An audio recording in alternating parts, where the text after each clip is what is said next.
Chapter 18. Miss Nag, after doting on Kate Nickleby for 3 whole days, makes up her mind to hate her for evermore. The causes which led Miss Nag to form this resolution. There are many lives of much pain, hardship, and suffering, which, having no sterling interest for any but those who lead them, are disregarded by persons who do not want thought or feeling, but who pamper their compassion and need high stimulants to rouse it.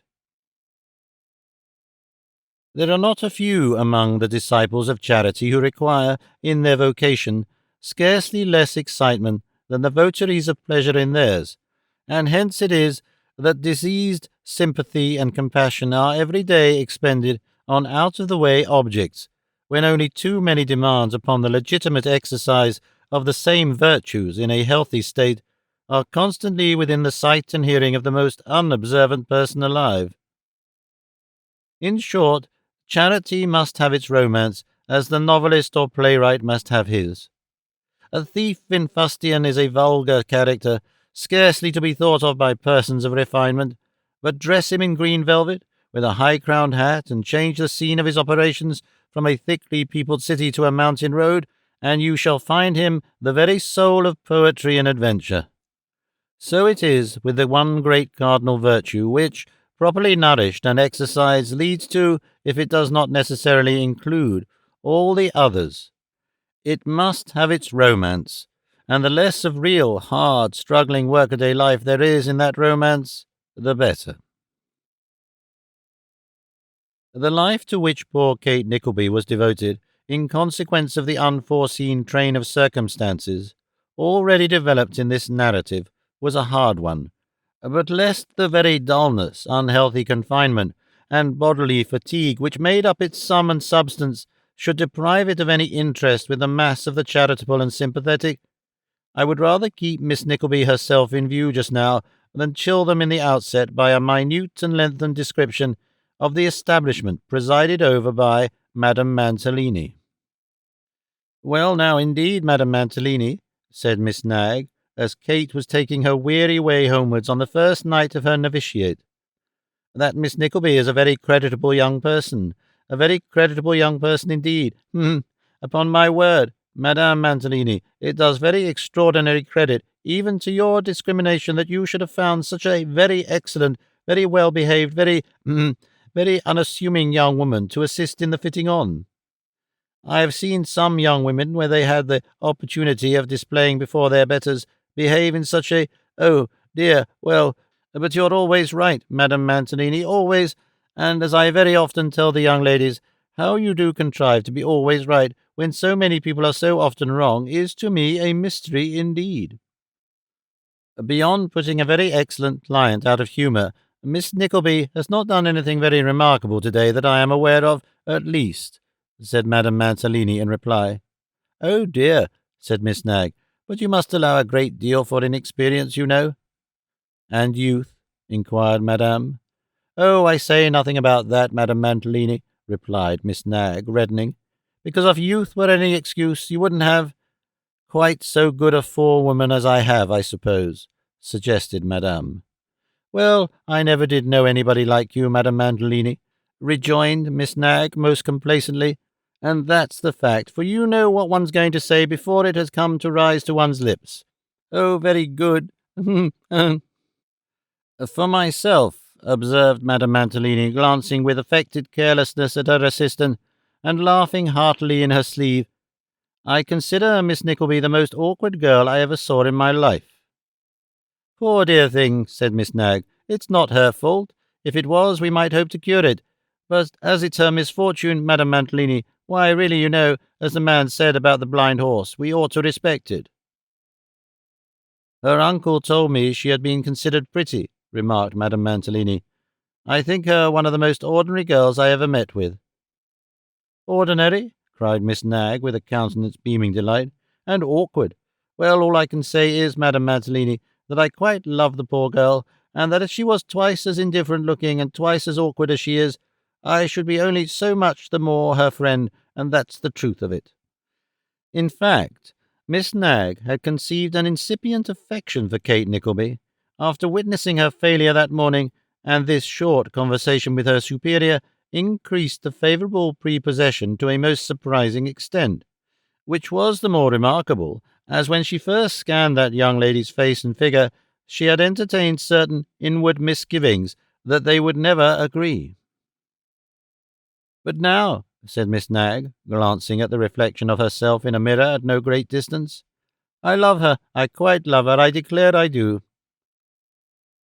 Of such a highly disinterested quality was this devoted friendship, and so superior was it to the little weaknesses of flattery or ill nature, that the kind-hearted Miss Nag kindly informed Kate Nickleby next day that she saw she would never do for the business, but that she need not give herself the slightest uneasiness on this account, for that she, Miss Nag, by increased exertions on her own part, would keep her as much as possible in the background, and that all she would have to do would be to remain perfectly quiet before company, and to shrink from attracting notice by every means in her power.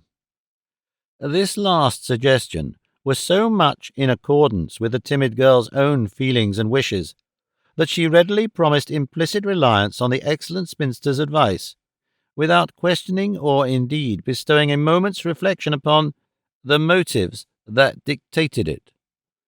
"I take quite a lively interest in you, my dear soul, upon my word," said Miss Nag. "A sister's interest, actually.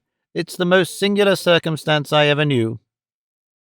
Undoubtedly it was singular that if Miss Nag did feel a strong interest in Kate Nickleby, it should not rather have been the interest of a maiden aunt or grandmother, that being the conclusion to which the difference in their respective ages would have naturally tended. But Miss Nag wore clothes of a very youthful pattern, and perhaps her feelings took the same shape. "Bless you," said Miss Nag, bestowing a kiss upon Kate at the conclusion of the second day's work. "How very awkward you have been all day." "I fear your kind and open communication, which has rendered me more painfully conscious of my own defects, has not improved me," sighed Kate. "No, no, I dare say not," rejoined Miss Nag in a most uncommon flow of good humour. "But how much better that you should know it at first, and so be able to go on straight and comfortable. Which way are you walking, my love?" "Towards the city," replied Kate. "The city!" cried Miss Nag, regarding herself with great favour in the glass as she tied her bonnet. "Goodness gracious me! Now, do you really live in the city?" "Is it so very unusual for anybody to live there?" asked Kate, half smiling. "I couldn't have believed it possible that any young woman could have lived there, under any circumstances whatever, for 3 days together," replied Miss Nag. "Reduced, I should say poor people," answered Kate, correcting herself hastily, for she was afraid of appearing proud. "Must live where they can." "Ah, very true, so they must, very proper indeed," rejoined Miss Nag, with that sort of half-sigh which, accompanied by 2 or 3 slight nods of the head, is pretty small change in general society, "and that's what I very often tell my brother when our servants go away ill, one after another, and he thinks the back kitchen's rather too damp for 'em to sleep in. These sort of people, I tell 'em, are glad to sleep anywhere. Heaven suits the back to the burden. What a nice thing it is to think that it should be so, isn't it?" "Very," replied Kate. "I'll walk with you part of the way, my dear," said Miss Nag, "for you must go very near our house, and as it's quite dark, and our last servant went to the hospital a week ago with St. Anthony's fire in her face, I shall be glad of your company." Kate would willingly have excused herself from this flattering companionship, but Miss Nag, having adjusted her bonnet to her entire satisfaction, took her arm with an air which plainly showed how much she felt the compliment she was conferring, and they were in the street before she could say another word. "I fear," said Kate, hesitating, "that my mother, I mean, is waiting for me." "You needn't make the least apology, my dear," said Miss Nag, smiling sweetly as she spoke. "I dare say she is a very respectable old person, and I shall be quite pleased to know her." As poor Mrs. Nickleby was cooling, not her heels alone, but her limbs generally, at the street corner, Kate had no alternative but to make her known to Miss Nag, who, doing the last new carriage customer at second-hand acknowledge the introduction with condescending politeness. The three then walked away arm in arm, with Miss Nag in the middle, in a special state of amiability. "I've taken such a fancy to your daughter, Mrs. Nickleby, you can't think," said Miss Nag, after she had proceeded a little distance in dignified silence. "I am delighted to hear it," said Mrs. Nickleby, "though it is nothing new to me that even strangers should like Kate." Cried Miss Nag. "You will like her better when you know how good she is," said Mrs. Nickleby. "It is a great blessing to me in my misfortunes to have a child who knows neither pride nor vanity, and whose bringing up might very well have excused a little of both at first. You don't know what it is to lose a husband, Miss Nag." As Miss Nag had never yet known what it was to gain one, it followed very nearly, as a matter of course, that she didn't know what it was to lose one. So she said in some haste, "No, indeed I don't," and said it with an air intending to signify that she should like to catch herself marrying anybody. No, she knew better than that. "Kate has improved even in this little time, I have no doubt," said Mrs. Nickleby, glancing proudly at her daughter. "Oh, of course," said Miss Nag. "And will improve still more," added Mrs. Nickleby. "That she will, I'll be bound," replied Miss Nag, squeezing Kate's arm in her own to point the joke. "She always was clever," said poor Mrs. Nickleby, brightening up, "always from a baby. I recollect when she was only 2 years and a half old, that a gentleman who used to visit very much at our house, Mr. Watkins, you know, Kate, my dear, that your poor papa went bail for, who afterwards ran away to the United States, and sent us a pair of snowshoes, with such an affectionate letter that it made your poor dear father cry for a week. You remember the letter, in which he said that he was very sorry he couldn't repay the £50 just then, because his capital was all out at interest, and he was very busy making his fortune, but they didn't forget you were his goddaughter, and he should take it very unkind if we didn't buy you a silver coral and put it down to his old account. Dear me, yes, my dear, how stupid you are, and spoke so affectionately of the old port wine that he used to drink a bottle and a half of every time he came. You must remember, Kate." Yes, mamma. What of him?" "Why, that Mr. Watkins, my dear," said Mrs. Nickleby slowly, as if she were making a tremendous effort to recollect something of paramount importance. "That Mr. Watkins, he wasn't any relation, Miss Nag will understand, to the Watkins who kept the Old Boar in the village. By the by, I don't remember whether it was the Old Boar or the George III, but it was one of the two, I know, and it's much the same that Mr. Watkins said, when you were only 2.5 years old, that you were one of the most astonishing children he ever saw. He did indeed, Miss Nag, and he wasn't at all fond of children, and couldn't have had the slightest motive for doing it. I know it was he who said so, because I recollect as well as if it was only yesterday his borrowing £20 of her poor dear papa the very moment afterwards." Having quoted this extraordinary and most disinterested testimony to her daughter's excellence, Mrs. Nickleby stopped to breathe, and Miss Nag, finding that the discourse was turning upon family greatness, lost no time in striking in with a small reminiscence on her own account. "Don't talk of lending money, Mrs. Nickleby," said Miss Nag, "or you'll drive me crazy, perfectly crazy. My mamma was the most lovely and beautiful creature, with the most striking and exquisite the most exquisite nose that ever was put upon a human face. I do believe, Mrs. Nickleby," here Miss Nag rubbed her own nose sympathetically, "the most delightful and accomplished woman, perhaps, that ever was seen, but she had that one failing of lending money, and carried it to such an extent that she lent, thousands of pounds, all our little fortunes, and what's more, Mrs. Nickleby, I don't think, if we were to live till the very end of time, that we should ever get them back again. I don't, indeed." After concluding this effort of invention without being interrupted, Miss Nag fell into many more recollections, no less interesting than true, the full tide of which Mrs. Nickleby, in vain attempting to stem, at length sailed smoothly down by adding an undercurrent of her own recollections. And so both ladies went on talking together in perfect contentment, the only difference between them being that whereas Miss Nag addressed herself to Kate and talked very loud, Mrs. Nickleby kept on in one unbroken monotonous flow, perfectly satisfied to be talking and caring very little whether anybody listened or not. In this manner they walked on, very amicably, until they arrived at Miss Nag's brother's, who was an ornamental stationer and small circulating library keeper in a by-street off Tottenham Court Road, and who let out by the day, week, month, or year the newest old novels, whereof the titles were displayed in pen and ink characters on a sheet of pasteboard swinging at his doorpost. As Miss Nag happened, at the moment, to be in the middle of an account of her 22nd offer from a gentleman of large property, she insisted upon their all going in to supper together, and in they went. "Don't go away, Mortimer," said Miss Nag as they entered the shop. "It's only one of our young ladies and her mother, Mrs. and Miss Nickleby." "Oh, indeed," said Mr. Mortimer Nag. "Ah." Having given utterance to these ejaculations with a very profound and thoughtful air, Mr. Nag slowly snuffed 2 kitchen candles on the counter and 2 more in the window, and then snuffed himself from a box in his waistcoat pocket.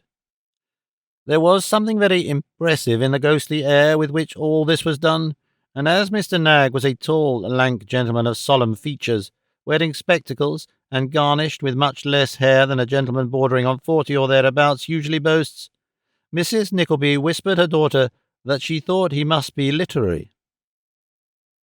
"Past 10, said Mr. Nag, consulting his watch. "Thomas, close the warehouse." Thomas was a boy nearly half as tall as a shutter, and the warehouse was a shop about the size of 3 hackney coaches. "Ah," said Mr. Nag once more, heaving a deep sigh as he restored to its parent shelf the book he had been reading. "Well, yes. I believe supper is ready, sister."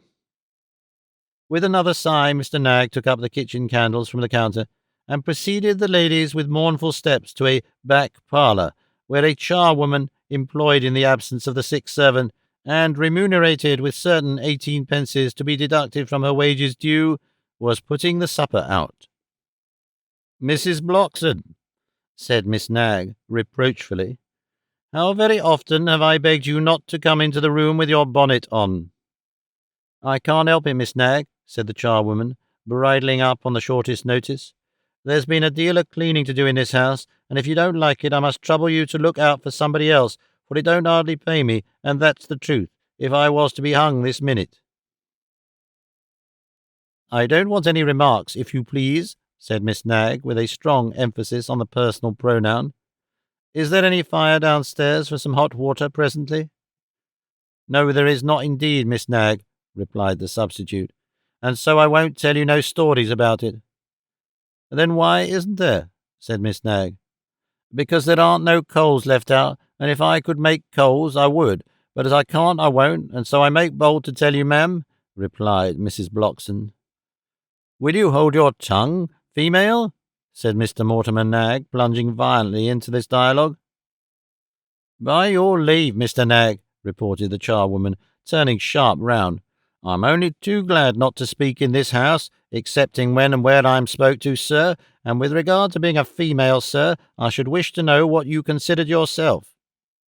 "A miserable wretch," exclaimed Mr. Nag, striking his forehead. "A miserable wretch." "I'm very glad to find that you don't call yourself out of your name, sir," said Mrs. Blockson. "And as I had 2 twin children the day before yesterday was only 7 weeks, and my little Charlie fell down an airy and put his elbow out last Monday, I shall take it as a favour if you'll send 9 shillings for 1 week's work to my house afore the clock strikes 10 tomorrow."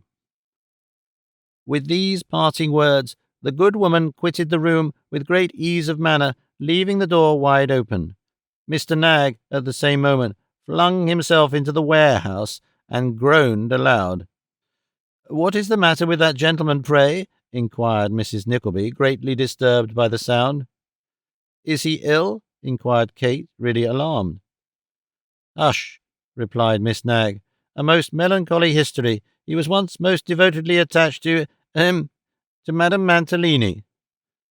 "Bless me!" exclaimed Mrs. Nickleby. "Yes," continued Miss Nag, "and received great encouragement too, and confidently hoped to marry her. He has a most romantic heart, Mrs. Nickleby, as indeed all our family have, and the disappointment was a dreadful blow. He is a wonderfully accomplished man, most extraordinarily accomplished. Reads every novel that comes out. I mean, every novel that has any fashion in it, of course. The fact is that he did find so much in the books he read applicable to his own misfortunes, and did find himself in every respect so much like the heroes, because of course he is conscious of his own superiority, as we all are, and very naturally, that he took to scorning everything and became a genius, and I'm quite sure that he is, at this very present moment, writing another book. Another book, repeated Kate, finding that a pause was left for somebody to say something. Yes, said Miss Nag, nodding in great triumph. Another book, in 3 volumes post-octavo. Of course, it's a great advantage to him, in all his little fashionable descriptions, to have the benefit of my experience, because, of course, few authors who write about such things can have such opportunities of knowing them as I have. He's so wrapped up in high life that the least allusion to business or worldly matters, like that woman just now, for instance, quite distracts him. But, as I often say, I think his disappointment a great thing for him, because if he hadn't been disappointed, he couldn't have written about blighted hopes and all that. And the fact is, if it hadn't happened as it is, I don't believe his genius would ever have come out at all. How much more communicative Miss Nag might have become under more favourable circumstances, it is impossible to divine, but as the gloomy one was within earshot, and the fire wanted making up, her disclosures stopped here. To judge from all appearances, and the difficulty of making the water warm, the last servant could not have been much accustomed to any other fire than St. Anthony's. But a little brandy and water was made at last, and the guests, having been previously regaled with cold leg of mutton and bread and cheese, soon afterwards took leave. Kate amusing herself all the way home with the recollection of a last glimpse of Mr. Mortimer Nag deeply abstracted in the shop, and Mrs. Nickleby by debating within herself whether the dressmaking firm would ultimately become Mantalini, Nag and Nickleby, or Mantalini, Nickleby and Nag. At this high point, Miss Nag's friendship remained for 3 whole days, much to the wonderment of Madame Mantalini's young ladies, who had never beheld such constancy in that quarter before, but on the 4th it received a check no less violent than sudden, which thus occurred. It happened that an old lord of great family, who was going to marry a young lady of no family in particular, came with the young lady and the young lady's sister to witness the ceremony of trying on 2 nuptial bonnets which had been ordered the day before, and Madame Mantalini announcing the fact in a shrill treble through the speaking pipe, which communicated with the workroom, Miss Nag darted hastily upstairs with a bonnet in each hand, and presented herself in the showroom in a charming state of palpitation, intended to demonstrate her enthusiasm in the cause. The bonnets were no sooner fairly on than Miss Nag and Madame Mantalini fell into convulsions of admiration. "A most elegant appearance," said Madame Mantalini. "I never saw anything so exquisite in all my life," said Miss Nag.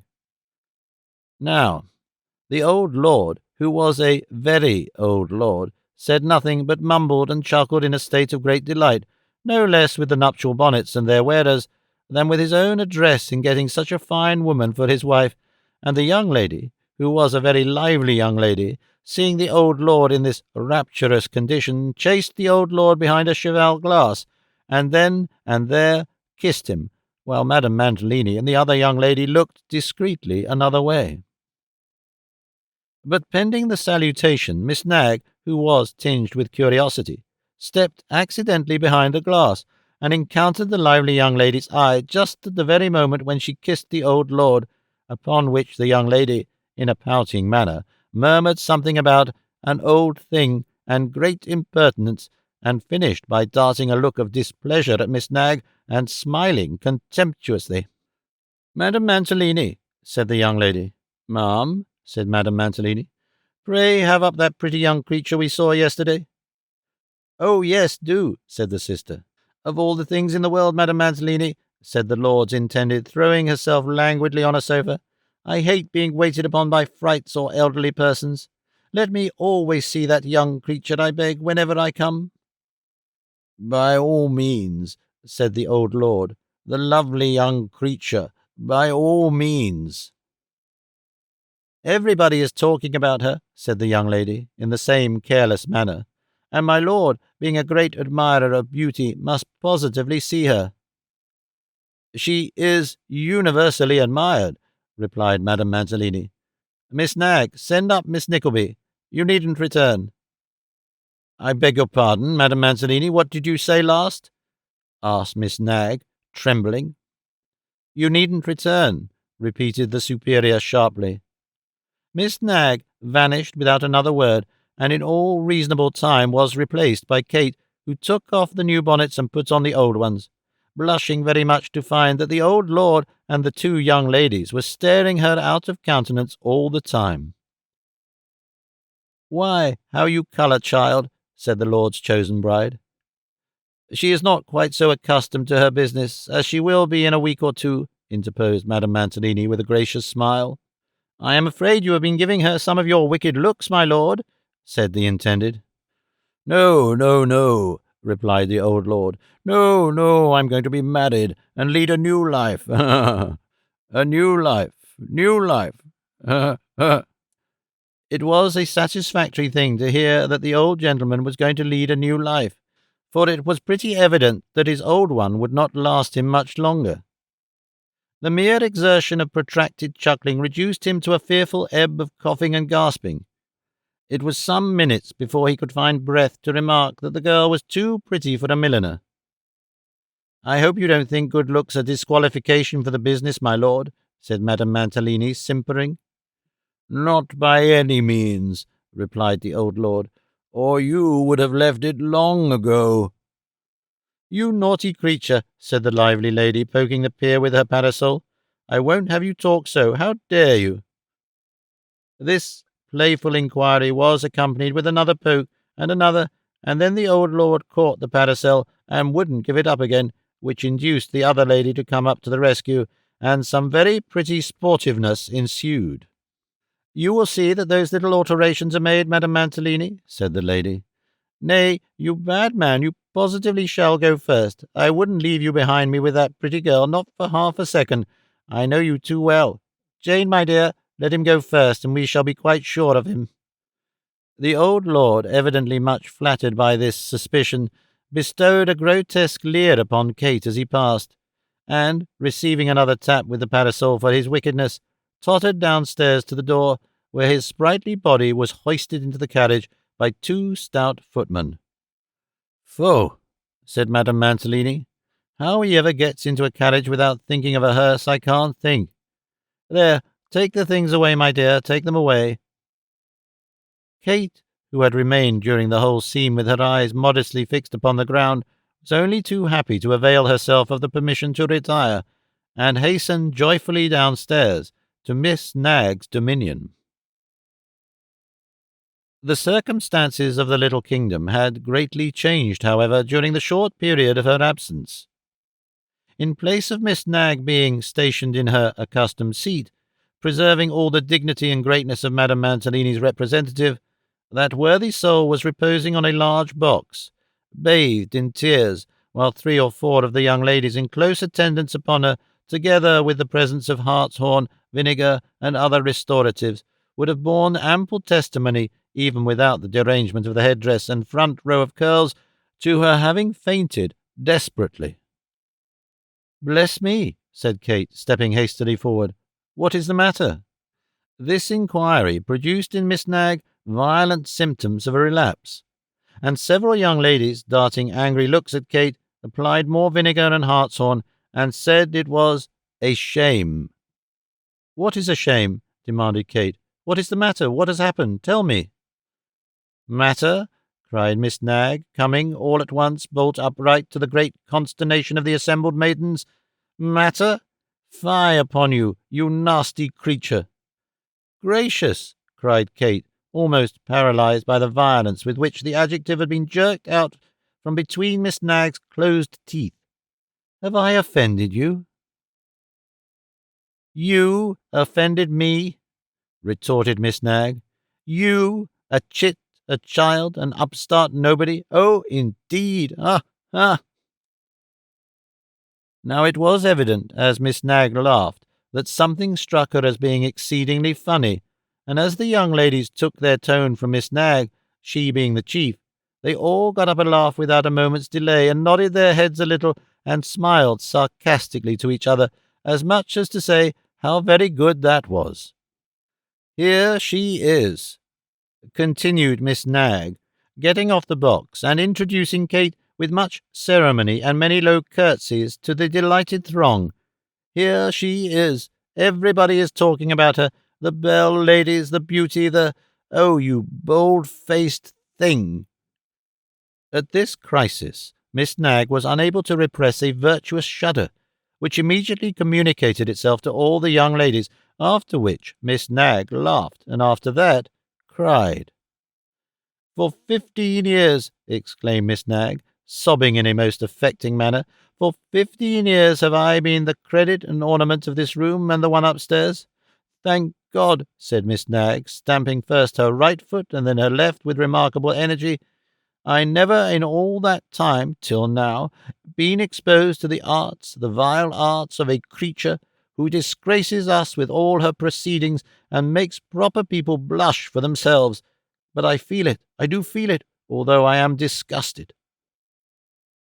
Miss Nag here relapsed into softness, and the young ladies, renewing their attentions, murmured that she ought to be superior to such things, and that, for their part, they despised them, and considered them beneath their notice, in witness whereof they called out, more emphatically than before, that it was a shame, and that they felt so angry they hardly knew what to do with themselves.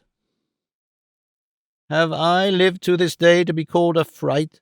cried Miss Nag, suddenly becoming convulsive, and making an effort to tear her front off. "Oh, no, no," replied the chorus. "Pray don't say so, don't now." "Have I deserved to be called an elderly person?" screamed Miss Nag, wrestling with the supernumeraries. "Don't think of such things, dear," answered the chorus. "I hate her," cried Miss Nag. "I detest and hate her. Never let her speak to me again. Never let anybody who is a friend of mine speak to her. A slut, a hussy, an impudent, artful hussy." Having denounced the object of her wrath in these terms, Miss Nag screamed once, hiccuped thrice, gurgled in her throat several times, slumbered, shivered, woke, came to, composed her headdress, and declared herself quite well again. Poor Kate had regarded these proceedings at first in perfect bewilderment. She had then turned red and pale by turns, and once or twice essayed to speak. But as the true motives of this altered behaviour developed themselves, she retired a few paces and looked calmly on without deigning a reply. Nevertheless, although she walked proudly to her seat and turned her back upon the group of little satellites who clustered round their ruling planet in the remotest corner of the room, she gave way, in secret, to some such bitter tears as would have gladdened Miss Nag's inmost soul, if she could have seen them fall. Chapter 19. Descriptive of a dinner at Mr. Ralph Nickleby's, and of the manner in which the company entertained themselves before dinner, at dinner, and after dinner. The bile and rancour of the worthy Miss Nag, undergoing no diminution during the remainder of the week, but rather augmenting with every successive hour, and the honest ire of all the young ladies rising, or seeming to rise, in exact proportion to the good spinster's indignation, and both waxing very hot every time Miss Nickleby was called upstairs, it will be readily imagined that that young lady's daily life was none of the most cheerful or enviable kind. She hailed the arrival of Saturday night as a prisoner would a few delicious hours' respite from slow and wearing torture, and felt that the poor pittance for her first week's labour would have been dearly and hardly earned, had its amount been trebled. When she joined her mother, as usual, at the street corner, She was not a little surprised to find her in conversation with Mr. Ralph Nickleby, but her surprise was soon redoubled, no less by the matter of their conversation than by the smoothed and altered manner of Mr. Nickleby himself. "Ah, my dear," said Ralph, "we were at that moment talking about you." "Indeed?" replied Kate, shrinking, though she scarce knew why, from her uncle's cold, glistening eye. "That instant," said Ralph, "I was coming to call for you, making sure to catch you before you left. But your mother and I have been talking over family affairs, and the time has slipped away so rapidly."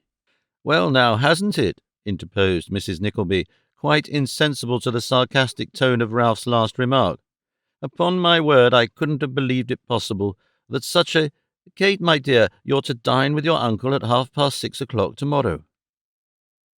Triumphing in having been the first to communicate this extraordinary intelligence, Mrs. Nickleby nodded and smiled a great many times to impress its full magnificence on Kate's wondering mind, and then flew off, at an acute angle, to a committee of ways and means. "Let me see," said the good lady. "Your black silk frock will be quite dress enough, my dear, with that pretty little scarf and a plain band in your hair and a pair of black silk stock. Dear, dear," cried Mrs. Nickleby, flying off at another angle, "if I had but those unfortunate amethysts of mine, you recollect 'em, Kate, my love, how they used to sparkle, you know, but your papa, your poor dear papa, there never was anything so cruelly sacrificed as those jewels were, never." Overpowered by this agonizing thought, Mrs. Nickleby shook her head in a melancholy manner and applied her handkerchief to her eyes. "I don't want them, mamma, indeed," said Kate. "Forget that you ever had them." "Lord, Kate, my dear," rejoined Mrs. Nickleby, pettishly, "how like a child you talk. 24 silver spoons, brother-in-law, 2 gravies, 4 salts, all the amethysts, necklace, brooch, and earrings, all made away with at the same time, and I saying, almost on my bended knees, to that poor good soul, 'Why don't you do something, Nicholas? Why don't you make some arrangement?' I am sure that anybody who was about us at that time will do me the justice to own that if I said that once, I said it 50 times a day. Didn't I, Kate, my poor dear? Did I ever lose an opportunity of impressing it on your poor papa?" "No, no, mamma, never," replied Kate. "And to do Mrs. Nickleby justice, she never had lost, and to do married ladies as a body justice, they seldom do lose, any occasion of inculcating similar golden percepts, whose only blemish is the slight degree of vagueness and uncertainty in which they are usually enveloped." "Ah," said Mrs. Nickleby, with great fervour, "if my advice had been taken at the beginning, well, I have always done my duty, and that's some comfort." When she had arrived at this reflection, Mrs. Nickleby sighed, rubbed her hands, cast up her eyes, and finally assumed a look of meek composure, thus importing that she was a persecuted saint, but that she wouldn't trouble her hearers by mentioning a circumstance which must be so obvious to everybody. "Now," said Ralph, with a smile which, in common with all other tokens of emotion, seemed to skulk under his face rather than play boldly over it, "to return to the point from which we have strayed, I have a little party of gentlemen with whom I am connected in business just now, at my house tomorrow, and your mother has promised that you shall keep house for me. I am not much used to parties, but this is one of business, and such fooleries are an important part of it sometimes. You don't mind obliging me?" "Mind?" cried Mrs. Nickleby. "My dear Kate, why—" "Pray," interrupted Ralph, motioning her to be silent. "I spoke to my niece." "I shall be very glad, of course, uncle," replied Kate, "but I am afraid you will find me awkward and embarrassed." "Oh, no," said Ralph. "Come when you like, in a hackney coach. I'll pay for it. Good night. God bless you." The blessing seemed to stick in Mr. Ralph Nickleby's throat, as if it were not used to the thoroughfare and didn't know the way out. But it got out somehow, though awkwardly enough, and having disposed of it, he shook hands with his 2 relatives and abruptly left them. "What a very strongly marked countenance your uncle has," said Mrs. Nickleby, quite struck with his parting look. "I don't see the slightest resemblance to his poor brother." "Mamma," said Kate reprovingly, "to think of such a thing." "No," said Mrs. Nickleby, musing, "there certainly is none, but it's a very honest face." The worthy matron made this remark with great emphasis and elocution, as if it comprised no small quantity of ingenuity and research, and, in truth, it was not unworthy of being classed among the extraordinary discoveries of the age. Kate looked up hastily, and as hastily looked down again. "What has come over you, my dear, in the name of goodness?" asked Mrs. Nickleby, when they had walked on for some time in silence. "I was only thinking, mamma," answered Kate. "Thinking?" repeated Mrs. Nickleby. "Ay, and indeed plenty to think about, too. Your uncle has taken a strong fancy to you, that's quite clear, and if some extraordinary good fortune doesn't come to you after this, I shall be a little surprised, that's all." With this, she launched out into sundry anecdotes of young ladies who had had £1,000 notes given them in reticules by eccentric uncles, and of young ladies who had accidentally met amiable gentlemen of enormous wealth at their uncles' houses, and married them after short but ardent courtships, and Kate, listening first in apathy and afterwards in amusement, felt, as they walked home, something of her mother's sanguine complexion gradually awakening in her own bosom, and began to think that her prospects might be brightening, and that better days might be dawning upon them. Such is hope, heaven's own gift to struggling mortals, pervading, like some subtle essence from the skies, all things, both good and bad, as universal as death, and more infectious than disease. The feeble winter's sun, and winter's suns in the city are very feeble indeed, might have brightened up as he shone through the dim windows of the large old house, on witnessing the unusual sight which one half-furnished room displayed. In a gloomy corner, where for years had stood a silent dusty pile of merchandise, sheltering its colony of mice, and frowning a dull and lifeless mass upon the panelled room, save when, responding to the roll of heavy wagons in the street without, it quaked with sturdy tremblings and caused the bright eyes of its tiny citizens to grow brighter still with fear, and struck them motionless with attentive ear and palpitating heart, until the alarm had passed.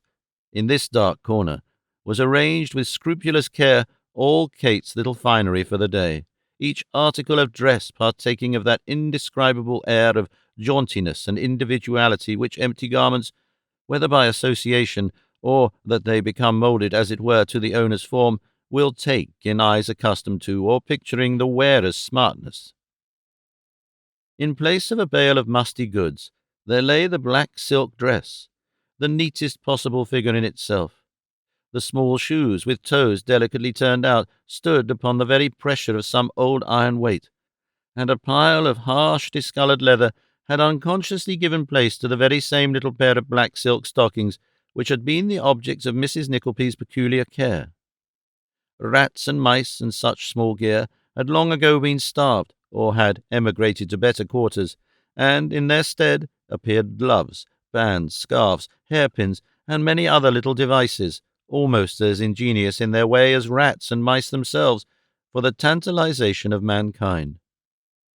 About and among them all moved Kate herself, not the least beautiful or unwonted relief to the stern, old, gloomy building. In good time or in bad time, as the reader likes to take it, for Mrs. Nickleby's impatience went a great deal faster than the clocks at that end of the town, and Kate was dressed to the very last hairpin a full hour and a half before it was at all necessary to begin to think about it. In good time or in bad time, the toilet was completed, and it being at length the hour agreed upon for starting, the milkman fetched a coach from the nearest stand, and Kate, with many adieux to her mother, and many kind messages to Miss Nickleby, who was to come to tea, seated herself in it, and went away in state, if anybody ever went away in state in a hackney coach yet. And the coach, and the coachman, and the horses rattled and jangled, and whipped and cursed, and swore, and tumbled on together, until they came to Golden Square. The coachman gave a tremendous double knock at the door, which was opened long before he had done, as quickly as if there had been a man behind it, with his hand tied to the latch. Kate, who had expected no more uncommon appearance than Newman Noggs in a clean shirt, was not a little astonished to see that the opener was a man in handsome livery, and that there were 2 or 3 others in the hall.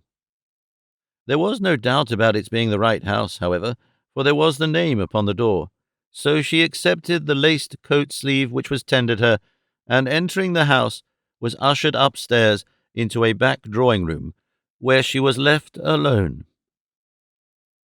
If she had been surprised at the apparition of the footman, she was perfectly absorbed in amazement at the richness and splendour of the furniture.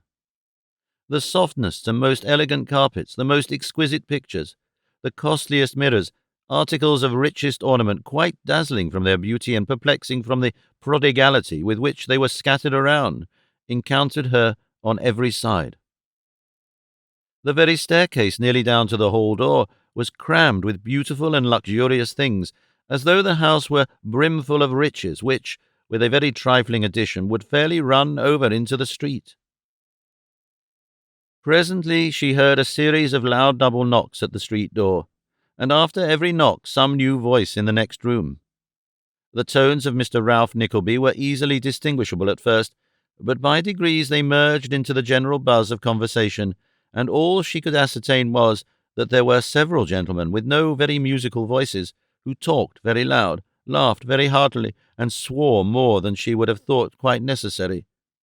But this was a question of taste. At length the door opened, and Ralph himself, divested of his boots, and ceremoniously embellished with black silks and shoes, presented his crafty face. "I couldn't see you before, my dear," he said, in a low tone, and pointing as he spoke to the next room. "I was engaged in receiving them. Now, shall I take you in?" "Pray, uncle," said Kate, a little flurried, as people much more conversant with society often are, when they are about to enter a room full of strangers, and have had time to think of it previously. "Are there any ladies here?" "No," said Ralph shortly. "I don't know any." "Must I go in immediately?" asked Kate, drawing back a little. "As you please," said Ralph, shrugging his shoulders. "They are all come, and dinner will be announced directly afterwards, that's all." Kate would have entreated a few minutes' respite, but reflecting that her uncle might consider the payment of the hackney coach fare a sort of bargain for her punctuality, she suffered him to draw her arm through his, and to lead her away.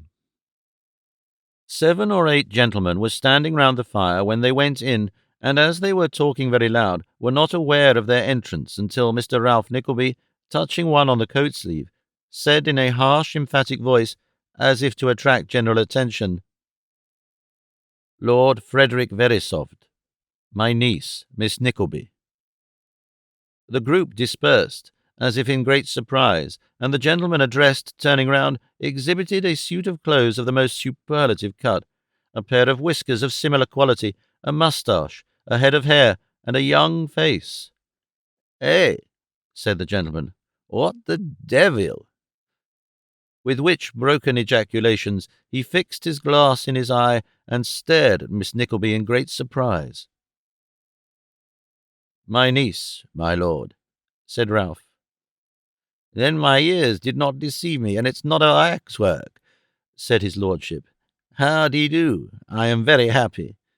And then his lordship turned to another superlative gentleman, something older, something stouter, something redder in the face, and something longer upon town, and said in a loud whisper that the girl was devilish pretty. "Introduce me, Nickleby," said this second gentleman, who was lounging with his back to the fire and both elbows on the chimney-piece. "Sir Mulberry Hawk," said Ralph. "Otherwise the most knowing card in the pack, Miss Nickleby," said Lord Frederick Verisopht. "Don't leave me out, Nickleby," cried a sharp-faced gentleman who was sitting on a low chair with a high back reading the paper. "Mr. Pike," said Ralph. "Nor me, Nickleby," cried a gentleman with a flushed face and a flash air, from the elbow of Sir Mulberry Hawk. "Mr. Pluck," said Ralph. Then wheeling about again towards a gentleman with the neck of a stork and the legs of no animal in particular, Ralph introduced him as the Honourable Mr. Snob, and a white-headed person at the table as Colonel Chowser. The Colonel was in conversation with somebody who appeared to be a make-weight and was not introduced at all. There were two circumstances which, in this early stage of the party, struck home to Kate's bosom and brought the blood tingling to her face. One was the flippant contempt with which the guests evidently regarded her uncle, and the other the easy insolence of their manner towards herself. That the first symptom was very likely to lead to the aggravation of the second, it needed no great penetration to foresee. And here Mr. Ralph Nickleby had reckoned without his host, for however fresh from the country a young lady by nature may be, and however unacquainted with conventional behaviour, the chances are that she will have quite as strong an innate sense of the decencies and proprieties of life as if she had run the gauntlet of a dozen London seasons, possibly a stronger one, for such senses have been known to blunt in this improving process. When Ralph had completed the ceremonial of introduction, he led his blushing niece to a seat. As he did so, he glanced warily round as though to assure himself of the impression which her unlooked-for appearance had created. "An unexpected pleasure, Nickleby," said Lord Frederick Verisopht, taking his glass out of his right eye, where it had until now done duty on Kate, and fixing it in his left to bring it to bear on Ralph. "Designed to surprise you, Lord Frederick," said Mr. Pluck. "Not a bad idea," said his lordship, "and one that would almost warrant the addition of an extra 2.5%.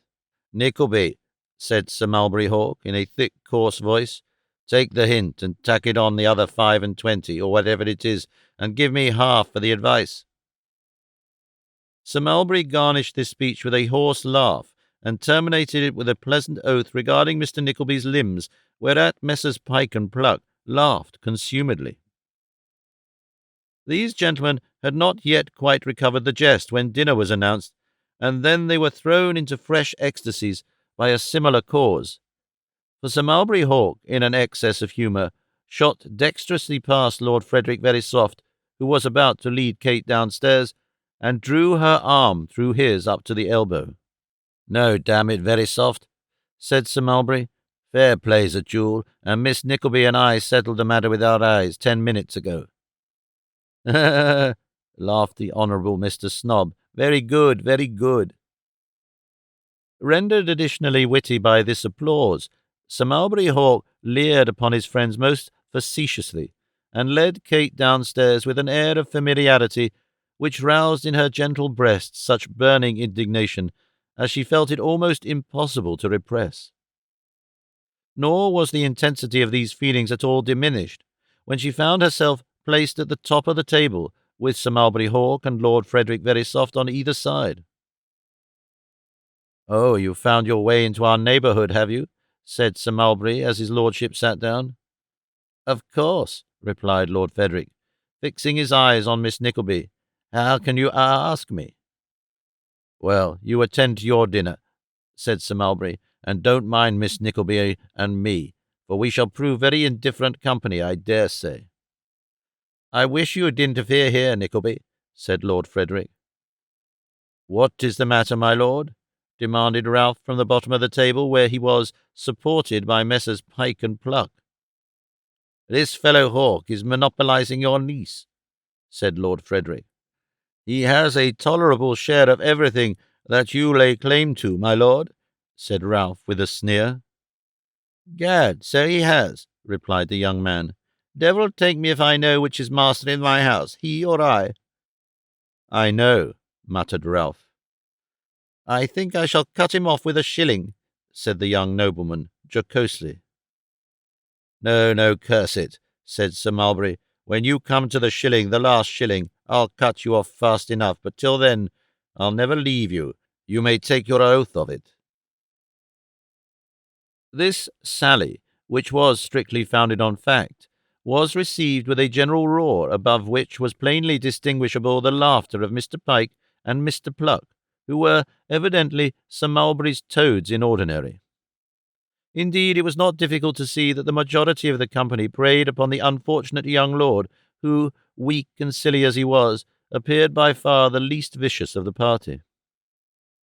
Sir Mulberry Hawk was remarkable for his tact in ruining by himself and his creatures young gentleman of fortune, a genteel and elegant profession of which he had undoubtedly gained the head. With all the boldness of an original genius, he had struck out an entirely new course of treatment quite opposed to the usual method, his custom being, when he had gained the ascendancy over those he took in hand, rather to keep them down than to give them their own way, and to exercise his vivacity upon them openly and without reserve.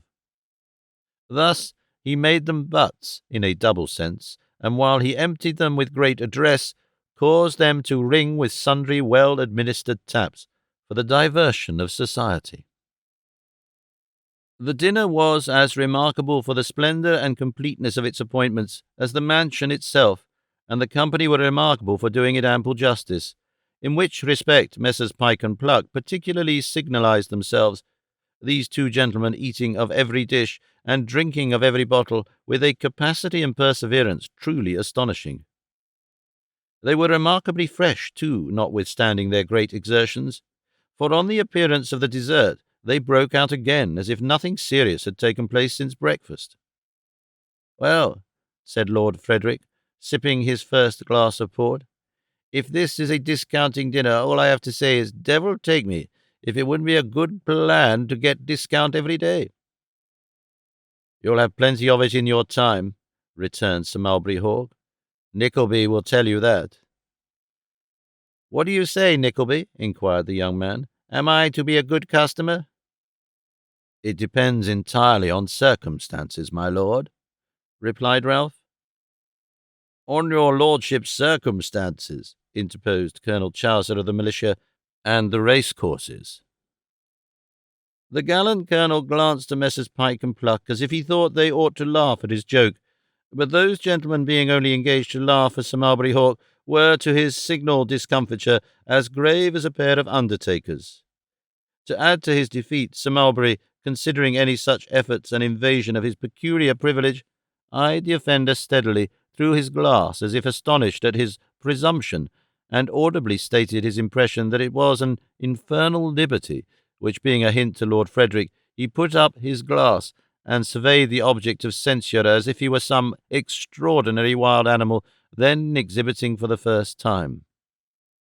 As a matter of course, Messrs. Pyke and Pluck stared at the individual whom Sir Mulberry Hawk stared at, so the poor colonel, to hide his confusion, was reduced to the necessity of holding his port before his right eye and affecting to scrutinize its colour with the most lively interest. All this while, Kate had sat as silently as she could, scarcely daring to raise her eyes, lest they should encounter the admiring gaze of Lord Frederick Verisopht, or, what was still more embarrassing, the bold looks of his friend Sir Mulberry. The latter gentleman was obliging enough to direct general attention towards her. "Here is Miss Nickleby," observed Sir Mulberry, "wondering why the deuce somebody doesn't make love to her." "No, indeed," said Kate, looking hastily up. "I—" and then she stopped, feeling it would have been better to have said nothing at all. "I hold any man £50," said Sir Mulberry, "that Miss Nickleby can't look in my face and tell me she wasn't thinking so." "Done," cried the noble gull, "within 10 minutes." "Done," responded Sir Mulberry. The money was produced on both sides, and the Honourable Mr. Snob was elected to the double office of stakeholder and timekeeper. "Pray," said Kate, in great confusion, while these preliminaries were in course of completion, "pray do not make me the subject of any bets. Uncle, I cannot really." "Why not, my dear?"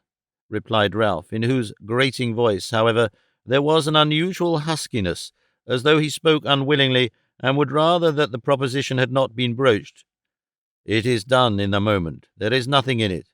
If the gentlemen insist on it—" "I don't insist on it," said Sir Mulberry, with a loud laugh. "That is, I by no means insist upon Miss Nickleby's making the denial, for if she does, I lose. But I shall be glad to see her bright eyes, especially as she favours the mahogany so much." "So she does, and it's too bad of you, Miss Nickleby," said the noble youth. "Quite cruel," said Mr. Pyke. "Horrid cruel," said Mr. Pluck. "I don't care if I do lose," said Sir Mulberry, "for one tolerable look at Miss Nickleby's eyes is worth double the money." More, said Mr. Pike. Far more, said Mr. Pluck. How goes the enemy, Snob? Asked Sir Mulberry Hawk. 4 minutes gone. Bravo. Won't you make one effort for me, Miss Nickleby? Asked Lord Frederick after a short interval. You needn't trouble yourself to inquire, my buck, said Sir Mulberry. Miss Nickleby and I understand each other. She declares on my side and shows her taste. You haven't a chance, old fellow. Time, Snob? 8 minutes gone. Get the money ready, said Sir Mulberry. You'll soon hand over. Ah, laughed Mr. Pike. Mr. Pluck, who always came second and topped his companion if he could, screamed outright. The poor girl, who was so overwhelmed with confusion that she scarcely knew what she did, had determined to remain perfectly quiet, but fearing that by so doing she might seem to countenance Sir Mulberry's boast, which had been uttered with the great coarseness and vulgarity of manner, raised her eyes and looked him in the face. There was something so odious, so insolent, so repulsive in the look which met her, that, without the power to stammer forth a syllable, she rose and hurried from the room. She restrained her tears by a great effort until she was alone upstairs, and then gave them vent. "Capital," said Sir Mulberry Hawk, putting the stakes in his pocket. "That's a girl of spirit, and we'll drink her health." It is needless to say that Pike & Co. responded with great warmth of manner to this proposal, or that the toast was drunk with many little insinuations from the firm relative to the completeness of Sir Mulberry's conquest. Ralph, who, while the attention of the other guests was attracted to the principals in the preceding scene, had eyed them like a wolf, appeared to breathe more freely now his niece was gone.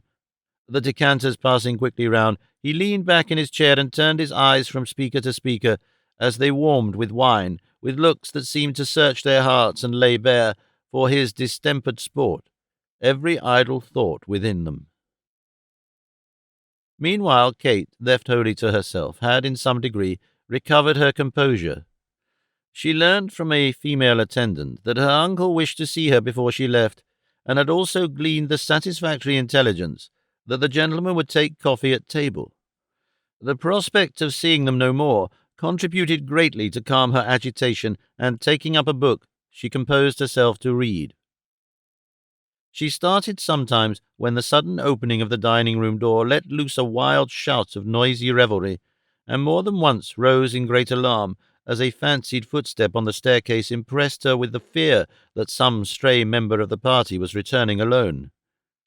Nothing occurred, however, to realize her apprehensions. She endeavoured to fix her attention more closely on her book, in which by degrees she became so much interested that she had read on through several chapters without heed of time or place, when she was terrified by suddenly hearing her name pronounced by a man's voice close at her ear. The book fell from her hand. Lounging on an ottoman close beside her was Sir Mulberry Hawk, evidently the worse, if a man can be a ruffian at heart, he is never the better, for wine. "What a delightful studiousness," said this accomplished gentleman. "Was it real now, or only to display the eyelashes?" Kate, looking anxiously towards the door, made no reply. "I have looked at 'em for 5 minutes," said Sir Mulberry. "Upon my soul, they're perfect. Why did I speak and destroy such a pretty little picture?"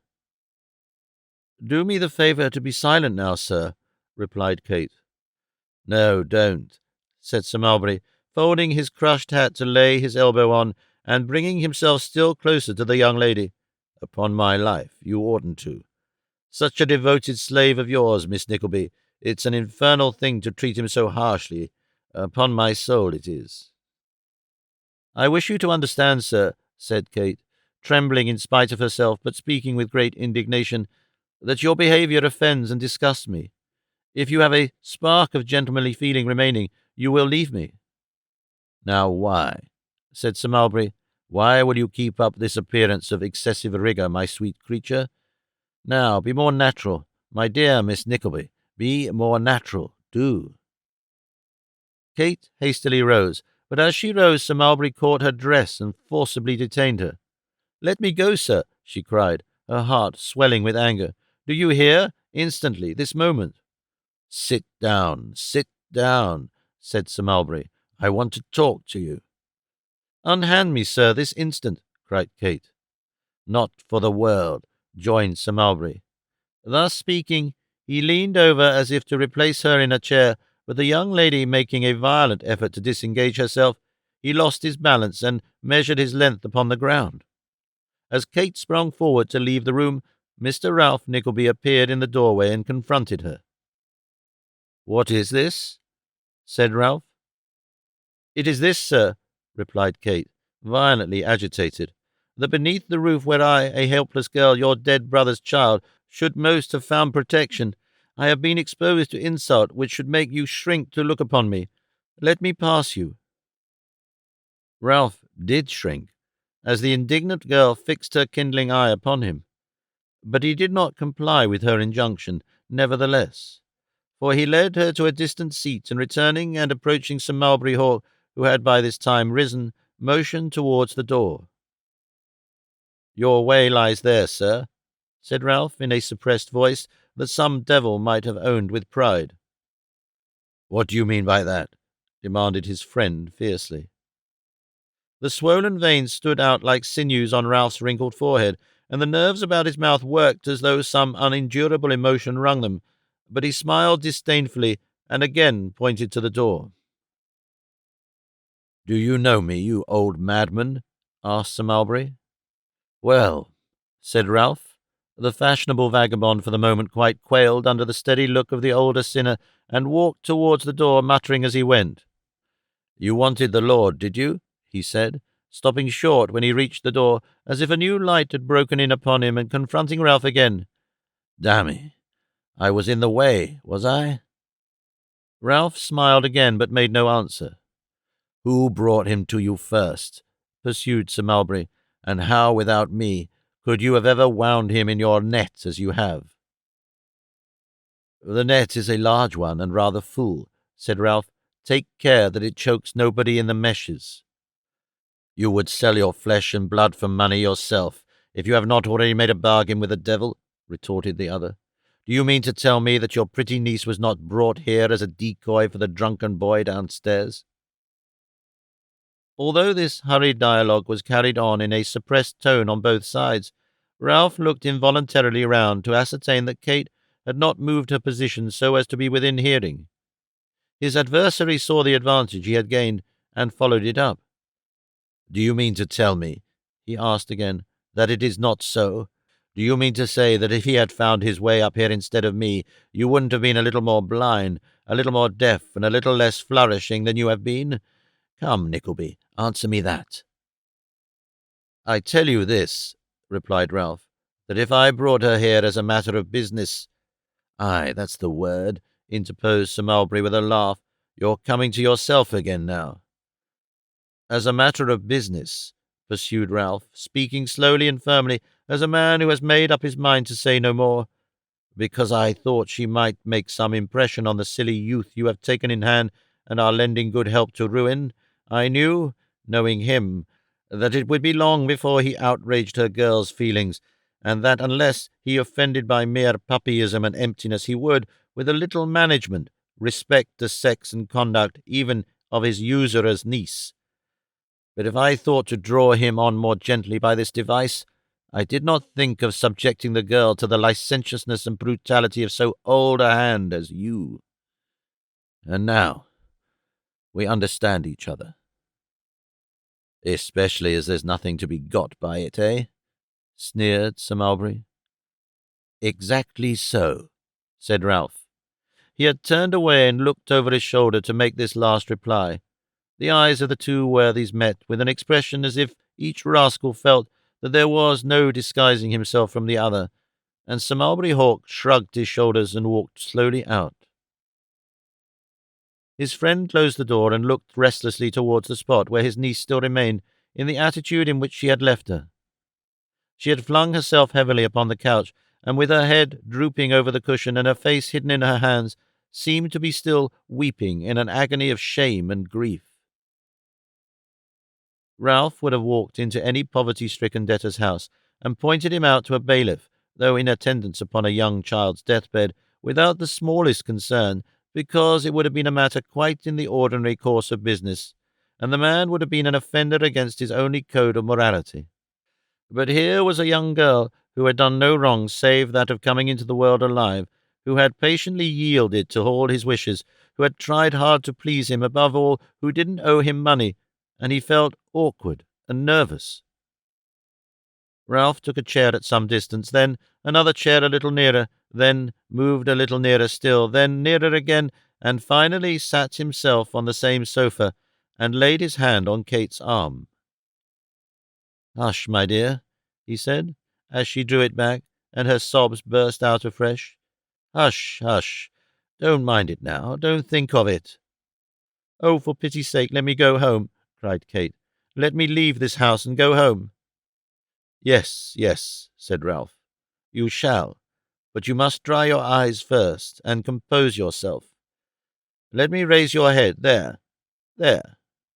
"Oh, uncle," exclaimed Kate, clasping her hands, "what have I done, what have I done, that you should subject me to this?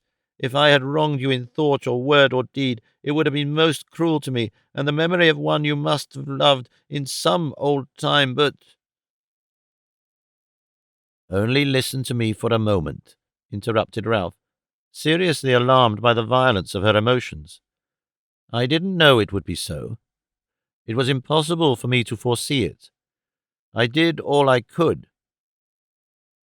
Come, let us walk about. You are faint with the closeness of the room and the heat of these lamps. You will be better now if you make the slightest effort." "I will do anything," replied Kate, "if you will only send me home." "Well, well, I will," said Ralph, "but you must get back on your own looks, for those you have will frighten them, and nobody must know of this but you and I. Now let us walk the other way. There, you look better even now." With such encouragements as these, Ralph Nickleby walked to and fro with his niece leaning on his arm, actually trembling beneath her touch. In the same manner, when he judged it prudent to allow her to depart, he supported her downstairs, after adjusting her shawl and performing such little offices, most probably for the first time in his life. Across the hall and down the steps, Ralph led her to, nor did he withdraw his hand until she was seated in the coach. As the door of the vehicle was roughly closed, a comb fell from Kate's hair, close at her uncle's feet, and as he picked it up and returned it into her hand, the light from a neighbouring lamp shone upon her face. The lock of hair that had escaped and curled loosely over her brow, the traces of tears yet scarcely dry, the flushed cheek, the look of sorrow, all fired some dormant train of recollection in the old man's breast, and the face of his dead brother seemed present before him, with the very look it bore on some occasion of boyish grief, of which every minutest circumstance flashed upon his mind with the distinctness of a scene of yesterday. Ralph Nickleby, who was proof against all appeals of blood and kindred, who was steeled against every tale of sorrow and distress, staggered while he looked, and went back into his house, as a man who had seen a spirit from some world beyond the grave.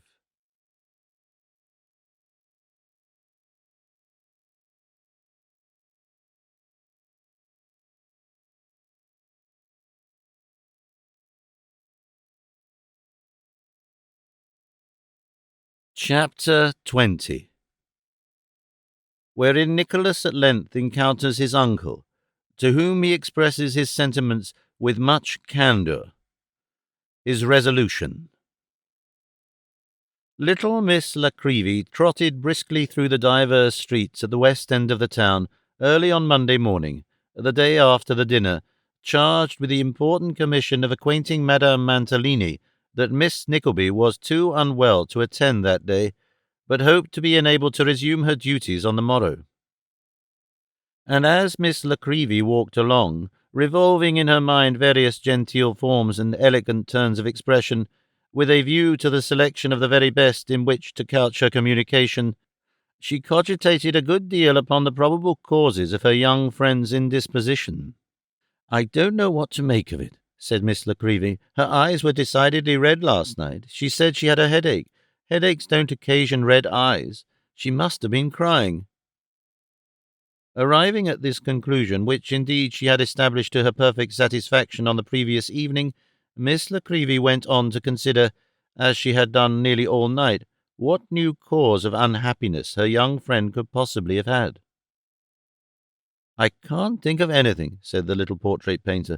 "Nothing at all, unless it was the behaviour of that old bear. Cross to her, I suppose. Unpleasant brute."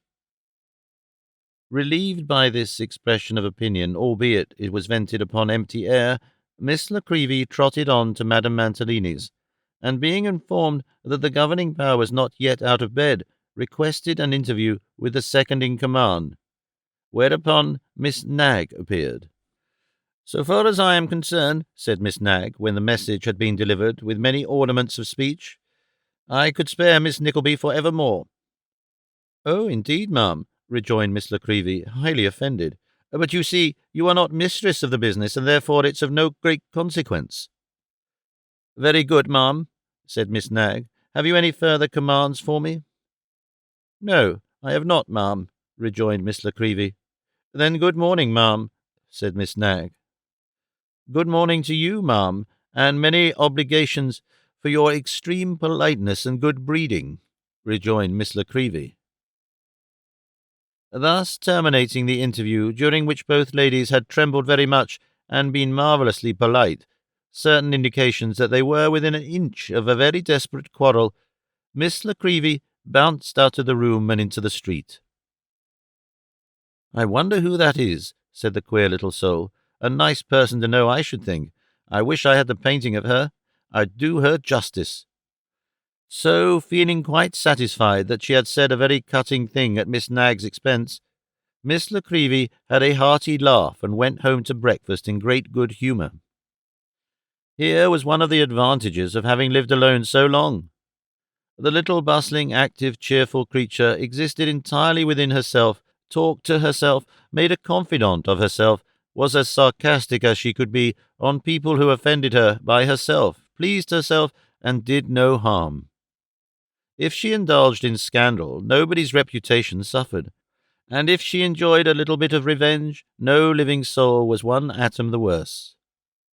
One of the many to whom, from straitened circumstances, a consequent inability to form the associations they would wish, and a disinclination to mix with the society they could obtain, London is as complete a solitude as the plains of Syria, the humble artist had pursued her lonely but contented way for many years, and, until the peculiar misfortunes of the Nickleby family attracted her attention, had made no friends, though brimful of the friendliest feelings to all mankind. There are many warm hearts in the same solitary guise as poor little Miss Nickleby. However, that's neither here nor there just now.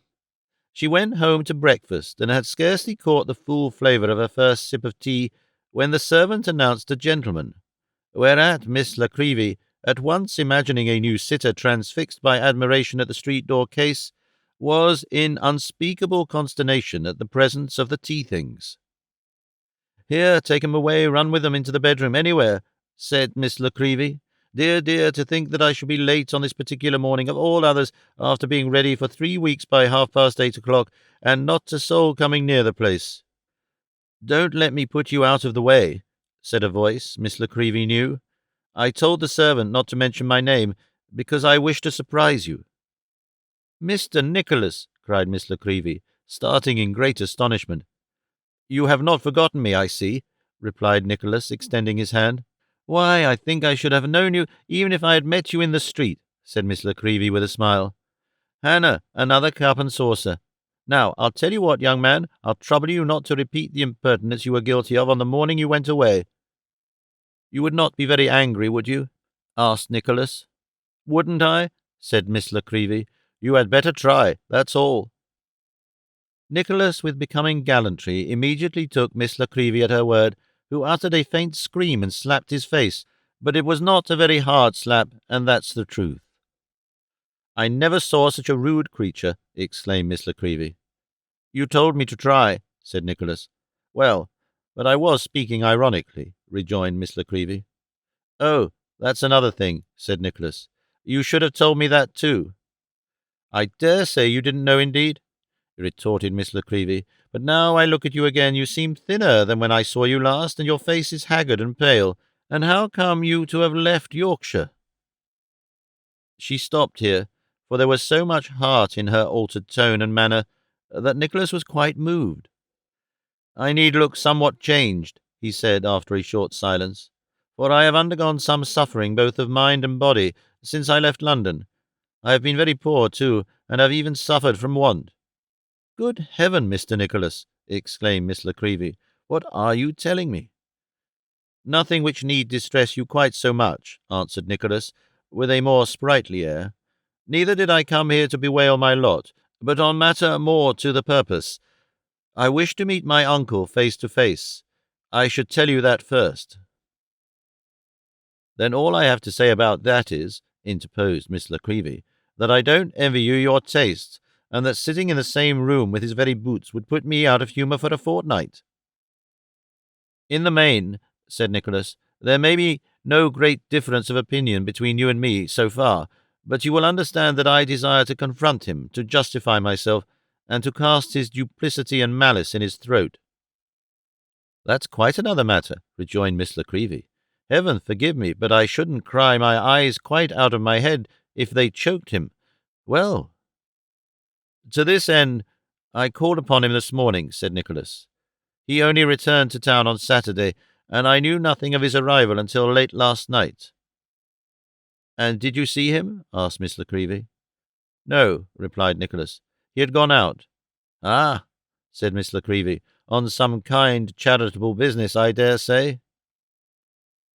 "I have reason to believe," pursued Nicholas, "from what has been told me by a friend of mine who is acquainted with his movements, that he intends seeing my mother and sister today, and giving them his version of the occurrences that have befallen me. I will meet him there." "That's right," said Miss Nickleby, rubbing her hands. "And yet, I don't know," she added. "There is much to be thought of, others to be considered." "I have considered others," rejoined Nicholas, "but as honesty and honour are both at issue, nothing shall deter me." "You should know best," said Miss Nickleby. "In this case I hope so," answered Nicholas, "and all I want you to do for me is to prepare them for my coming. They think me a long way off, and if I went wholly unexpected I should frighten them.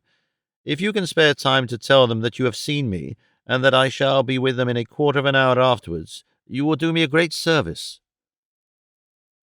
"I wish I could do you, or any of you, a greater," said Miss Nickleby, "but the power to serve is as seldom joined with the will as the will is with the power, I think." Talking on very fast and very much, Miss Nickleby finished her breakfast with great expedition, put away the tea-caddy, and hid the key under the fender, resumed her bonnet, and, taking Nicholas's arm, sallied forth at once to the city. Nicholas left her near the door of his mother's house, and promised to return within a quarter of an hour. It so chanced that Ralph Nickleby, at length seeing fit for his own purposes to communicate the atrocities of which Nicholas had been guilty, had, instead of first proceeding to another quarter of the town on business, as Newman Noggs supposed he would, gone straight to his sister-in-law. Hence, when Miss Nickleby, admitted by a girl who was cleaning the house, made her way to the sitting-room, she found Mrs. Nickleby and Kate in tears, and Ralph just concluding his statement of his nephew's misdemeanours. Kate beckoned her not to retire, and Miss Nickleby took a seat in silence. "You are here already, are you, my gentleman?" thought the little woman. "Then he shall announce himself and see what effect that has on you." "This is pretty," said Ralph, folding up Miss Squeer's note. "Very pretty. I recommend him against all my previous conviction, for I knew he would never do any good to a man with whom, behaving himself properly, he might have remained in comfort for years. What is the result? Conduct for which he might hold up his hand at the Old Bailey." "I will never believe it," said Kate indignantly. "Never. It is some base conspiracy which carries its own falsehood with it." "My dear," said Ralph, "you wrong the worthy man. These are not inventions. The man is assaulted, your brother is not to be found. This boy of whom they speak goes with him. Remember, remember." "It is impossible," said Kate. "Nicholas? And a thief too? Mamma, how can you sit and hear such statements?" Poor Mrs. Nickleby, who had at no time been remarkable for the possession of a very clear understanding, and who had been reduced by the late changes in her affairs to a most complicated state of perplexity, made no other reply to this earnest remonstrance than exclaiming from behind a mass of pocket-handkerchief that she never could have believed it, thereby most ingeniously leaving her hearers to suppose that she did believe it.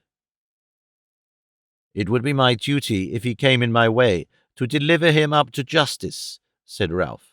"My bounden duty. I should have no other course, as a man of the world and a man of business, to pursue. And yet," said Ralph, speaking in a very marked manner, and looking furtively but fixedly at Kate, "and yet I would not. I would spare the feelings of his sister, and his mother, of course," added Ralph, as though by an afterthought, and with far less emphasis. Kate very well understood that this was held out as an additional inducement to her to preserve the strictest silence regarding the events of the preceding night. She looked involuntarily towards Ralph as he ceased to speak, but he turned his eyes another way and seemed for the moment quite unconscious of her presence. "Everything," said Ralph, after a long silence, broken only by Mrs. Nickleby's sobs, "everything combines to prove the truth of this letter, if indeed there were any possibility of disputing it. Do innocent men steal away from the sight of honest folks and skulk in hiding-places like outlaws? Do innocent men inveigle nameless vagabonds and prowl with them about the country as idle robbers do? Assault, riot, theft, what do you call these?" "A lie," cried a voice as the door was dashed open, and Nicholas came into the room. In the first moment of surprise, and possibly of alarm, Ralph rose from his seat and fell back a few paces, quite taken off his guard by this unexpected apparition. In another moment he stood, fixed and immovable, with folded arms, regarding his nephew with a scowl, while Kate and Miss Nickleby threw themselves between the two to prevent the personal violence which the fierce excitement of Nicholas appeared to threaten. "Dear Nicholas," cried his sister, clinging to him, "be calm, consider." "Consider, Kate?" cried Nicholas, clasping her hands so tight in the tumult of his anger that she could scarcely bear the pain. "When I consider all, and think of what has passed, I need be made of iron to stand before him." "Or bronze," said Ralph quietly. "There is not hardihood enough in flesh and blood to face it out." "Oh, dear, dear," cried Mrs. Nickleby, "that things should have come to such a pass as this." "Who speaks in a tone as if I had done wrong and brought disgrace on them?" said Nicholas, looking round. "Your mother, sir," replied Ralph, motioning towards her. "Whose ears have been poisoned by you," said Nicholas, "by you who, under pretence of deserving the thanks she poured upon you, heaped every insult, wrong, and indignity upon my head. You who sent me to a den where sordid cruelty, worthy of yourself, runs wanton, and youthful misery stalks precocious, where the lightness of childhood shrinks into the heaviness of age, and its every promise blights and withers as it grows. I call heaven to witness," said Nicholas, looking eagerly round, "that I have seen all this, and that he knows it." "Refute these calumnies," said Kate, "and be more patient, so that you may give them no advantage. Tell us what you really did, and show that they are untrue."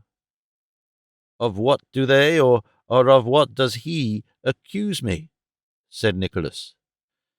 "First, of attacking your master, and being within an ace of qualifying yourself to be tried for murder," interposed Ralph. "I speak plainly, young man, bluster as you will." "I interfered," said Nicholas, "to save a miserable creature from the vilest cruelty. In so doing, I inflicted such punishment upon a wretch as he would not readily forget, though far less than he deserved from me.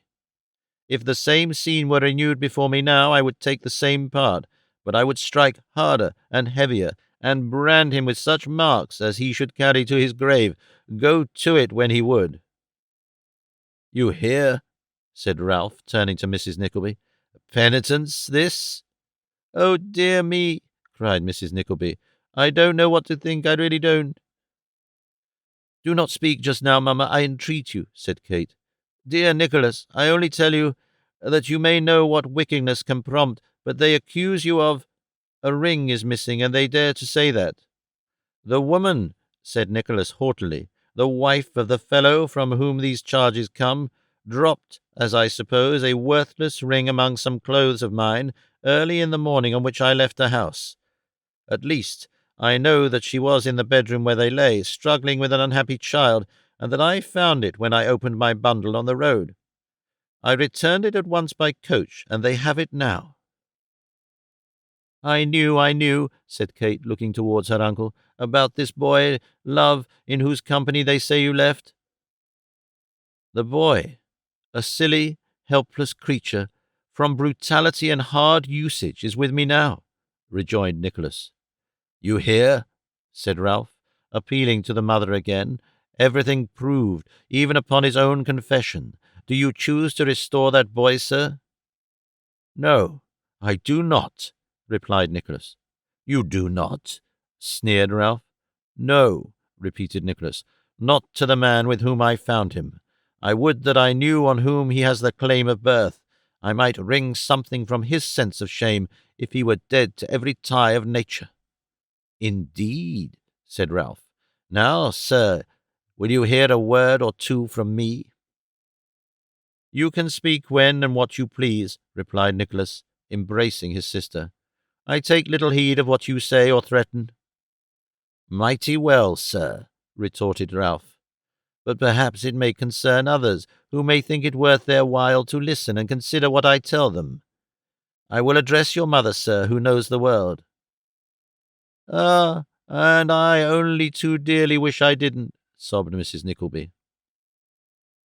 There really was no necessity for the good lady to be much distressed upon this particular head, the extent of her worldly knowledge being, to say the least, very questionable, and so Ralph seemed to think, for he smiled as she spoke. He then glanced steadily at her and Nicholas by turns as he delivered himself in these words. Of what I have done, or what I meant to do for you, ma'am, and my niece, I say not one syllable. I held out no promise, and leave you to judge for yourself. I hold out no threat now, but I say that this boy, headstrong, wilful, and disorderly as he is, should not have one penny of my money, or one crust of my bread, or one grasp of my hand to save him from the loftiest gallows in all Europe. I will not meet him, come where he comes, or hear his name. I will not help him, or those who help him. With a full knowledge of what he brought upon you by so doing, he has come back in his selfish sloth to be an aggravation of your wants and a burden upon his sister's scanty wages. I regret to leave you, and more to leave her now, but I will not encourage this compound of meanness and cruelty, and, as I will not ask you to renounce him, I see you no more. If Ralph had not known and felt his power in wounding those he hated, his glances at Nicholas would have shown it him in all its force, as he proceeded in the above address. Innocent as the young man was of all wrong, every artful insinuation stung, every well-considered sarcasm cut him to the quick, and when Ralph noted his pale face and quivering lip, he hugged himself to mark how well he had chosen the taunts best calculated to strike deep into a young and ardent spirit. I can't help it, cried Mrs. Nickleby. I know you have been very good to us and meant to do a good deal for my dear daughter. I am quite sure of that. I know you did, and it was very kind of you, having her at your house and all, and of course it would have been a great thing for her and for me too.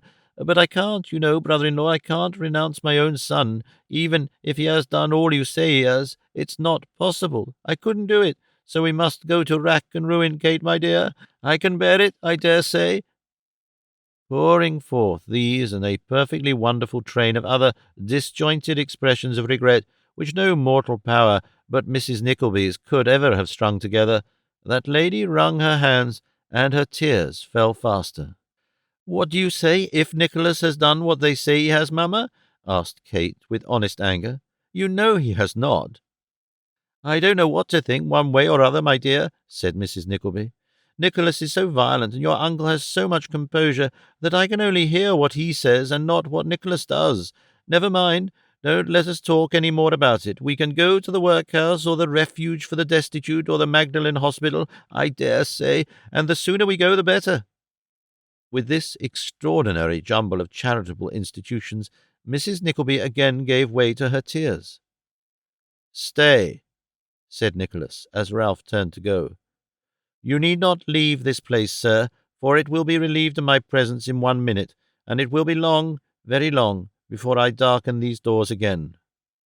"Nicholas," cried Kate, throwing herself on her brother's shoulder, "do not say so. My dear brother, you will break my heart. Mamma, speak to him. Do not mind her, Nicholas. She does not mean it. You should know her better. Uncle, somebody, for heaven's sake, speak to him." "I never meant, Kate," said Nicholas, tenderly. "I never meant to stay among you. You think better of me than to suppose it possible.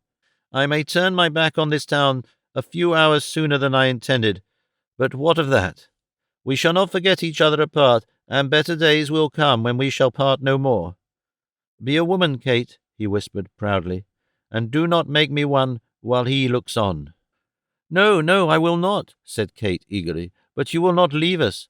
Oh, think of all the happy days we have had together before these terrible misfortunes came upon us, of all the comfort and happiness of home, and the trials we have to bear now, of our having no protector under all the slights and wrongs that poverty so much favours, and you cannot leave us to bear them alone, without one hand to help us." "You will be helped when I am away," replied Nicholas hurriedly. "I am no help to you, no protector. I should bring you nothing but sorrow and want and suffering. My own mother sees it, and her fondness and fears for you point to the course that I should take. And so all good angels bless you, Kate, till I can carry you to some home of mine, where we may revive the happiness denied to us now, and talk of these trials as of things gone by. Do not keep me here, but let me go at once. There, dear girl, dear girl." The grasp which had detained him relaxed, and Kate swooned in his arms. Nicholas stooped over her for a few seconds, and placing her gently in a chair, confided her to their honest friend. "I need not entreat your sympathy," he said, wringing her hand, "for I know your nature. You will never forget them." He stepped up to Ralph, who remained in the same attitude which he had preserved throughout the interview, and moved not a finger. "Whatever step you take, sir," he said, in a voice inaudible beyond themselves, "I shall keep a strict account of. I leave them to you at your desire. There will be a day of reckoning sooner or later, and it will be a heavy one for you if they are wronged." Ralph did not allow a muscle of his face to indicate that he heard one word of this parting address. He hardly knew that it was concluded, and Mrs. Nickleby had scarcely made up her mind to detain her son by force if necessary, when Nicholas was gone. As he hurried through the streets to his obscure lodging, seeking to keep pace, as it were, with the rapidity of the thoughts which crowded upon him, many doubts and hesitations arose in his mind, and almost tempted him to return. But what would they gain by this? Supposing he were to put Ralph Nickleby at defiance, and were even fortunate enough to obtain some small employment, his being with them could only render their present condition worse, and might greatly impair their future prospects. For his mother had spoken of some new kindnesses towards Kate, which she had not denied. "No," thought Nicholas, "I have acted for the best." But before he had gone 500 yards, some other and different feeling would come upon him, and then he would lag again, and pulling his hat over his eyes, give way to the melancholy reflections which pressed thickly upon him. To have committed no fault, and yet to be so entirely alone in the world, to be separated from the only persons he loved, and to be proscribed like a criminal, when 6 months ago he had been surrounded by every comfort, and looked up to as the chief hope of his family, this was hard to bear. He had not deserved it either. Well, there was comfort in that, and poor Nicholas would brighten up again, to be again depressed, as his quickly shifting thoughts presented every variety of light and shade before him. Undergoing these alternations of hope and misgiving, which no one placed in a situation of ordinary trial can fail to have experienced, Nicholas at length reached his poor room, where, no longer borne up by the excitement which had hitherto sustained him, but depressed by the revulsion of feeling it left behind, he threw himself on the bed, and turning his face to the wall, gave free vent to the emotions he had so long stifled. He had not heard anybody enter, and was unconscious of the presence of Smike until, happening to raise his head, he saw him, standing at the upper end of the room, looking wistfully towards him. He withdrew his eyes when he saw that he was observed, and affected to be busied with some scanty preparations for dinner. "Well, Smike," said Nicholas, as cheerfully as he could speak, "let me hear what new acquaintances you have made this morning, or what new wonder you have found out in the comforts of this street and the next one." "No," said Smike, shaking his head mournfully. "I must talk of something else to-day." "Of what you like," replied Nicholas good-humouredly. "Of this," said Smike. "I know you are unhappy, and have got into great trouble by bringing me away. I ought to have known that, and stopped behind. I would, indeed, if I had thought it then. You are not rich. You have not enough for yourself, and I should not be here. You grow," said the lad, laying his hand timidly on that of Nicholas. "You grow thinner every day, your cheek is paler, and your eye more sunk. Indeed, I cannot bear to see you so, and think how I am burdening you. I tried to go away today, but the thought of your kind face drew me back. I could not leave you without a word." The poor fellow could say no more, for his eyes filled with tears and his voice was gone. "The word which separates us," said Nicholas, grasping him heartily by the shoulder, "shall never be said by me, for you are my only comfort and stay. I would not lose you now, Smike, for all the world could give. The thought of you has upheld me through all I have endured today, and shall through 50 times such trouble. Give me your hand. My heart is linked to yours. We will journey from this place together before the week is out. What if I am steeped in poverty? You lighten it, and we will be poor together."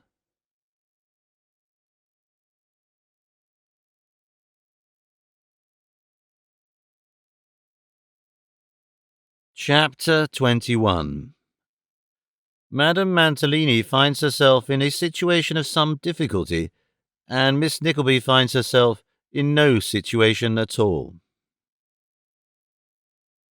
The agitation she had undergone rendered Kate Nickleby unable to resume her duties at the dressmaker's for 3 days, at the expiration of which interval she betook herself at the accustomed hour, and with languid steps, to the temple of fashion where Madame Mantalini reigned paramount and supreme.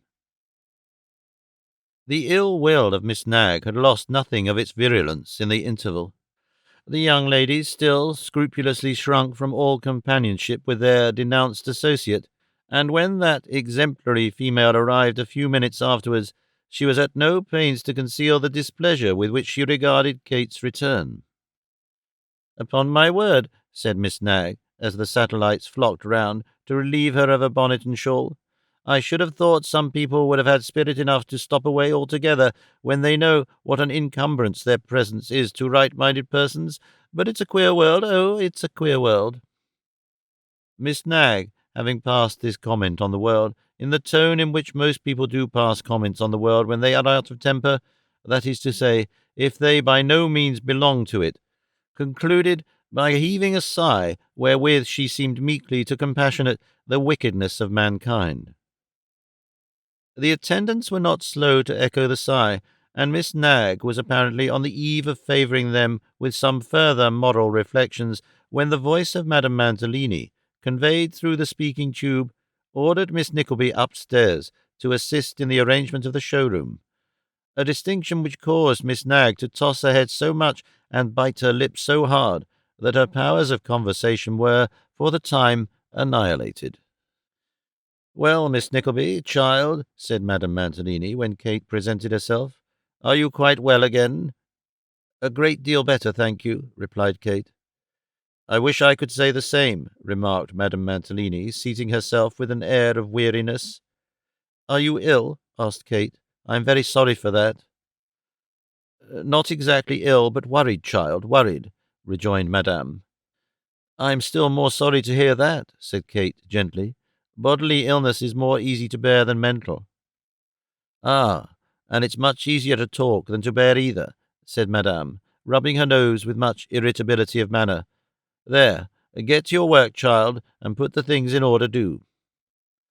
While Kate was wondering within herself what these symptoms of unusual vexation portended, Mr. Mantalini put the tips of his whiskers and by degrees his head through the half-opened door and cried in a soft voice, "Is my life and soul there?" "No," replied his wife. "How can it say so when it is blooming in the front room like a little rose in a damnation flower-pot?" urged Mantalini. "May its poppet come in and talk?" "Certainly not," replied Madame. "You know I never allow you here. Go along." The poppet, however, encouraged perhaps by the relenting tone of this reply, ventured to rebel, and stealing into the room made towards Madame Mantalini on tiptoe, blowing her a kiss as he came along. "Why, will it vex itself and twist its little face into bewitching nutcrackers?" said Mantalini, putting his left arm round the waist of his life and soul, and drawing her towards him with his right. "Oh, I can't bear you," replied his wife. "Not, not bear me?" exclaimed Mantalini. "Fibs, fibs, I couldn't be. There's not a woman alive that could tell me such a thing to my face, to my own face." Mr. Mantalini stroked his chin as he said this, and glanced complacently at an opposite mirror. "Such destructive extravagance," reasoned his wife in a low tone. "All in its joy at having gained such a lovely creature, such a little Venus, such a demmed, enchanting, bewitching, engrossing, captivating little Venus," said Mantalini. "See what a situation you have placed me in," urged Madame. "No harm will come, no harm shall come, to its own darling," rejoined Mr. Mantalini. "It's all over, there will be nothing the matter, money shall be got in, and if it don't come in fast enough, old Nickleby shall stump up again, or have his jugular separated if he dares to vex and hurt the little—" "Hush!" interposed Madame. "Don't you see?" Mr. Mantalini, who, in his eagerness to make up matters with his wife, had overlooked or feigned to overlook Miss Nickleby hitherto, took the hint, and laying his finger on his lips, sunk his voice still lower. There was, then, a great deal of whispering, during which Madame Mantalini appeared to make reference, more than once, to certain debts incurred by Mr. Mantalini previous to her coverture, and also to an unexpected outlay of money in payment of the aforesaid debts, and furthermore to certain agreeable weaknesses on that gentleman's part, such as gaming, wasting, idling, and a tendency to horseflesh, each of which matters of accusation Mr. Mantalini disposed of by one kiss or more as its relative importance demanded. The upshot of it all was that Madame Mantalini was in raptures with him, and that they went upstairs to breakfast. Kate busied herself in what she had to do, and was silently arranging the various articles of decoration in the best taste she could display, when she started to hear a strange man's voice in the room, and started again to observe, on looking round, that a white hat and a red neckerchief, and a broad round face, and a large head, and a part of a green coat were in the room too. "Don't alarm yourself, miss," said the proprietor of these appearances. "I say, this here's the manty-making concern, ain't it?" "Yes," rejoined Kate, greatly astonished. "What did you want?"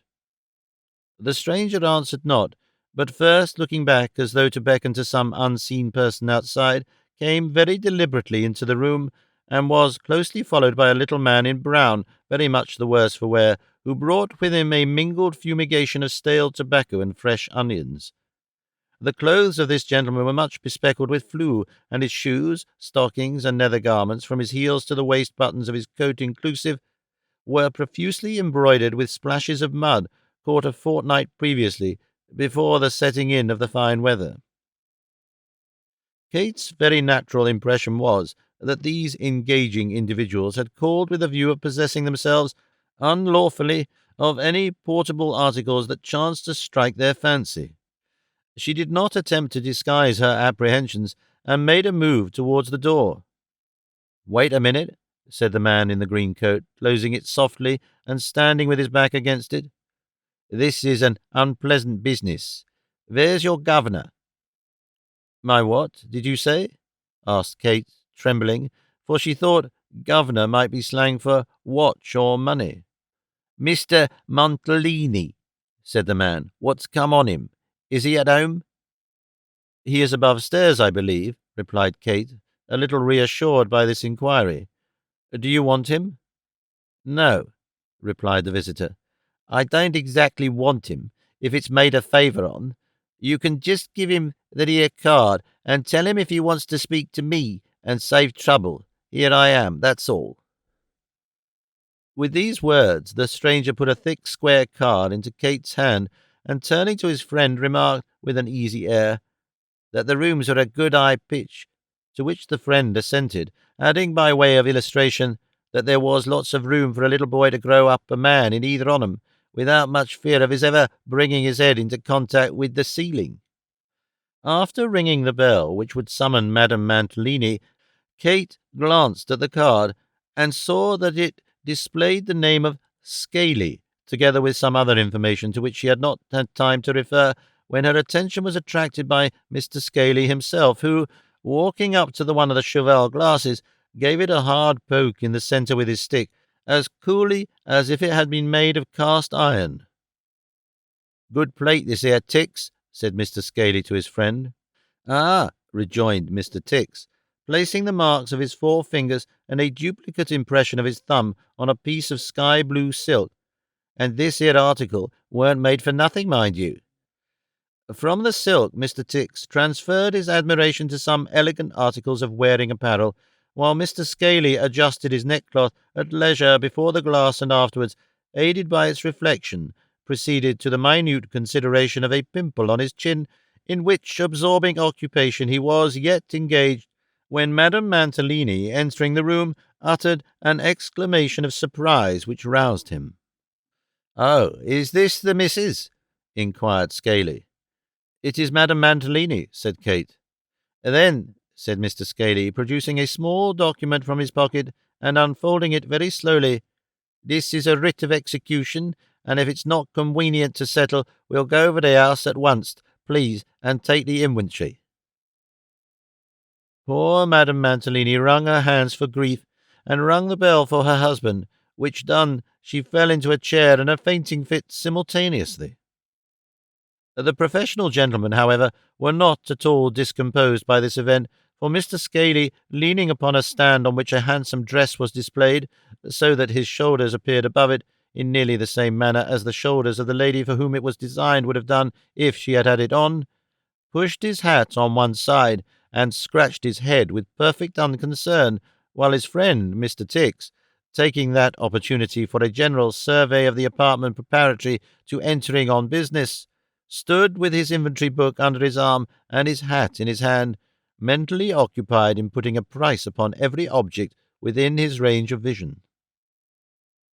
Such was the posture of affairs when Mr. Mantalini hurried in, and as that distinguished specimen had had a pretty extensive intercourse with Mr. Scaly's fraternity in his bachelor days, and was, besides, very far from being taken by surprise on the present agitating occasion, he merely shrugged his shoulders, thrust his hands down to the bottom of his pockets, elevated his eyebrows, whistled a bar or two, swore an oath or two, and, sitting astride upon a chair, put the best face upon the matter with great composure and decency. "What's the demmed total?" was the first question he asked. £1,527 4 and 9pence halfpenny, replied Mr. Scaly without moving a limb.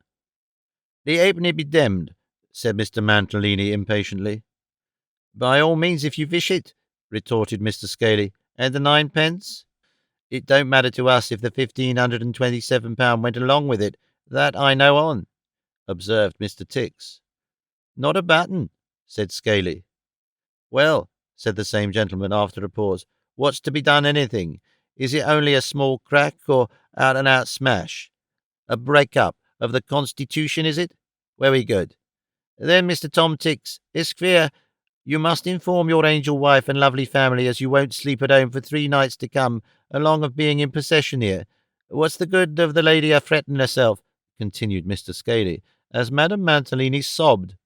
"A good half of what's here isn't paid for, I dare say, and what a consolation oughtn't that to be to her feelings?" With these remarks, combining great pleasantry with sound moral encouragement under difficulties, Mr. Scaley proceeded to take the inventory, in which delicate task he was materially assisted by the uncommon tact and experience of Mr. Tix, the broker. "My cup of happiness is sweetener," said Mantalini, approaching his wife with a penitent air. "Will you listen to me for 2 minutes?" "Oh, don't speak to me," replied his wife, sobbing. "You have ruined me, and that's enough." Mr. Mantalini, who had doubtless well considered his part, no sooner heard these words pronounced in a tone of grief and severity than he recoiled several paces, assumed an expression of consuming mental agony, rushed headlong from the room, and was soon afterwards heard to slam the door of an upstairs dressing-room with great violence. "Miss Nickleby," cried Madame Mantalini, when this sound met her ear, "make haste, for heaven's sake. He will destroy himself. I spoke unkindly to him, and he cannot bear it from me. Alfred, my darling, Alfred!" With such exclamations she hurried upstairs, followed by Kate, who, although she did not quite participate in the fond wife's apprehensions, was a little flurried nevertheless. The dressing-room door being hastily flung open, Mr. Mantalini was disclosed to view, with his shirt-collar symmetrically thrown back, putting a fine edge to a breakfast-knife by means of his razor-strop. "Ah!" cried Mr. Mantalini, "interrupted!" And whisk went the breakfast-knife into Mr. Mantalini's dressing-gown pocket, while Mr. Mantalini's eyes rolled wildly, and his hair, floating in wild disorder, mingled with his whiskers. "Alfred!" cried his wife, flinging her arms about him. "I didn't mean to say it. I didn't mean to say it." "Ruined?" cried Mr. Mantalini. "Have I brought ruin upon the best and purest creature that ever blessed a demnition vagabond? Damn it, let me go." At this crisis of his ravings, Mr. Mantalini made a pluck at the breakfast-knife, and being restrained by his wife's grasp, attempted to dash his head against the wall, taking very good care to be at least 6 feet from it. "Compose yourself, my own angel," said Madame. "It was nobody's fault. It was mine as much as yours. We shall do very well yet. Come, Alfred, come." Mr. Mantalini did not think proper to come to all at once, but after calling several times for poison, and requesting some lady or gentleman to blow his brains out, gentler feelings came upon him, and he wept pathetically. In this softened frame of mind, he did not oppose the capture of the knife, which, to tell the truth, he was rather glad to be rid of, as an inconvenient and dangerous article for a skirt-pocket, and finally he suffered himself to be led away by his affectionate partner. After a delay of 2 or 3 hours, the young ladies were informed that their services would be dispensed with until further notice, and at the expiration of 2 days the name of Mantalini appeared in the list of bankrupts. Miss Nickleby received an intimation per post on the same morning that the business would be in future carried on under the name of Miss Nag, and that her assistance would no longer be required, a piece of intelligence with which Mrs. Nickleby was no sooner made acquainted than that good lady declared she had expected it all along, and cited divers unknown occasions on which she had prophesied to that precise effect. "And I say again," remarked Mrs. Nickleby, who, it is scarcely necessary to observe, had never said so before, "I say again that a milliner's and dressmaker's is the very last description of business, Kate, that you should have thought of attaching yourself to. I don't make it a reproach to you, my love, but still I will say that if you had consulted your own mother—" "Well, well, mamma," said Kate mildly, "what would you recommend now?" "Recommend?" cried Mrs. Nickleby. "Isn't it obvious, my dear, that of all occupations in this world for a young lady situated as you are, that of companion to some amiable lady is the very thing for which your education and manners and personal appearance and everything else exactly qualify you? Did you ever hear your poor dear papa speak of the young lady who was the daughter of the old lady who boarded in the same house that he boarded in once, when he was a bachelor? What was her name again?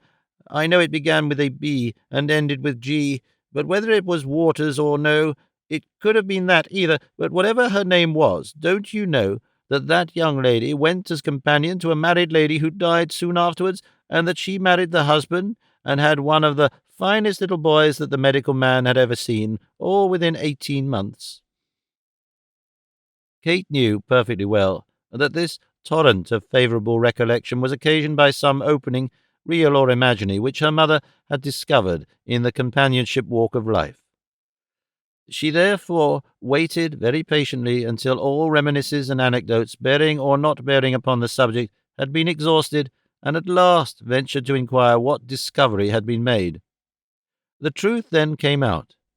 Mrs. Nickleby had, that morning, had a yesterday's newspaper of the very first respectability from the public house where the porter came from, and in this yesterday's newspaper was an advertisement, couched in the purest and most grammatical English, announcing that a married lady was in want of a genteel young person as companion, and that the married lady's name and address were to be known on application at a certain library at the west end of the town, therein mentioned.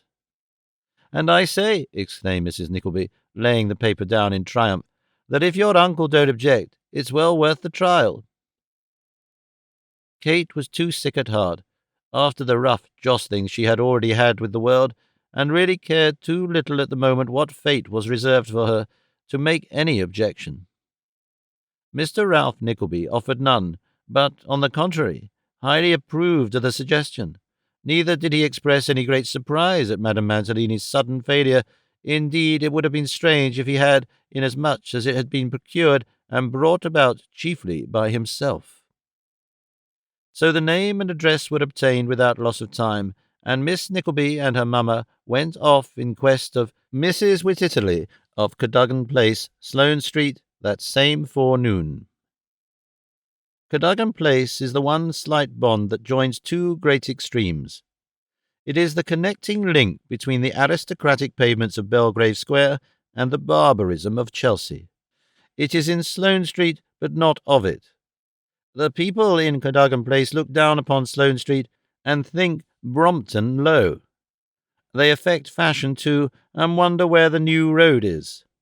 Not that they claim to be on precisely the same footing as the high folks of Belgrave Square and Grosvenor Place, but that they stand, with reference to them, rather in the light of those illegitimate children of the great who are content to boast of their connections, although their connections disavow them.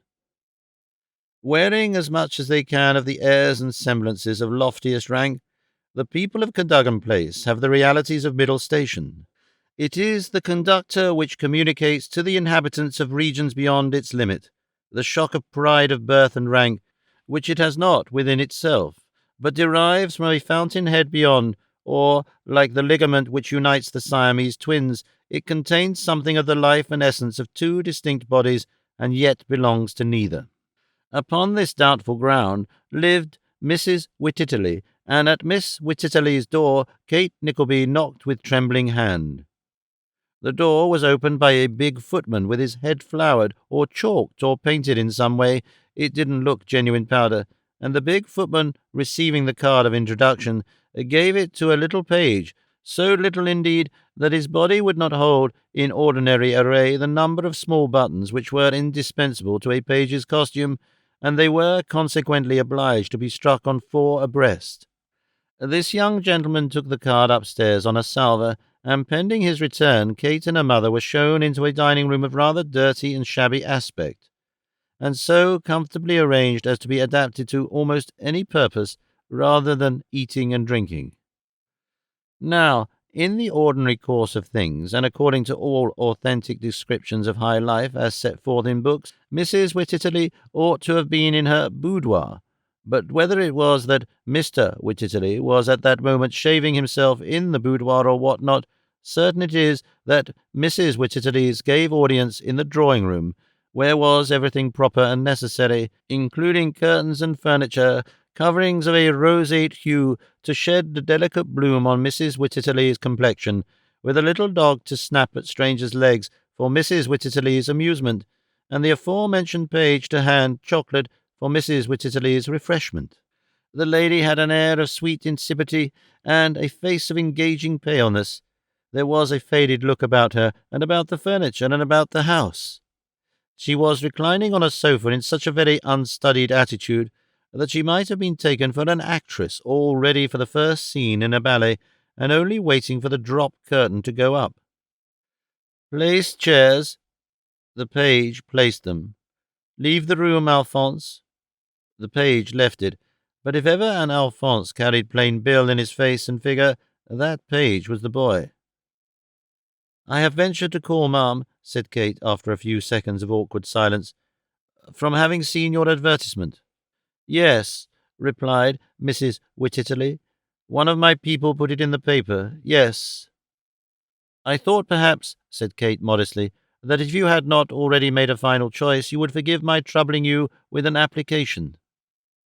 "Yes," drawled Mrs. Wititterly again, "if you have already made a selection." "Oh dear, no," interrupted the lady. "I am not so easily suited. I really don't know what to say. You have never been a companion before, have you?" Mrs. Nickleby, who had been eagerly watching her opportunity, came dexterously in before Kate could reply. "Not to any stranger, ma'am," said the good lady, "but she has been a companion to me for some years. I am her mother, ma'am." "Oh," said Mrs. Wititterly, "I apprehend you." "I assure you, ma'am," said Mrs. Nickleby, "that I very little thought at one time that it would be necessary for my daughter to go out into the world at all, for her poor dear papa was an independent gentleman, and would have been at this moment if he had but listened in time to my constant entreaties and—" "Dear mamma," said Kate in a low voice. "My dear Kate, if you will allow me to speak," said Mrs. Nickleby, "I shall take the liberty of explaining to this lady—" "I think it is almost unnecessary, mamma." And notwithstanding all the frowns and winks with which Mrs. Nickleby intimated that she was going to say something which would clench the business at once, Kate maintained her point by an expressive look, and for once Mrs. Nickleby was stopped upon the very brink of an oration. "What are your accomplishments?" asked Mrs. Wititterly, with her eyes shut. Kate blushed as she mentioned her principal acquirements, and Mrs. Nickleby checked them all off, one by one, on her fingers, having calculated the number before she came out. Luckily, the two calculations agreed, so Mrs. Nickleby had no excuse for talking. "You are a good temper?" asked Mrs. Wititterly, opening her eyes for an instant and shutting them again. "I hope so," rejoined Kate. "And have a highly respectable reference for everything, have you?" Kate replied that she had, and laid her uncle's card upon the table. "Have the goodness to draw your chair a little nearer and let me look at you," said Mrs. Wititterly. "I am so very near-sighted that I can't quite discern your features." Kate complied, though not without some embarrassment, with this request, and Mrs. Wititterly took a languid survey of her countenance, which lasted some 2 or 3 minutes. "I like your appearance," said that lady, ringing a little bell. "Alphonse, request your master to come here."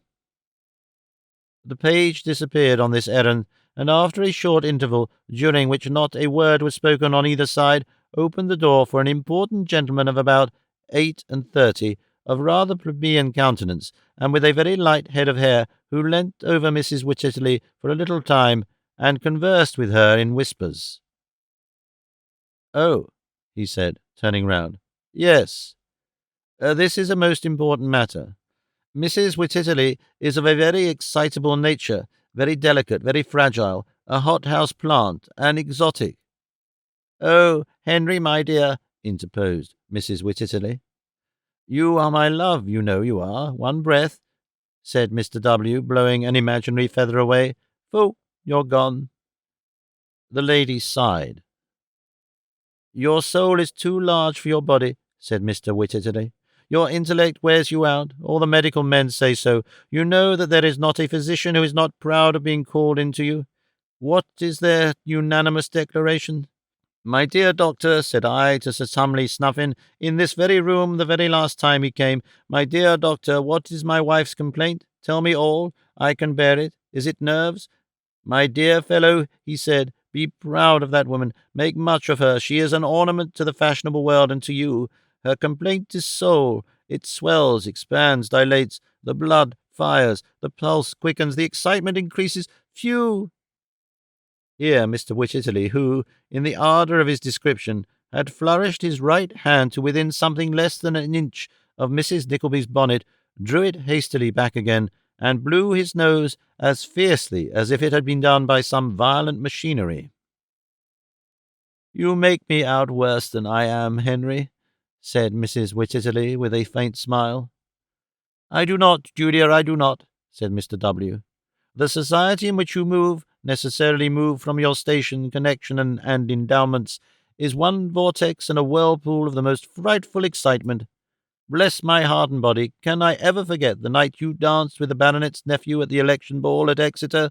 It was tremendous." "I always suffer for these triumphs afterwards," said Mrs. Wititterly. "And for that very reason," rejoined her husband, "you must have a companion in whom there is great gentleness, great sweetness, excessive sympathy, and perfect repose." Here both Mr. and Mrs. Wititterly, who had talked rather at the Nicklebys than to each other, left off speaking, and looked to their two hearers with an expression of countenance which seemed to say, "What do you think of all this?" "Mrs. Wititterly," said her husband, addressing himself to Mrs. Nickleby, "is sought after and courted by glittering crowds and brilliant circles. She is excited by the opera, the drama, the fine arts, the nobility, my love," interposed Mrs. Wititterly. "The nobility, of course," said Mr. Wititterly, "and the military. She forms and expresses an immense variety of opinions on an immense variety of subjects. If some people in public life were acquainted with Mrs. Wititterly's real opinion of them, they would not hold their heads, perhaps, quite as high as they do." "Hush, Henry," said the lady. "This is scarcely fair." "I mention no names, Julia," replied Mr. Wititterly, "and nobody is injured. I merely mention the circumstance to show that you are no ordinary person, that there is a constant friction perpetually going on between your mind and your body, and that you must be soothed and tended. Now let me hear, dispassionately and calmly, what are this young lady's qualifications for the office?" In obedience to this request, the qualifications were all gone through again, with the addition of many interruptions and cross-questionings from Mr. Wititterly. It was finally arranged that inquiries should be made, and a decisive answer addressed to Miss Nickleby under cover of her uncle within 2 days. These conditions agreed upon, the page showed them down as far as the staircase window, and the big footman, relieving guard at that point, piloted them in perfect safety to the street door. "They are very distinguished people, evidently," said Mrs. Nickleby, as she took her daughter's arm. "What a superior person Mrs. Wititterly is!" "Do you think so, mamma?" was all Kate's reply. "Why, who can help thinking so, Kate, my love?" rejoined her mother. "She is pale, though, and looks much exhausted. I hope she may not be wearing herself out, but I am very much afraid—" These considerations led the deep-sighted lady into a calculation of the probable duration of Mrs. Wititterly's life, and the chances of the disconsolate widower bestowing his hand on her daughter. Before reaching home, she had freed Mrs. Wititterly's soul from all bodily restraint, married Kate with great splendour at St. George's, Hanover Square, and only left undecided the minor question whether a splendid French-polished mahogany bedstead should be erected for herself in the 2-pair back of the house in Cadogan Place, or in the 3-pair front, between which apartments she could not quite balance the advantages, and therefore adjusted the question at last by determining to leave it to the decision of her son-in-law. The inquiries were made. The answer, not to Kate's very great joy, was favourable, and at the expiration of a week she betook herself, with all her movables and valuables, to Mrs. Wititterly's mansion, where for the present we will leave her.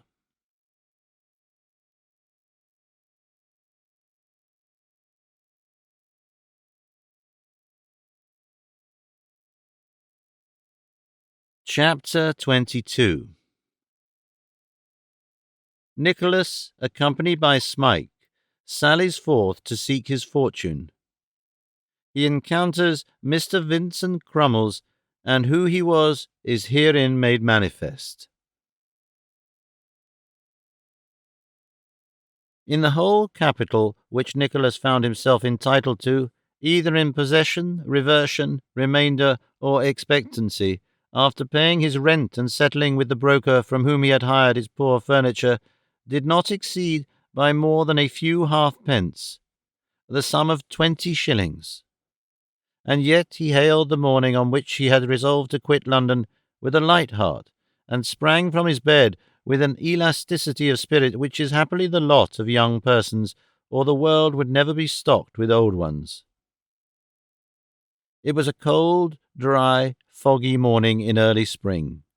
A few meagre shadows flitted to and fro in the misty streets, and occasionally there loomed through the dull vapour the heavy outline of some hackney coach wending homewards, which, drawing slowly nearer, rolled jangling by, scattering the thin crust of frost from its whitened roof, and soon was lost again in the cloud. At intervals were heard the tread of slipshod feet, and the chilly cry of the poor sweep as he crept shivering to his early toil, the heavy footfall of the official watcher of the night, pacing slowly up and down and cursing the tardy hours that still intervened between him and sleep, the rambling of ponderous carts and wagons, the roll of the lighter vehicles which carried buyers and sellers to the different markets, the sound of ineffectual knocking at the doors of heavy sleepers. All these noises fell upon the ear from time to time, but all seemed muffled by the fog, and to be rendered almost as indistinct to the ear as was every object to the sight. The sluggish darkness thickened as the day came on, and those who had the courage to rise and peep at the gloomy street from their curtained windows crept back to bed again and coiled themselves up to sleep. Before even these indications of approaching morning were rife in busy London, Nicholas had made his way alone to the city, and stood beneath the windows of his mother's house. It was dull and bare to see, but it had light and life for him, for there was at least one heart within its old walls to which insult or dishonour would bring the same blood rushing that flowed in his own veins. He crossed the road, and raised his eyes to the window of the room where he knew his sister slept. It was closed and dark. Poor girl, thought Nicholas, she little thinks who lingers here. He looked again and felt for the moment almost vexed that Kate was not there to exchange one word at parting. Good God, he thought, suddenly correcting himself, what a boy I am. It is better as it is, said Nicholas, after he had lounged on a few paces and returned to the same spot. When I left them before and could have said good-bye 1,000 times if I had chosen, I spared them the pain of leave-taking, and why not now? As he spoke, some fancied motion of the curtain almost persuaded him for the instant that Kate was at the window, and by one of those strange contradictions of feeling which are common to us all, he shrunk involuntarily into a doorway, that she might not see him. He smiled at his own weakness and said, God bless them, and walked away with a lighter step. Smike was anxiously expecting him when he reached his old lodgings, and so was Newman, who had expended a day's income in a can of rum and milk to prepare them for the journey. They had tied up the luggage, Smike shouldered it, and away they went, with Newman Noggs in company, for he had insisted on walking as far as he could with them overnight. Which way? Asked Newman wistfully. To Kingston first, replied Nicholas. And where afterwards? Asked Newman. Why won't you tell me? Because I scarcely know myself, good friend, rejoined Nicholas, laying his hand upon his shoulder, and if I did, I have neither plan nor prospect yet, and might shift my quarters 100 times before you could possibly communicate with me. I am afraid you have some deep scheme in your head, said Newman doubtfully. So deep, replied his young friend, that even I can't fathom it. Whatever I resolve upon, depend upon it, I will write to you soon. You won't forget, said Newman. I am not very likely to, rejoined Nicholas. I have not so many friends that I shall grow confused among the number and forget my best one.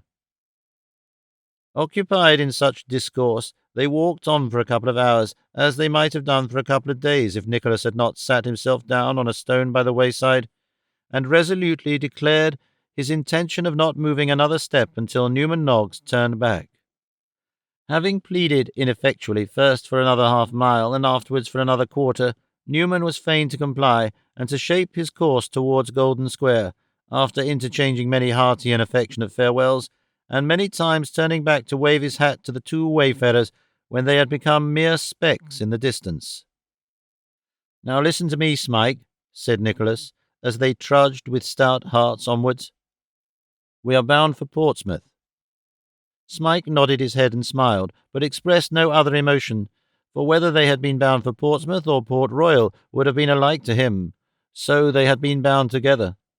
"I don't know much of these matters," resumed Nicholas, "but Portsmouth is a seaport town, and if no other employment is to be obtained, I should think we might get on board some ship. I am young and active, and could be useful in many ways. So could you." "I hope so," replied Smike. "When I was at that— you know what I mean." "Yes, I know," said Nicholas. "You needn't name the place." "Well, when I was there," resumed Smike, his eyes sparkling at the prospect of displaying his abilities, "I could milk a cow and groom a horse with anybody." "Ah," said Nicholas gravely, "I am afraid they don't keep many animals of either kind on board ship, Smike, and even when they have horses, that they are not very particular about rubbing them down. Still, you can learn to do something, you know. Where there's a will, there's a way." "And I am very willing," said Smike, brightening up again. "God knows you are," rejoined Nicholas, "and if you fail, it shall go hard, but I'll do enough for us both." "Do we go all the way today?" asked Smike, after a short silence. "That would be too severe a trial, even for your willing legs," said Nicholas, with a good-humoured smile. "No, Godalming is some 30-and-odd miles from London, as I found from a map I borrowed, and I purpose to rest there. We must push on again tomorrow, for we are not rich enough to loiter. Let me relieve you of that bundle. Come." "No, no," rejoined Smike, falling back a few steps. "Don't ask me to give it up to you." "Why not?" asked Nicholas. "Let me do something for you at least," said Smike. "You will never let me serve you as I ought. You will never know how I think day and night of ways to please you." "You are a foolish fellow to say it, for I know it well, and see it, or I should be a blind and senseless beast," rejoined Nicholas. "Let me ask you a question while I think of it. And there is no one by," he added, looking him steadily in the face. "Have you a good memory?" "I don't know," said Smike, shaking his head sorrowfully. "I think I had once, but it's all gone now, all gone." "Why do you think you had once?" asked Nicholas, turning quickly upon him as though the answer in some way helped out the purport of his question. "Because I could remember when I was a child," said Smike, "but that is very, very long ago, or at least it seems so. I was always confused and giddy at that place you took me from, and could never remember, and sometimes couldn't even understand what they said to me. Let me see. "You are wandering now," said Nicholas, touching him on the arm. "No," replied his companion with a vacant look. "I was only thinking how—" He shivered involuntarily as he spoke. "Think no more of that place, for it is all over," retorted Nicholas, fixing his eyes full upon that of his companion, which was fast settling into an unmeaning, stupefied gaze, once habitual to him and common even then.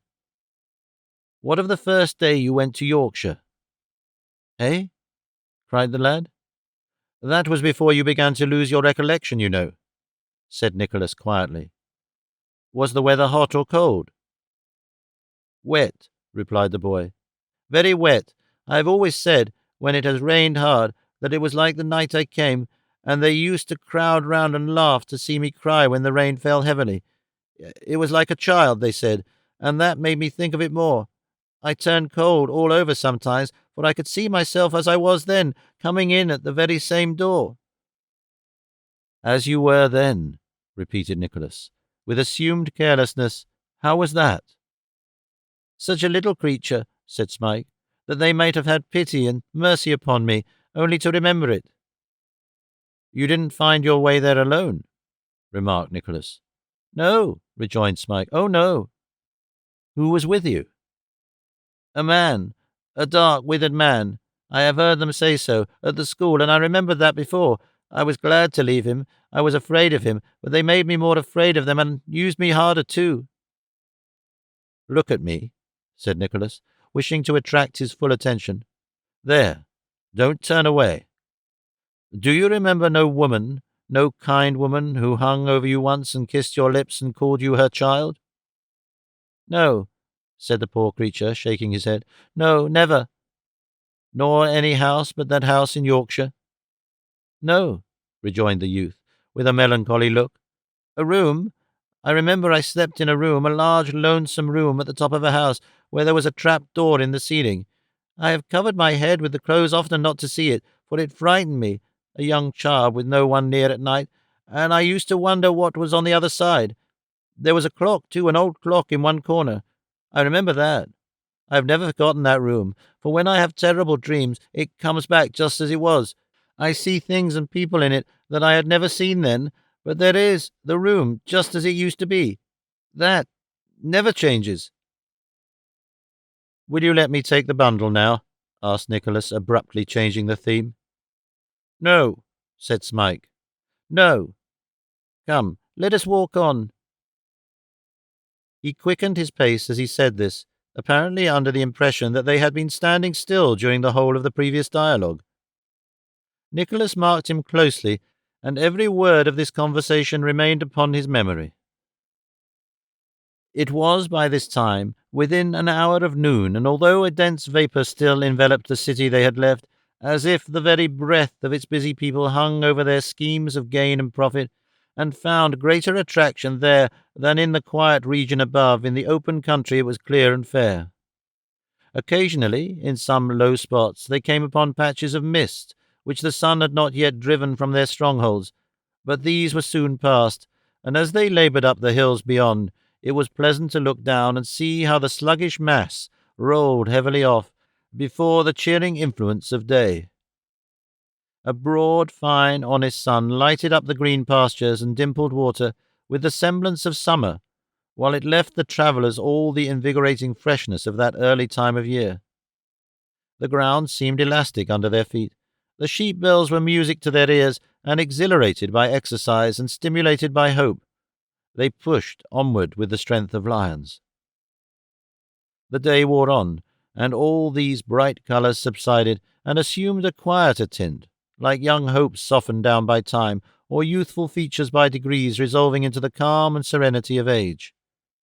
But they were scarcely less beautiful in their slow decline than they had been in their prime, for nature gives to every time and season some beauties of its own, and from morning to night, as from the cradle to the grave, is but a succession of changes so gentle and easy that we can scarcely mark their progress.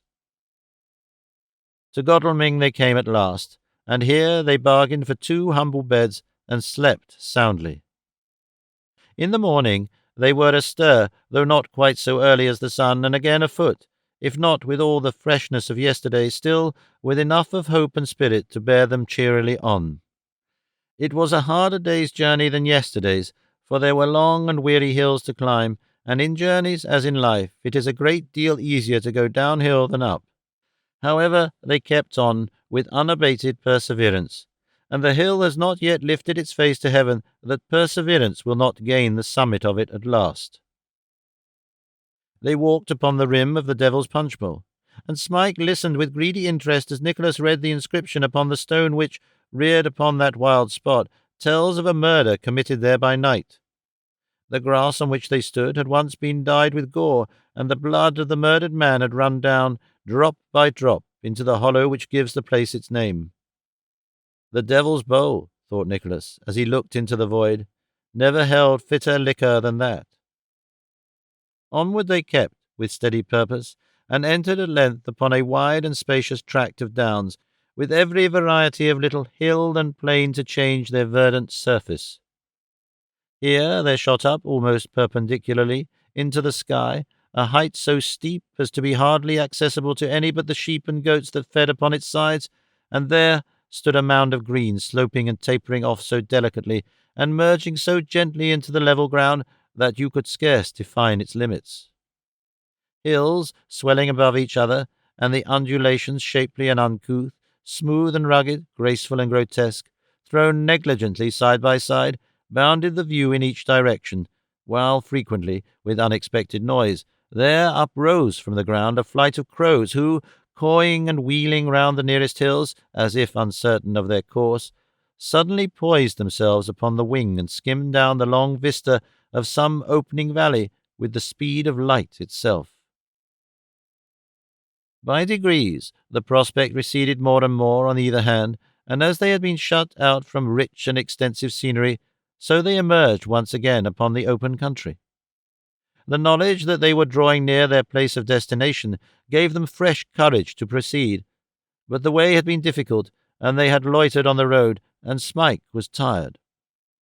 Thus, twilight had already closed in when they turned off the path to the door of a roadside inn, yet 12 miles short of Portsmouth.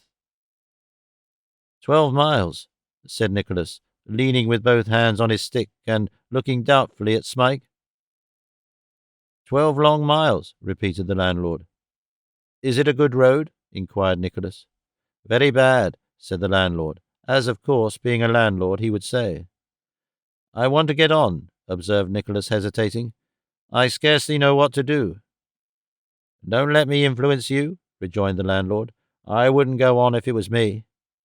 Wouldn't you? Asked Nicholas, with the same uncertainty. Not if I knew when I was well off, said the landlord. And having said it, he pulled up his apron, put his hands into his pockets, and, taking a step or two outside the door, looked down the dark road with an assumption of great indifference. A glance at the toil-worn face of Smike determined Nicholas, so without any further consideration he made up his mind to stay where he was. The landlord led them into the kitchen, and as there was a good fire, he remarked that it was very cold. If there had happened to be a bad one, he would have observed that it was very warm. What can you give us for supper? Was Nicholas's natural question. Why, what would you like? Was the landlord's no less natural answer. Nicholas suggested cold meat, but there was no cold meat. Poached eggs, but there were no eggs. Mutton chops, but there wasn't mutton chop within 3 miles, though there had been more last week than they knew what to do with, and would be an extraordinary supply the day after tomorrow. Then, said Nicholas, I must leave it entirely to you, as I would have done at first if you had allowed me. Why, then I'll tell you what, rejoined the landlord. There's a gentleman in the parlour that's ordered a hot beefsteak pudding and potatoes at 9. There's more of it than he can manage, and I have very little doubt that if I ask leave, you can sup with him. I'll do that in a minute. No, no, said Nicholas, detaining him. I would rather not. At least, sure, why cannot I speak out? Here, you see that I am travelling in a very humble manner, and have made my way hither on foot. It is more than probable, I think, that the gentleman may not relish my company, and although I am the dusty figure you see, I am too proud to thrust myself into his. Lord love you, said the landlord, it's only Mr. Crummles. He isn't particular. Is he not? Asked Nicholas, on whose mind, to tell the truth, the prospect of the savoury pudding was making some impression. Not he, replied the landlord. He'll like your way of talking, I know. But we'll soon see about all that. Just wait a minute. The landlord hurried into the parlour without staying for further permission, nor did Nicholas strive to prevent him, wisely considering that supper, under the circumstances, was too serious a matter to be trifled with. It was not long before the host returned in a condition of much excitement. All right, he said in a low voice. I knew he would. You'll see something rather worth seeing in there. Egod, how they are a-going of it. There was no time to inquire to what this exclamation, which was delivered in a very rapturous tone, referred, for he had already thrown open the door of the room, into which Nicholas, followed by Smike with the bundle on his shoulder, he carried it about with him as vigilantly as if it had been a sack of gold, straightway repaired. Nicholas was prepared for something odd, but not for something quite so odd as the sight he encountered. At the upper end of the room were a couple of boys, one of them very tall and the other very short, both dressed as sailors, or at least as theatrical sailors, with belts, buckles, pigtails, and pistols complete, fighting what is called in playbills a terrific combat, with 2 of those short, broad swords with basket hilts which are commonly used at our minor theatres. The short boy had gained a great advantage over the tall boy, who was reduced to mortal strait, and both were overlooked by a large, heavy man, perched against the corner of a table, who emphatically adjured them to strike a little more fire out of the swords, and they couldn't fail to bring the house down on the very first night. Mr. Vincent Crummles, said the landlord with an air of great deference. This is the young gentleman.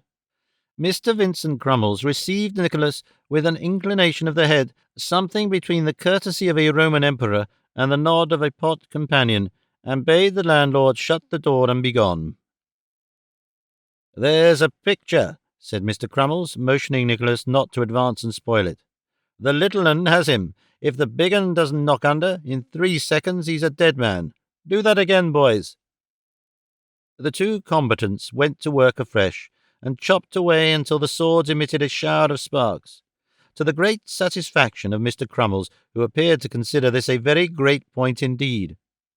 The engagement commenced with about 200 chops administered by the short sailor and the tall sailor alternately, without producing any particular result, until the short sailor was chopped down on one knee, but this was nothing to him, for he worked himself about on the one knee with the assistance of his left hand, and fought most desperately until the tall sailor chopped his sword out of his grasp. Now, the inference was that the short sailor, reduced to this extremity, would give in at once and cry quarter, but, instead of that, he all of a sudden drew a large pistol from his belt and presented it at the face of the tall sailor, who was so overcome at this point, not expecting it, that he let the short sailor pick up his sword and begin again. Then the chopping recommenced, and a variety of fancy chops were administered on both sides, such as chops dealt with the left hand and under the leg, and over the right shoulder, and over the left, and when the short sailor made a vigorous cut at the tall sailor's legs, which would have shaved them clean off if it had taken effect, the tall sailor jumped over the short sailor's sword, wherefore, to balance the matter, and make it all fair, the tall sailor administered the same cut, and the short sailor jumped over his sword. After this, there was a good deal of dodging about and hitching up of the inexpressibles in the absence of braces, and then the short sailor, who was the moral character evidently, for he always had the best of it, made a violent demonstration, and closed with the tall sailor, who, after a few unavailing struggles, went down and expired in great torture as the short sailor put his foot upon his breast and bored a hole in him through and through. "That'll be a double encore if you take care, boys," said Mr. Crummles. "You had better get your wind now and change your clothes." Having addressed these words to the combatants, he saluted Nicholas, who then observed that the face of Mr. Crummles was quite proportionate in size to his body, that he had a very full upper lip, a hoarse voice, as though he were in the habit of shouting very much, and very short black hair, shaved off nearly to the crown of his head to admit, as he afterwards learned, of his more easily wearing character wigs of any shape or pattern. "What do you think of it, sir?" inquired Mr. Crummles. "Very good indeed, capital," answered Nicholas. "You won't see such boys as those very often, I think," said Mr. Crummles. Nicholas assented, observing that if they were a little better "Match?" cried Mr. Crummles. "I mean, if they were a little more of a size," said Nicholas, explaining himself. "Size?" repeated Mr. Crummles. "Why, it's the essence of the combat that there should be a foot or two between them. How are you to get up the sympathies of the audience in a legitimate manner if there isn't a little man contending against a big one, unless there's at least 5 to 1, and we haven't hands enough for that business in our company?" "I see," replied Nicholas. "I beg your pardon. That didn't occur to me, I confess." "It's the main point," said Mr. Crummles. "I open at Portsmouth the day after tomorrow. If you're going there, look into the theatre and see how that'll tell." Nicholas promised to do so if he could, and drawing a chair near the fire, fell into conversation with the manager at once. He was very talkative and communicative, stimulated perhaps not only by his natural disposition, but by the spirits and water he sipped very plentifully, or the snuff he took in large quantities from a piece of whitey-brown paper in his waistcoat pocket. He laid open his affairs without the smallest reserve, and descanted at some length upon the merits of his company and the acquirements of his family, of both of which the two broadsword boys formed an honourable portion. There was to be a gathering, it seemed, of the different ladies and gentlemen at Portsmouth on the morrow, whither the father and sons were proceeding, not for the regular season, but in the course of a wandering speculation, after fulfilling an engagement at Guildford with the greatest applause. "You are going that way?" asked the manager. "Yes," said Nicholas. "Yes, I am." "Do you know the town at all?" inquired the manager, who seemed to consider himself entitled to the same degree of confidence as he had himself exhibited. "No," replied Nicholas. "Never there?" "Never." Mr. Vincent Crummles gave a short, dry cough, as much as to say, "If you won't be communicative, you won't," and took so many pinches of snuff from the piece of paper, one after another, that Nicholas quite wondered where it all went to. While he was thus engaged, Mr. Crummles looked, from time to time, with great interest at Smike, with whom he had appeared considerably struck from the first. He had now fallen asleep and was nodding in his chair. "Excuse me saying so," said the manager, leaning over to Nicholas and sinking his voice, "but what a capital countenance your friend has got." "Poor fellow," said Nicholas, with a half-smile. "I wish it were a little more plump and less haggard." "Plump?" exclaimed the manager, quite horrified. "You'd spoil it for ever." "Do you think so?" "Think so, sir? Why, as he is now," said the manager, striking his knee emphatically, "without a pad upon his body and hardly a touch of paint upon his face, he'd make such an actor for the starved business as was never seen in this country. Only let him be tolerably well up in the apothecary in Romeo and Juliet, with the slightest possible dab of red on the tip of his nose, and he'd be certain of 3 rounds the moment he put his head out of the practicable door in the front grooves, O.P."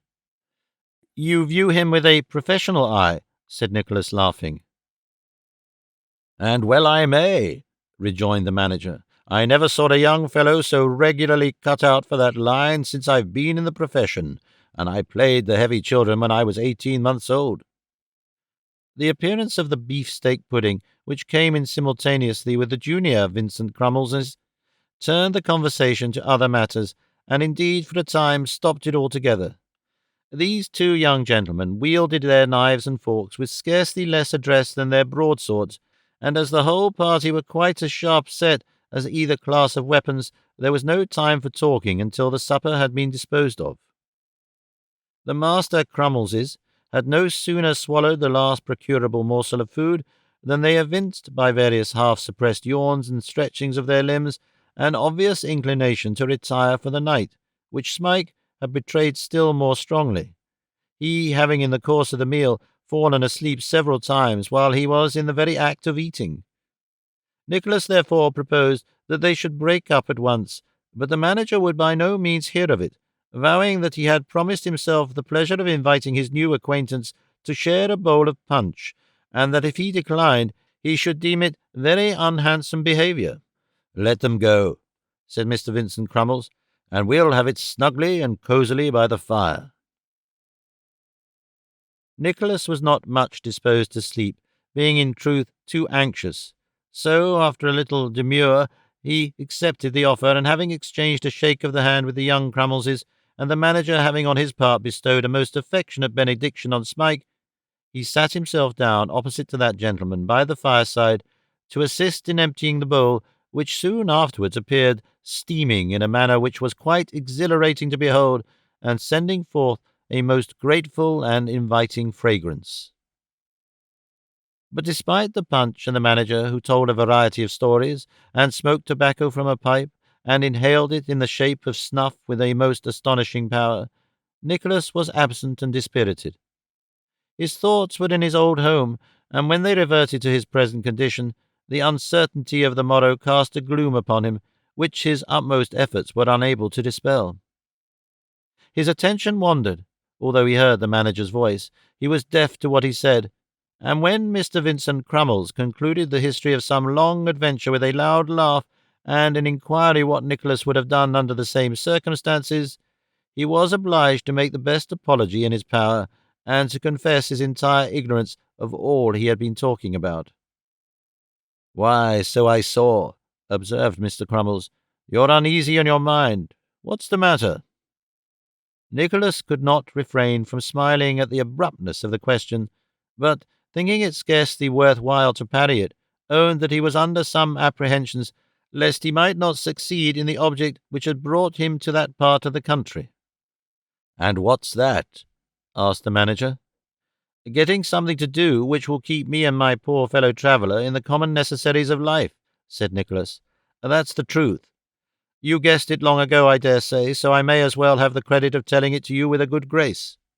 What's to be got to do at Portsmouth more than anywhere else? Asked Mr. Vincent Crummles, melting the sealing wax on the stem of his pipe in the candle and rolling it out afresh with his little finger. There are many vessels leaving the port, I suppose, replied Nicholas. I shall try for a berth in some ship or other. There is meat and drink there, at all events. Salt meat and new rum, peas pudding and chaff biscuits, said the manager, taking a whiff at his pipe to keep it alight, and returning to his work of embellishment. One may do worse than that, said Nicholas. I can rough it, I believe, as well as most young men of my age and previous habits. You need to be able to, said the manager, if you go on board ship, but you won't. Why not? Because there's not a skipper or mate that would think you worth your salt, when he could get a practised hand, replied the manager, and they as plentiful there as the oysters in the streets. What do you mean? Asked Nicholas, alarmed by this prediction, and the confident tone in which it had been uttered. Men are not born able seamen, they must be reared, I suppose. Mr. Vincent Crummles nodded his head. They must, but not at your age, or from young gentlemen like you. There was a pause. The countenance of Nicholas fell, and he gazed ruefully at the fire. Does no other profession occur to you which a young man of your figure and address could take up easily, and see the world to advantage in? Asked the manager. No, said Nicholas, shaking his head. Why, then, I'll tell you one, said Mr. Crummles, throwing his pipe into the fire and raising his voice. The stage. The stage? Cried Nicholas in a voice almost as loud. The theatrical profession, said Mr. Vincent Crummles. I am in the theatrical profession myself. My wife is in the theatrical profession. My children are in the theatrical profession. I had a dog that lived and died in it from a puppy, and my chaise pony goes on in Timor the Tartar. I will bring you out, and your friend too. Say the word. I want a novelty. I don't know anything about it, rejoined Nicholas, whose breath had been almost taken away by this sudden proposal. I never acted a part in my life, except at school. There's genteel comedy in your walk and manner, juvenile tragedy in your eye, and touch-and-go farce in your laugh, said Mr. Vincent Crummles. You'll do as well as if you had thought of nothing else but the lamps from your birth downwards. Nicholas thought of the small amount of small change that would remain in his pocket after paying the tavern bill, and he hesitated. You can be useful to us in 100 ways, said Mr. Crummles. Think what capital bills a man of your education could write for the shop windows. Well, I think I could manage that department, said Nicholas. To be sure you could, replied Mr. Crummles. For further particulars see small handbills. We might have half a volume in every one of 'em.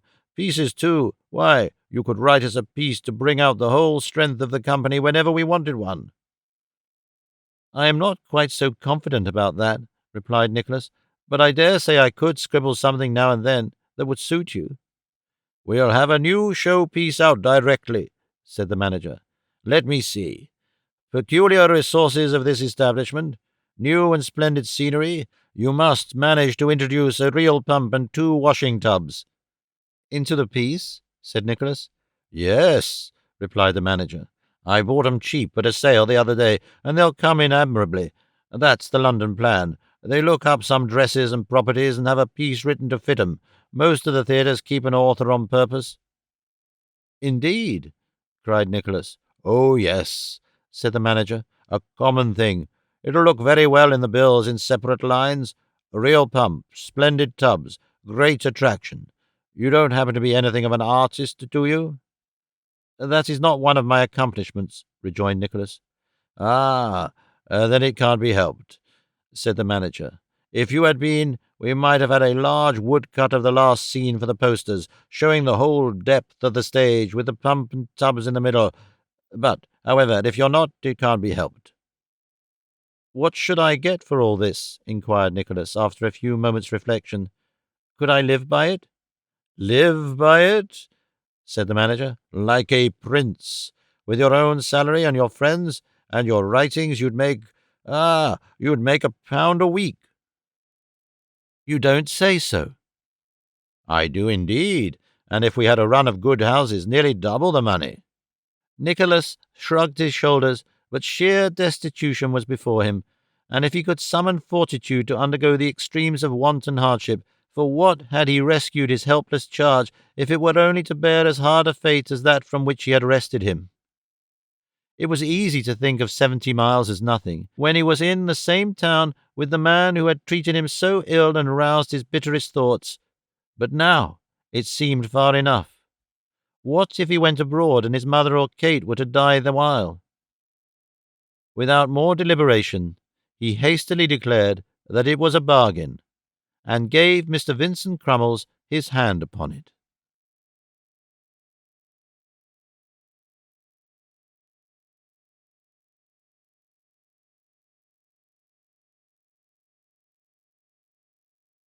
Chapter 23. Treats of the company of Mr. Vincent Crummles, and of his affairs, domestic and theatrical.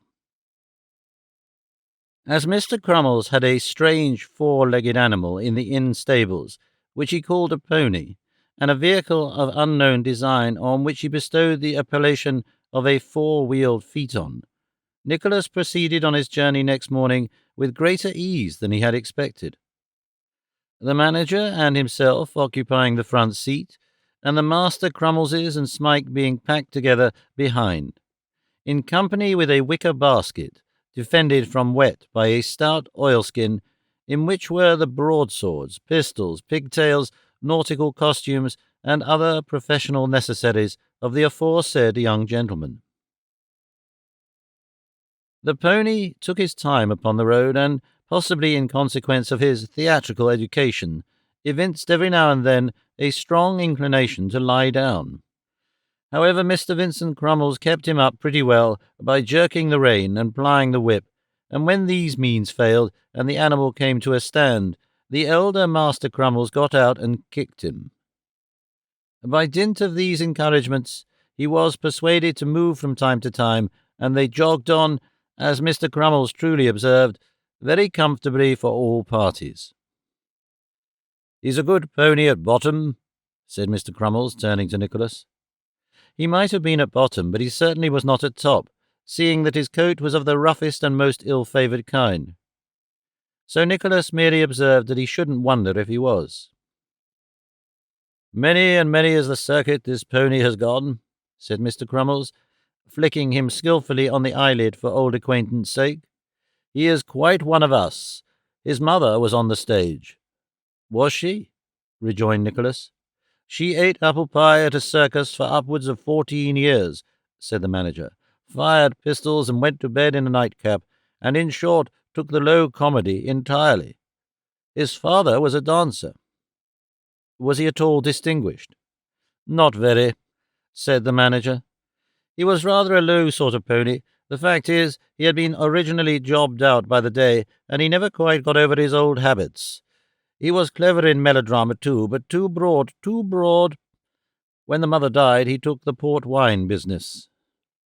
"The port wine business?" cried Nicholas. "Drinking port wine with the clown," said the manager. "But he was greedy, and one night bit off the bowl of the glass and choked himself, so his vulgarity was the death of him at last."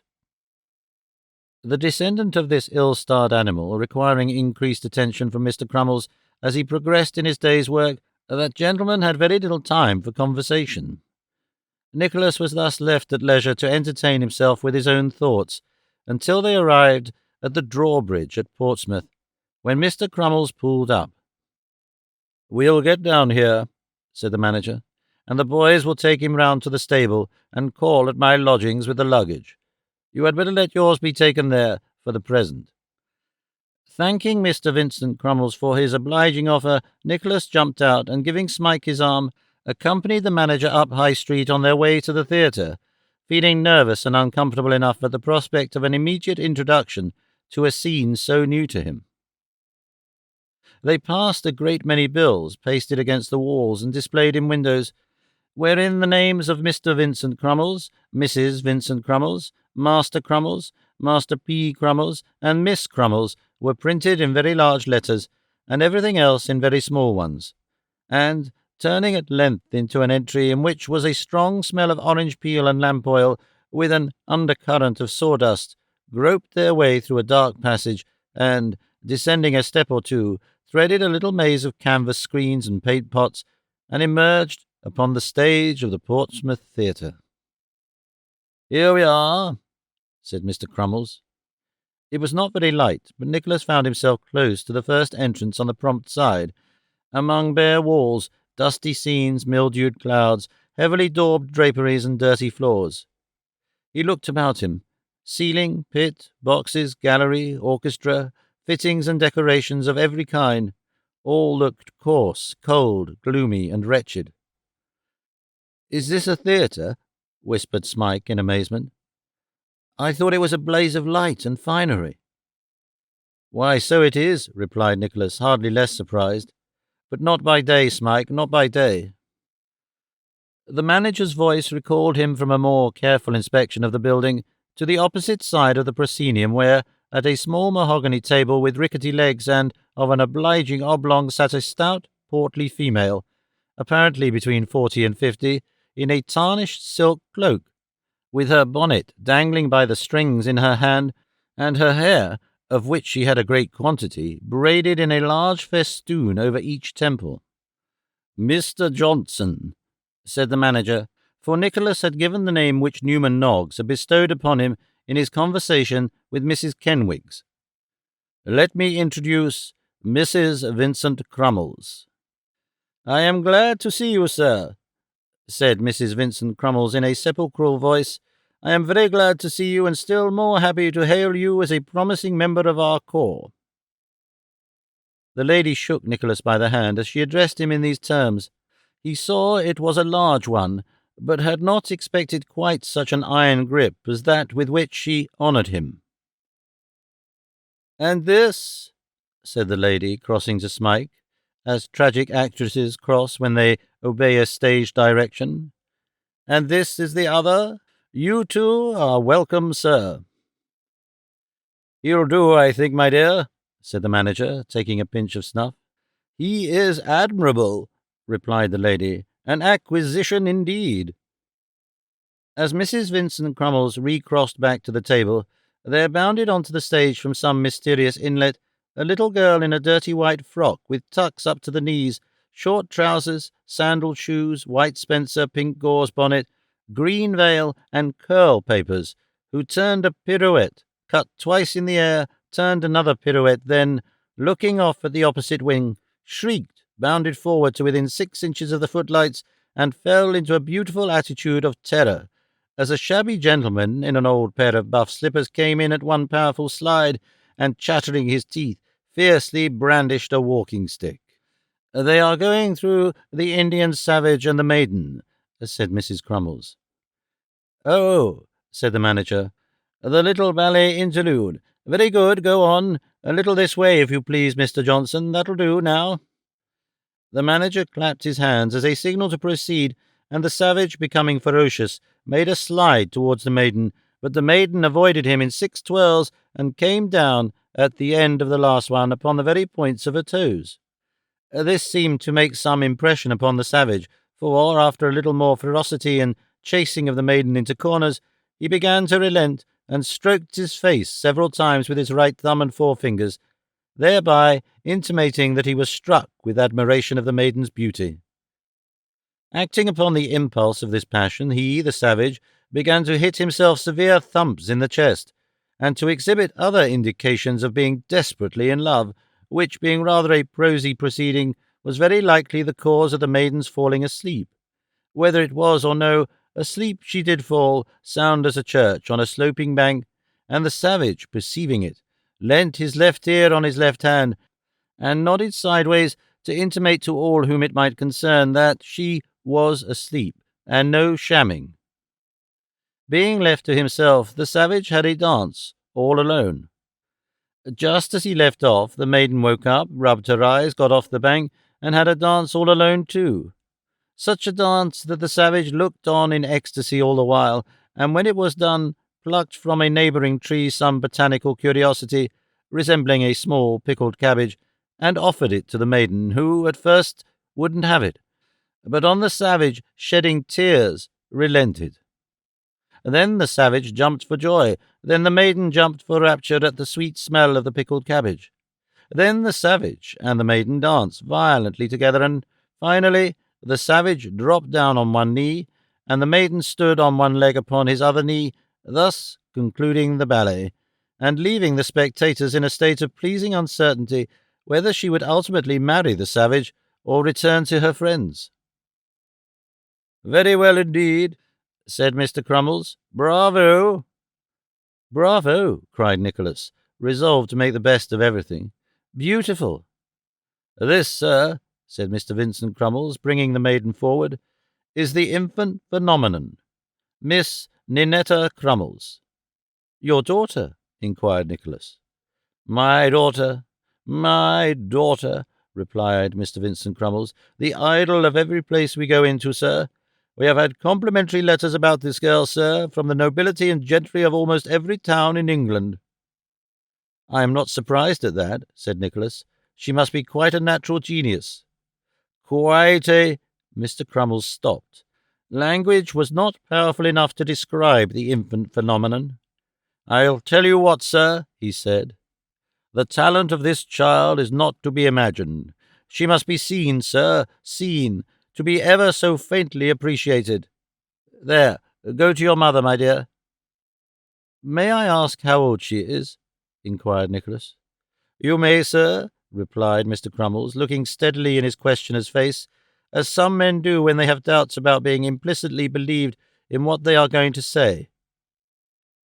"She is 10 years of age, sir." "Not more?" "Not a day." "Dear me," said Nicholas. "It's extraordinary."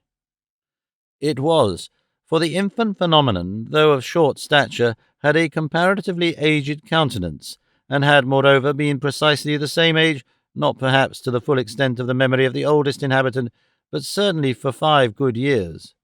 But she had been kept up late every night, and put upon an unlimited allowance of gin and water from infancy, to prevent her growing tall, and perhaps this system of training had produced in the infant phenomenon these additional phenomena. While this short dialogue was going on, the gentleman who had enacted the savage came up, with his walking shoes on his feet and his slippers in his hand, to within a few paces, as if desirous to join in the conversation. Deeming this a good opportunity, he put in his word. "Talent there, sir," said the savage, nodding towards Miss Crummles. Nicholas assented. "Ah," said the actor, setting his teeth together and drawing in his breath with a hissing sound, "she oughtn't to be in the provinces, she oughtn't." "What do you mean?" asked the manager. "I mean to say," replied the other warmly, "that she is too good for country boards, and that she ought to be in one of the large houses in London or nowhere. And I tell you more, without mincing the matter, that if it wasn't for envy and jealousy in some quarter that you know of, she would be. Perhaps you'll introduce me here, Mr. Crummles?" "Mr. Folair," said the manager, presenting him to Nicholas. "Happy to know you, sir." Mr. Folair touched the brim of his hat with his forefinger, and then shook hands. "A recruit, sir, I understand?" "An unworthy one," replied Nicholas. "Did you ever see such a set-out as that?" whispered the actor, drawing him away, as Crummles left them to speak to his wife. "As what?" Mr. Folair made a funny face from his pantomime collection, and pointed over his shoulder. "You don't mean the infant phenomenon?" "Infant humbug, sir," replied Mr. Folair. "There isn't a female child of common sharpness in a charity school. They couldn't do better than that. She may thank her stars she was born a manager's daughter." "You seem to take it to heart," observed Nicholas with a smile. "Yes, by Jove, and well I may," said Mr. Folair, drawing his arm through his and walking him up and down the stage. "Isn't it enough to make a man crusty to see that little sprawler put up in the best business every night, and actually keeping money out of the house by being forced down the people's throats while other people are passed over? Isn't it extraordinary to see a man's confounded family conceit blinding him even to his own interest? Why, I know of 15 and sixpence that came to Southampton one night last month to see me dance the Highland Fling, and what's the consequence? I've never been put up in it since, never once, while the infant phenomenon has been grinning through artificial flowers at 5 people and a baby in the pit and 2 boys in the gallery every night. If I may judge from what I have seen of you, said Nicholas, you must be a valuable member of the company. Oh, replied Mr. Folair, beating his slippers together to knock the dust out, I can come it pretty well. Nobody better, perhaps, in my own line, but having such business as one gets here is like putting lead on one's feet instead of chalk, and dancing in fetters without the credit of it. Hello, old fellow, how are you? The gentleman addressed in these latter words was a dark-complexioned man, inclining indeed to sallow, with long, thick black hair, and very evident inclinations, although he was close-shaved, of a stiff beard, and whiskers of the same deep shade. His age did not appear to exceed 30, though many at first sight would have considered him much older, as his face was long and very pale, from the constant application of stage paint. He wore a checked shirt, an old green coat with new gilt buttons, a neckerchief of broad red and green stripes, and full blue trousers. He carried, too, a common ash walking-stick, apparently more for show than use, as he flourished it about with the hooked end downwards, except when he raised it for a few seconds and, throwing himself into a fencing attitude, made a pass or two at the side scenes, or at any other object, animate or inanimate, that chanced to afford him a pretty good mark at the moment. Well, Tommy, said this gentleman, making a thrust at his friend, who parried it dexterously with his slippers, what's the news? A new appearance, that's all, replied Mr. Folair, looking at Nicholas. Do the honours, Tommy, do the honours, said the other gentleman, tapping him reproachfully on the crown of the hat with his stick. This is Mr. Lenville, who does our first tragedy, Mr. Johnson, said the pantomimist. Except when old Bricks and Mortar takes it into his head to do it himself, you should add, Tommy, remarked Mr. Lenville. You know who Bricks and Mortar is, I suppose, sir? I do not indeed, replied Nicholas. We call Crummles that, because his style of acting is rather in the heavy and ponderous way, said Mr. Lenville. I mustn't be cracking jokes, though, for I've got a part of 12 lengths here which I must be up in tomorrow night, and I haven't had time to look at it yet. I'm a confounded quick study, that's one comfort. Consoling himself with this reflection, Mr. Lenville drew from his coat-pocket a greasy and crumpled manuscript, and, having made another pass at his friend, proceeded to walk to and fro, conning it to himself and indulging occasionally in such appropriate action as his imagination and the text suggested. A pretty general muster of the company had by this time taken place, for besides Mr. Lenville and his friend Tommy, there were present a slim young gentleman with weak eyes, who played the low-spirited lovers and sang tenor songs, and who had come arm-in-arm with the comic countryman, a man with a turned-up nose, large mouth, broad face, and staring eyes. Making himself very amiable to the infant phenomenon was an inebriated elderly gentleman in the last depths of shabbiness, who played the calm and virtuous old men, and paying especial court to Mrs. Crummles was another elderly gentleman, a shade more respectable, who played the irascible old men, those funny fellows who have nephews in the army and perpetually run about with thick sticks to compel them to marry heiresses. Besides these, there was a roving-looking person in a rough great-coat who strode up and down in front of the lamps, flourishing a dress cane and rattling away in an undertone with great vivacity for the amusement of an ideal audience. He was not quite so young as he had been, and his figure was rather running to seed, but there was an air of exaggerated gentility about him, which bespoke the hero of swaggering comedy. There was also a little group of 3 or 4 young men with lantern jaws and thick eyebrows, who were conversing in one corner, but they seemed to be of secondary importance, and laughed and talked together without attracting any attention. The ladies were gathered in a little knot by themselves round the rickety table before mentioned. There was Miss Snevellicci, who could do anything, from a medley dance to Lady Macbeth, and always played some part in blue silk knee-smalls at her benefit, glancing from the depths of her coal-scuttle straw bonnet at Nicholas, and affecting to be absorbed in the recital of a diverting story to her friend Miss Ledrook, who had brought her work and was making up a ruff in the most natural manner possible. There was Miss Belvorney, who seldom aspired to speaking parts, and usually went on as a page in white silk hose, to stand with one leg bent and contemplate the audience, or to go in and out after Mr. Crummles in stately tragedy, twisting up the ringlets of the beautiful Miss Bravassa, who had once had her likeness taken in character by an engraver's apprentice, whereof impressions were hung up for sale in the pastry cook's window, and the greengrocer's, and at the circulating library, and the box office, whenever the announced bills came out for her annual night. There was Mrs. Lenville, in a very limp bonnet and veil, decidedly in that way in which she would wish to be if she truly loved Mr. Lenville. There was Miss Gazzini, with an imitation ermine boa tied in a loose knot round her neck, flogging Mr. Crummles junior with both ends in fun.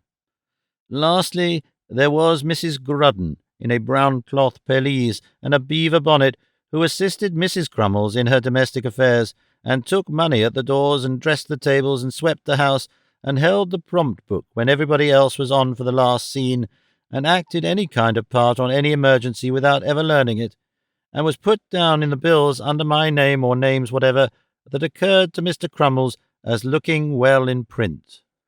Mr. Folair, having obligingly confided these particulars to Nicholas, left him to mingle with his fellows. The work of personal introduction was completed by Mr. Vincent Crummles, who publicly heralded the new actor as a prodigy of genius and learning. "I beg your pardon," said Miss Snevellicci, sidling towards Nicholas, "but did you ever play at Canterbury?" "I never did," replied Nicholas. "I recollect meeting a gentleman at Canterbury," said Miss Snevellicci, "only for a few moments, for I was leaving the company as he joined it, so like you that I felt almost certain it was the same." "I see you now for the first time," rejoined Nicholas with all due gallantry. "I am sure I never saw you before. I couldn't have forgotten it." "Oh, I'm sure. It's very flattering of you to say so," retorted Miss Snevellicci, with a graceful bend. "Now I look at you again, I see that the gentleman at Canterbury hadn't the same eyes as you. You'll think me very foolish for taking notice of such things, won't you?" "Not at all," said Nicholas. "How can I feel otherwise than flattered by your notice in any way?" "Oh, you men are such vain creatures," cried Miss Snevellicci. Whereupon she became charmingly confused, and, pulling out her pocket-handkerchief from a faded pink silk reticule with a gilt clasp, called to Miss Ledrook. "Led, my dear," said Miss Snevellicci. "Well, what is the matter?" said Miss Ledrook. "It's not the same." "Not the same what?" "Canterbury, you know what I mean. Come here, I want to speak to you." But Miss Ledrook wouldn't come to see Miss Snevellicci, so Miss Snevellicci was obliged to go to Miss Ledrook, which she did in a skipping manner that was quite fascinating, and Miss Ledrook evidently joked Miss Snevellicci about being struck with Nicholas, for after some playful whispering, Miss Snevellicci hit Miss Ledrook very hard on the backs of her hands, and retired up in a state of pleasing confusion. "Ladies and gentlemen," said Mr. Vincent Crummles, who had been writing on a piece of paper, "we'll call the mortal struggle tomorrow at 10. Everybody for the procession. Intrigue and ways and means, you're all up in, so we shall only want one rehearsal. Everybody at 10, if you please." "Everybody at 10," repeated Mrs. Grudden, looking about her. "On Monday morning we shall read a new piece," said Mr. Crummles. "The name's not known yet, but everybody will have a good part. Mr. Johnson will take care of that." "Hallo?" said Nicholas, starting. "I?" "On Monday morning," repeated Mr. Crummles, raising his voice to drown the unfortunate Mr. Johnson's remonstrance. "That'll do, ladies and gentlemen." The ladies and gentlemen required no second notice to quit, and in a few minutes the theatre was deserted, save by the Crummleses' family, Nicholas and Smike. "Upon my word," said Nicholas, taking the manager aside, "I don't think I can be ready by Monday." "Pooh, pooh," replied Mr. Crummles. "But really I can't," returned Nicholas. My invention is not accustomed to these demands, or possibly I might produce—" "Invention? What the devil's that got to do with it?" cried the manager hastily. "Everything, my dear sir." "Nothing, my dear sir," retorted the manager, with evident impatience. "Do you understand French?" "Perfectly well." "Very good," said the manager, opening the table drawer and giving a roll of paper from it to Nicholas. "There. Just turn that into English and put your name on the title page." "Damn me," said Mr. Crummles angrily, "if I haven't often said that I wouldn't have a man or woman in my company that wasn't master of the language, so that they might learn it from the original and play it in English, and save all this trouble and expense." Nicholas smiled and pocketed the play. "What are you going to do about your lodgings?" said Mr. Crummles. Nicholas could not help thinking that for the first week it would be an uncommon convenience to have a turn-up bedstead in the pit, but he merely remarked that he had not turned his thoughts that way. "Come home with me, then," said Mr. Crummles, "and my boys shall go with you after dinner and show you the most likely place." The offer was not to be refused. Nicholas and Mr. Crummles gave Mrs. Crummles an arm each, and walked up the street in stately array. Smike, the boys, and the phenomenon went home by a shorter cut, and Mrs. Grudden remained behind to take some cold Irish stew and a pint of porter in the box office. Mrs. Crummles trod the pavement as if she were going to immediate execution with an animating consciousness of innocence and that heroic fortitude which virtue alone inspires.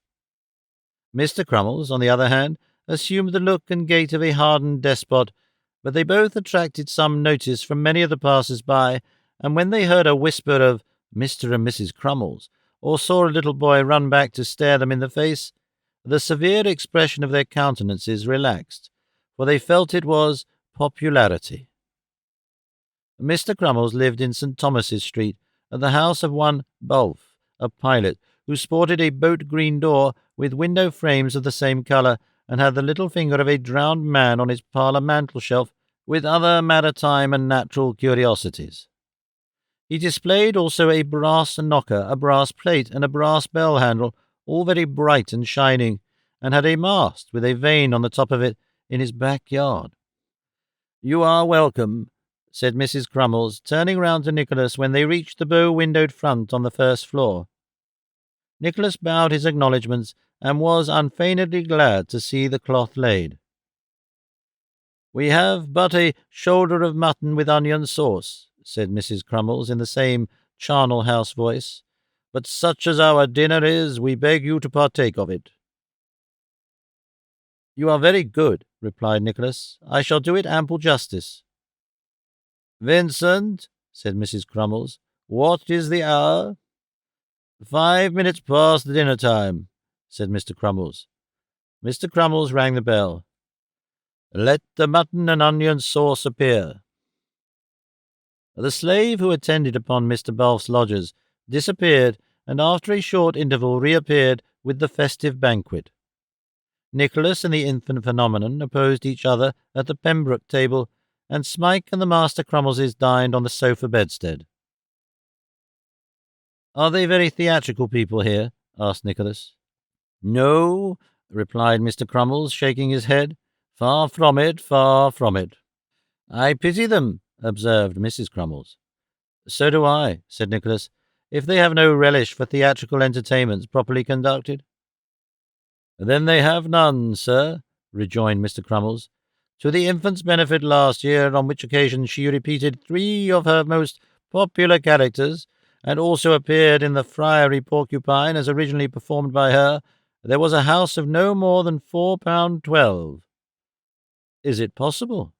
cried Nicholas. "And £2 of that was trust, Pa," said the phenomenon. "And £2 of that was trust," repeated Mr. Crummles. "Mrs. Crummles herself has played to mere handfuls."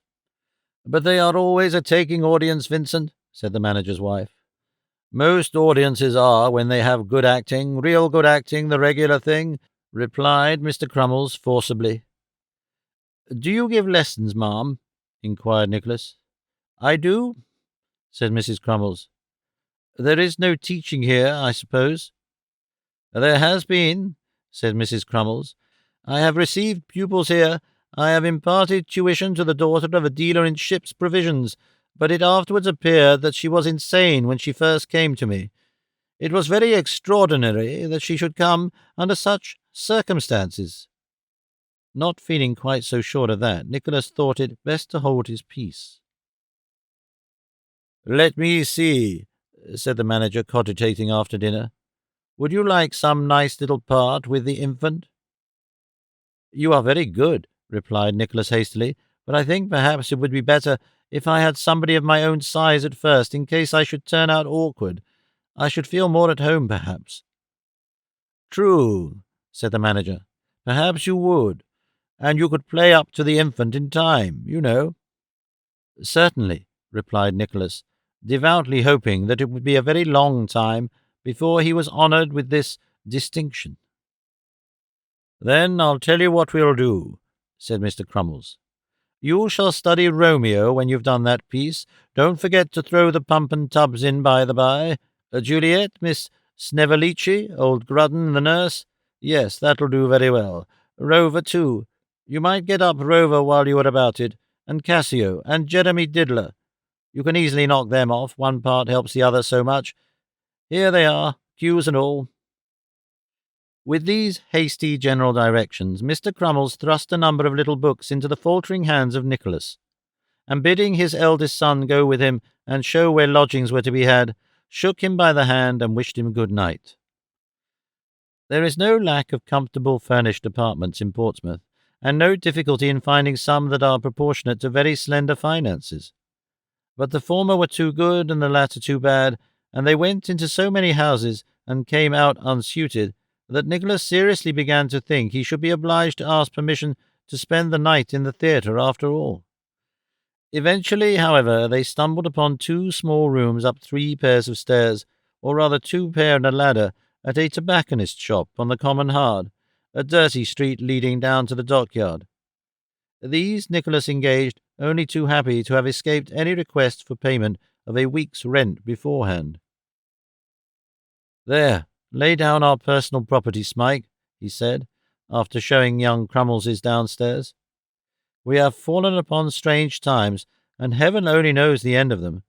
But I am tired with the events of these 3 days, and will postpone reflection until tomorrow.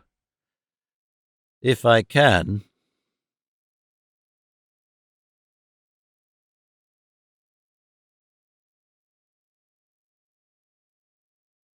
Chapter 24. Of the Great Bespeak for Miss Snevellicci, and the first appearance of Nicholas upon any stage. Nicholas was up betimes in the morning, but he had scarcely begun to dress, notwithstanding, when he heard footsteps ascending the stairs, and was presently saluted by the voices of Mr. Folair, the pantomimist, and Mr. Lenville, the tragedian. "House, house, house!" cried Mr. Folair. "What ho, within there?" said Mr. Lenville in a deep voice. "Confound these fellows," thought Nicholas. "They have come to breakfast, I suppose. I'll open the door directly, if you'll wait an instant." The gentleman entreated him not to hurry himself, and to beguile the interval had a fencing bout with their walking-sticks on the very small landing-place, to the unspeakable discomposure of all the other lodgers downstairs. "Here, come in," said Nicholas, when he had completed his toilet. "In the name of all that's horrible, don't make that noise outside." "An uncommon snug little box, this," said Mr. Lenville, stepping into the front room and taking his hat off before he could get in at all. "Pernicious snug." "For a man at all particular in such matters, it might be a trifle too snug," said Nicholas. "For although it is undoubtedly a great convenience to be able to reach anything you want from the ceiling or the floor or either side of the room without having to move from your chair, still these advantages can only be had in an apartment of the most limited size." "It isn't a bit too confined for a single man," returned Mr. Lenville. "That reminds me. My wife, Mr. Johnson, I hope she'll have some good part in this piece of yours." "I glanced at the French copy last night," said Nicholas. "It looks very good, I think." "What do you mean to do for me, old fellow?" asked Mr. Lenville, poking the struggling fire with his walking-stick, and afterwards wiping it on the skirt of his coat. "Anything in the gruff and grumble way." "You turn your wife and child out of doors," said Nicholas, "and, in a fit of rage and jealousy, stab your eldest son in the library." "Do I, though?" exclaimed Mr. Lenville. "That's very good business." "After which," said Nicholas, "you are troubled with remorse till the last act, and then you make up your mind to destroy yourself. But just as you are raising the pistol to your head, a clock strikes 10. "I see," cried Mr. Lenville. "Very good." "You pause," said Nicholas. "You recollect to have heard a clock strike 10 in your infancy. The pistol falls from your hand. You are overcome, you burst into tears, and become a virtuous and exemplary character for ever afterwards." "Capital," said Mr. Lenville. "That's a sure card, a sure card. Get the curtain down with a touch of nature like that, and it'll be a triumphant success." "Is there anything good for me?" inquired Mr. Folair, anxiously. "Let me see," said Nicholas. "You play the faithful and attached servant. You are turned out of doors with the wife and child." "Always coupled with that infernal phenomenon," sighed Mr. Folair. "And we go into poor lodgings where I won't take any wages and talk sentiment, I suppose?" "Why, yes," replied Nicholas. "That is the course of the piece." "I must have a dance of some kind, you know," said Mr. Folair. "You'll have to introduce one for the phenomenon, so you'd better make a pas de deux and save time." "There's nothing easier than that," said Mr. Lenville, observing the disturbed looks of the young dramatist. "Upon my word, I don't see how it's to be done," rejoined Nicholas. "Why, isn't it obvious?" reasoned Mr. Lenville. "Gadzooks, who can help seeing the way to do it? You astonish me. You get the distressed lady and the little child and the attached servant into the poor lodgings, don't you? Well, look here. The distressed lady sinks into a chair and buries her face in her pocket-handkerchief. 'What makes you weep, mamma?' says the child. 'Don't weep, mamma, or you'll make me weep too.' 'And me,' says the favourite servant, rubbing his eyes with his arm. 'What can we do to raise your spirits, dear mamma?' says the little child. 'Aye, what can we do?' says the faithful servant. 'Oh, Pierre,' says the distressed lady, 'would that I could shake off these painful thoughts.' 'Try, ma'am, try,' says the faithful servant. 'Rouse yourself, ma'am, be amused.'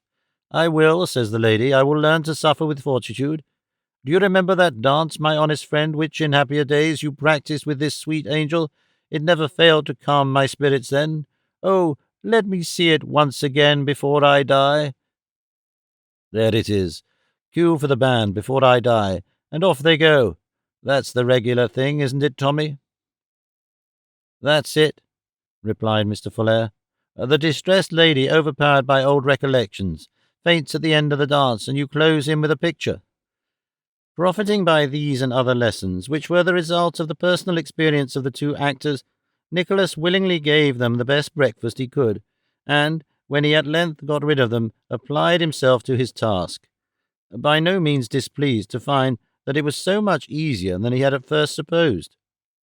He worked very hard all day, and did not leave his room until the evening, when he went down to the theatre, whither Smike had repaired before him to go on with another gentleman as a general rebellion.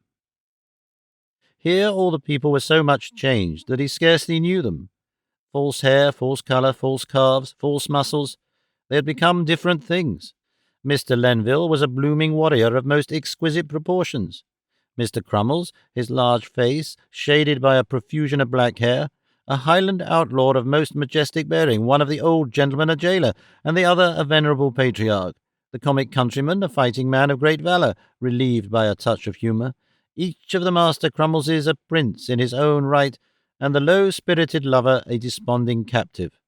There was a gorgeous banquet ready spread for the third act, consisting of 2 pasteboard vases, 1 plate of biscuits, a black bottle, and a vinegar cruet, and, in short, everything was on a scale of the utmost splendour and preparation. Nicholas was standing with his back to the curtain, now contemplating the first scene, which was a Gothic archway, about 2 feet shorter than Mr. Crummles, through which that gentleman was to make his first entrance, and now listening to a couple of people who were cracking nuts in the gallery, wondering whether they made the whole audience, when the manager himself walked familiarly up and accosted him. "Been in front tonight?" said Mr. Crummles. No, replied Nicholas, not yet. I'm going to see the play. We've had a pretty good let, said Mr. Crummles. 4 front places in the centre and the whole of the stage box. Oh, indeed, said Nicholas. A family, I suppose? Yes, replied Mr. Crummles. Yes. It's an affecting thing. There are 6 children, and they never come unless the phenomenon plays. It would have been difficult for any party, family or otherwise, to have visited the theatre on a night when the phenomenon did not play, inasmuch as she always sustained 1, and not uncommonly 2 or 3 characters every night. But Nicholas, sympathizing with the feelings of a father, refrained from hinting at this trifling circumstance, and Mr. Crummles continued to talk, uninterrupted by him. 6, said that gentleman. Pa and Ma 8, Aunt 9, governess 10, grandfather and grandmother 12. And then there's the footman who stands outside with a bag of oranges and a jug of toast and water and sees the play for nothing through the little pane of glass in the box door. It's cheap but a guinea. They gain by taking a box. I wonder you allow so many, observed Nicholas. There's no help for it, replied Mr. Crummles. It's always expected in the country. If there are 6 children, 6 people come to hold them in their laps. A family box carries double always. Ring in the orchestra, Gruden. That useful lady did as she was requested, and shortly afterwards the tuning of 3 fiddles was heard, which process, having been protracted as long as it was supposed that the patience of the audience could possibly bear it, was put to a stop by another jerk of the bell, which, being the signal to begin in earnest, set the orchestra playing a variety of popular airs with involuntary variations. If Nicholas had been astonished at the alteration for the better which the gentlemen displayed, the transformation of the ladies was still more extraordinary. When, from a snug corner of the manager's box, he beheld Mrs. Snevellicci in all the glories of white muslin with a golden hem, and Mrs. Crummles in all the dignity of the outlaw's wife, and Miss Bravassa in all the sweetness of Miss Snevellicci's confidential friend, and Miss Belvani in the white silks of a page doing duty everywhere and swearing to live and die in the service of everybody, he could scarcely contain his admiration, which testified itself in great applause and the closest possible attention to the business of the scene. The plot was most interesting. It belonged to no particular age, people, or country, and was, perhaps, the more delightful on that account, as nobody's previous information could afford the remotest glimmering of what would have ever come of it.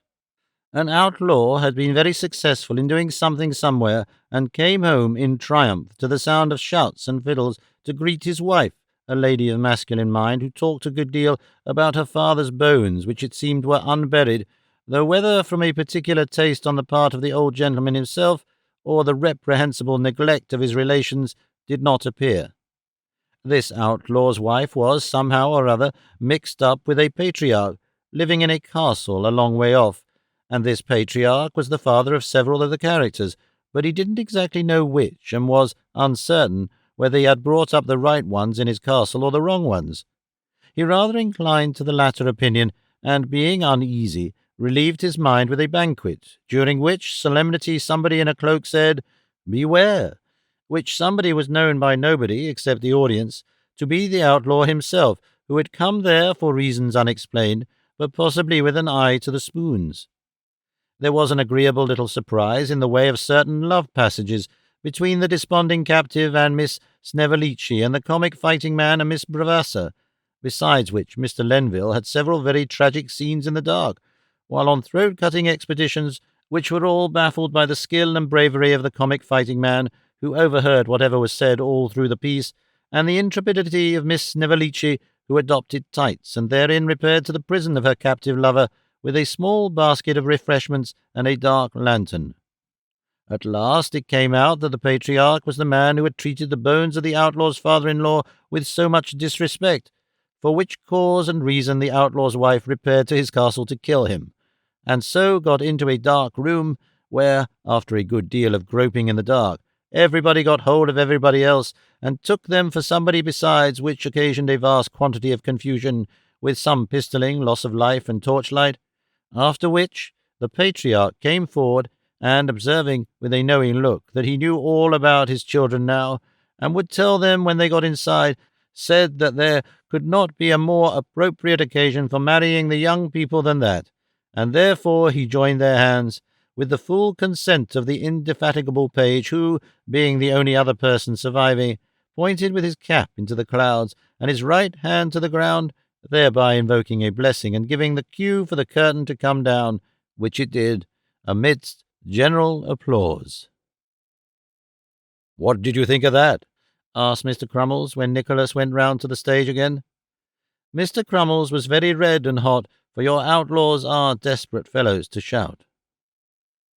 "I think it was very capital indeed," replied Nicholas. "Miss Snevellicci in particular was uncommonly good." "She's a genius," said Mr. Crummles. "Quite a genius, that girl. By the by, I have been thinking of bringing out that piece of yours on her bespeak night." "When?" asked Nicholas. "The night of her bespeak, her benefit night, when her friends and patrons bespeak the play," said Mr. Crummles. "Oh, I understand," replied Nicholas. "You see," said Mr. Crummles, "it's sure to go on such an occasion, and even if it should not work up quite as well as we expect, why, it will be her risk, you know, and not ours." "Yours, you mean?" said Nicholas. "I said mine, didn't I?" returned Mr. Crummles. "Next Monday week, what do you say? You'll have it done, and are sure to be up in the lover's part long before that time." "I don't know about long before," replied Nicholas, "but by that time I think I can undertake to be ready." "Very good," pursued Mr. Crummles. "Then we'll call that settled. Now, I want to ask you something else. There's a little, what shall I call it? A little canvassing takes place on these occasions." "Among the patrons, I suppose?" said Nicholas. "Among the patrons, and the fact is that Miss Snevellicci has had so many bespeaks in this place that she wants an attraction. She had a bespeak when her mother-in-law died, and a bespeak when her uncle died, and Mrs. Crummles and myself have had bespeaks on the anniversary of the phenomenon's birthday, and our wedding day, and on occasions of that description, so that, in fact, there's some difficulty in getting a good one. Now, won't you help this poor girl, Mr. Johnson?" said Crummles, sitting himself down on a drum and taking a great pinch of snuff as he looked him steadily in the face. "How do you mean?" rejoined Nicholas. "Don't you think you could spare half an hour tomorrow morning to call with her at the houses of one or two of the principal people?" murmured the manager in a persuasive tone. "Oh, dear me," said Nicholas, with an air of very strong objection. "I shouldn't like to do that."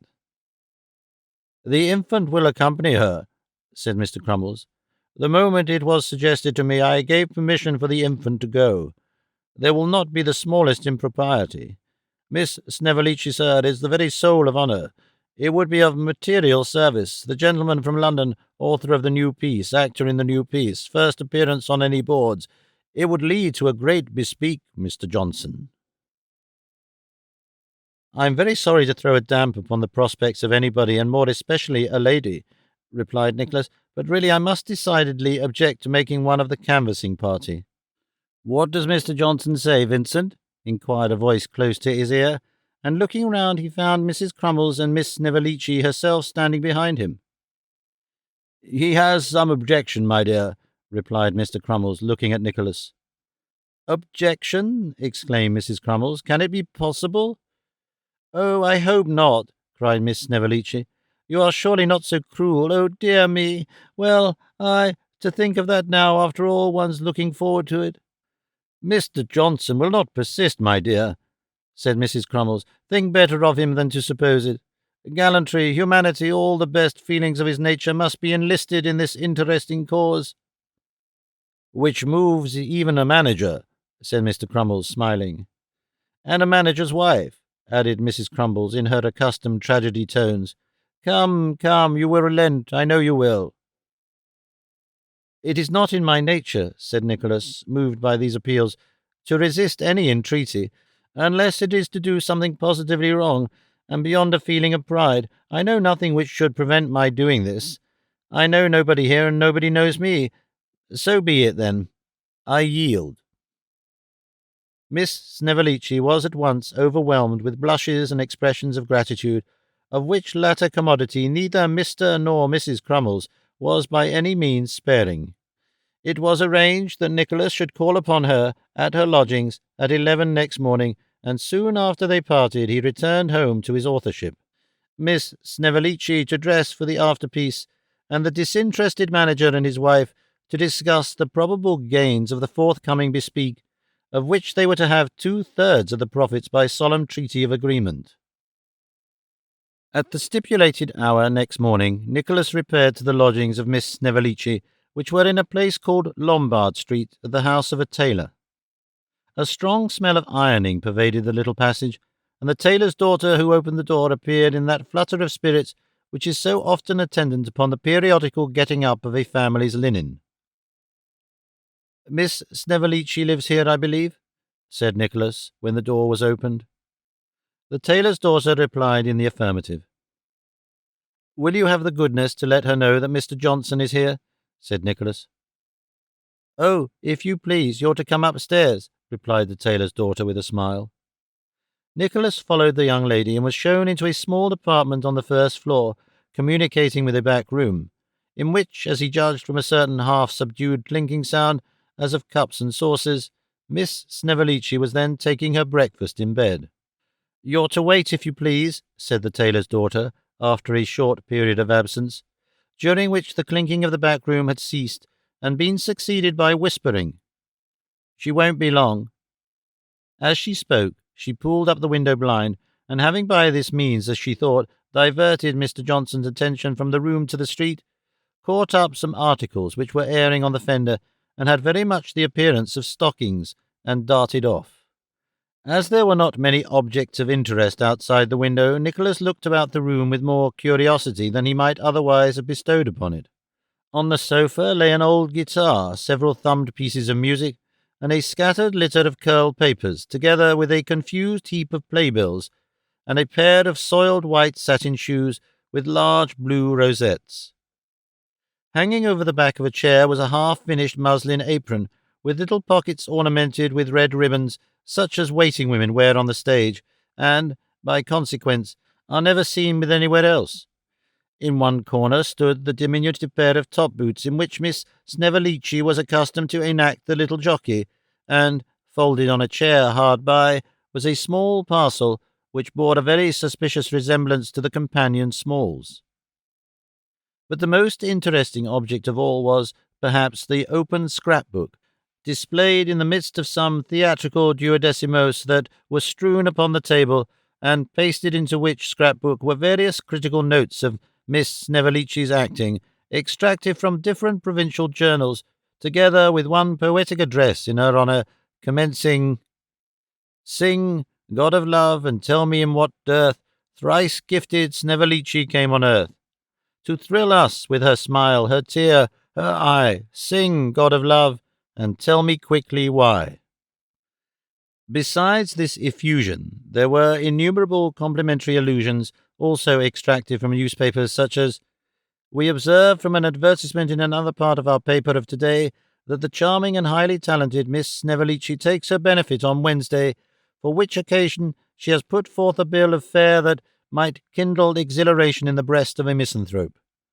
In the confidence that our fellow townsmen have not lost that high appreciation of public utility and private worth for which they have been long so preeminently distinguished, we predict that this charming actress will be greeted with a bumper. To correspondent J.S. is misinformed when he supposes that the highly gifted and beautiful Miss Snevellicci, nightly captivating all hearts at our pretty and commodious little theatre, is not the same lady to whom the young gentleman of immense fortune, residing within 100 miles of the good city of York, lately made honourable proposals.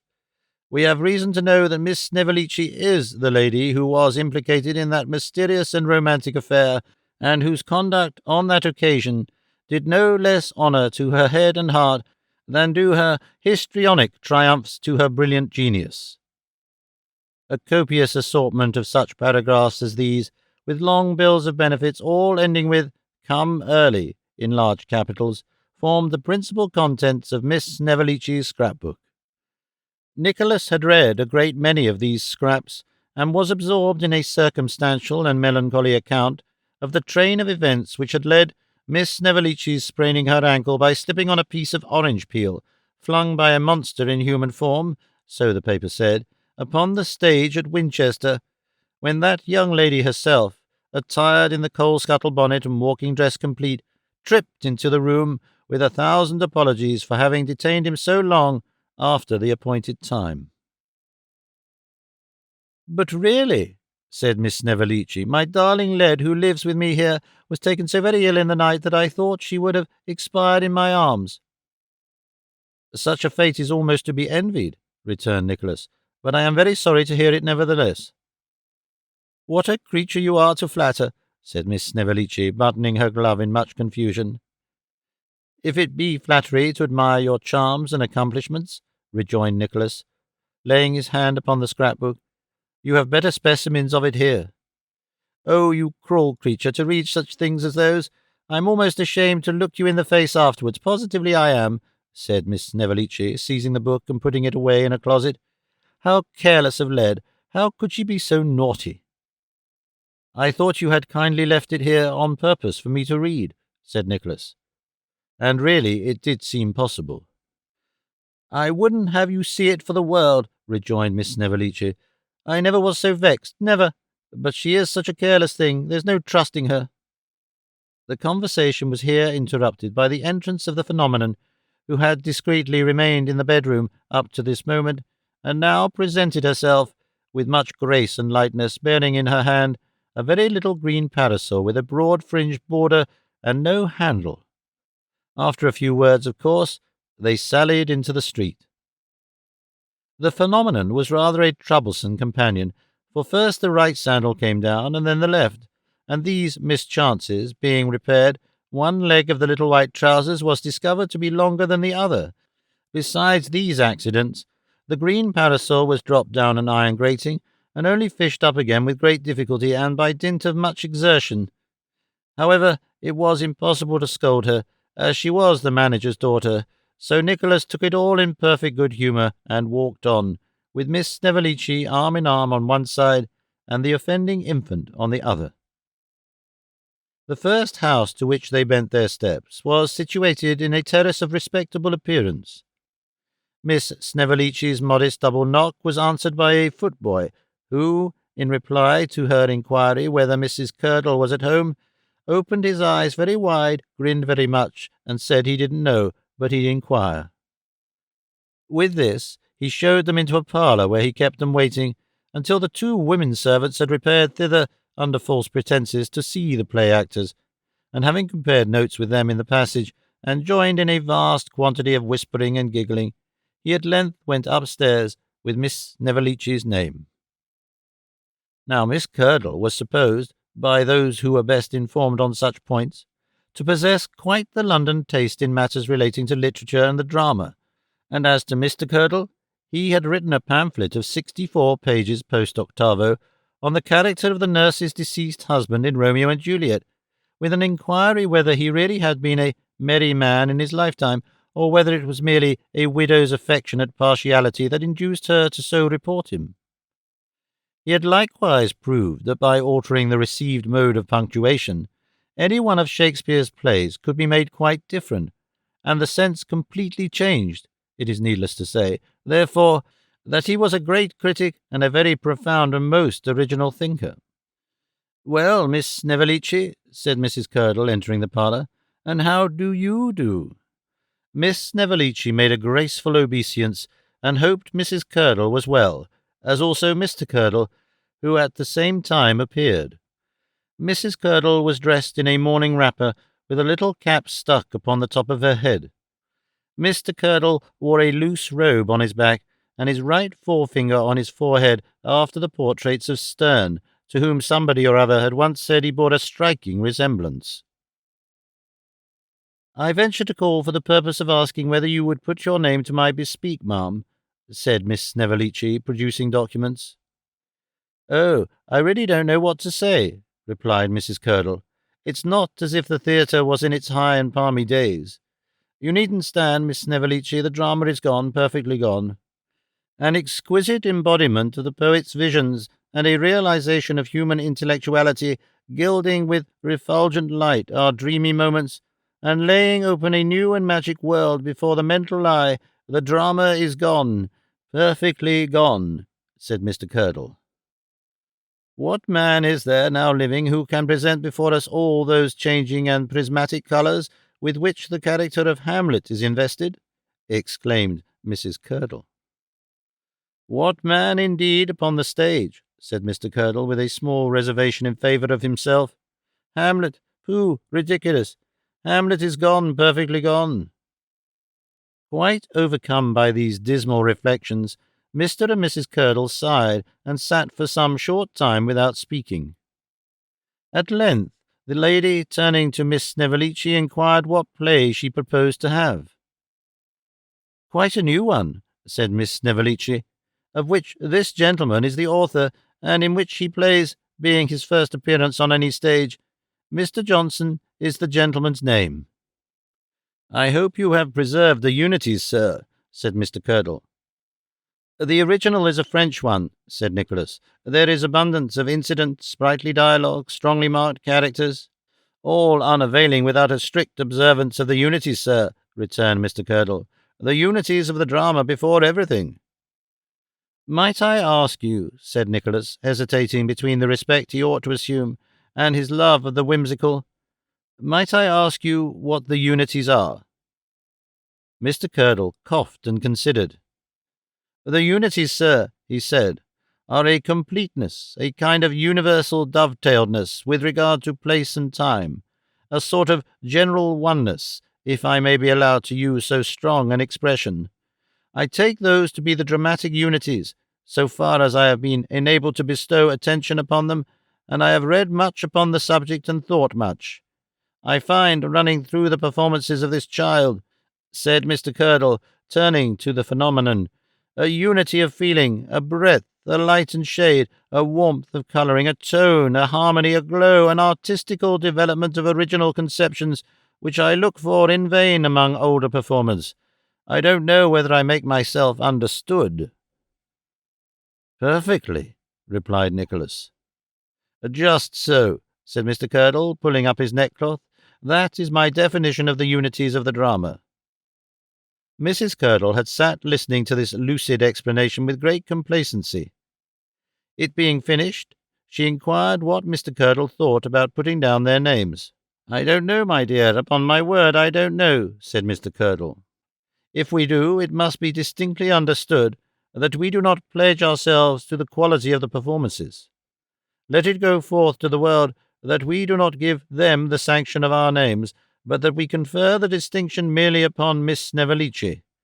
That being clearly stated, I take it to be, as it were, a duty that we should extend our patronage to a degraded stage, even for the sake of the associations with which it is entwined.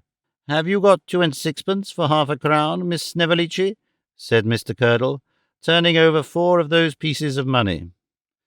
Miss Snevellicci felt in all the corners of the pink reticule, but there was nothing in any of them. Nicholas murmured a jest about his being an author, and thought it best not to go through the form of feeling in his own pockets at all. Let me see, said Mr. Curdle. 2 4's 8, 4 shillings apiece to the boxes. Miss Snevellicci is exceedingly dear in the present state of the drama. 3 half-crowns is 7 and 6. We shall not differ about 6pence, I suppose. 6pence will not part us, Miss Snevellicci. Poor Miss Snevellicci took the 3 half-crowns with many smiles and bends, and Mrs. Curdle, adding several supplementary directions relative to keeping the places for them, and dusting the seat, and sending 2 clean bills as soon as they came out, rang the bell as a signal for breaking up the conference. Odd people, those, said Nicholas, when they got clear of the house. I assure you, said Miss Snevellicci, taking his arm, that I think myself very lucky that they did not owe all the money instead of being 6pence short. Now, if you were to succeed, they would give people to understand that they had always patronized you, and if you were to fail, they would have been quite certain of that from the very beginning. At the next house they visited, they were in great glory, for there resided the 6 children who were so enraptured with the public actions of the phenomenon, and who, being called down from the nursery to be treated with a private view of that young lady, proceeded to poke their fingers into her eyes, and tread upon her toes, and show her many other little attentions peculiar to their time of life. "I shall certainly persuade Mr. Boredom to take a private box," said the lady of the house, after a most gracious reception. "I shall only take 2 of the children, and will make up the rest of the party of gentlemen, your admirers, Miss Snevellicci. Augustus, you naughty boy, leave the little girl alone." This was addressed to a young gentleman who was pinching the phenomenon behind, apparently with a view of ascertaining whether she was real. "I am sure you must be very tired," said the mummer, turning to Miss Snevellicci. "I cannot think of allowing you to go without first taking a glass of wine. Fie, Charlotte, I am ashamed of you.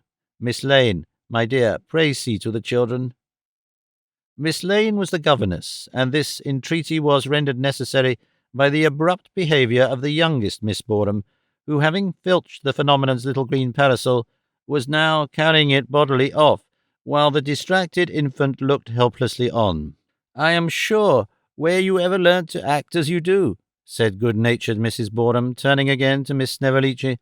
"I cannot understand. Emma, don't stare so, laughing in one piece and crying in the next, and so natural in all. Oh dear!" "I am very happy to hear you express so favourable an opinion," said Miss Snevellicci. "It's quite delightful to think you like it." "Like it?" cried Mrs. Boredom. "Who can help liking it? I would go to the play twice a week if I could. I dote upon it. Only you're too affecting sometimes. You do put me in such a state, into such fits of crying. Goodness gracious me, Miss Lane, how can you let them torment that poor child so?" The phenomenon was really in a fair way of being torn limb from limb, for 2 strong little boys, one holding on by each of her hands, were dragging her in different directions as a trial of strength. However, Miss Lane, who had herself been too much occupied in contemplating the grown-up actors to pay the necessary attention to these proceedings, rescued the unhappy infant at this juncture, who, being recruited with a glass of wine, was shortly afterwards taken away by her friends, after sustaining no more serious damage than a flattening of the pink gauze bonnet and a rather extensive creasing of the white frock and trousers. It was a trying morning, for there were a great many calls to make, and everybody wanted a different thing. Some wanted tragedies and others comedies. Some objected to dancing, some wanted scarcely anything else. Some thought the comic singer decidedly low, and others hoped he would have no more to do than he usually had. Some people wouldn't promise to go, because other people wouldn't promise to go, and other people wouldn't go at all, because other people went.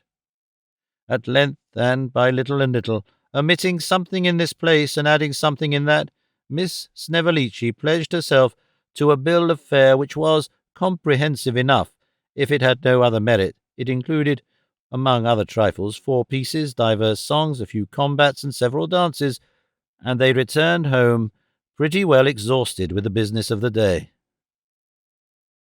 Nicholas worked away at the piece, which was speedily put into rehearsal, and then worked away at his own part, which he studied with great perseverance and acted, as the whole company said, to perfection. And at length the great day arrived. The crier was sent round in the morning to proclaim the entertainments with the sound of a bell in all the thoroughfares, and extra bills of 3 feet long by 9 inches wide were dispersed in all directions, flung down all the areas, thrust under all the knockers, and developed in all the shops. They were placarded on the walls, too, though not with complete success, for an illiterate person having undertaken this office during the indisposition of the regular bill-sticker, a part were posted sideways, and the remainder upside down. At 5:30, there was a rush of 4 people to the gallery door. At 6:15, there were at least a dozen. At 6 o'clock, the kicks were terrific, and when the elder Master Crummles opened the door, he was obliged to run behind it for his life. 15 shillings were taken by Mrs. Grudden in the first 10 minutes. Behind the scenes, the same unwonted excitement prevailed. Miss Snevellicci was in such a perspiration that the paint would scarcely stay on her face. Mrs. Crummles was so nervous that she could hardly remember her part. Miss Bravassa's ringlets came out of curl with the heat and anxiety. Even Mr. Crummles himself kept peeping through the hole in the curtain and running back every now and then to announce that another man had come into the pit. At last the orchestra left off, and the curtain rose upon the new piece. The first scene, in which there was nobody particular, passed off calmly enough. But when Miss Snevellicci went on in the second, accompanied by the phenomenon as child, what a roar of applause broke out. The people in the boredom box rose as one man, waving their hats and handkerchiefs and uttering shouts of "Bravo!" Mrs. Boredom and the governess cast wreaths upon the stage, of which some fluttered into the lamps, and one crowned the temples of a fat gentleman in the pit who, looking eagerly towards the scene, remained unconscious of the honour. The tailor and his family kicked at the panels of the upper boxes till they threatened to come out altogether. The very ginger beer boy remained transfixed in the centre of the house. A young officer, supposed to entertain a passion for Miss Snevellicci, stuck his glass in his eye as though to hide a tear. Again and again Miss Snevellicci curtsied lower and lower, and again the applause came down, louder and louder. At length, when the phenomenon picked up one of the smoking wreaths and put it on sideways over Miss Snevellicci's eye, it reached its climax, and the play proceeded. But when Nicholas came on for his crack scene with Mrs. Crummles, what a clapping of hands there was! When Mrs. Crummles, who was his unworthy mother, sneered and called him presumptuous boy, and he defied her, what a tumult of applause came on. When he quarrelled with the other gentleman about the young lady, and producing a case of pistols, said that if he was a gentleman he would fight him in that drawing-room until the furniture was sprinkled with the blood of one, if not of two, how boxes, pit, and gallery joined in one most vigorous cheer. When he called his mother names because she wouldn't give up the young lady's property, and she, relenting, caused him to relent likewise, and fall down on one knee and ask her blessing, how the ladies in the audience sobbed. When he was hid behind the curtain in the dark, and the wicked relation poked a sharp sword in every direction, save where his legs were plainly visible, what a thrill of anxious fear ran through the house. His air, his figure, his walk, his look, everything he said or did was the subject of commendation. There was a round of applause every time he spoke, and when, at last, in the pump and tub scene, Mrs. Grudden lighted the blue fire, and all the unemployed members of the company came in, and tumbled down in various directions, not because they had anything to do with the plot, but in order to finish off with a tableau, the audience, who had by this time increased considerably, gave vent to such a shout of enthusiasm as had not been heard in those walls for many and many a day. In short, the success both of new piece and new actor was complete, and when Miss Snevellicci was called for at the end of the play, Nicholas led her on and divided the applause. Chapter 25. Concerning a young lady from London who joins the company, and an elderly admirer who follows in her train, with an affecting ceremony consequent on their arrival. The new piece, being a decided hit, was announced for every evening of performance until further notice, and the evenings when the theatre was closed were reduced from 3 in the week to 2. Nor were these the only tokens of extraordinary success, for on the succeeding Saturday Nicholas received by favour of the indefatigable Mrs. Grudden no less a sum than 30 shillings, besides which substantial reward he enjoyed considerable fame and honour, having a presentation copy of Mr. Curdle's pamphlet forwarded to the theatre, with that gentleman's own autograph, in itself an inestimable treasure, on the fly-leaf, accompanied with a note containing many expressions of approval and an unsolicited assurance that Mr. Curdle would be very happy to read Shakespeare to him for 3 hours every morning before breakfast during his stay in the town. "I've got another novelty, Johnson," said Mr. Crummles one morning in great glee. "What's that?" rejoined Nicholas. "The pony?" No, we never come to the pony till everything else has failed," said Mr. Crummles. "I don't think we shall come to the pony at all this season. No, not the pony." "A boy phenomenon, perhaps," suggested Nicholas. "There is only one phenomenon, sir," replied Mr. Crummles impressively, "and that's a girl." "Very true," said Nicholas. "I beg your pardon. Then I don't know what it is, I am sure." "What should you say to a young lady from London?" inquired Mr. Crummles. "Miss So-and-so of the Theatre Royal, Drury Lane." I should say she looked very well in the bills, said Nicholas. You're about right there, said Mr. Crummles, and if you had said she looked very well upon the stage too, you wouldn't have been far out. Look here, what do you think of this? With this inquiry, Mr. Crummles unfolded a red poster, and a blue poster, and a yellow poster, at the top of each of which public notification was inscribed in enormous characters, First appearance of the unrivalled Miss Petowker of the Theatre Royal, Drury Lane. Dear me, said Nicholas, I know that lady. Then you are acquainted with as much talent as ever was compressed into one young person's body, retorted Mr. Crummles, rolling up the bills again. That is, talent of a certain sort, The blood drinker, added Mr. Crummles, with a prophetic sigh. The blood drinker will die with that girl, and she's the only sylph I ever saw who could stand upon one leg and play the tambourine on her other knee like a sylph. When does she come down? Asked Nicholas. We expect her today, replied Mr. Crummles. She is an old friend of Mrs. Crummles. Mrs. Crummles saw what she could do, always knew it from the first. She taught her, indeed, nearly all she knows. Mrs. Crummles was the original blood drinker. Was she indeed? Yes, she was obliged to give it up, though. Did it disagree with her? Asked Nicholas. Not so much with her as with her audiences, replied Mr. Crummles. Nobody could stand it. It was too tremendous. You don't quite know what Mrs. Crummles is yet. Nicholas ventured to insinuate that he thought he did. No, you don't, said Mr. Crummles. You don't, indeed. I don't, and that's a fact. I don't think her country will till she is dead. Some new proof of talent bursts from that astonishing woman every year of her life. Look at her, mother of 6 children, 3 of them alive, and all upon the stage. Extraordinary, cried Nicholas. Ah, extraordinary indeed, rejoined Mr. Crummles, taking a complacent pinch of snuff and shaking his head gravely. I pledge you my professional word I didn't even know she could dance till her last benefit, and then she played Juliet and Helen Macgregor and did the skipping-rope hornpipe between the pieces.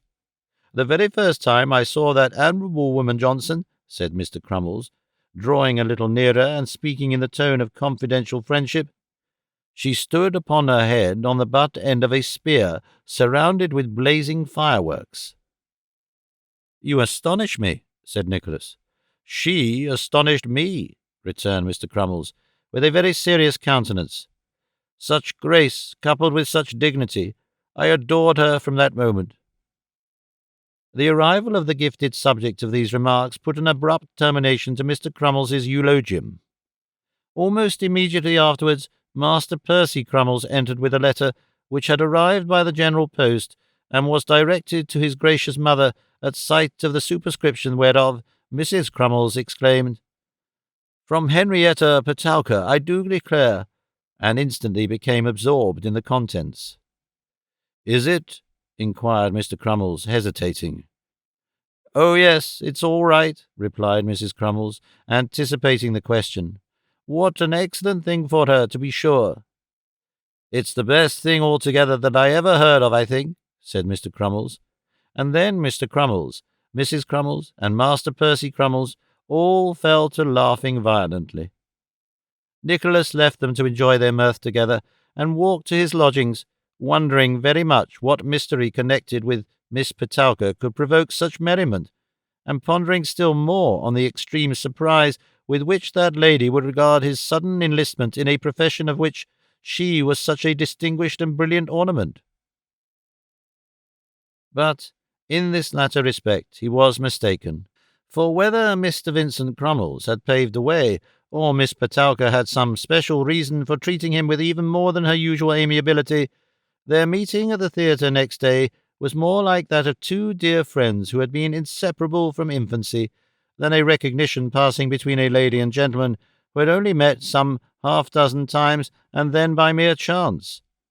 Nay, Miss Petowker even whispered that she had wholly dropped the Kenwigses in her conversation with the manager's family, and had represented herself as having encountered Mr. Johnson in the very first and most fashionable circles, and on Nicholas receiving this intelligence with unfeigned surprise, she added, with a sweet glance, that she had a claim on his good nature now, and might tax it before long. Nicholas had the honour of playing in a slight piece with Miss Petowker that night, and could not but observe that the warmth of her reception was mainly attributable to a most persevering umbrella in the upper boxes. He saw, too, that the enchanting actress cast many sweet looks towards the quarter whence these sounds proceeded, and that every time she did so, the umbrella broke out afresh. Once he thought that a peculiarly shaped hat in the same corner was not wholly unknown to him, but, being occupied with his share of the stage business, he bestowed no great attention upon this circumstance, and it had quite vanished from his memory by the time he reached home. He had just sat down to supper with Smike when one of the people of the house came outside the door and announced that a gentleman below stairs wished to speak to Mr. Johnson. "Well, if he does, you must tell him to come up, that's all I know," replied Nicholas. "One of our hungry brethren, I suppose, Smike?"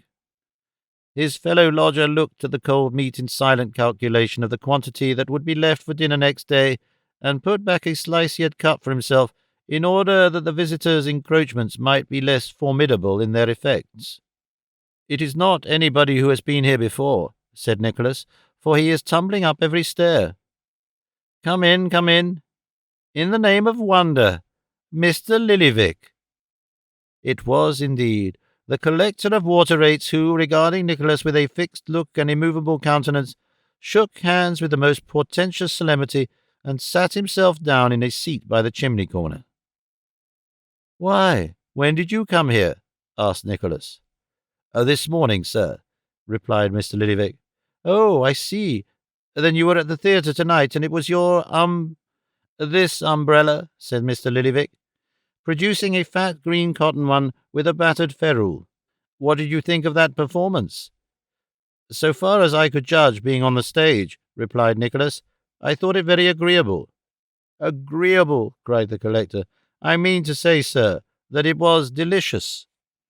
Mr. Lillyvick bent forward, pronounced the last word with greater emphasis, and having done so, drew himself up and frowned and nodded a great many times. "I say delicious," repeated Mr. Lillyvick. "Absorbing, fairy-like, tumultuous." And again Mr. Lillyvick drew himself up, and again he frowned and nodded. "Ah," said Nicholas, a little surprised at these symptoms of ecstatic approbation. "Yes, she is a clever girl." "She is divinity," returned Mr. Lillyvick, giving a collector's double knock on the ground with the umbrella before mentioned. "I have known divine actresses before now, sir. I used to collect, at least I used to call for, and very often call for, the water rate at the house of a divine actress, who lived in my beat for upwards of 4 year, but never, no, never, sir, of all divine creatures, actresses or no actresses, did I see a diviner one than is Henrietta Petowker." Nicholas had much ado to prevent himself from laughing. Not trusting himself to speak, he merely nodded in accordance with Mr. Lillyvick's nods, and remained silent. "Let me speak a word with you in private," said Mr. Lillyvick. Nicholas looked good-humouredly at Smike, who, taking the hint, disappeared. "A bachelor is a miserable wretch, sir," said Mr. Lillyvick. "Is he?" asked Nicholas. "He is," rejoined the collector. "I have lived in the world for nigh 60 years, and I ought to know what it is." "You ought to know, certainly," thought Nicholas, "but whether you do or not is another question." "If a bachelor happens to have saved a little matter of money," said Mr. Lillyvick, "his sisters and brothers and nephews and nieces look to that money and not to him, even if, by being a public character, he is the head of the family, or, as it may be, the main from which all the other little branches are turned on. They still wish him dead all the while, and get low-spirited every time they see him looking in good health, because they want to come into his little property. You see that?" "Oh, yes," replied Nicholas. "It's very true, no doubt." "The great reason for not being married," resumed Mr. Lillyvick, "is the expense. That's what's kept me off, or else, Lord," said Mr. Lillyvick, snapping his fingers, "I might have had 50 women." "Fine women?" asked Nicholas. "Fine women, sir, replied the collector. "Ay, not so fine as Henrietta Petowker, for she is an uncommon specimen, but such women as don't fall into every man's way, I can tell you. Now suppose a man can get a fortune in a wife instead of with her, eh?" "Why, then he's a lucky fellow," replied Nicholas. "That's what I say," retorted the collector, patting him benignantly on the side of the head with his umbrella. "Just what I say. Henrietta Petowker, the talented Henrietta Petowker, has a fortune in herself, and I am going to make her Mrs. Lillyvick," suggested Nicholas. "No, sir, not to make her Mrs. Lillyvick," replied the collector. "Actresses, sir, always keep their maiden names. That's the regular thing. But I'm going to marry her, and the day after tomorrow, too." "I congratulate you, sir," said Nicholas. "Thank you, sir," replied the collector, buttoning his waistcoat. "I shall draw her salary, of course, and I hope, after all, that it's nearly as cheap to keep two as it is to keep one. That's a consolation." "Surely you don't want any consolation at such a moment," observed Nicholas. "No," replied Mr. Lillyvick, shaking his head nervously. "No, of course not." "But how come you both here, if you're going to be married, Mr. Lillyvick?" asked Nicholas. "Why, that's what I came to explain to you," replied the collector of water rate. "The fact is, we have thought it best to keep it secret from the family." "Family," said Nicholas. "What family?" "The Kenwigses, of course," rejoined Mr. Lillyvick. "If my niece and the children had known a word about it before I came away, they'd have gone into fits at my feet, and never have come out of them until I took an oath not to marry anybody, or they'd have got out a commission of lunacy, or some dreadful thing," said the collector, quite trembling as he spoke. "To be sure," said Nicholas. "Yes, they would have been jealous, no doubt." "To prevent which," said Mr. Lillyvick, "Henrietta Petowker, it was settled between us, should come down here to her friends, the Crummleses, under pretence of this engagement, and I should go down to Guildford the day before and join her on the coach there, which I did, and we came down from Guildford yesterday together.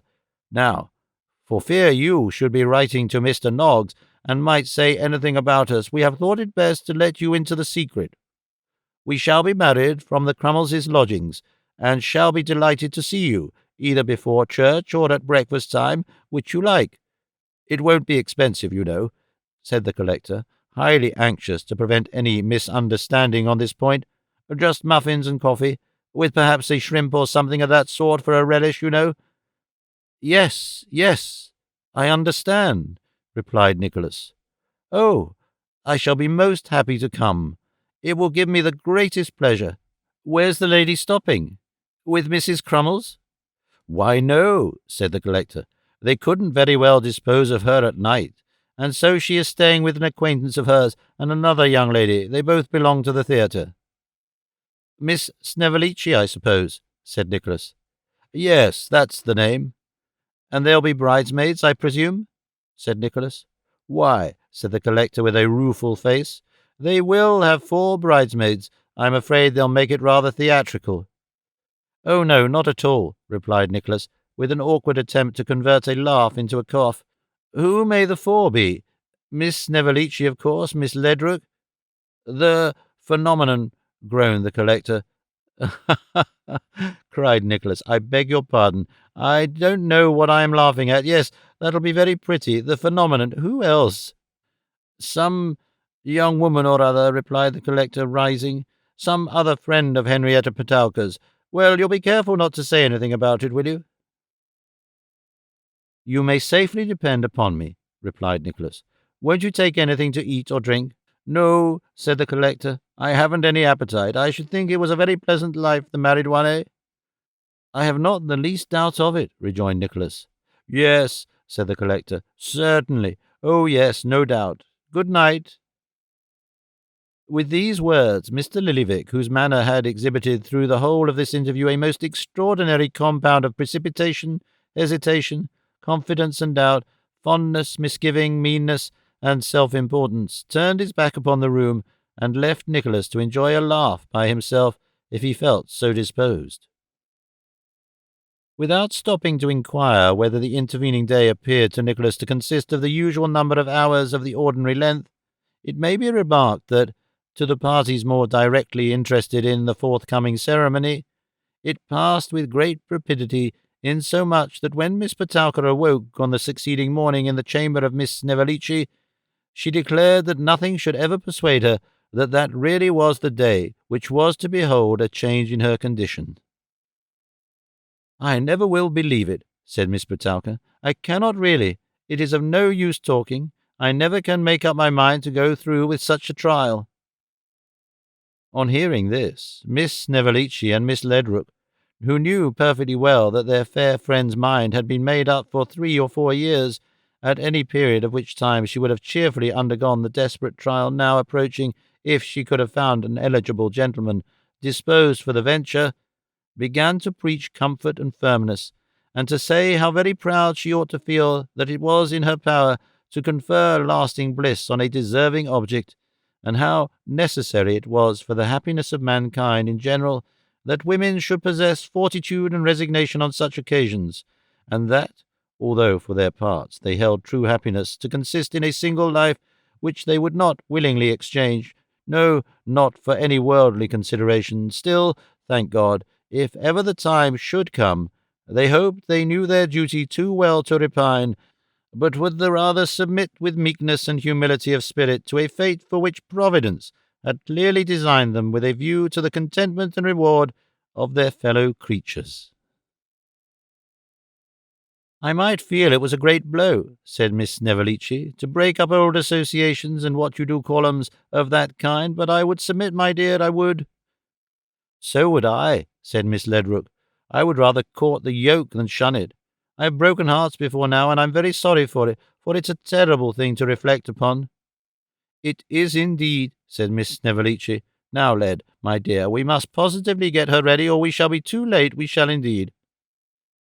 This pious reasoning, and perhaps the fear of being too late, supported the bride through the ceremony of robing, after which strong tea and brandy were administered in alternate doses as a means of strengthening her feeble limbs and causing her to walk steadier. "How do you feel now, my love?" inquired Miss Snevellicci. "Oh, Lillyvick," cried the bride, "if you knew what I am undergoing for you." "Of course he knows it, love, and will never forget it," said Miss Ledrook. "Do you think he won't?" cried Miss Petowker, really showing great capability for the stage. "Oh, do you think he won't? Do you think Lillyvick will always remember it? Always, always, always?" There is no knowing in what this burst of feeling might have ended, if Miss Snevellicci had not at that moment proclaimed the arrival of the fly, which so astounded the bride that she shook off divers alarming symptoms, which were coming on very strong, and running to the glass adjusted her dress, and calmly declared that she was ready for the sacrifice.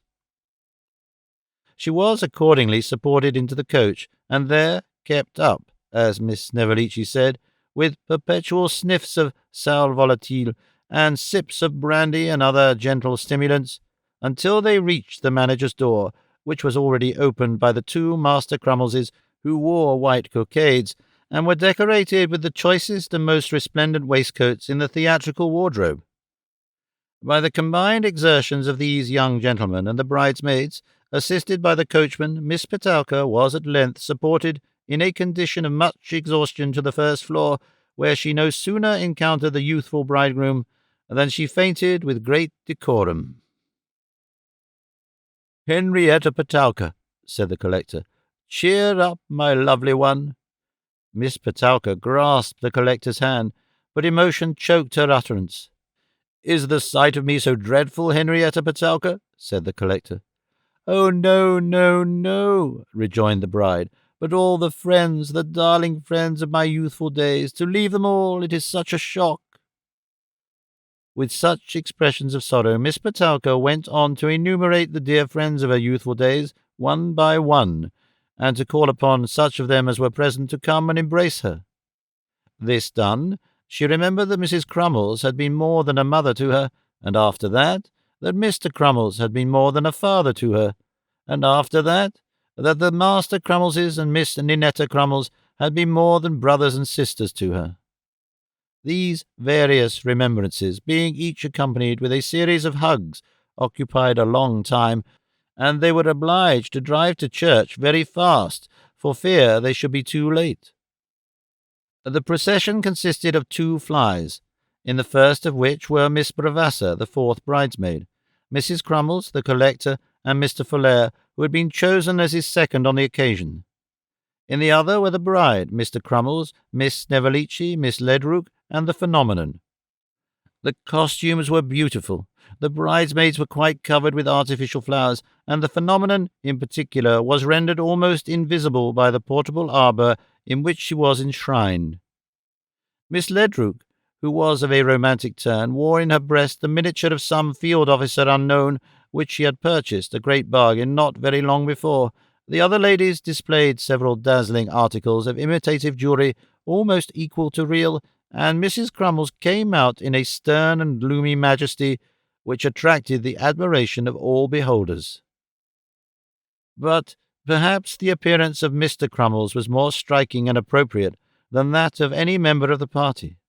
This gentleman, who personated the bride's father, had, in pursuance of a happy and original conception, made up for the part by arraying himself in a theatrical wig of a style and pattern commonly known as a brown George, and moreover assuming a snuff-coloured suit of the previous century with grey silk stockings and buckles to his shoes.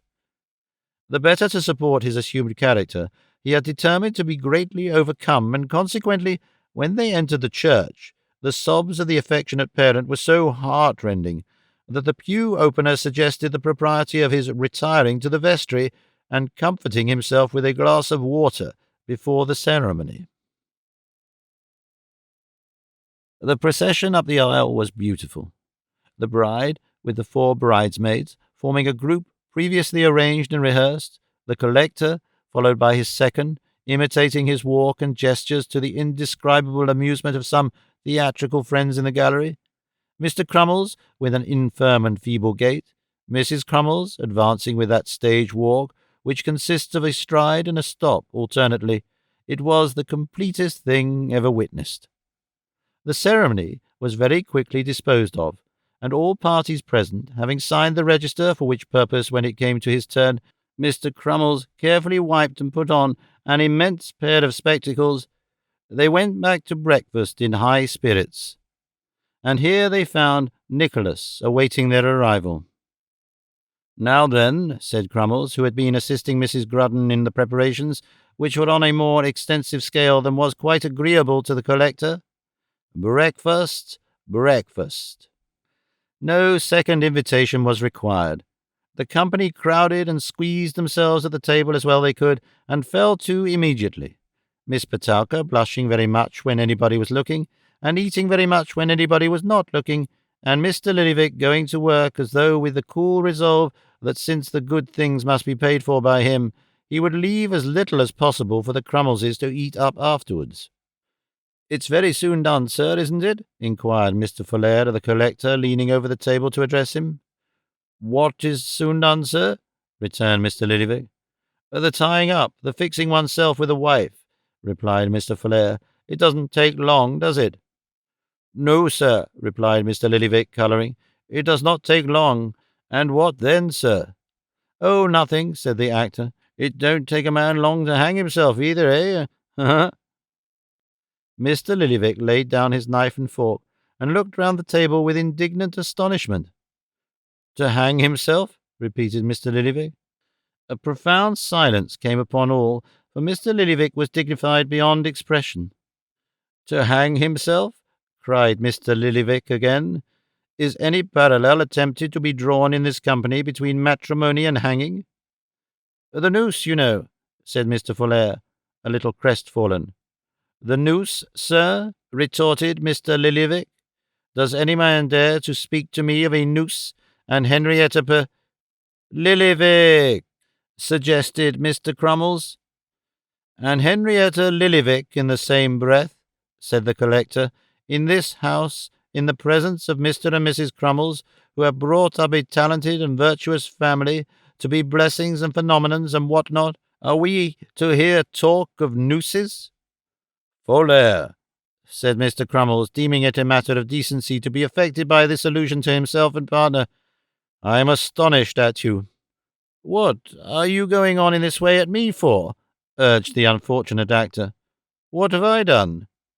"Done, sir?" cried Mr. Lillyvick. "Aimed a blow at the whole framework of society?" "And the best and tenderest feelings," added Crummles, relapsing into the old man. "And the highest and most estimable of social ties," said the collector. "Noose. As if one was caught, trapped into the married state, pinned by the leg, instead of going into it of one's own accord and glorying in the act." "I didn't mean to make it out that you were caught and trapped and pinned by the leg," replied the actor. "I'm sorry for it. I can't say any more." "So you ought to be, sir," returned Mr. Lillyvick, "and I am glad to hear that you have enough of feeling left to be so." The quarrel appearing to terminate with this reply, Mrs. Lillyvick considered that the fittest occasion, the attention of the company being no longer distracted, to burst into tears, and require the assistance of all four bridesmaids, which was immediately rendered, though not without some confusion, for the room being small and the tablecloth long, a whole detachment of plates were swept off the board at the very first move. Regardless of this circumstance, however, Mrs. Lillyvick refused to be comforted until the belligerents had passed their words that the dispute should be carried no further, which, after a sufficient show of reluctance, they did, and from that time Mr. Folair sat in moody silence, contenting himself with pinching Nicholas's leg when anything was said, and so expressing his contempt both for the speaker and the sentiments to which he gave utterance. There were a great number of speeches made, some by Nicholas, and some by Crummles, and some by the collector. Two by the Master Crummleses in returning thanks for themselves, and one by the phenomenon on behalf of the bridesmaids, at which Mrs. Crummles shed tears. There was some singing, too, from Mrs. Ledrook and Miss Bravassa, and very likely there might have been more if the fly-driver who stopped to drive the happy pair to the spot where they proposed to take steamboat to ride had not sent in a peremptory message intimating that if they didn't come directly he should infallibly demand 18 pence over and above his agreement. This desperate threat effectually broke up the party.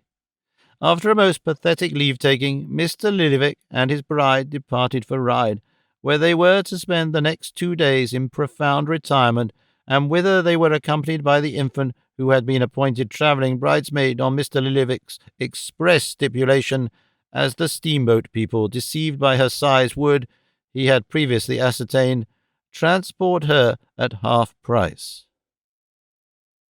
As there was no performance that night, Mr. Crummles declared his intention of keeping it up until everything to drink was disposed of, but Nicholas, having to play Romeo for the first time on the ensuing evening, contrived to slip away in the midst of a temporary confusion occasioned by unexpected development of strong symptoms of inebriety in the conduct of Mrs. Grudden.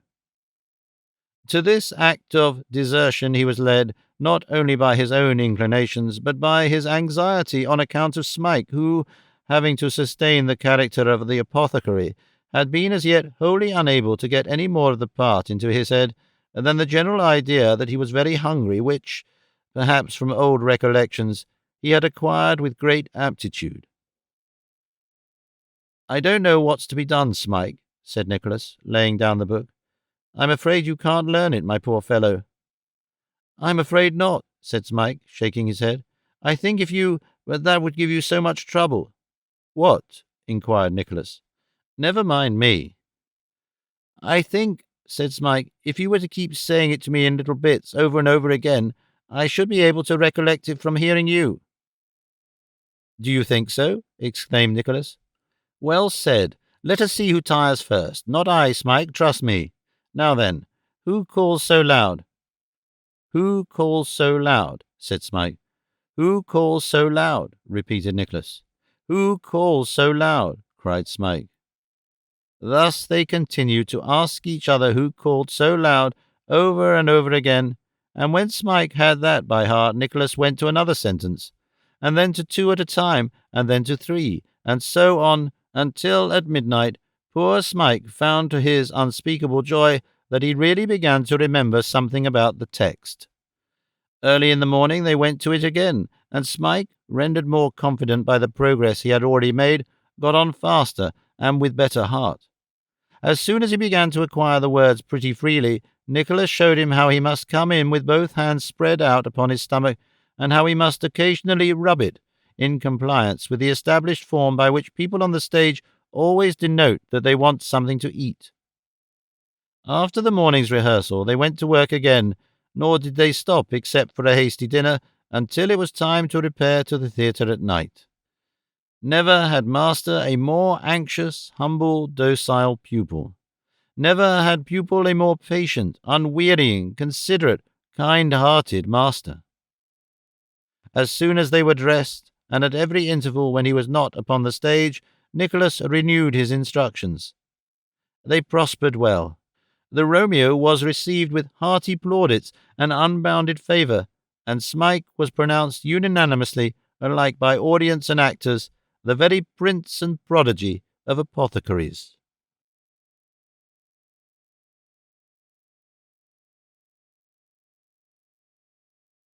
Chapter 26 is fraught with some danger to Miss Nickleby's peace of mind. The place was a handsome suite of private apartments in Regent Street. The time was 3 o'clock in the afternoon to the dull and plodding, and the first hour of morning to the gay and spirited. The persons were Lord Frederick Verisopht and his friend Sir Mulberry Hawk. These distinguished gentlemen were reclining listlessly on a couple of sofas, with a table between them on which were scattered in rich confusion the materials of an untasted breakfast. Newspapers lay strewn about the room, but these, like the meal, were neglected and unnoticed. Not, however, because any flow of conversation prevented the attractions of the journals from being called into request, for not a word was exchanged between the two, nor was any sound uttered, save when one, in tossing about to find an easier resting place for his aching head, uttered an exclamation of impatience, and seemed for a moment to communicate a new restlessness to his companion. These appearances would in themselves have furnished a pretty strong clue to the extent of the debauch of the previous night, even if there had not been other indications of the amusements in which it had been passed. A couple of billiard balls, all mud and dirt, 2 battered hats, a champagne bottle with a soiled glove twisted round the neck, to allow of its being grasped more surely in its capacity of an offensive weapon, a broken cane, a card case without the top, an empty purse, a watch-guard snapped asunder, a handful of silver mingled with fragments of half-smoked cigars, and their stale and crumbled ashes. These, and many other tokens of riot and disorder, hinted very intelligibly at the nature of last night's gentlemanly frolics. Lord Frederick Verisopht was the first to speak. Dropping his slippered foot on the ground and yawning heavily, he struggled into a sitting posture, and turned his dull, languid eyes towards his friend, to whom he called in a drowsy voice. "Hello," replied Sir Mulberry, turning round. "Are we going to lie here all day?" said the lord. "I don't know that we're fit for anything else," replied Sir Mulberry, "yet a while at least. I haven't a grain of life in me this morning." "Life!" cried Lord Verisopht. "I feel as if there would be nothing so snug and comfortable as to die at once." "Then why don't you die?" said Sir Mulberry. With which inquiry he turned his face away, and seemed to occupy himself in an attempt to fall asleep. His hopeful friend and pupil drew a chair to the breakfast table, and essayed to eat, but, finding that impossible, lounged to the window, then loitered up and down the room with his hand to his fevered head, and finally threw himself again on his sofa, and roused his friend once more. "What the devil's the matter?" groaned Sir Mulberry, sitting upright on the couch. Although Sir Mulberry said this with sufficient ill-humour, he did not seem to feel himself quite at liberty to remain silent, for, after stretching himself very often, and declaring with a shiver that it was infernal cold, he made an experiment at the breakfast-table, and proving more successful in it than his less seasoned friend, remained there. "Suppose," said Sir Mulberry, pausing with a morsel on the point of his fork, "suppose we go back to the subject of little Nickleby, eh?" "Which little Nickleby? The money-lender or the gal?" asked Lord Verisopht. "You take me, I see," replied Sir Mulberry. "The girl, of course." "You promised you'd find her out," said Lord Verisopht. "So I did," rejoined his friend, "but I have thought further of the matter since then. You distrust me in the business. You shall find her out yourself." "Nay," remonstrated Lord Verisopht. "But I say yes," returned his friend. "You shall find her out yourself. Don't think that I mean when you can. I know as well as you that if I did, you could never get sight of her without me. No, I say you shall find her out. Shall, and I'll put you in the way."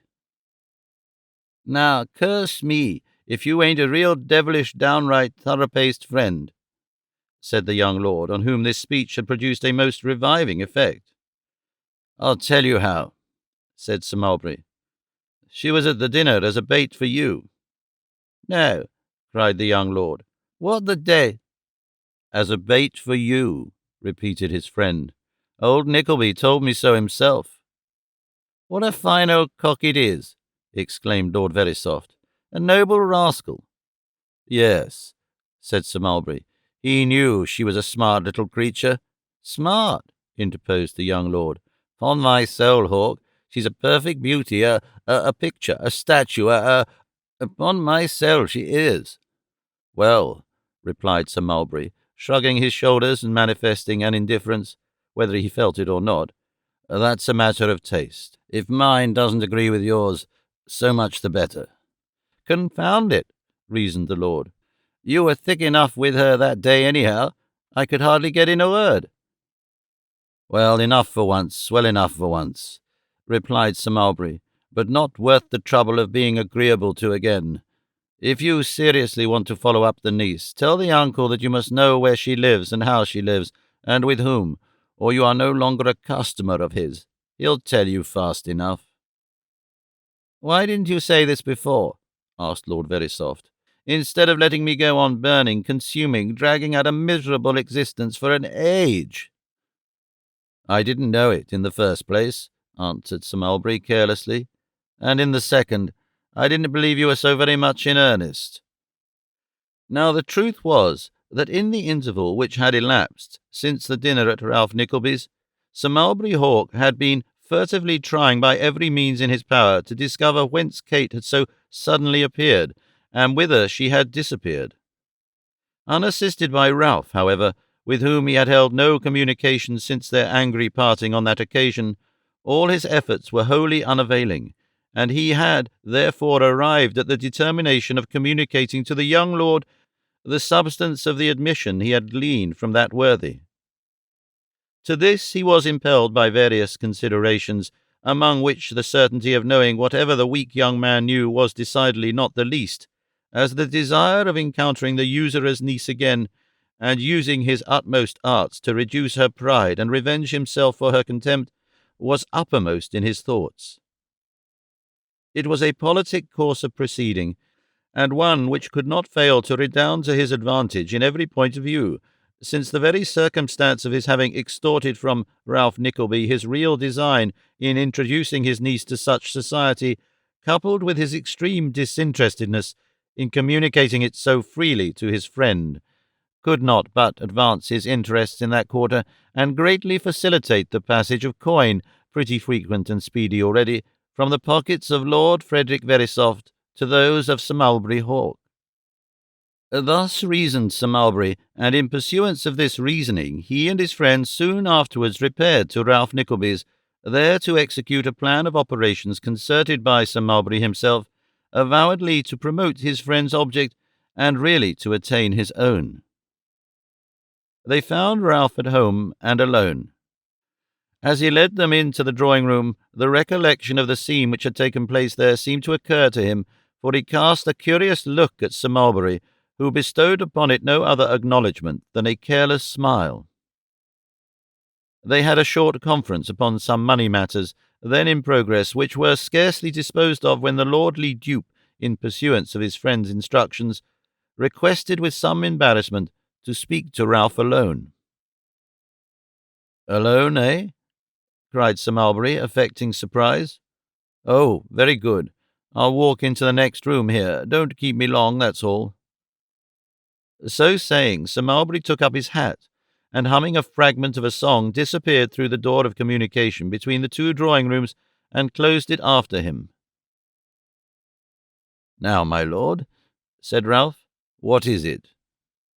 "Nickleby," said his client, throwing himself along the sofa on which he had been previously seated, so as to bring his lips nearer to the old man's ear.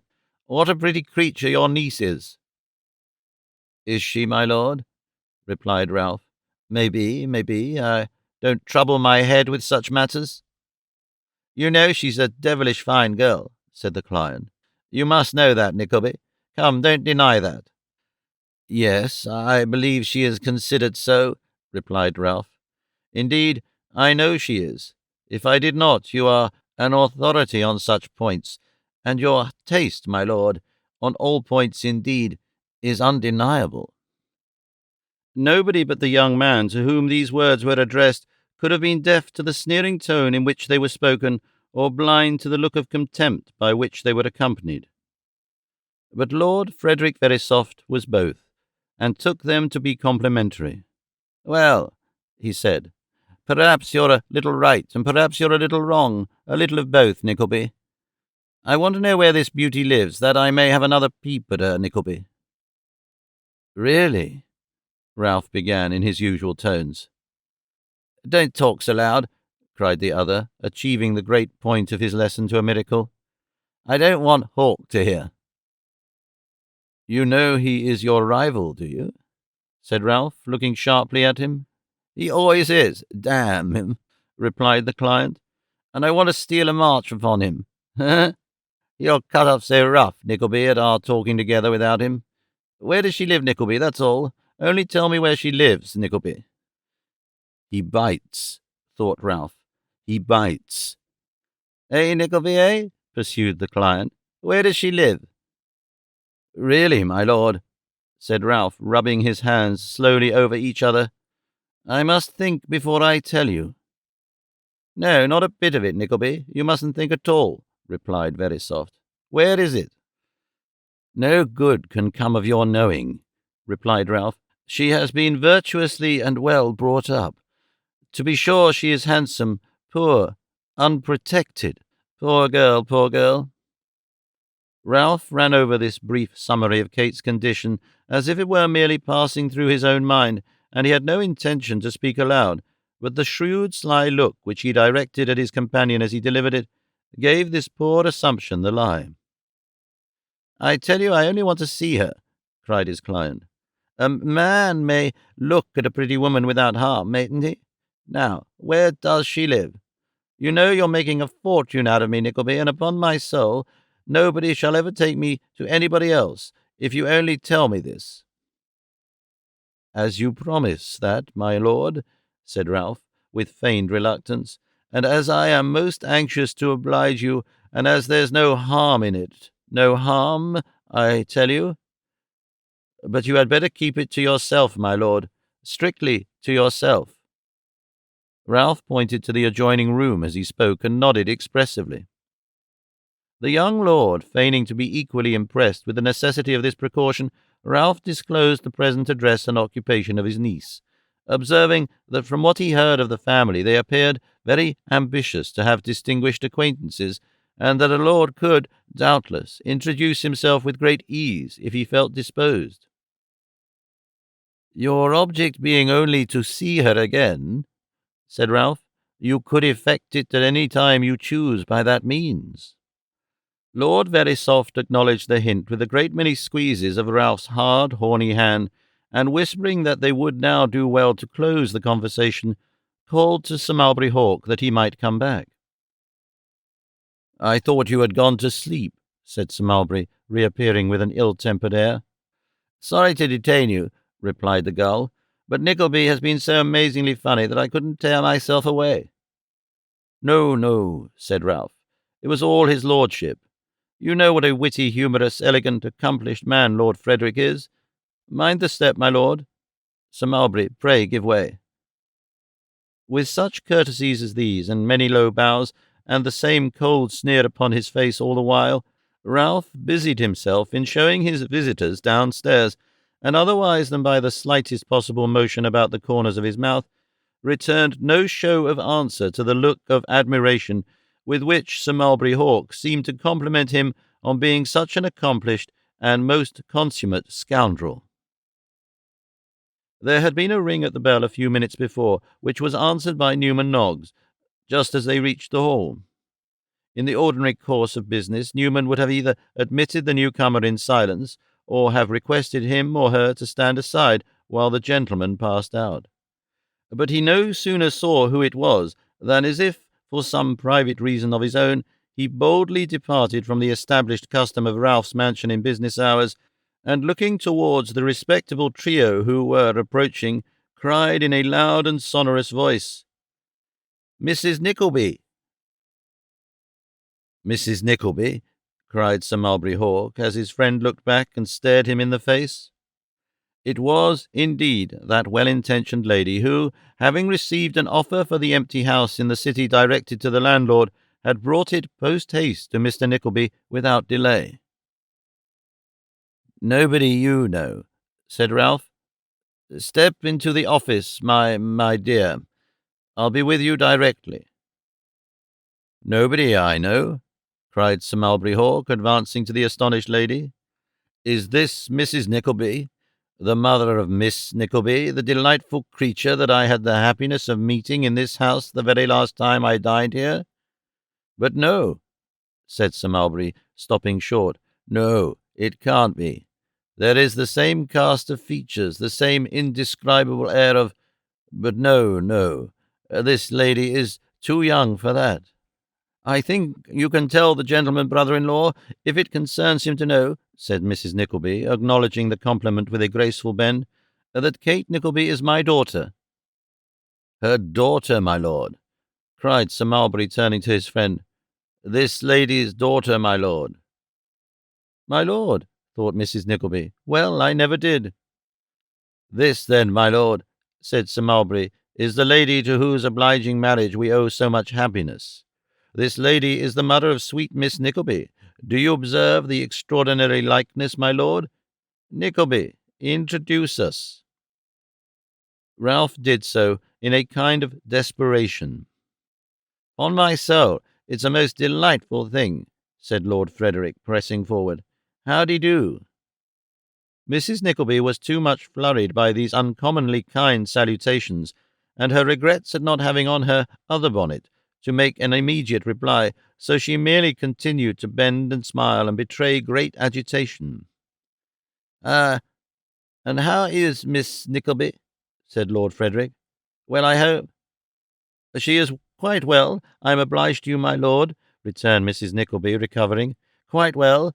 She wasn't well for some days after that day she dined here, and I can't help thinking that she caught cold in that hackney coach coming home. Hackney coaches, my lord, are such nasty things that it's almost better to walk at any time, for although I believe a hackney coachman can be transported for life if he has a broken window, so they are so reckless that they nearly all have broken windows. I once had a swelled face for 6 weeks, my lord, from riding in a hackney coach. I think it was a hackney coach," said Mrs. Nickleby, reflecting, "though I'm not quite certain whether it wasn't a chariot. At all events, I know it was a dark green with a very long number, beginning with a 0 and ending with a 9. No, beginning with a 9 and ending with a 0. That was it. And, of course, the stamp office people would know at once whether it was a coach or a chariot if any inquiries were made there. However, there it was, with a broken window, and there was I, for 6 weeks, with a swelled face. I think that was the very same hackney coach that we found out afterwards had the top open all the time, and we should never have even known it if they hadn't charged us a shilling an hour extra for having it open, which it seems is the law, or was then, and a most shameful law it appears to be. I don't understand the subject, but I should say the Corn Laws could be nothing to that Act of Parliament." Having pretty well run herself out by this time, Mrs. Nickleby stopped as suddenly as she had started off, and repeated that Kate was quite well. "Indeed," said Mrs. Nickleby, I don't think she ever was better since she had the whooping cough, scarlet fever, and measles all at the same time, and that's the fact." "Is that letter for me?" growled Ralph, pointing to the little packet Mrs. Nickleby held in her hand. "For you, brother-in-law," replied Mrs. Nickleby, "and I walked all the way up here on purpose to give it to you." "All the way up here?" cried Sir Mulberry, seizing upon the chance of discovering where Mrs. Nickleby had come from. "What a confounded distance!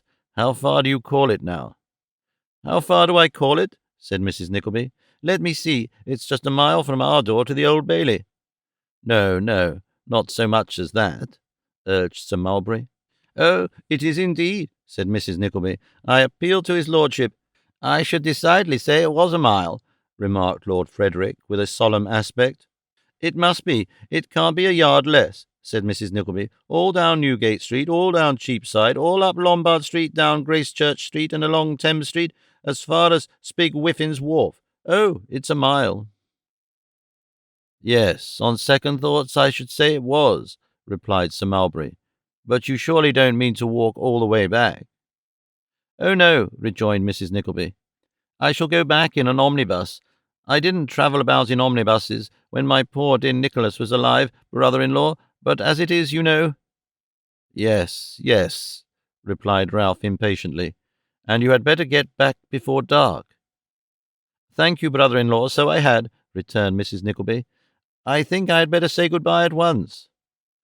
"No, stop, and rest," said Ralph, who seldom offered refreshments unless something was to be got by it. "Oh, dear me, no," returned Mrs. Nickleby, glancing at the dial. "Lord Frederick," said Sir Mulberry, "we are going Mrs. Nickleby's way. We'll see her safe to the omnibus." "By all means, yes." "Oh, I really couldn't think of it," said Mrs. Nickleby. But Sir Mulberry Hawk and Lord Verisopht were peremptory in their politeness, and leaving Ralph, who seemed to think, not unwisely, that he looked less ridiculous as a mere spectator than he would have done if he had taken any part in these proceedings, they quitted the house with Mrs. Nickleby between them, that good lady in a perfect ecstasy of satisfaction, no less with the attention shown her by two titled gentlemen than with the conviction that Kate might now pick and choose, at least between two large fortunes and most unexceptionable husbands. As she was carried away for the moment by an irresistible train of thought, all connected with her daughter's future greatness, Sir Mulberry Hawk and his friend exchanged glances over the top of the bonnet which the poor lady so much regretted not having left at home, and proceeded to dilate with great rapture, but much respect, on the manifold perfections of Miss Nickleby. "What a delight, what a comfort, what a happiness this amiable creature must be to you," said Sir Mulberry, throwing into his voice an indication of the warmest feeling. "She is indeed, sir," replied Mrs. Nickleby. "She is the sweetest-tempered, kindest-hearted creature, and so clever." "She looks clever," said Lord Verisopht, with the air of a judge of cleverness. "I assure you she is, my lord," returned Mrs. Nickleby.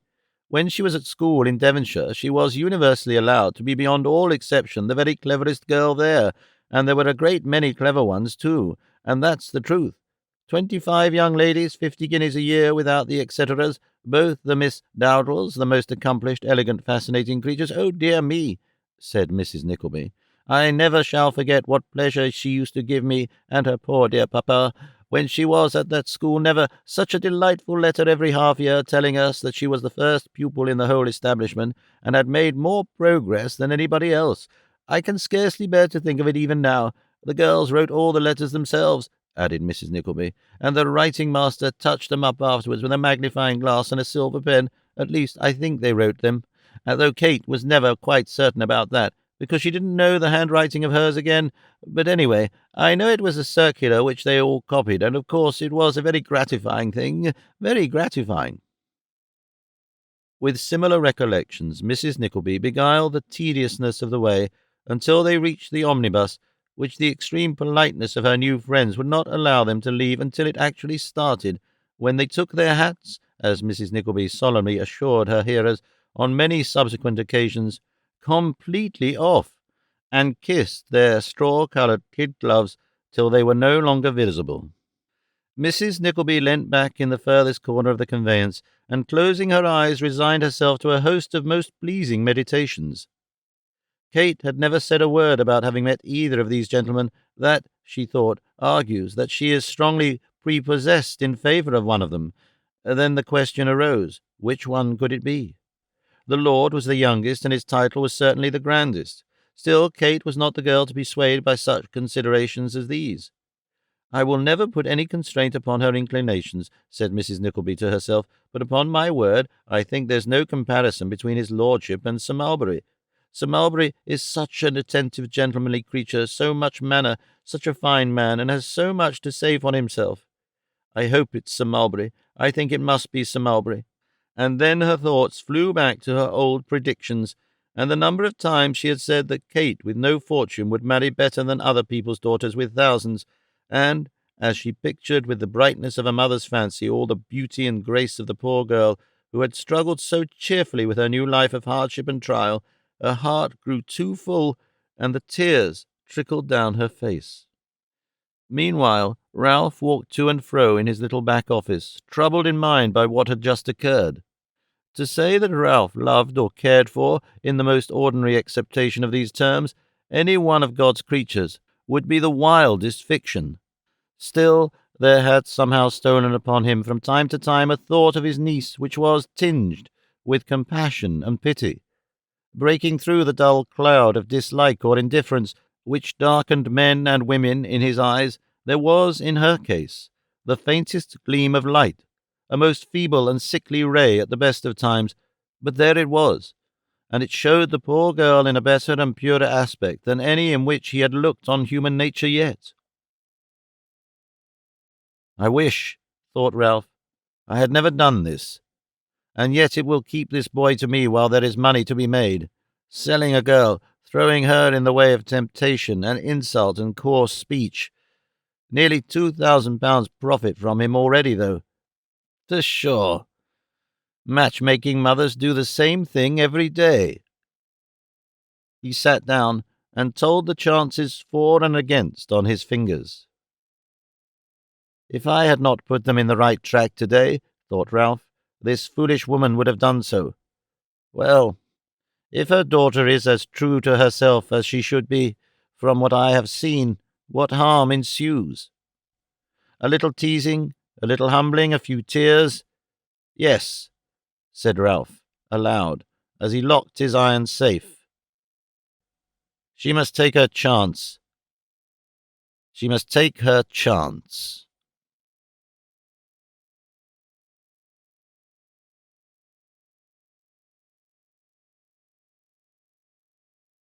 Chapter 27.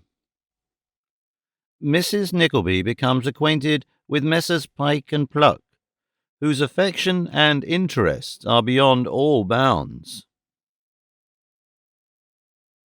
Mrs. Nickleby had not felt so proud and important for many a day as when, on reaching home, she gave herself wholly up to the pleasant visions which had accompanied her on her way thither. Lady Mulberry Hawk, that was the prevalent idea. Lady Mulberry Hawk, on Tuesday last at St. George's, Hanover Square, by the Right Reverend the Bishop of Llandaff, Sir Mulberry Hawk of Mulberry Castle, North Wales, to Catherine, only daughter of the late Nicholas Nickleby, Esquire of Devonshire. "Upon my word," cried Mrs. Nicholas Nickleby, "it sounds very well." Having dispatched the ceremony, with its attendant festivities, to the perfect satisfaction of her own mind, the sanguine mother pictured to her imagination a long train of honours and distinctions which could not fail to accompany Kate in her new and brilliant sphere. She would be presented at court, of course, on the anniversary of her birthday, which was upon the 19th of July, at 10 minutes past 3 o'clock in the morning, thought Mrs. Nickleby in a parenthesis, for I recollect asking what o'clock it was.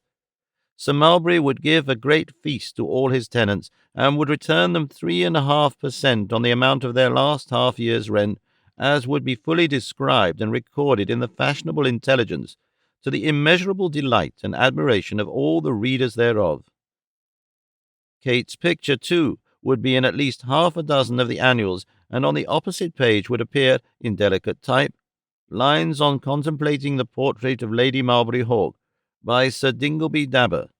Perhaps some one annual of more comprehensive design than its fellows might even contain a portrait of the mother of Lady Mulberry Hawk, with lines by the father of Sir Dingleby Dabber. More unlikely things had come to pass. Less interesting portraits had appeared. As this thought occurred to the good lady, her countenance unconsciously assumed that compound expression of simpering and sleepiness which, being common to all such portraits, is perhaps one reason why they are always so charming and agreeable. With such triumphs of aerial architecture did Mrs. Nickleby occupy the whole evening after her accidental introduction to Ralph's titled friends, and dreams no less prophetic and equally promising haunted her sleep that night. She was preparing for her frugal dinner next day, still occupied with the same ideas, a little softened down perhaps by sleep and daylight, when the girl who attended her partly for company and partly to assist in the household affairs rushed into the room in unwonted agitation, and announced that two gentlemen were waiting in the passage for permission to walk upstairs. "Bless my heart!" cried Mrs. Nickleby, hastily arranging her cap and front. "If it should be, dear me, standing in the passage all this time, why did you go and ask them to walk up, you stupid thing?" While the girl was gone on this errand, Mrs. Nickleby hastily swept into a cupboard all vestiges of eating and drinking, which she had scarcely done, and seated herself with looks as collected as she could assume, when two gentlemen, both perfect strangers, presented themselves. "How do you do?" said one gentleman, laying great stress on the last word of the inquiry. "How do you do?" said the other gentleman, altering the emphasis, as if to give variety to the salutation. Mrs. Nickleby curtsied and smiled, and curtsied again, and remarked, rubbing her hands as she did so, that she hadn't the honour to know us, said the first gentleman. "The loss has been ours, Mrs. Nickleby. Has the loss been ours, Pike?"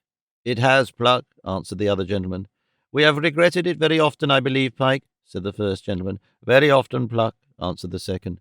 "But now," said the first gentleman, "now we have the happiness we have pined and languished for. Have we pined and languished for this happiness, Pike, or have we not?" "You know we have, Pluck," said Pike, reproachfully. "You hear him, ma'am?" said Mr. Pluck, looking round. "You hear the unimpeachable testimony of my friend Pike? That reminds me, formalities must not be neglected in civilized society. Pike, Mrs. Nickleby." Mr. Pike laid his hand upon his heart and bowed low. "Whether I shall introduce myself with the same formality," said Mr. Pluck, "whether I shall say myself that my name is Pluck, or whether I shall ask my friend Pike, who, being now regularly introduced, is competent to the office, to state for me, Mrs. Nickleby, that my name is Pluck, whether I shall claim your acquaintance on the plain ground of the strong interest I take in your welfare, or whether I shall make myself known to you as the friend of Sir Mulberry Hawk, these, Mrs. Nickleby, are considerations which I leave to you to determine." "Any friend of Sir Mulberry Hawk's requires no better introduction to me," observed Mrs. Nickleby graciously. "It is a delight to hear you say so," said Mr. Pluck, drawing a chair close to Mrs. Nickleby, and sitting himself down. "It is refreshing to know that you hold my excellent friend Sir Mulberry in such high esteem. A word in your ear, Mrs. Nickleby. When Sir Mulberry knows it, he will be a happy man. I say, Mrs. Nickleby, a happy man. Pike, be seated."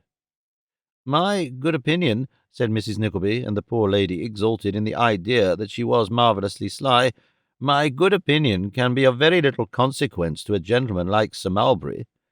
"Of little consequence?" exclaimed Mr. Pluck. "Pike, of what consequence to our friend Sir Mulberry is the good opinion of Mrs. Nickleby?"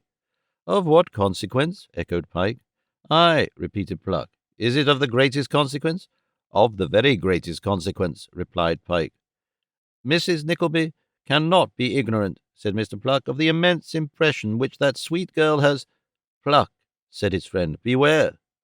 "Pike is right," muttered Mr. Pluck after a short pause. "I was not to mention it. Pike is very right. Thank you, Pike." "Well, now, really," thought Mrs. Nickleby within herself, "such delicacy as that I never saw."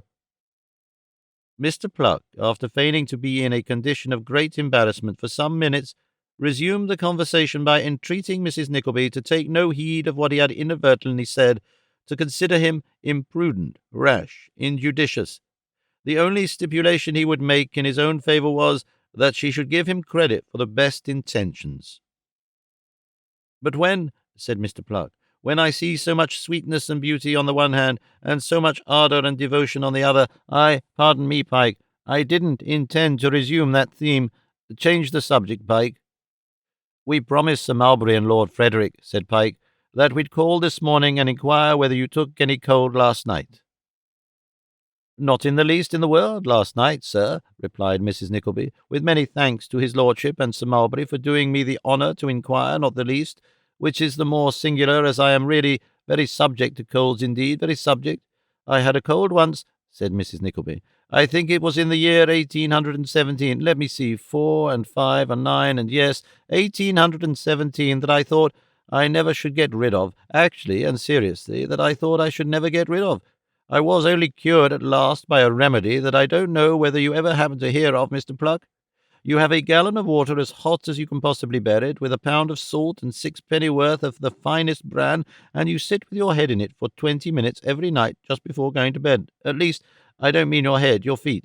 It's a most extraordinary cure, a most extraordinary cure. I used it for the first time, I recollect, the day after Christmas Day, and by the middle of April following the cold was gone. It seems quite a miracle when you come to think of it, for I had it ever since the beginning of September." "What an afflicting calamity," said Mr. Pike. "Perfectly horrid," exclaimed Mr. Pluck.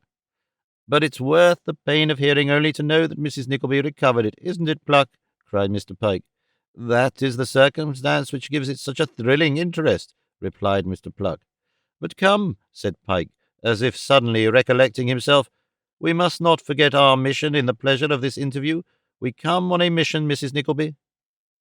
"On a mission?" exclaimed that good lady, to whose mind a definite proposal of marriage for Kate at once presented itself in lively colours. "From Sir Mulberry," replied Pike. "You must be very dull here." "Rather dull, I confess," said Mrs. Nickleby. "We bring the compliments of Sir Mulberry Hawk, and 1,000 entreaties that you'll take a seat in a private box at the play to-night," said Mr. Pluck. "Oh dear," said Mrs. Nickleby, "I never go out at all, never." "And that is the very reason, my dear Mrs. Nickleby, why you should go out to-night," retorted Mr. Pluck. "Pike, entreat Mrs. Nickleby." "Oh, pray do," said Pike. "You positively must," urged Pluck. "You are very kind," said Mrs. Nickleby, hesitating, "but—" "There's no but in the case, my dear Mrs. Nickleby," remonstrated Mr. Pluck. "Not such a word in the vocabulary. Your brother-in-law joins us, Lord Frederick joins us, Sir Mulberry joins us, Pike joins us. A refusal is out of the question. Sir Mulberry sends a carriage for you 20 minutes before 7 to the moment. You'll not be so cruel as to disappoint the whole party, Mrs. Nickleby." "You are so very pressing that I scarcely know what to say," replied the worthy lady. "Say nothing, not a word, my dearest madam," urged Mr. Pluck. "Mrs. Nickleby," said that excellent gentleman, lowering his voice, "there is the most trifling, the most excusable breach of confidence in what I am about to say, and yet if my friend Pike there overheard it, such is that man's delicate sense of honour, Mrs. Nickleby, he'd have me out before dinner-time." Mrs. Nickleby cast an apprehensive glance at the warlike Pike, who had walked to the window, and Mr. Pluck, squeezing her hand, went on. "Your daughter has made a conquest on which I may congratulate you. Sir Mulberry, my dear ma'am, Sir Mulberry is her devoted slave. "Ah!" cried Mr. Pike at this juncture, snatching something from the chimney-piece with a theatrical air. "What is this? What do I behold?" "What do you behold, my dear fellow?" asked Mr. Pluck.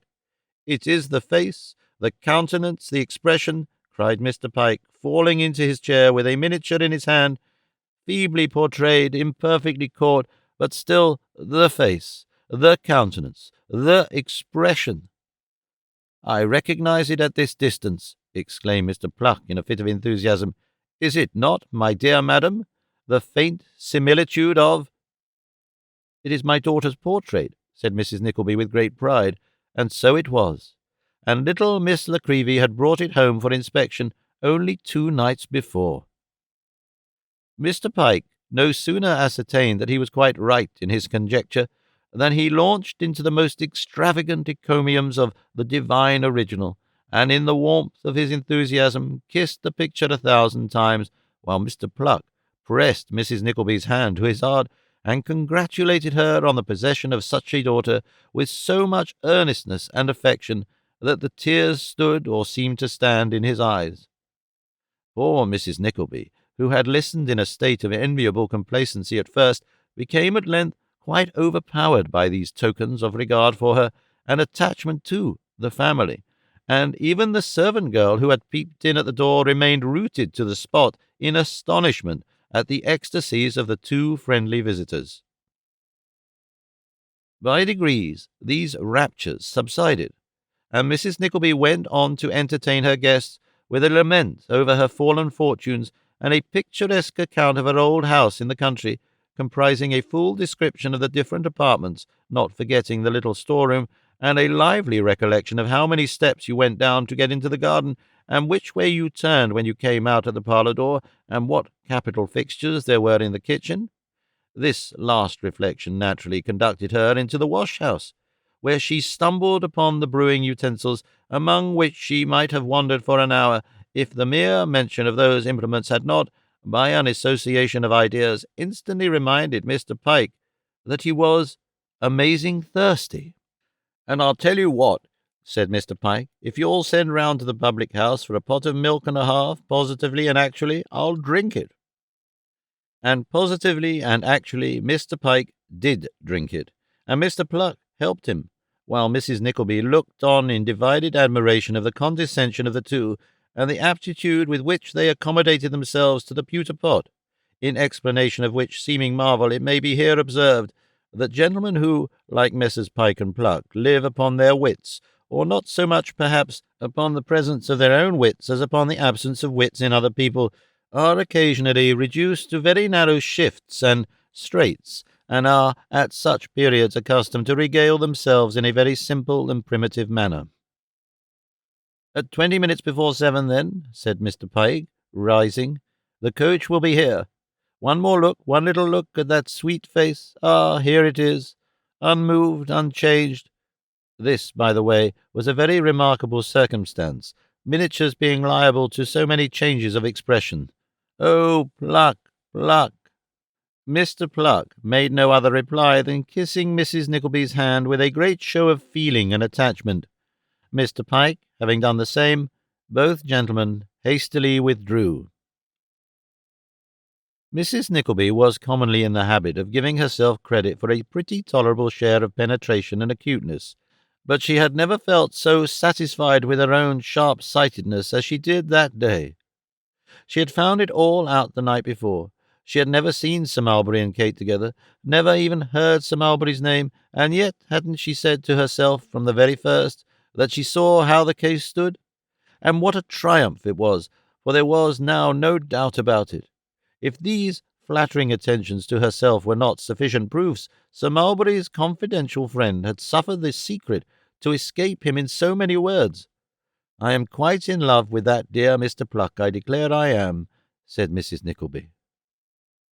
There was one great source of uneasiness in the midst of this good fortune, and that was the having nobody by to whom she could confide it. Once or twice she almost resolved to walk straight to Miss Nickleby and tell it all to her. "But I don't know," thought Mrs. Nickleby. "She is a very worthy person, but I am afraid too much beneath Sir Mulberry's station for us to make a companion of. Poor thing!" Acting upon this grave consideration, she rejected the idea of taking the little portrait-painter into her confidence, and contented herself with holding out sundry vague and mysterious hopes of preferment to the servant-girl, who received these obscure hints of dawning greatness with much veneration and respect. Punctual to its time came the promised vehicle, which was no hackney carriage, but a private chariot, having behind it a footman whose legs, although somewhat large for his body, might, as mere abstract legs, have set themselves up for models at the Royal Academy. It was quite exhilarating to hear the clash and bustle with which he banged the door and jumped up behind after Mrs. Nickleby was in, and as that good lady was perfectly unconscious that he applied the gold-headed end of his long stick to his nose, and so telegraphed most disrespectfully to the coachman over her very head, she sat in a state of much stiffness and dignity, not a little proud of her position. At the theatre entrance there was more banging and more bustle, and there were also Messrs. Pyke and Pluck, waiting to escort her to her box. And so polite were they that Mr. Pyke threatened with many oaths to Smifflegate, a very old man with a lantern who accidentally stumbled in a way, to the great terror of Mrs. Nickleby, who, conjecturing more from Mr. Pyke's excitement than any previous acquaintance with the etymology of the word, that smifflegation and bloodshed must be in the main one and the same thing, was alarmed beyond expression lest something should occur. Fortunately, however, Mr. Pyke confined himself to mere verbal smiffligation, and they reached their box with no more serious interruption by the way than a desire on the part of the same pugnacious gentleman to smash the assistant box-keeper for happening to mistake the number. Mrs. Nickleby had scarcely been put away behind the curtain of the box in an armchair when Sir Mulberry and Lord Verisopht arrived, arrayed from the crowns of their heads to the tips of their gloves, and from the tips of their gloves to the toes of their boots, in the most elegant and costly manner. Sir Mulberry was a little hoarser than on the previous day, and Lord Verisopht looked rather sleepy and queer, from which tokens, as well as from the circumstance of their both being to a trifling extent unsteady upon their legs, Mrs. Nickleby justly concluded that they had taken dinner.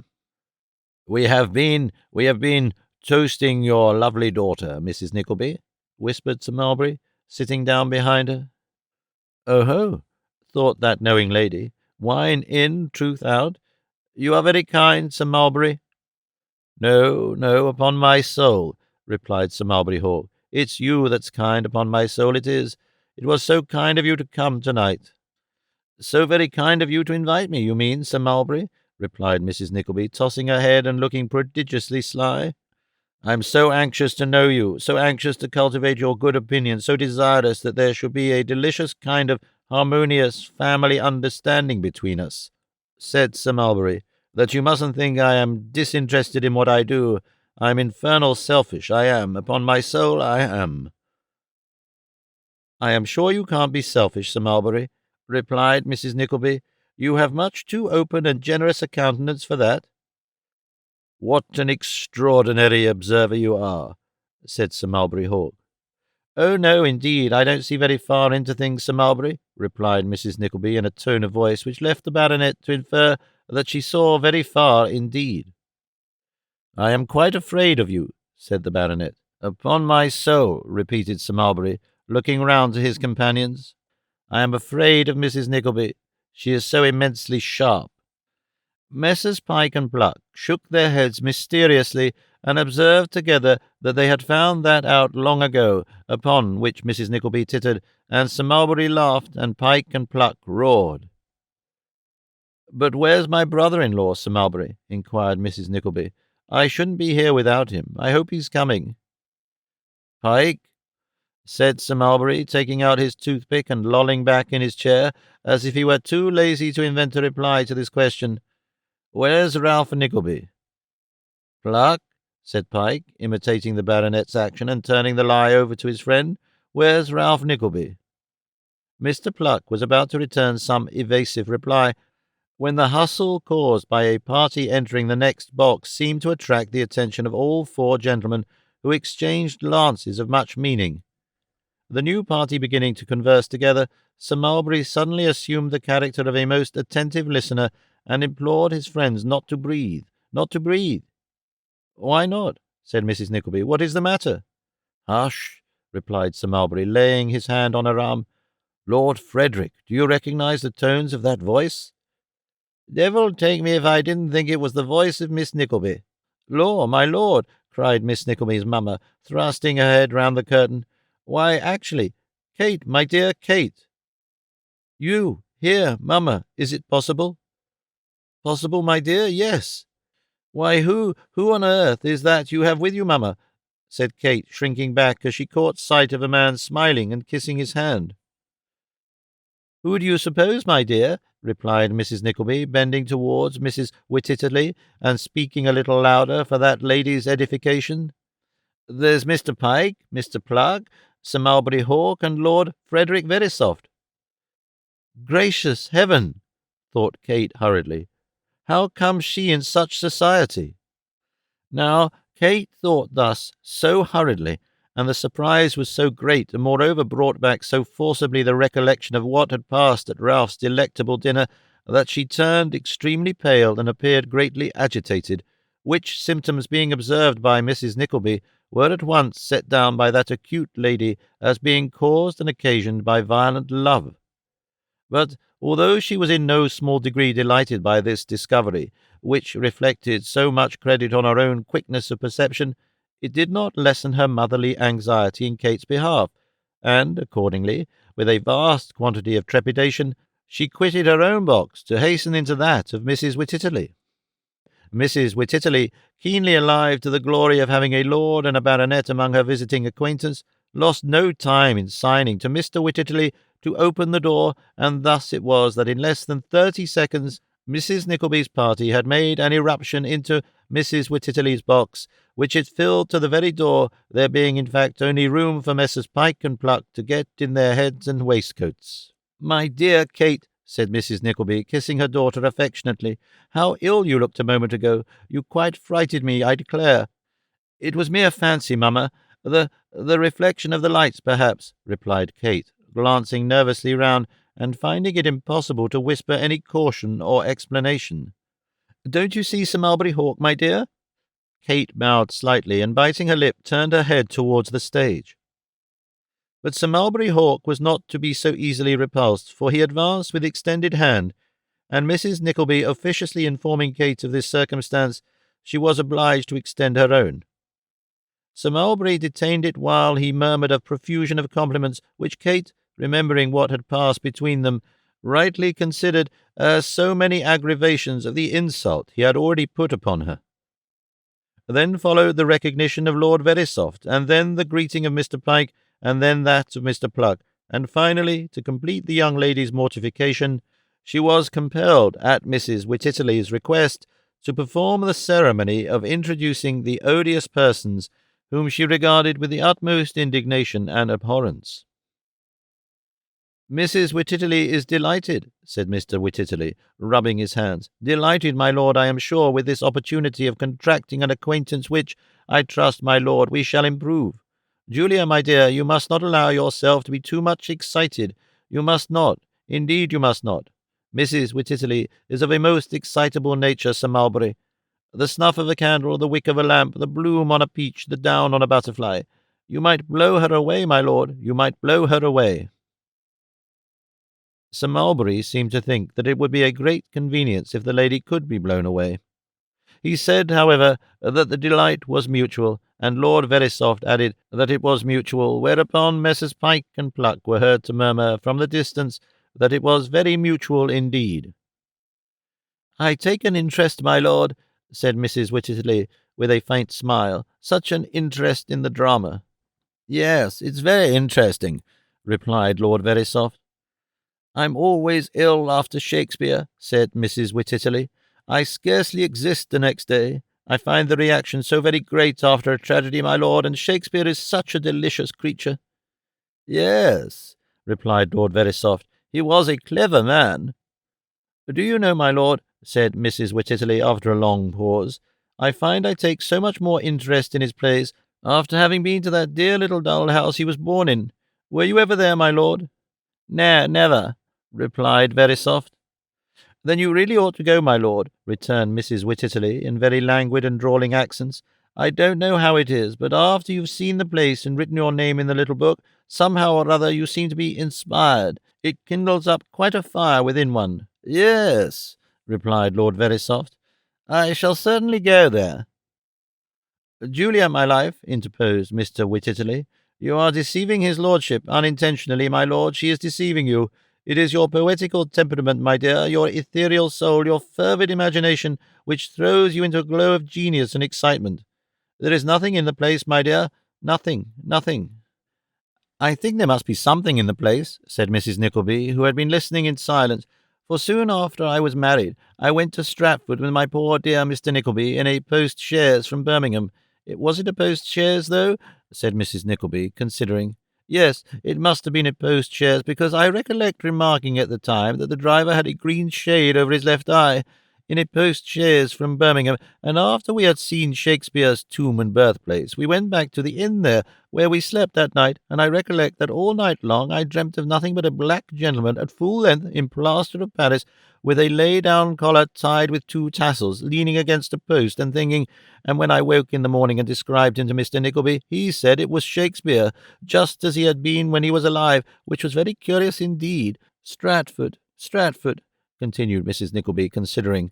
Yes, I am positive about that, because I recollect I was in the family way with my son Nicholas at the time, and I had been very much frightened by an Italian image boy that very morning. In fact, it was quite a mercy, ma'am, added Mrs. Nickleby in a whisper to Mrs. Wititterly, that my son didn't turn out to be a Shakespeare, and what a dreadful thing that would have been.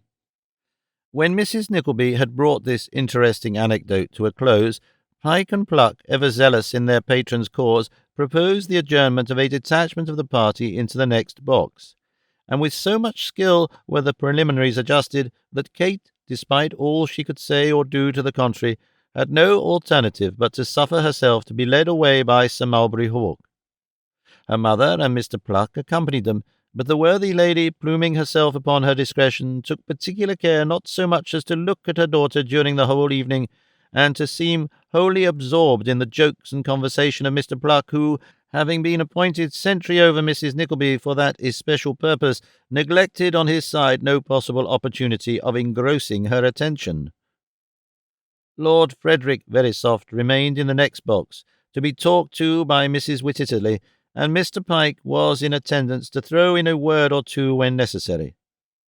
As to Mr. Wititterly, he was sufficiently busy in the body of the house, informing such of his friends and acquaintance as happened to be there, that those 2 gentlemen upstairs, whom they had seen in conversation with Mrs. W., were the distinguished Lord Frederick Verisopht and his most intimate friend, the gay Sir Mulberry Hawk, a communication which inflamed several respectable housekeepers with the utmost jealousy and rage, and reduced 16 unmarried daughters to the very brink of despair.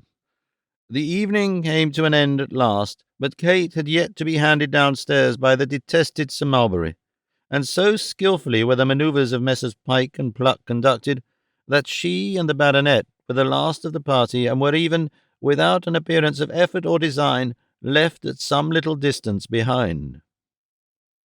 Don't hurry, said Sir Mulberry, as Kate hastened on and attempted to release her arm. She made no reply, but still pressed forward. Nay, then, coolly observed Sir Mulberry, stopping her outright. You had best not seek to detain me, sir, said Kate angrily. And why not? Retorted Sir Mulberry. My dear creature, now why do you keep up this show of displeasure? Show? Repeated Kate indignantly. How dare you presume to speak to me, sir, to address me, to come into my presence? You look prettier in a passion, Miss Nickleby, said Sir Mulberry Hawk, stooping down the better to see her face. I hold you in the bitterest detestation and contempt, sir, said Kate. If you find any attraction in looks of disgust and aversion, let me rejoin my friends, sir, instantly. Whatever considerations may have withheld me thus far, I will disregard them all and take a course that even you might feel if you do not immediately suffer me to proceed. Sir Mulberry smiled, and still looking in her face and retaining her arm, walked towards the door. If no regard for my sex or helpless situation will induce you to desist from this coarse and unmanly persecution, said Kate, scarcely knowing, in the tumult of her passions, what she said, I have a brother who will resent it dearly one day. Upon my soul, exclaimed Sir Mulberry, as though quietly communing with himself, passing his arm round her waist as he spoke, she looks more beautiful, and I like her better in this mood than when her eyes are cast down and she is in perfect repose. How Kate reached the lobby where her friends were waiting she never knew, but she hurried across it without at all regarding them, and disengaged herself suddenly from her companion, sprang into the coach, and throwing herself into a darkest corner, burst into tears. Messrs. Pike and Pluck, knowing their cue, at once threw the party into great commotion by shouting for the carriages, and getting up a violent quarrel with sundry inoffensive bystanders, in the midst of which tumult they put the affrighted Mrs. Nickleby in her chariot, and having got her safely off, turned their thoughts to Mrs. Wititterly, whose attention also they had now effectually distracted from the young lady by throwing her into a state of the utmost bewilderment and consternation. At length, the conveyance in which she had come rolled off too with its load, and the four worthies, being left alone under the portico, enjoyed a hearty laugh together. "There," said Sir Mulberry, turning to his noble friend, "didn't I tell you last night that if we could find where they were going by bribing a servant through my fellow, and then established ourselves close by with the mother, these people's honour would be our own? Why, here it is, done in 24 hours." "Yes," replied the Duke, "but I have been tied to the old woman all night." "Hear him," said Sir Mulberry, turning to his two friends. "Hear this discontented grumbler. Isn't it enough to make a man swear never to help him in his plots and schemes again? Isn't it an infernal shame?" Pike asked Pluck whether it was not an infernal shame, and Pluck asked Pike, but neither answered. "Isn't it the truth?" demanded Verisopht. "Wasn't it so?" "Wasn't it so?" repeated Sir Mulberry. "How would you have had it? How could we have got a general invitation at first sight? Come when you like, go when you like, stop as long as you like, do what you like, if you, the lord, had not made yourself agreeable to the foolish mistress of the house. Do I care for this girl except as your friend? Haven't I been sounding your praises in her ears, and bearing her pretty sulks and peevishness all night for you? What sort of stuff do you think I'm made of? Would I do this for every man? Don't I deserve even gratitude in return?" "You're a devilish good fellow," said the poor young lord, taking his friend's arm. "'Pon my life, you're a devilish good fellow, Hawk." "And I have done right, have I?" demanded Sir Mulberry. "Quite right. And like a poor, silly, good-natured, friendly dog, as I am, eh?" "Yes, yes, like a friend," replied the other. "Well, then," replied Sir Mulberry, "I'm satisfied. And now let's go and have our revenge on the German baron and the Frenchman, who cleaned you out so handsomely last night." With these words, the friendly creature took his companion's arm and led him away, turning half round as he did so, and bestowing a wink and a contemptuous smile on Messrs. Pike and Pluck, who, cramming their handkerchiefs into their mouths to denote their silent enjoyment of the whole proceedings, followed the patron and his victim at a little distance.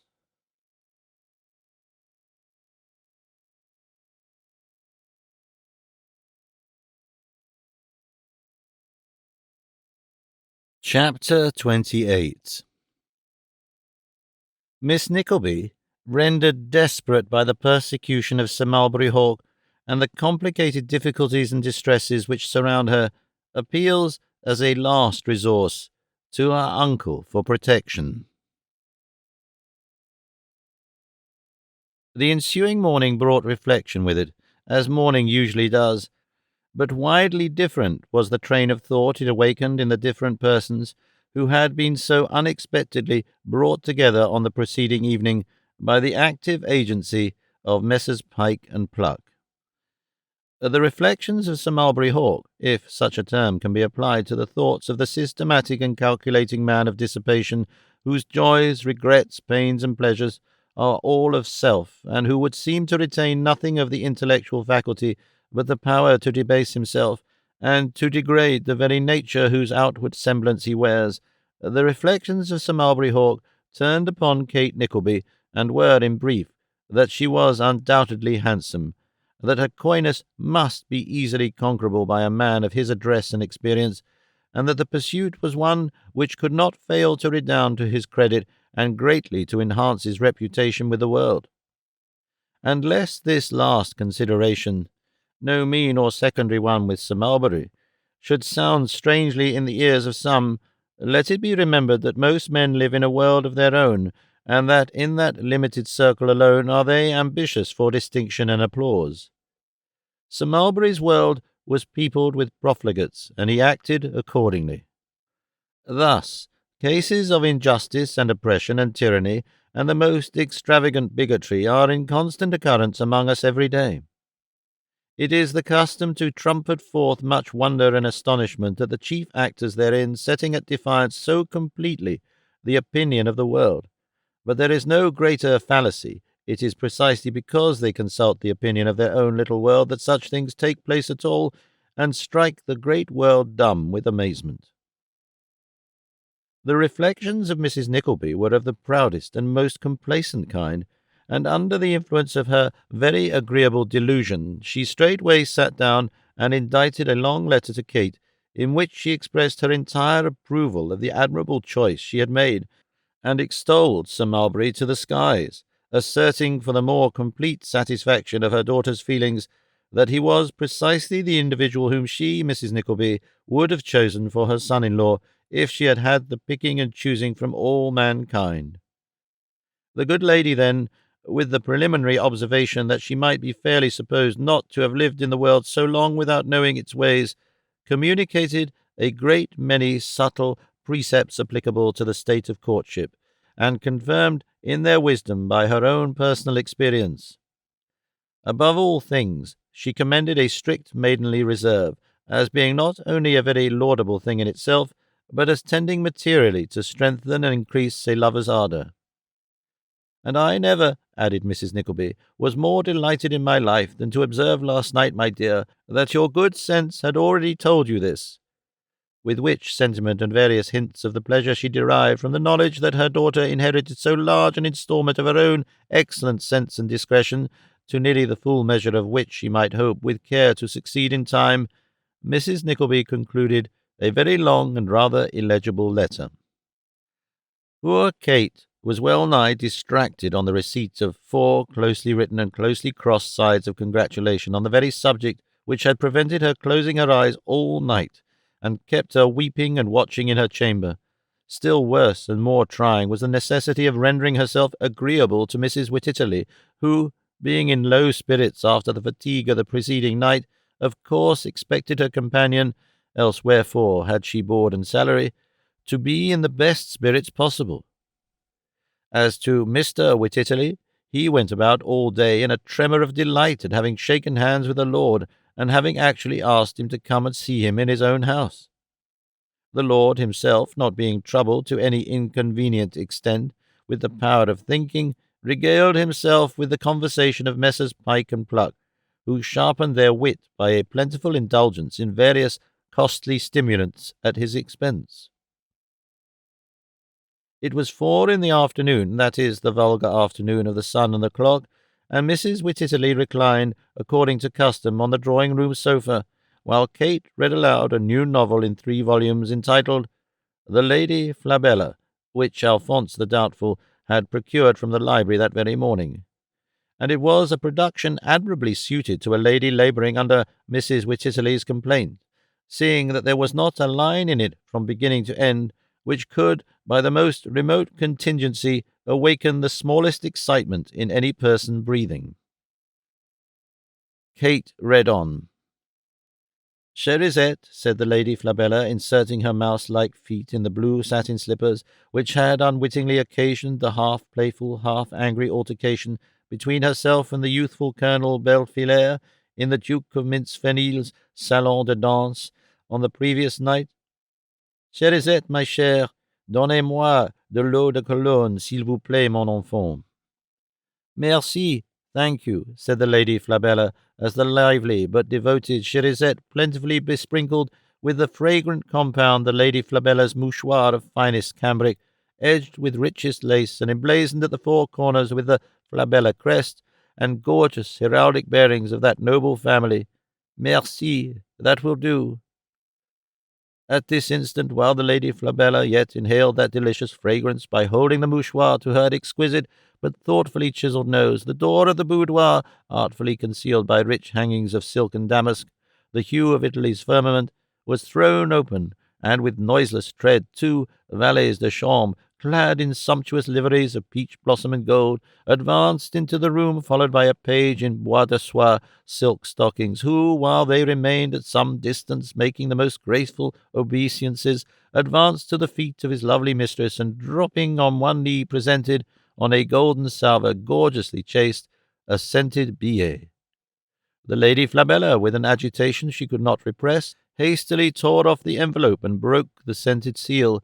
It was from Belfilaire, the young, the slim, the low-voiced, her own Belfilaire." "Oh, charming!" interrupted Kate's patroness, who was sometimes taken literary. "Poetic, really. Read that description again, Miss Nickleby." Kate complied. "Sweet indeed," said Mrs. Wititterly with a sigh. "So voluptuous, is it not? So soft." "Yes, I think it is," replied Kate gently. "Very soft." "Close the book, Miss Nickleby," said Mrs. Wititterly. "I can hear nothing more to-day. I should be sorry to disturb the impression of that sweet description. Close the book." Kate complied, not unwillingly, and as she did so, Mrs. Wititterly, raising her glass with a languid hand, remarked that she looked pale. "It was the fright of that noise and confusion last night," said Kate. "How very odd!" exclaimed Mrs. Wititterly, with a look of surprise, and certainly, when one comes to think of it, it was very odd that anything should have disturbed a companion. A steam engine or other ingenious piece of mechanism out of order would have been nothing to it. "How did you come to know Lord Frederick and those other delightful creatures, child?" asked Mrs. Wititterly, still eyeing Kate through her glass. "I met them at my uncle's," said Kate, vexed to feel that she was colouring deeply, but unable to keep down the blood which rushed to her face whenever she thought of that man. "Have you known them long?" "No," rejoined Kate, "not long." "I was very glad of the opportunity which that respectable person your mother gave us of being known to them," said Mrs. Wititterly in a lofty manner. "Some friends of ours were on the very point of introducing us, which makes it quite remarkable." This was said lest Miss Nickleby should grow conceited on the honour and dignity of having known 4 great people, for Pyke and Pluck were included among the delightful creatures, whom Mrs. Wititterly did not know. But as the circumstance had made no impression one way or other upon Kate's mind, the force of the observation was quite lost upon her. "They asked permission to call," said Mrs. Wititterly. "I gave it them, of course." "Do you expect them to-day?" Kate ventured to inquire. Mrs. Wititterly's answer was lost in the noise of a tremendous rapping at the street door, and before it had ceased to vibrate, there drove up a handsome cabriolet, out of which leapt Sir Mulberry Hawk and his friend Lord Verisopht. "They are here now," said Kate, rising and hurrying away. "Miss Nickleby!" cried Mrs. Wititterly, perfectly aghast at a companion's attempting to quit the room without her permission first had and obtained. "Pray don't think of going." "You are very good," replied Kate, "but—" "For goodness' sake, don't agitate me by making me speak so much," said Mrs. Wititterly with great sharpness. "Dear me, Miss Nickleby, I beg—" It was in vain for Kate to protest that she was unwell, for the footsteps of the knockers, whoever they were already on the stairs. She resumed her seat, and had scarcely done so when the doubtful page darted into the room and announced Mr. Pyke and Mr. Pluck, and Lord Verisopht and Sir Mulberry Hawk, all at one burst. "The most extraordinary thing in the world," said Mr. Pluck, saluting both ladies with the utmost cordiality, "the most extraordinary thing, as Lord Frederick and Sir Mulberry drove up to the door, Pyke and I had that instant knocked." "That instant knocked," said Pyke. "No matter how you came so that you are here," said Mrs. Wititterly, who, by dint of lying on the same sofa for 3 years and a half, had got up quite a little pantomime of graceful attitudes, and now threw herself into the most striking of the whole series to astonish the visitors. "I am delighted, I am sure." "And how is Miss Nickleby?" said Sir Mulberry Hawk, accosting Kate in a low voice. Not so low, however, but that it reached the ears of Mrs. Wititterly. "Why, she complains of suffering from the fright of last night," said the lady. "I am sure I don't wonder at it, for my nerves are quite torn to pieces." "And yet you look," observed Sir Mulberry, turning round, "and yet you look—" "Beyond everything," said Mr. Pyke, coming to his patron's assistance. Of course Mr. Pluck said the same. "I am afraid Sir Mulberry is a flatterer, my lord," said Mrs. Wititterly, turning to that young gentleman, who had been sucking the head of his cane in silence and staring at Kate. "Oh, devilish," replied Verisopht. having given utterance to which remarkable sentiment he occupied himself as before. "Neither does Miss Nickleby look the worse," said Sir Mulberry, bending his bold gaze upon her. "She was always handsome, but upon my soul, ma'am, you seem to have imparted some of your own good looks to her besides." To judge from the glow which suffused the poor girl's countenance after this speech, Mrs. Wititterly might, with some show of reason, have been supposed to have imparted to it some of that artificial bloom which decorated her own. Mrs. Wititterly admitted, though not with the best grace in the world, that Kate did look pretty. She began to think, too, that Sir Mulberry was not quite so agreeable a creature as she had at first supposed him, for although a skilful flatterer is most delightful companion if you can keep him all to yourself, his taste becomes very doubtful when he takes to complimenting other people. "Pike," said the watchful Mr. Pluck, observing the effect which the praise of Miss Nickleby had produced. "Well, Pluck," said Pike. "Is there anybody," demanded Mr. Pluck, mysteriously, "anybody you know that Mrs. Wititterly's profile reminds you of?" "Reminds me of?" answered Pike. "Of course there is." "What do you mean?" said Pluck, in the same mysterious manner. "The D of B." "The C of B," replied Pike, with the faintest trace of a grin lingering in his countenance. "The beautiful sister is the Countess, not the Duchess?" "True," said Pluck, "the C of B. The resemblance is wonderful." "Perfectly startling," said Mr. Pike. Here was the state of things. Mrs. Wititterly was declared, upon the testimony of two veracious and competent witnesses, to be the very picture of a countess. This was one of the consequences of getting into good society. Why, she might have moved among grovelling people for 20 years and never heard of it. How could she, indeed? What did they know about countesses? The two gentlemen, having, by the greediness with which this little bait was swallowed, tested the extent of Mrs. Wititterly's appetite for adulation, proceeded to administer that commodity in very large doses, thus affording to Sir Mulberry Hawk an opportunity of pestering Miss Nickleby with questions and remarks, to which she was absolutely obliged to make some reply. Meanwhile, Lord Verisopht enjoyed unmolested the full flavour of the gold knob at the top of his cane, as he would have done to the end of the interview if Mr. Wititterly had not come home and caused the conversation to turn to his favourite topic. "My lord," said Mr. Wititterly, "I am delighted, honoured, proud. Be seated again, my lord, pray. I am proud indeed, most proud." It was to the secret annoyance of his wife that Mr. Wititterly said all this, for, although she was bursting with pride and arrogance, she would have had the illustrious guest believe that their visit was quite a common occurrence, and that they had lords and baronets to see them every day in the week. But Mr. Wititterly's feelings were beyond the power of suppression. "It is an honour indeed," said Mr. Wititterly. "Julia, my soul, you will suffer for this tomorrow." "Suffer?" cried Lord Verisopht. "The reaction, my lord, the reaction," said Mr. Wititterly. "This violent strain upon the nervous system over my lord, what ensues? A sinking, a depression, a lowness, a lassitude, a debility. My lord, if Sir Tumley Snuffim were to see that delicate creature at this moment, he would not give this for her life." In illustration of which remark, Mr. Wititterly took a pinch of snuff from his box and jerked it lightly into the air as an emblem of instability. "Not that," said Mr. Wititterly, looking about him with a serious countenance. "Sir Tumley Snuffim would not give that for Mrs. Wititterly's existence." Mr. Wititterly told this with a kind of sober exultation, as if it were no trifling distinction for a man to have a wife in such a desperate state, and Mrs. Wititterly sighed and looked on, as if she felt the honour, but had determined to bear it as meekly as might be. "Mrs. Wititterly," said her husband, "is Sir Tumley Snuffim's favourite patient. I believe I may venture to say that Mrs. Wititterly is the first person who took the new medicine which is supposed to have destroyed a family at Kensington Gravel Pits. I believe she was. If I am wrong, Julia, my dear, you will correct me." "I believe I was," said Mrs. Wititterly in a faint voice.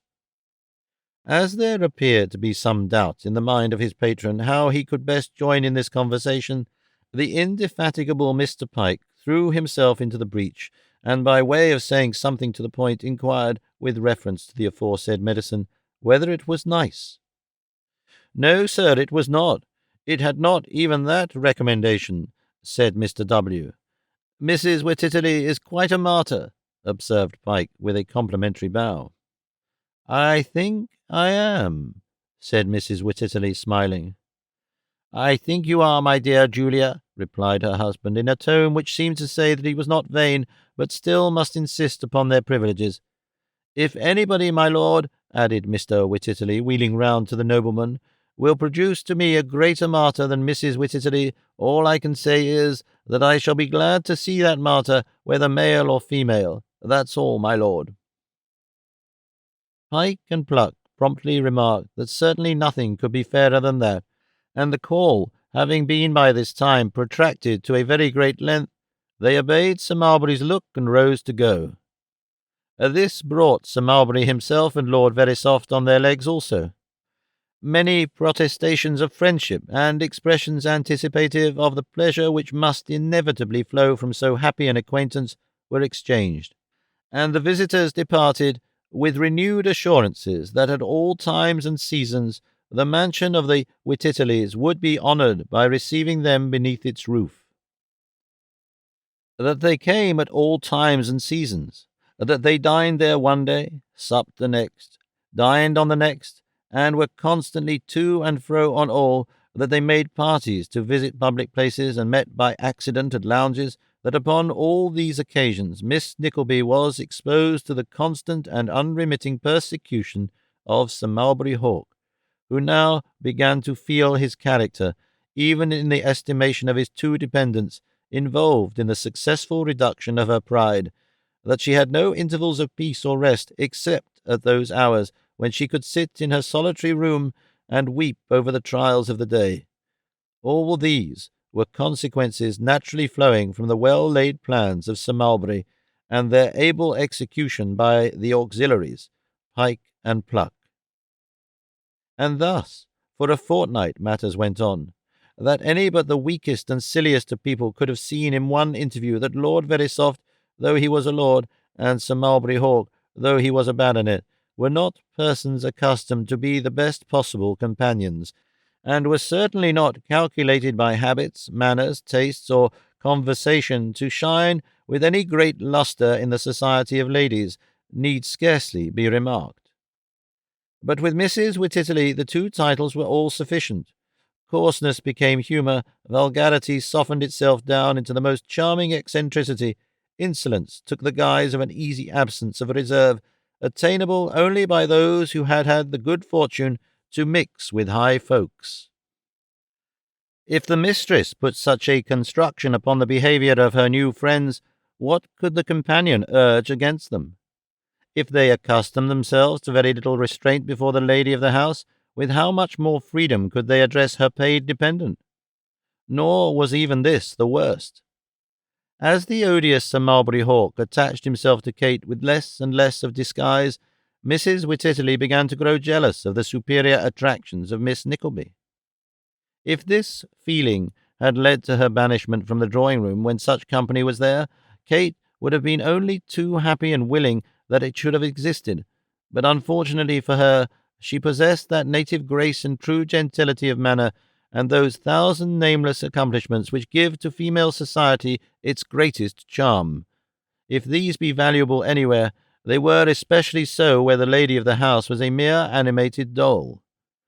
The consequence was that Kate had the double mortification of being an indispensable part of the circle when Sir Mulberry and his friends were there, and of being exposed on that very account to all Mrs. Wititterly's ill humours and caprices when they were gone. She became utterly and completely miserable. Mrs. Wititterly had never thrown off the mask with regard to Sir Mulberry, but when she was more than usually out of temper, attributed the circumstance, as ladies sometimes do, to nervous indisposition. However, as the dreadful idea that Lord Verisopht also was somewhat taken with Kate, and that she, Mrs. Wititterly, was quite a secondary person, dawned upon that lady's mind, and gradually developed itself, she became possessed with a large quantity of highly proper and most virtuous indignation, and felt it her duty as a married lady and a model member of society to mention the circumstance to the young person without delay. Accordingly, Mrs. Wititterly broke ground next morning during a pause in the novel reading.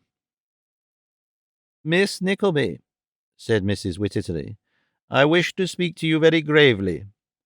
I am very sorry to have to do it. Upon my word, I am very sorry, but you leave me no alternative, Miss Nickleby." Here Mrs. Wititterly tossed her head, not passionately, only virtuously, and remarked, with some appearance of excitement, that she feared that palpitation of the heart was coming on again. "Your behaviour, Miss Nickleby," resumed the lady, "is very far from pleasing me. Very far. I am very anxious indeed that you should do well, but you may depend upon it, Miss Nickleby, you will not, if you go on as you do." "Ma'am!" exclaimed Kate proudly. "Don't agitate me by speaking in that way, Miss Nickleby, don't," said Mrs. Wititterly, with some violence, "or you'll compel me to ring the bell." Kate looked at her, but said nothing. "You needn't suppose," resumed Mrs. Wititterly, "that your looking at me in that way, Miss Nickleby, will prevent my saying what I am going to say, which I feel to be a religious duty. You needn't direct your glances towards me," said Mrs. Wititterly, with a sudden burst of spite. "I am not Sir Mulberry, no, nor Lord Frederick Verisopht, Miss Nickleby, nor am I Pike, nor Mr. Pluck, either." Kate looked at her again, but less steadily than before, and resting her elbow on the table, covered her eyes with her hand.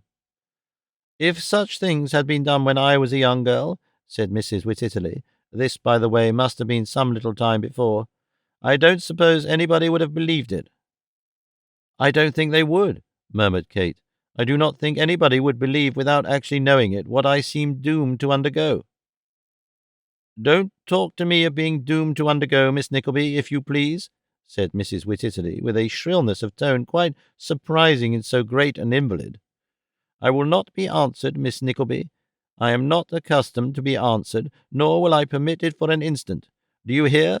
she added, waiting with some apparent inconsistency for an answer. "I do hear you, ma'am," replied Kate, with surprise, with greater surprise than I can express. "I have always considered you a particularly well-behaved young person for your station in life," said Mrs. Wititterly, "and as you are a person of healthy appearance, and neat in your dress and so forth, I have taken an interest in you, as I do still, considering that I owe a sort of duty to that respectable old female, your mother. For these reasons, Miss Nickleby, I must tell you once for all, and begging you to mind what I say, that I must insist upon your immediately altering your very forward behaviour to the gentlemen who visit at this house. It really is not becoming," said Mrs. Wititterly, closing her chaste eyes as she spoke. "It is improper, quite improper." "Oh!" cried Kate, looking upwards and clasping her hands. Is not this too cruel, too hard to bear? Is it not enough that I should have suffered as I have night and day, that I should almost have sunk in my own estimation from very shame of having been brought into contact with such people, but must I also be exposed to this unjust and most unfounded charge?" "You will have the goodness to recollect, Miss Nickleby," said Mrs. Wititterly, "that when you use such terms as unjust and unfounded, you charge me, in effect, with stating that which is untrue." "I do," said Kate, with honest indignation. "Whether you make this accusation of yourself or at the prompting of others is alike to me. I say it is vilely, grossly, wilfully untrue. Is it possible," cried Kate, "that anyone of my own sex can have sat by and not have seen the misery these men have caused me? Is it possible that you, ma'am, can have been present and failed to mark the insulting freedom that their every look bespoke? Is it possible that you can have avoided seeing that these libertines, in their utter disrespect for you and utter disregard of all gentlemanly behaviour and almost of decency, have had but one object in introducing themselves here, and that the furtherance of their designs upon a friendless, helpless girl who, without this humiliating confession, might have hoped to receive from one so much her senior something like womanly aid and sympathy? I cannot believe it." If poor Kate had possessed the slightest knowledge of the world, she certainly would not have ventured, even in the excitement into which she had been lashed, upon such an injudicious speech as this. Its effect was precisely what a more experienced observer would have foreseen. Mrs. Wititterly received the attack upon her veracity with exemplary calmness, and listened with the most heroic fortitude to Kate's account of her own sufferings. But allusion being made to her being held in disregard by the gentleman, she evinced violent emotion, and this blow was no sooner followed up by the remark concerning her seniority than she fell back on the sofa, uttering dismal screams. "What is the matter?" cried Mr. Wititterly, bouncing into the room. "Heavens, what do I see, Julia? Julia, look up, my life, look up!" But Julia looked down most perseveringly, and screamed still louder. So Mr. Wititterly rang the bell, and danced in a frenzied manner round the sofa on which Mrs. Wititterly lay, uttering perpetual cries for Sir Tumley Snuffim, and never once leaving off to ask for any explanation of the scene before him. "Run for Sir Tumley!" cried Mr. Wititterly, menacing the page with both fists. "I knew it, Miss Nickleby," he said, looking round with an air of melancholy triumph. "That society has been too much for her. This is all soul, you know, every bit of it."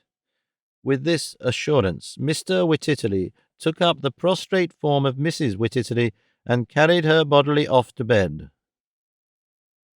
Kate waited until Sir Tumley Snuffim had paid his visit, and looked him with a report that, through the special interposition of a merciful Providence, thus spake Sir Tumley, Mrs. Wititterly had gone to sleep. She then hastily attired herself for walking, and leaving word that she would return within a couple of hours, hurried away towards her uncle's house. It had been a good day with Ralph Nickleby, quite a lucky day, and as he walked to and fro in his little back room, with his hands clasped behind him, adding up in his own mind all the sums that had been, or would be, netted from the business done since morning, his mouth was drawn into a hard, stern smile, while the firmness of the lines and curves that made it up, as well as the cunning glance of his cold, bright eyes, seemed to tell that if any resolution or cunning would increase the profits, they would not fail to be excited for the purpose. "Very good," said Ralph, in allusion, no doubt, to some proceeding of the day. "He defies the usurer, does he? Well, we shall see. Honesty is the best policy, is it? We'll try that too." He stopped and then walked on again. "He is content," said Ralph, relaxing into a smile, "to set his known character and conduct against the power of money. Dross, as he calls it. Why, what a dull blockhead this fellow must be. Dross to dross. Who's that?" "Me," said Newman Noggs, looking in. "Your niece." "What of her?" asked Ralph sharply. "She's here." "Here?" Newman jerked his head towards his little room to signify that she was waiting there. "What does she want?" "I don't know," rejoined Newman. "Shall I ask?" he added quickly. "No," replied Ralph. "Show her in. Stay." He hastily put away a padlocked cash-box which was on the table, and substituted in its stead an empty purse. "There," said Ralph.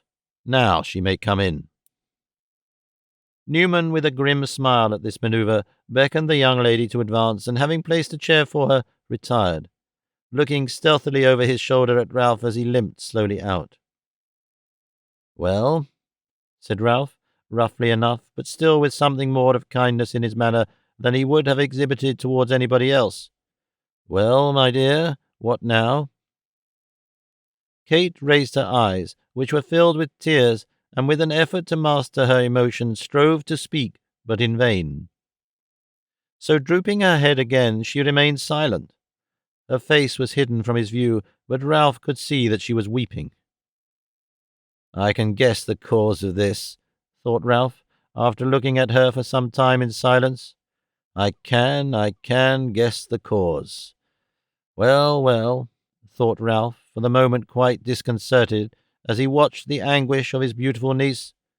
Where is the harm? Only a few tears, and it's an excellent lesson for her, an excellent lesson. What is the matter? Asked Ralph, drawing a chair opposite and sitting down. He was rather taken aback by the sudden firmness with which Kate looked up and answered him. The matter which brings me to you, sir, she said, is one which should call the blood up into your cheeks and make you burn to hear, as it does me to tell. I have been wronged, my feelings have been outraged, insulted, wounded past all healing, and by your friends. Friends? Cried Ralph sternly. I have no friends, girl. By the men I saw here, then, returned Kate quickly. If they were no friends of yours, and you knew what they were, oh, the more shame on you, uncle, for bringing me among them. To have subjected me to what I was exposed to here, through any misplaced confidence or imperfect knowledge of your guests, would have required some strong excuse. But if you did it, as I now believe you did, knowing them, well, it was most dastardly and cruel. Ralph drew back in utter amazement at this plain speaking, and regarded Kate with the sternest look. But she met his gaze proudly and firmly, and although her face was very pale, it looked more noble and handsome, lighted up as it was, than it had ever appeared before. There is some of that boy's blood in you, I see, said Ralph, speaking in his harshest tones, as something in the flashing eye reminded him of Nicholas at their last meeting. I hope there is, replied Kate. I shall be proud to know it. I am young, uncle, and all the difficulties and miseries of my situation have kept it down, but I have been roused today beyond all endurance, and come what may, I will not, as I am your brother's child, bear these insults longer. What insults, girl? Demanded Ralph sharply. Remember what took place here and ask yourself, replied Kate, colouring deeply. Uncle, you must, I am sure you will, release me from such vile and degrading companionship as I am exposed to now. I do not mean, said Kate, hurrying to the old man and laying her arm upon his shoulder, I do not mean to be angry and violent. I beg your pardon if I seem so, dear uncle, but you do not know what I have suffered. You do not indeed. You cannot tell what the heart of a young girl is. I have no right to expect you should, but when I tell you that I am wretched, that my heart is breaking, I am sure you will help me. I am sure you will. Ralph looked at her for an instant, then turned away his head and beat his foot nervously upon the ground. I have gone on day after day, said Kate, bending over him and timidly placing her little hand in his, in the hope that this persecution would cease. I have gone on day after day, compelled to assume the appearance of cheerfulness when I was most unhappy. I have had no counsellor, no adviser, no one to protect me. Mamma supposes that these are honourable men, rich and distinguished, and how can I undeceive her when she is so happy in these little delusions which are the only happiness she has? The lady with whom you placed me is not the person to whom I could confide matters of so much delicacy, and I have come at last to you, the only friend I have at hand, almost the only friend I have at all, to entreat and implore you to assist me. How can I assist you, child? Said Ralph, rising from his chair and pacing up and down the room in his old attitude. You have influence with one of these men, I know, rejoined Kate emphatically. Would not a word from you induce them to desist from this unmanly course?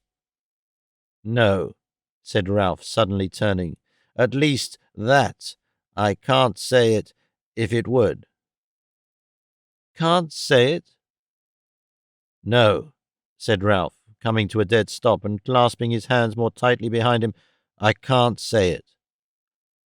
Kate fell back a step or two and looked at him as if in doubt whether she had heard aright.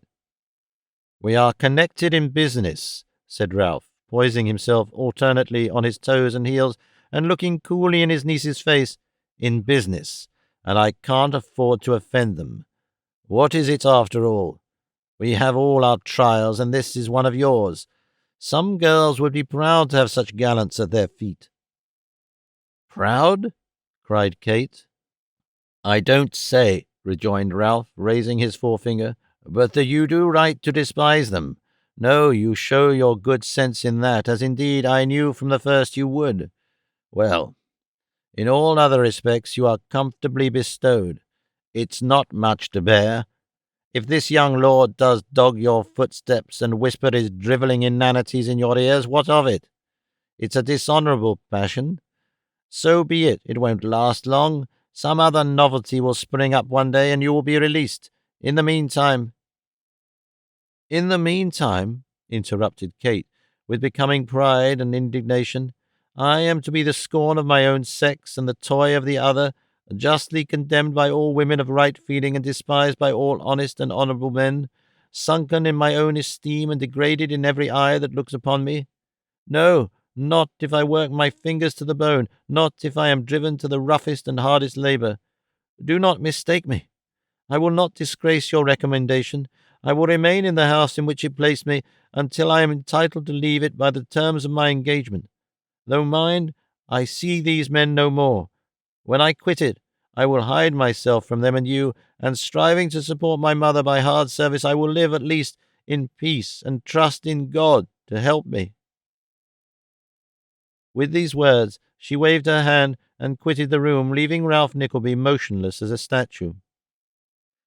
The surprise with which Kate, as she closed the room door, beheld, close beside it, Newman Noggs standing bolt upright in a little niche in the wall like some scarecrow or Guy Faux, laid up in winter quarters, almost occasioned her to call aloud. But Newman, laying his finger upon his lips, she had the presence of mind to refrain. "Don't," said Newman, gliding out of his recess, and accompanying her across the hall. "Don't cry, don't cry." Two very large tears, by the by, were running down Newman's face as he spoke. "I see how it is," said poor Noggs, drawing from his pocket what seemed to be a very old duster, and wiping Kate's eyes with it as gently as if she were an infant. "You're giving way now. Yes, yes, very good. That's right. I like that. It was right not to give way before. Yes, yes. Oh, yes. Poor thing." With these disjointed exclamations, Newman wiped his own eyes with the aforementioned duster, and limping to the street door, opened it to let her out. "Don't cry any more," whispered Newman. "I shall see you soon, and so shall somebody else too. Yes, yes. Ho, ho." "God bless you," answered Kate, hurrying out. "God bless you." "Same to you," rejoined Newman, opening the door again a little way so. Oh. And Newman Noggs opened the door once again to nod cheerfully and laugh, and shut it to shake his head mournfully and cry. Ralph remained in the same attitude till he heard the noise of the closing door, when he shrugged his shoulders, and after a few turns about the room, hasty at first, but gradually becoming slower as he relapsed into himself, sat down before his desk. It is one of those problems of human nature which may be noted down but not solved. Although Ralph felt no remorse at that moment for his conduct towards the innocent, true-hearted girl, although his libertine clients had done precisely what he had expected, precisely what he most wished, and precisely what would tend most to his advantage, still he hated them for doing it from the very bottom of his soul.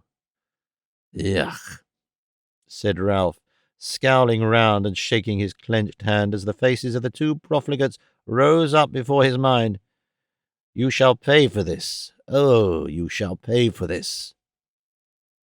As the usurer turned for consolation to his books and papers, a performance was going on outside his office door, which would have occasioned him no small surprise if he could by any means have become acquainted with it.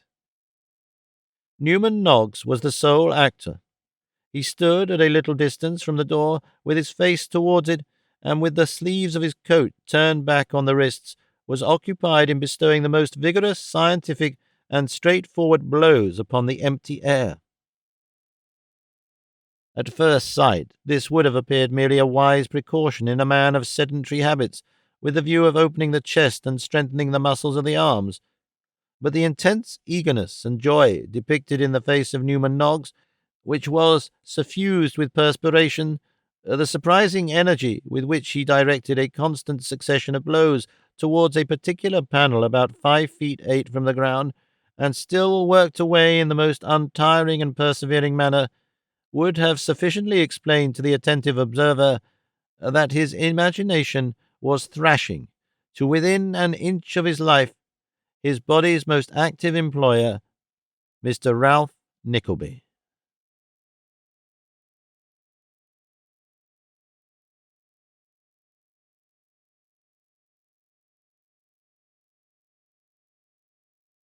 Chapter 29. Of the proceedings of Nicholas, and certain internal divisions in the company of Mr. Vincent Crummles. The unexpected success and favour with which his experiment at Portsmouth had been received induced Mr. Crummles to prolong his stay in that town for a fortnight beyond the period he had originally assigned for the duration of his visit, during which time Nicholas personated a vast variety of characters with undiminished success, and attracted so many people to the theatre who had never been seen in there before that a benefit was considered by the manager a very promising speculation. Nicholas assenting to the terms proposed, the benefit was had, and by it he realized no less a sum than £20. Possessed of this unexpected wealth, his first act was to enclose to honest John Browdie the amount of his friendly loan, which he accompanied with many expressions of gratitude and esteem, and many cordial wishes for his matrimonial happiness. To Newman Noggs he forwarded one half of the sum he had realized, entreating to him to take any opportunity of handing it to Kate in secret, and conveying to her the warmest assurances of his love and affection. He made no mention of the way in which he had employed himself, merely informing Newman that a letter addressed to him under his assumed name at the post office, Portsmouth, would readily find him, and entreating that worthy friend to write full particulars of the situation of his mother and sister, and on account of all the grand things that Ralph Nickleby had done for them since his departure from London. "You are out of spirits," said Smike, on the night after the letter had been dispatched. "Not I," rejoined Nicholas, with an assumed gaiety, for the confession would have made the boy miserable all night. "I was thinking about my sister, Smike." "Sister?" "Aye." "Is she like you?" inquired Smike. "Why, so they say," replied Nicholas, laughing, "only a great deal handsomer." "She must be very beautiful," said Smike, after thinking a little while, with his hands folded together and his eyes bent upon his friend. "Anybody who did not know you as well as I do, my dear fellow, would say you were an accomplished courtier," said Nicholas. "I don't even know what that is," replied Smike, shaking his head. "Shall I ever see your sister?" "To be sure," cried Nicholas. "We shall all be together one of these days, when we are rich, Smike." "How is it that you, who are so kind and good to me, have nobody to be kind to you?" asked Smike. "I cannot make that out." "Why, it is a long story," replied Nicholas, "and one you would have some difficulty in comprehending, I fear. I have an enemy. You understand what that is?" "Oh, yes, I understand that," said Smike. "Well, it is owing to him," returned Nicholas. "He is rich, and not so easily punished as your old enemy, Mr. Squeers. He is my uncle, but he is a villain, and has done me wrong." "Has he, though?" asked Smike, bending eagerly forward. "What is his name? Tell me his name." "Ralph Nickleby." "Ralph Nickleby," repeated Smike. "Ralph, I'll get that name by heart." He had muttered it over to himself some 20 times when a loud knock at the door disturbed him from his occupation. Before he could open it, Mr. Folair, the pantomimist, thrust in his head. Mr. Folair's head was usually decorated with a very round hat, unusually high in the crown and curled up quite tight in the brims. On the present occasion he wore it very much on one side, with the back part forward in consequence of its being the least rusty. Round his neck he wore a flaming red worsted comforter, whereof the straggling ends peeped out beneath his threadbare Newmarket coat, which was very tight and buttoned all the way up. He carried in his hand one very dirty glove, and a cheap dress cane with a glass handle. In short, his whole appearance was unusually dashing, and demonstrated a far more scrupulous attention to his toilet than he was in the habit of bestowing upon it. "Good evening, sir," said Mr. Folair, taking off the tall hat and running his fingers through his hair. "I bring communication, "From whom and what about?" inquired Nicholas. "You are unusually mysterious tonight." "Cold, perhaps," returned Mr. Folair. "Cold, perhaps. That is the fault of my position, not of myself, Mr. Johnson. My position as a mutual friend requires it, sir." Mr. Fuller paused with a most impressive look, and diving into the hat before noticed, drew from thence a small piece of whitey-brown paper curiously folded, whence he brought forth a note which it had served to keep clean, and handing it over to Nicholas, said, "Have the goodness to read that, sir." Nicholas, in a state of much amazement, took the note and broke the seal, glancing at Mr. Fuller as he did so, who, knitting his brow and pursing up his mouth with great dignity, was sitting with his eyes steadily fixed upon the ceiling.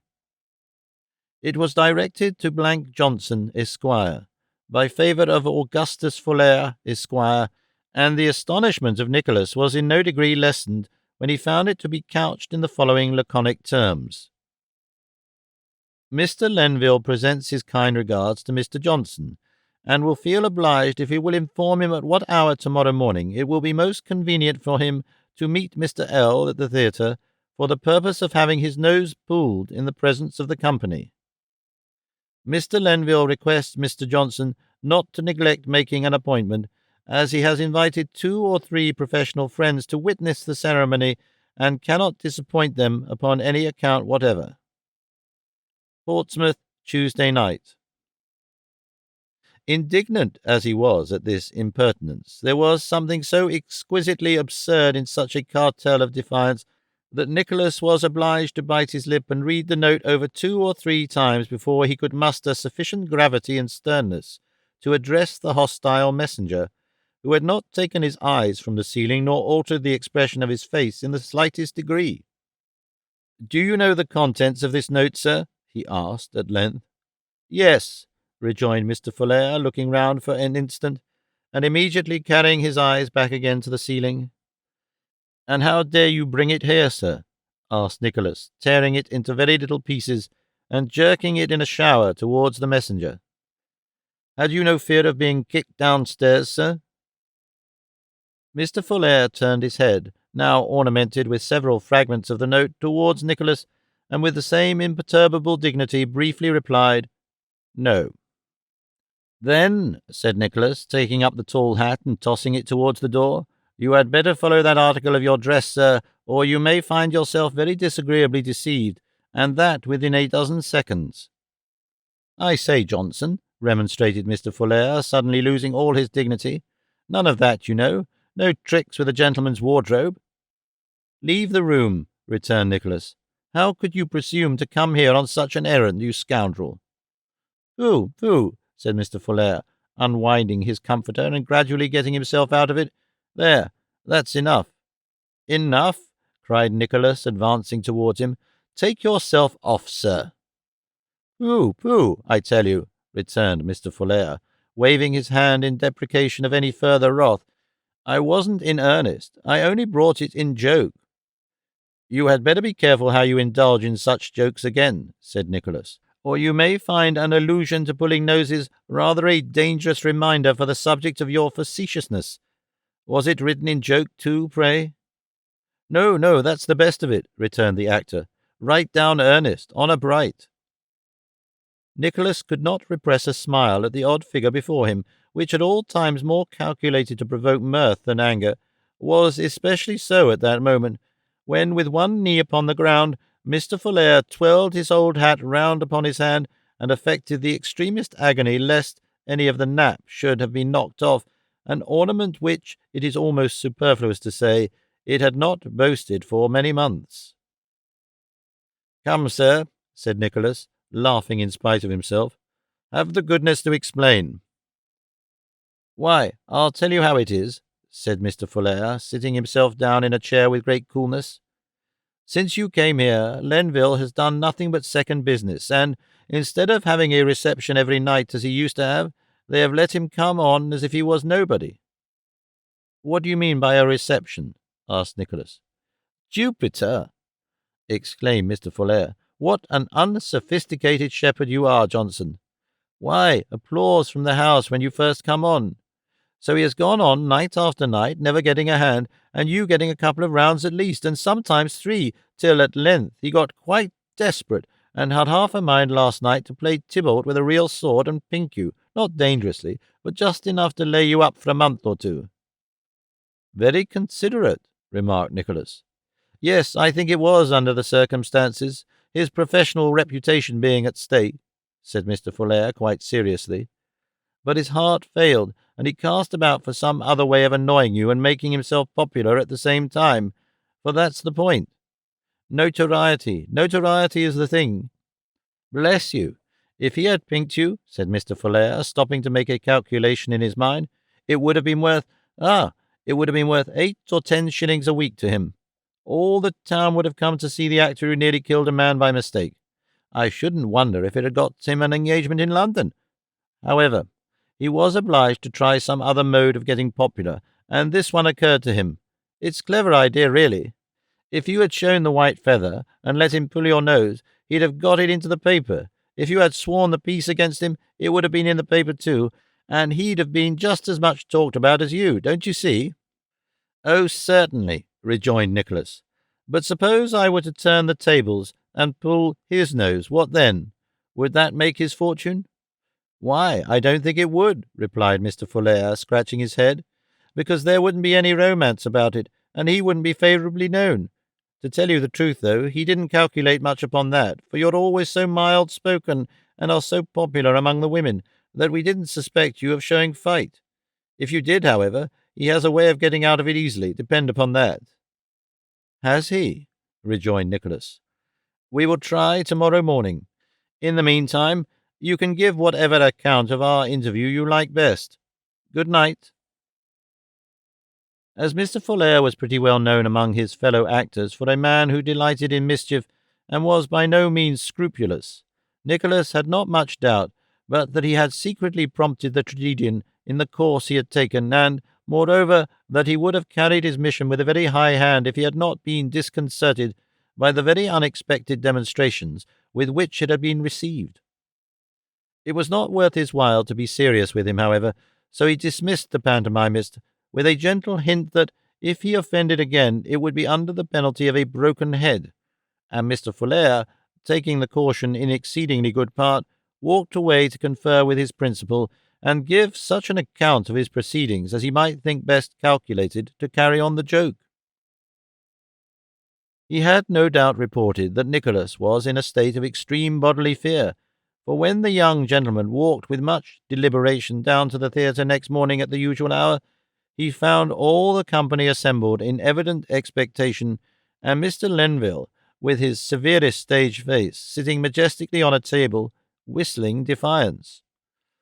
Now the ladies were on the side of Nicholas, and the gentlemen, being jealous, were on the side of the disappointed tragedian, so that the latter formed a little group about the redoubtable Mr. Lenville, and the former looked on at a little distance in some trepidation and anxiety. On Nicholas stopping to salute them, Mr. Lenville laughed a scornful laugh and made some general remark touching the natural history of puppies. "Oh," said Nicholas, looking quietly round, "are you there?" "Slave," returned Mr. Lenville, flourishing his right arm and approaching Nicholas with a theatrical stride. But somehow he appeared just at that moment a little startled, as if Nicholas did not quite look so frightened as he had expected, and came all at once to an awkward halt, at which the assembled ladies burst into a shrill laugh. "Object of my scorn and hatred," said Mr. Lenville, "I hold ye in contempt."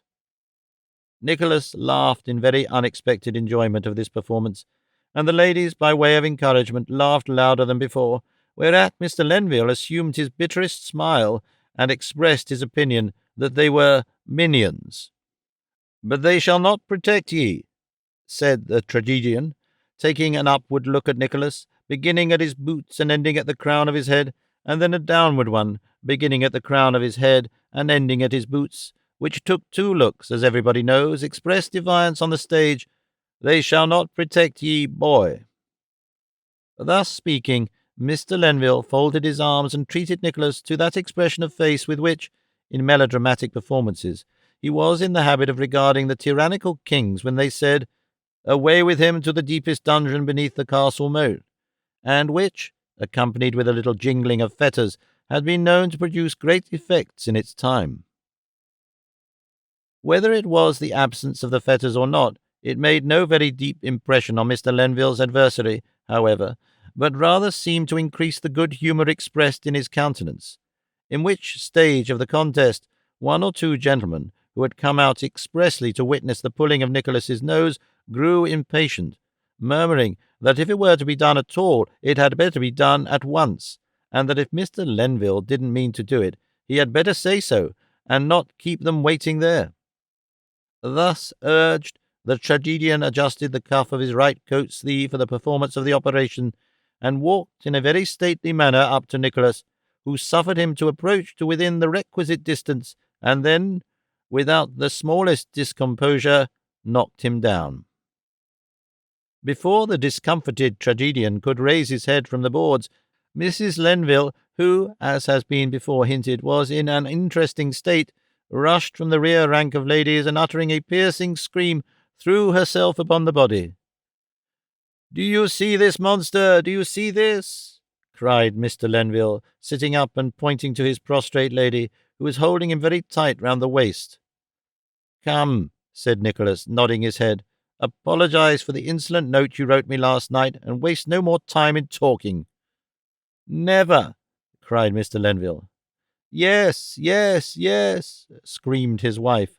"For my sake, for mine, Lenville, forego all idle forms, unless you would see me a blighted corse at your feet."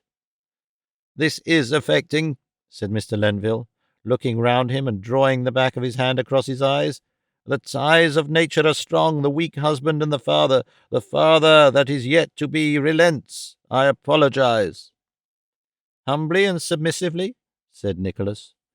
"Humbly and submissively," returned the tragedian, scowling upwards, "but only to save her, for a time will come—" "Very good," said Nicholas. "I hope Mrs. Lenville may have a good one, and when it does come, and you are a father, you shall retract it if you have the courage.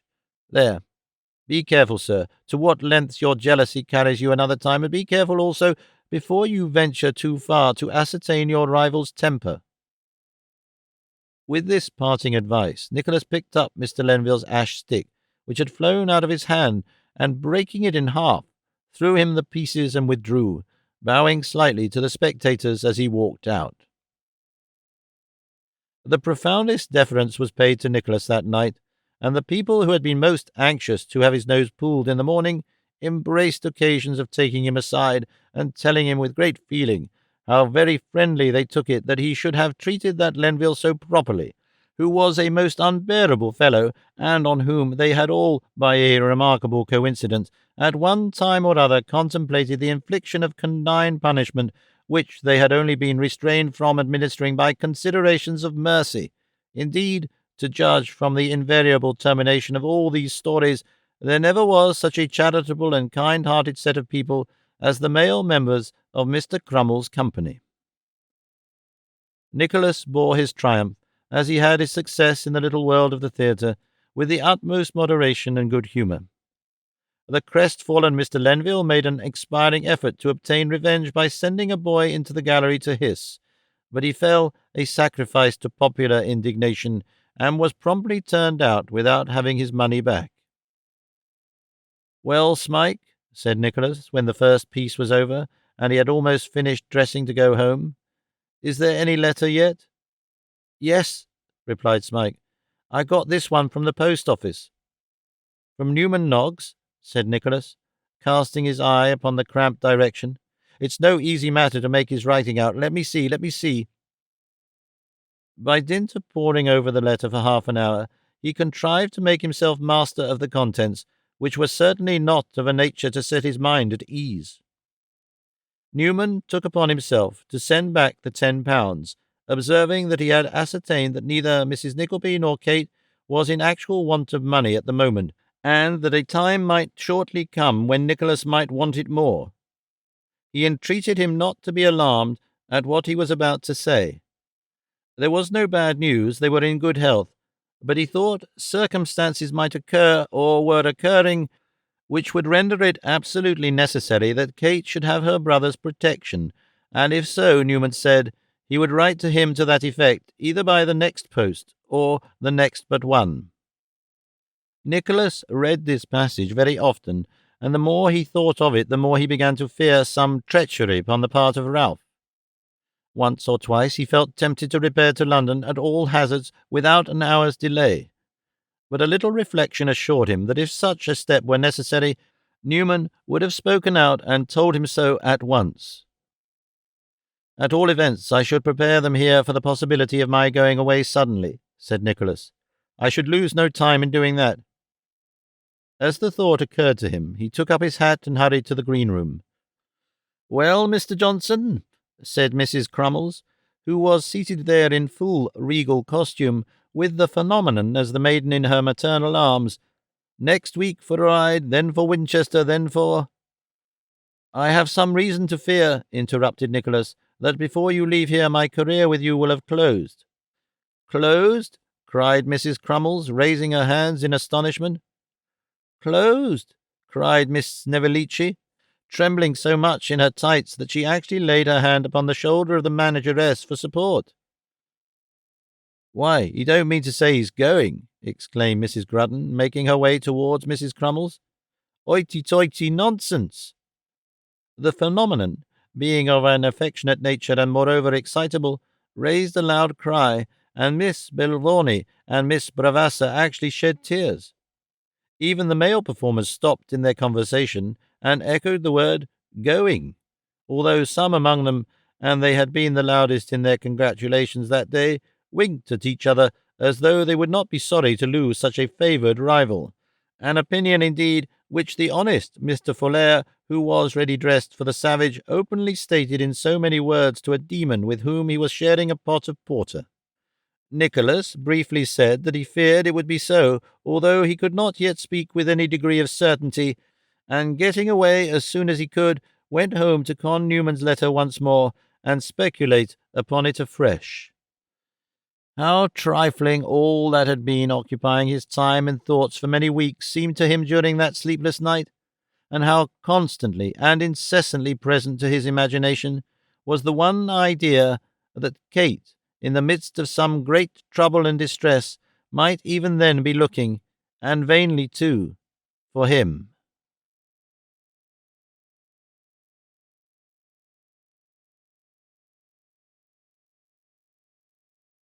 Chapter 30. Festivities are held in honour of Nicholas, who suddenly withdraws himself from the society of Mr. Vincent Crummles and his theatrical companions. Mr. Vincent Crummles, no sooner acquainted with the public announcement which Nicholas had made relative to the probability of his shortly ceasing to be a member of the company, than he evinced many tokens of grief and consternation, and, in the extremity of his despair, even held out certain vague promises of a speedy improvement not only in the amount of his regular salary, but also in the contingent emoluments appertaining to his authorship. Finding Nicholas bent upon quitting the society, for he had now determined that, even if no further tidings came from Newman, he would, at all hazards, ease his mind by repairing to London and ascertaining the exact position of his sister, Mr. Crummles was fain to content himself by calculating the chances of his coming back again, and taking prompt and energetic measures to make the most of him before he went away. "Let me see," said Mr. Crummles, taking off his outlaw's wig, the better to arrive at a cool-headed view of the whole case. "Let me see. This is Wednesday night. We'll have posters out the first thing in the morning, announcing positively your last appearance for tomorrow." "But perhaps it may not be my last appearance, you know," said Nicholas. "Unless I am summoned away, I should be very sorry to inconvenience you by leaving before the end of the week." "So much the better," returned Mr. Crummles. "We can have positively your last appearance on Thursday, re-engagement for one night more on Friday, and yielding to the wishes of numerous influential patrons who were disappointed in obtaining seats on Saturday. That ought to bring 3 very decent houses." "Then I am to make 3 last appearances, am I?" inquired Nicholas, smiling. "Yes," rejoined the manager, scratching his head with an air of some vexation. "3 is not enough, and it's very bungling and irregular not to have more, but if we can't help it, we can't. So there's no use in talking.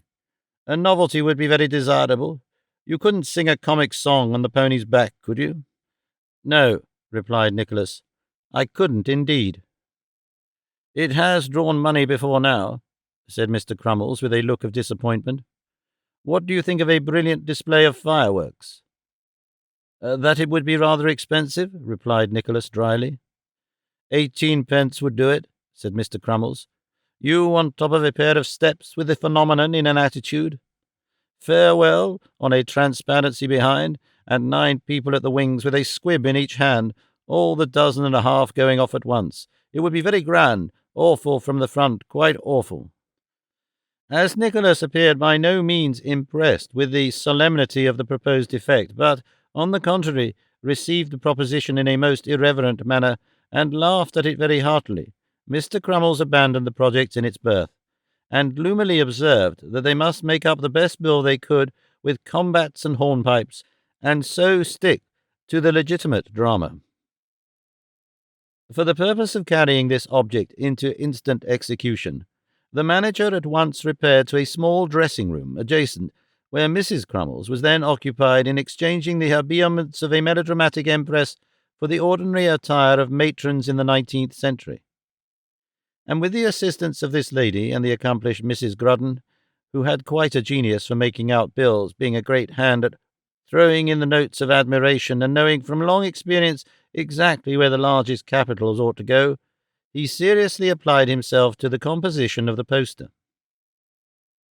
"Hey-ho," sighed Nicholas, as he threw himself back in the prompter's chair, after telegraphing the needful directions to Smike, who had been playing a meagre tailor in the interlude, with one skirt to his coat, and a little pocket-handkerchief with a large hole in it, and a wooden nightcap, and a red nose, and other distinctive marks peculiar to tailors on the stage. "Hey-ho, I wish all this were over." "Over, Mr. Johnson?" repeated a female voice behind him in a kind of plaintive surprise. "It was an ungallant speech, certainly," said Nicholas, looking up to see who the speaker was, and recognizing Miss Snevellicci. "I would not have made it if I had known you had been within hearing." "What a dear that Digby is," said Miss Snevellicci, as the tailor went off on the opposite side at the end of the piece with great applause. Smike's theatrical name was Digby. "I'll tell him presently, for his gratification, that you said so," returned Nicholas. "Oh, you naughty thing," rejoined Miss Snevellicci. "I don't know, though, that I should much mind his knowing my opinion of him. With some other people, indeed, it might be—" Here Miss Snevellicci stopped, as though waiting to be questioned, but no questioning came, for Nicholas was thinking about more serious matters. "How kind it is of you," resumed Miss Snevellicci after a short silence, "to sit waiting here for him night after night, no matter how tired you are, and taking so much pains with him, and doing it all with as much delight and readiness as if you were coining gold by it."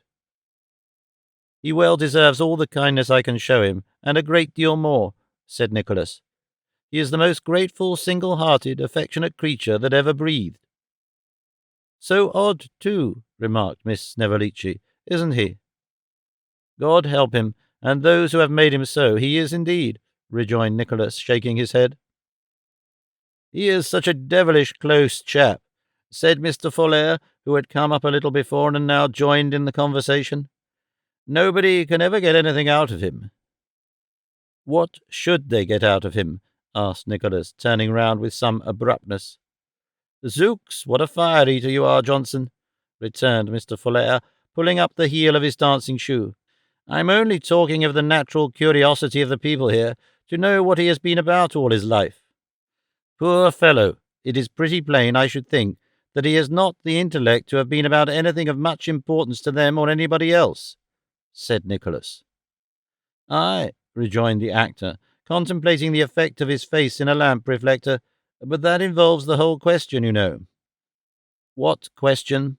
asked Nicholas. "Why, the who he is, and what he is, and how you two, who are so different, came to be such close companions," replied Mr. Folair, delighted with the opportunity of saying something disagreeable. "That's in everybody's mouth." The everybody of the theatre, I suppose, said Nicholas contemptuously. In it and out of it too, replied the actor. Why, you know, Lenville says— I thought I had silenced him effectually, interrupted Nicholas, reddening. Perhaps you have, rejoined the immovable Mr. Folair. If you have, he said this before he was silenced.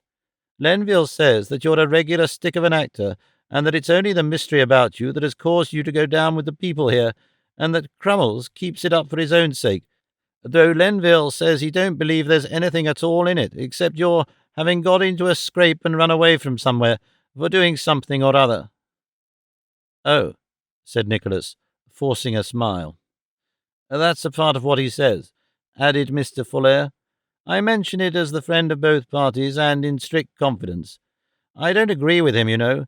He says he takes Digby to be more knave than fool, and old Fluggers, who does the heavy business, you know, he says that when he delivered messages at Covent Garden the season before last, there used to be a pickpocket hovering about the coach-stand who had exactly the face of Digby, though, as he very properly says, Digby may not be the same, but only his brother or some near relation.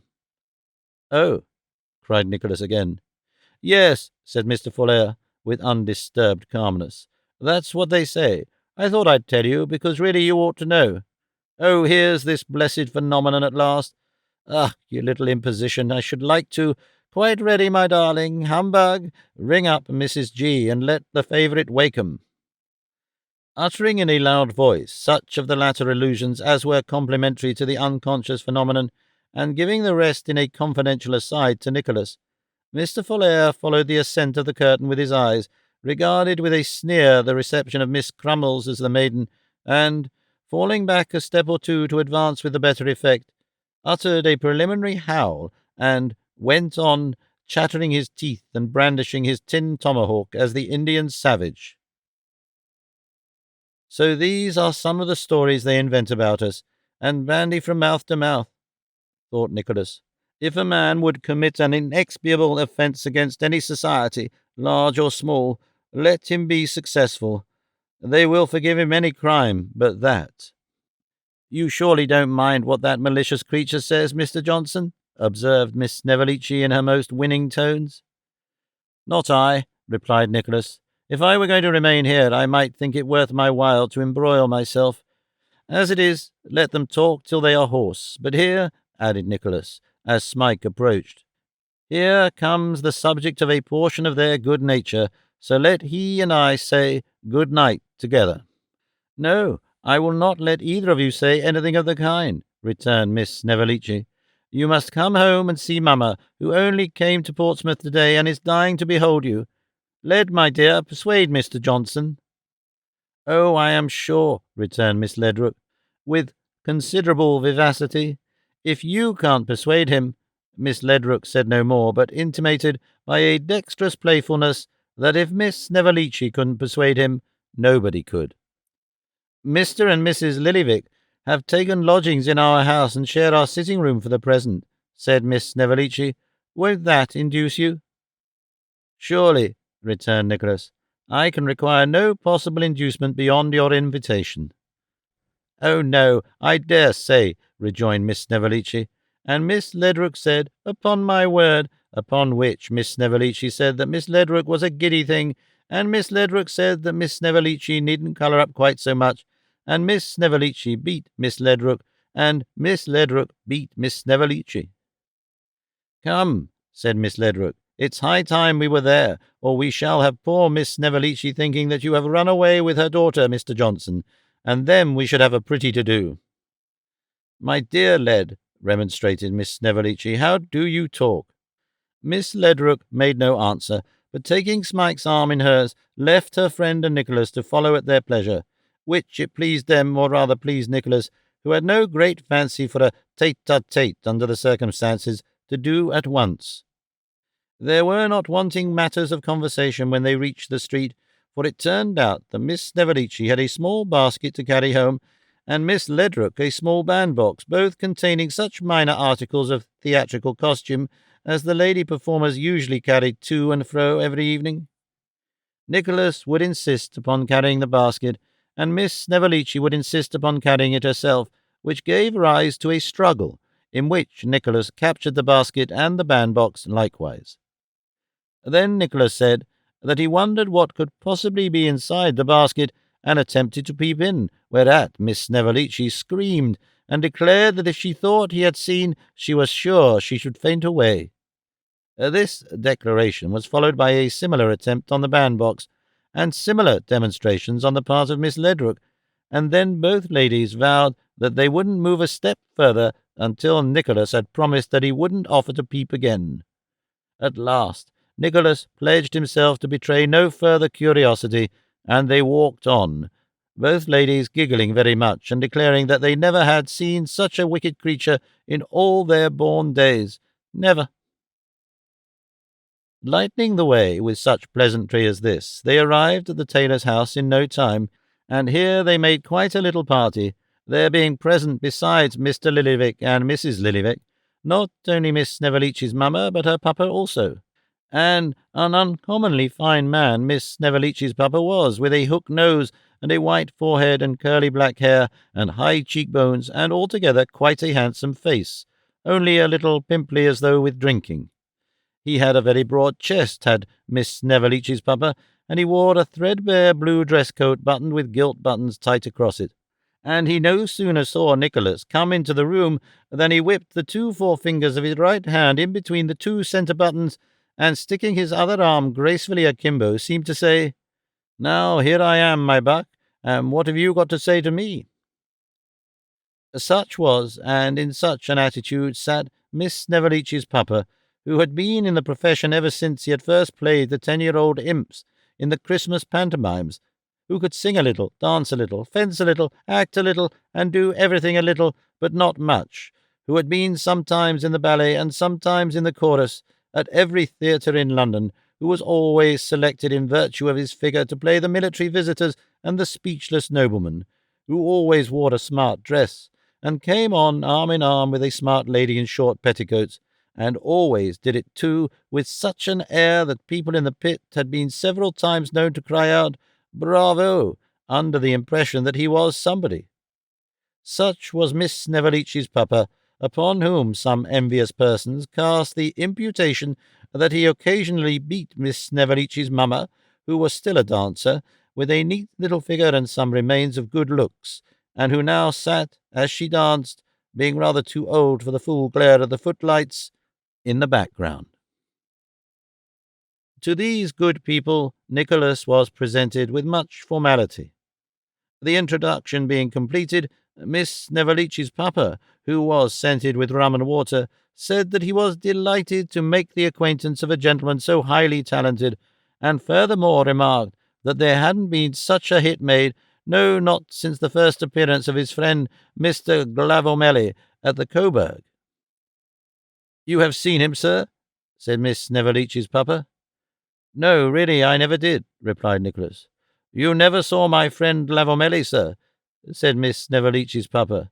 "Then you have never seen acting yet. If he had lived—" "Oh, he is dead, is he?" interrupted Nicholas. "He is," said Mr. Snevellicci, "but he isn't in Westminster Abbey, more's the shame. He was well, no matter. He is gone to that bourne from whence no traveller returns. I hope he is appreciated there." So saying, Miss Snevellicci's papa rubbed the tip of his nose with a very yellow silk handkerchief, and gave the company to understand that these recollections overcame him. "Well, Mr. Lillyvick," said Nicholas, "and how are you?" "Quite well, sir," replied the collector. "There is nothing like the married state, sir, depend upon it." "Indeed," said Nicholas, laughing. "Ah, nothing like it, sir," replied Mr. Lillyvick solemnly. "How do you think," whispered the collector, drawing him aside, "how do you think she looks tonight?" "As handsome as ever," replied Nicholas, glancing at the late Miss Petowker. "Why, there's air about her, sir," whispered the collector, "that I never saw in anybody. Look at her, now she moves to put the kettle on. There, isn't it fascination, sir?" "You're a lucky man," said Nicholas. "Ha, ha, ha, ha," rejoined the collector. "No, do you think I am, though, eh? Perhaps I may be. Perhaps I may be. I say, I couldn't have done much better if I had been a young man, could I? You couldn't have done much better yourself, could you, eh? Could you?" With such inquiries, and many more such, Mr. Lillyvick jerked his elbow into Nicholas's side and chuckled till his face became quite purple in the attempt to keep down his satisfaction. By this time, the cloth had been laid under the joint superintendence of all the ladies upon two tables put together, one being high and narrow, and the other low and broad. There were oysters at the top, sausages at the bottom, a pair of snuffers in the centre, and baked potatoes wherever it was most convenient to put them. Two additional chairs were brought in from the bedroom. Miss Snevellicci sat at the head of the table, and Mr. Lillyvick at the foot, and Nicholas had not only the honour of sitting next Miss Snevellicci, but of having Miss Snevellicci's mamma on his right hand and Miss Snevellicci's papa over the way. In short, he was the hero of the feast, and when the table was cleared and something warm introduced, Miss Snevellicci's papa got up and proposed his health in a speech containing such affecting allusions to his coming departure that Miss Snevellicci wept and was compelled to retire into the bedroom. "Hush, don't take any notice of it," said Miss Ledrook, peeping in from the bedroom. "Say when she comes back that she exerts herself too much."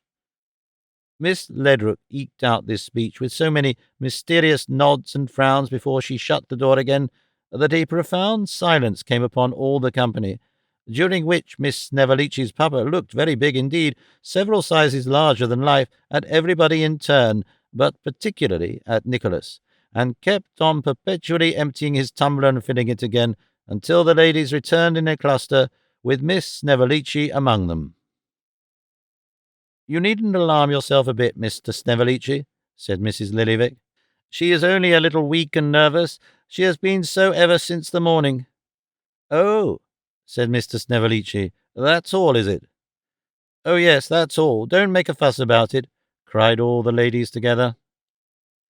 Now this was not exactly the kind of reply suited to Mr. Snevellicci's importance as a man and a father, so he picked out the unfortunate Mrs. Snevellicci and asked her what the devil she meant by talking to him in that way. "Dear me, my dear," said Mrs. Snevellicci. "Don't call me your dear, ma'am," said Mr. Snevellicci, "if you please." "Pray, pa, don't," interposed Miss Snevellicci. "Do what, my child?" "Talk in that way." "Why not?" said Mr. Snevellicci. "I hope you don't suppose there's anybody here who is to prevent my talking as I like?" "Nobody wants to, pa," rejoined his daughter. "Nobody would if they did want to," said Mr. Snevellicci. "I am not ashamed of myself. Snevellicci is my name. I'm to be found in Broadcourt, Bow Street, when I'm in town. If I'm not at home, let any man ask for me at the stage door. Damn! They know me at the stage door, I suppose. Most men have seen my portrait at the cigar shop round the corner. I've been mentioned in the newspapers before now, haven't I? Talk! I'll tell you what, if I found out that any man had been tampering with the affections of my daughter, I wouldn't talk. I'd astonish him without talking. That's my way." So saying, Mr. Snevellicci struck the palm of his left hand 3 smart blows with his clenched fist, pulled a phantom nose with his right thumb and forefinger, and swallowed another glassful at a draught. "That's my way," repeated Mr. Snevellicci. Most public characters have their failings, and the truth is that Mr. Snevellicci was a little addicted to drinking, or, if the whole truth must be told, that he was scarcely ever sober. He knew in his cups 3 distinct stages of intoxication: the dignified, the quarrelsome, the amorous. When professionally engaged, he never got beyond the dignified. In private circles, he went through all 3, passing from one to another with a rapidity of transition often rather perplexing to those who had not the honour of his acquaintance. Thus, Mr. Snevellicci had no sooner swallowed another glassful than he smiled upon all present in happy forgetfulness of having exhibited symptoms of pugnacity, and proposed the ladies, bless their hearts, in a most vivacious manner. "I love 'em," said Mr. Snevellicci, looking round the table. "I love 'em, every one." "Not every one," reasoned Mr. Lillyvick mildly. "Yes, every one," repeated Mr. Snevellicci. "That would include the married ladies, you know," said Mr. Lillyvick. "I love them too, sir," said Mr. Snevellicci.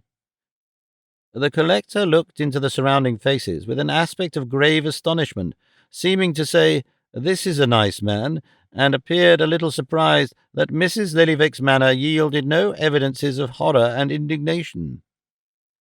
"One good turn deserves another," said Mr. Snevellicci. "I love them, and they love me." And as if this avowal were not made in sufficient disregard and defiance of all moral obligations, what did Mr. Snevellicci do? He winked openly and undisguisedly, winked with his right eye upon Henrietta Lillyvick. The collector fell back in his chair in the intensity of his astonishment. If anybody had winked at her as Henrietta Petowker, it would have been indecorous in the last degree, but as Mrs. Lillyvick. While he thought of it in a cold perspiration, and wondered whether it was possible that he could be dreaming, Mr. Snevellicci repeated the wink, and drinking to Mrs. Lillyvick in dumb show, actually blew her a kiss. Mr. Lillyvick left his chair, walked straight up to the other end of the table, and fell upon him, literally fell upon him, instantaneously. Mr. Lillyvick was no lightweight, and consequently when he fell upon Mr. Snevellicci fell under the table. Mr. Lillyvick followed him, and the ladies screamed. "What is the matter with the men? Are they mad?" cried Nicholas, diving under the table, dragging up the collector by main force, and thrusting him all doubled up into a chair as if he had been a stuffed figure.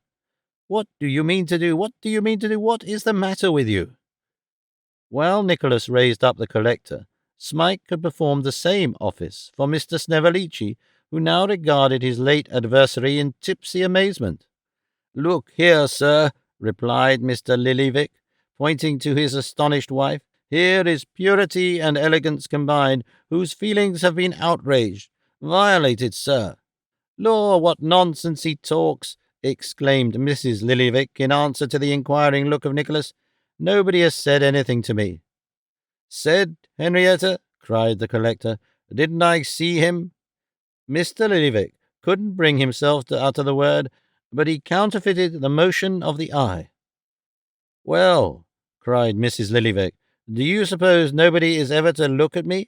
A pretty thing to be married indeed, if that was law." "You didn't mind it?" cried the collector. "Mind it?" repeated Mrs. Lillyvick contemptuously. "You ought to go down on your knees and beg everybody's pardon, that you ought." "Pardon me, my dear?" said the dismayed collector. "Yes, and mine first," replied Mrs. Lillyvick. "Do you suppose I ain't the best judge of what's proper and what's improper?" "To be sure," cried all the ladies. "Do you suppose we shouldn't be the first to speak if there was anything that ought to be taken notice of?" "Do you suppose they don't know, sir?" said Miss Snevellicci's papa, pulling up his collar and muttering something about a punching of heads, and being only withheld by considerations of age, with which Miss Snevellicci's papa looked steadily and sternly at Mr. Lillyvick for some seconds, and then rising deliberately from his chair, kissed the ladies all round, beginning with Mrs. Lillyvick. The unhappy collector looked piteously at his wife, as if to see whether there was any one trait of Miss Petowker left in Mrs. Lillyvick, and finding too surely that there was not, begged pardon of all the company with great humility, and sat down such a crestfallen, dispirited, disenchanted man, that despite all his selfishness and dotage, he was quite an object of compassion. Miss Snevellicci's papa, being greatly exalted by this triumph, an incontestable proof of his popularity with the fair sex, quickly grew convivial, not to say uproarious, volunteering more than one song of no inconsiderable length, and regaling the social circle between whiles with recollections of divers splendid women who had been supposed to entertain a passion for himself, several of whom he toasted by name, taking occasion to remark at the same time that if he had been a little more alive to his own interest, he might have been rolling at that moment in his chariot and four. These reminiscences appeared to awaken no very torturing pangs in the breast of Mrs. Snevellicci, who was sufficiently occupied in descanting to Nicholas upon the manifold accomplishments and merits of her daughter. nor was the young lady herself at all behindhand in displaying her choicest allurements, but these, heightened as they were by the artifices of Miss Ledrook, had no effect whatever in increasing the attentions of Nicholas, who, with the precedent of Miss Squeers still fresh in his memory, steadily resisted every fascination, and placed so strict a guard upon his behaviour that when he had taken his leave the ladies were unanimous in pronouncing him quite a monster of insensibility. Next day, the posters appeared in due course, and the public were informed, in all the colours of the rainbow, and in letters afflicted with every possible variation of spinal deformity, how that Mr. Johnson would have the honour of making his last appearance that evening, and how that an early application for places was requested, in consequence of the extraordinary overflow attendant on his performances, it being a remarkable fact in theatrical history, but one long since established beyond dispute, that it is a hopeless endeavour to attract people to a theatre unless they can be first brought to believe that they will never get into it. Nicholas was somewhat at a loss, on entering the theatre at night, to account for the unusual perturbation and excitement visible in the countenances of all the company, but he was not long in doubt as to the cause. For before he could make any inquiry respecting it, Mr. Crummles approached, and, in an agitated tone of voice, informed him that there was a London manager in the boxes. "It's the phenomenon, depend upon it, sir," said Crummles, dragging Nicholas to the little hole in the curtain that he might look through at the London manager. "I have not the smallest doubt it's the fame of the phenomenon. That's the man, him in the great coat and no shirt-collar. She shall have £10 a week, Johnson. She shall not appear on the London boards for a farthing less. They shan't engage her either, unless they engage Mrs. Crummles too. £20 a week for the pair, or I'll tell you what, I'll throw in myself and the two boys, and they shall have the family for 30. I can't say fairer than that. They must take us all, if none of us will go without the others. That's the way some of the London people do, and it's always answers. £30 a week. It's too cheap, Johnson. It's dirt cheap." Nicholas replied that it certainly was, and Mr. Vincent Crummles, taking several huge pinches of snuff to compose his feelings, hurried away to tell Mrs. Crummles that he had quite settled the only terms that could be accepted, and had resolved not to abate one single farthing. When everybody was dressed and the curtain went up, the excitement occasioned by the presence of the London manager increased 1,000-fold. Everybody happened to know that the London manager had come down especially to witness his or her own performance, and all were in a flutter of anxiety and expectation. Some of those who were not on in the first scene hurried to the wings, and there stretched their necks to have a peep at him. Others stole up into the two little private boxes over the stage doors, and from that position reconnoitred the London manager. Once the London manager was seen to smile. He smiled at the comic countryman's pretending to catch a bluebottle, while Mrs. Crummles was making her greatest effect. "Very good, my fine fellow," said Mr. Crummles, shaking his fist at the comic countryman when he came off. "You leave this company next Saturday night." In the same way, everybody who was on the stage beheld no audience but one individual. Everybody played to the London manager. When Mr. Lenville, in a sudden burst of passion, called the Emperor a miscreant, and then, biting his glove, said, "But I must dissemble," instead of looking gloomily at the boards, and so waiting for his cue as is proper in such cases, he kept his eye fixed upon the London manager. When Miss Bravassa sang her song at her lover, who according to custom stood ready to shake hands with her between the verses, they looked not at each other, but at the London manager. Mr. Crummles died point-blank at him, and when the two guards came in to take the body off after a very hard death, it was seen to open its eyes and glance at the London manager. At length the London manager was discovered to be asleep, and shortly after that he woke up and went away, whereupon all the company fell foul of the unhappy comic countryman, declaring that his buffoonery was the sole cause, and Mr. Crummles said that he had put up with it a long time, but that he really couldn't stand it any longer, and therefore would feel obliged by his looking out for another engagement. All this was the occasion of much amusement to Nicholas, whose only feeling upon the subject was one of sincere satisfaction that the great man went away before he appeared. He went through his part in the two last pieces as briskly as he could, and having been received with unbounded favour and unprecedented applause, so said the bills for next day, which had been printed an hour or two before, he took Smike's arm and walked home to bed. With the post next morning came a letter from Newman Noggs, very inky, very short, very dirty, very small, and very mysterious, urging Nicholas to return to London instantly, not to lose an instant, to be there that night, if possible. "I will," said Nicholas. "Heaven knows I have remained here for the best, and sorely against my own will, but even now I may have dallied too long. What can have happened? Smike, my good fellow, here, take my purse, put our things together, and pay what little debts we owe, quick, and we shall be in time for the morning coach. I will only tell them that we are going, and will return to you immediately."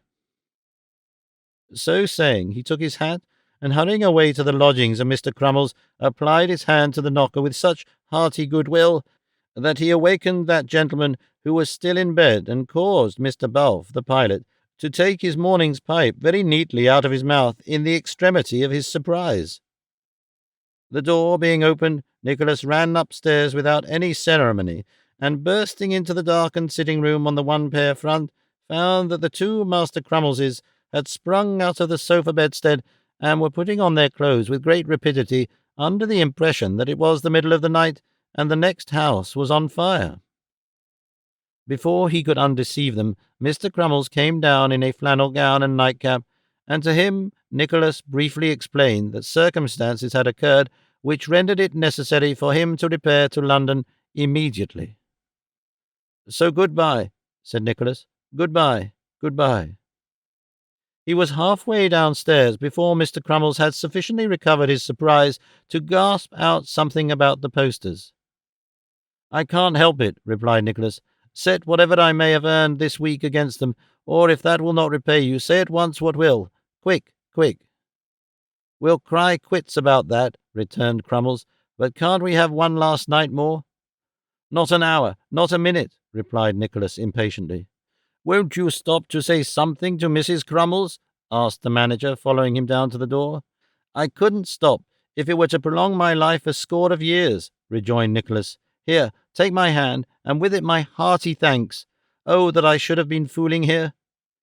Accompanying these words with an impatient stamp upon the ground, he tore himself from the manager's detaining grasp, and darting rapidly down the street was out of sight in an instant. Dear me," said Mr. Crummles, looking wistfully towards the point at which he had just disappeared. "If he only acted like that, what a deal of money he'd draw! He should have kept upon this circuit. He'd have been very useful to me. But he don't know what's good for him. He's an impetuous youth. Young men are rash, very rash." Mr. Crummles, being in a moralizing mood, might possibly have moralized for some minutes longer if he had not mechanically put his hand towards his waistcoat pocket, where he was accustomed to keep his snuff. The absence of any pocket at all in the usual direction suddenly recalled to his recollection the fact that he had no waistcoat on, and this, leading him to a contemplation of the extreme scantiness of his attire, he shut the door abruptly and retired upstairs with great precipitation.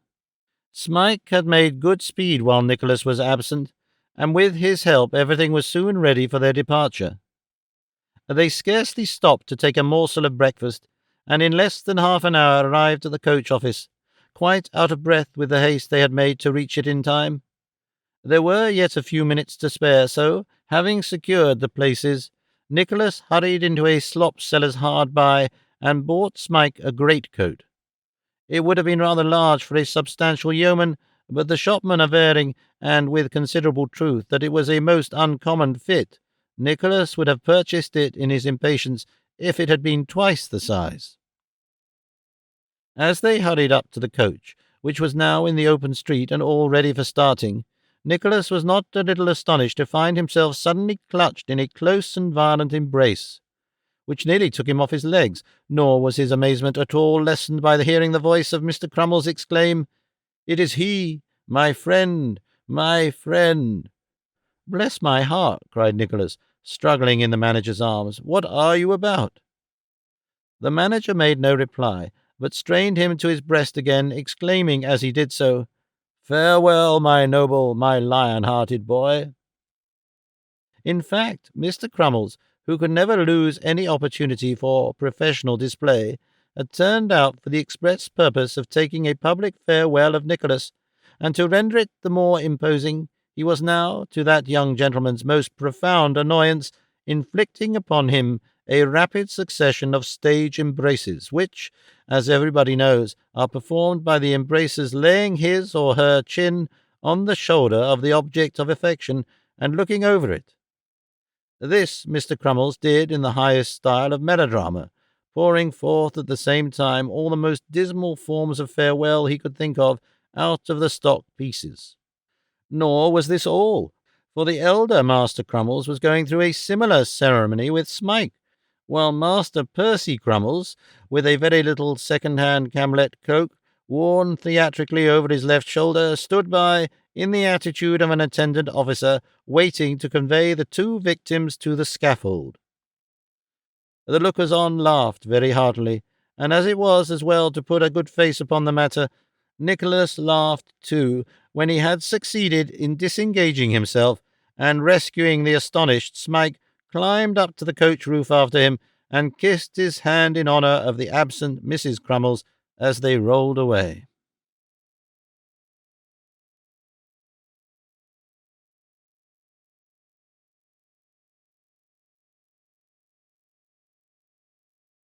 Chapter 31. Of Ralph Nickleby and Newman Noggs, and some wise precautions, the success or failure of which will appear in the sequel.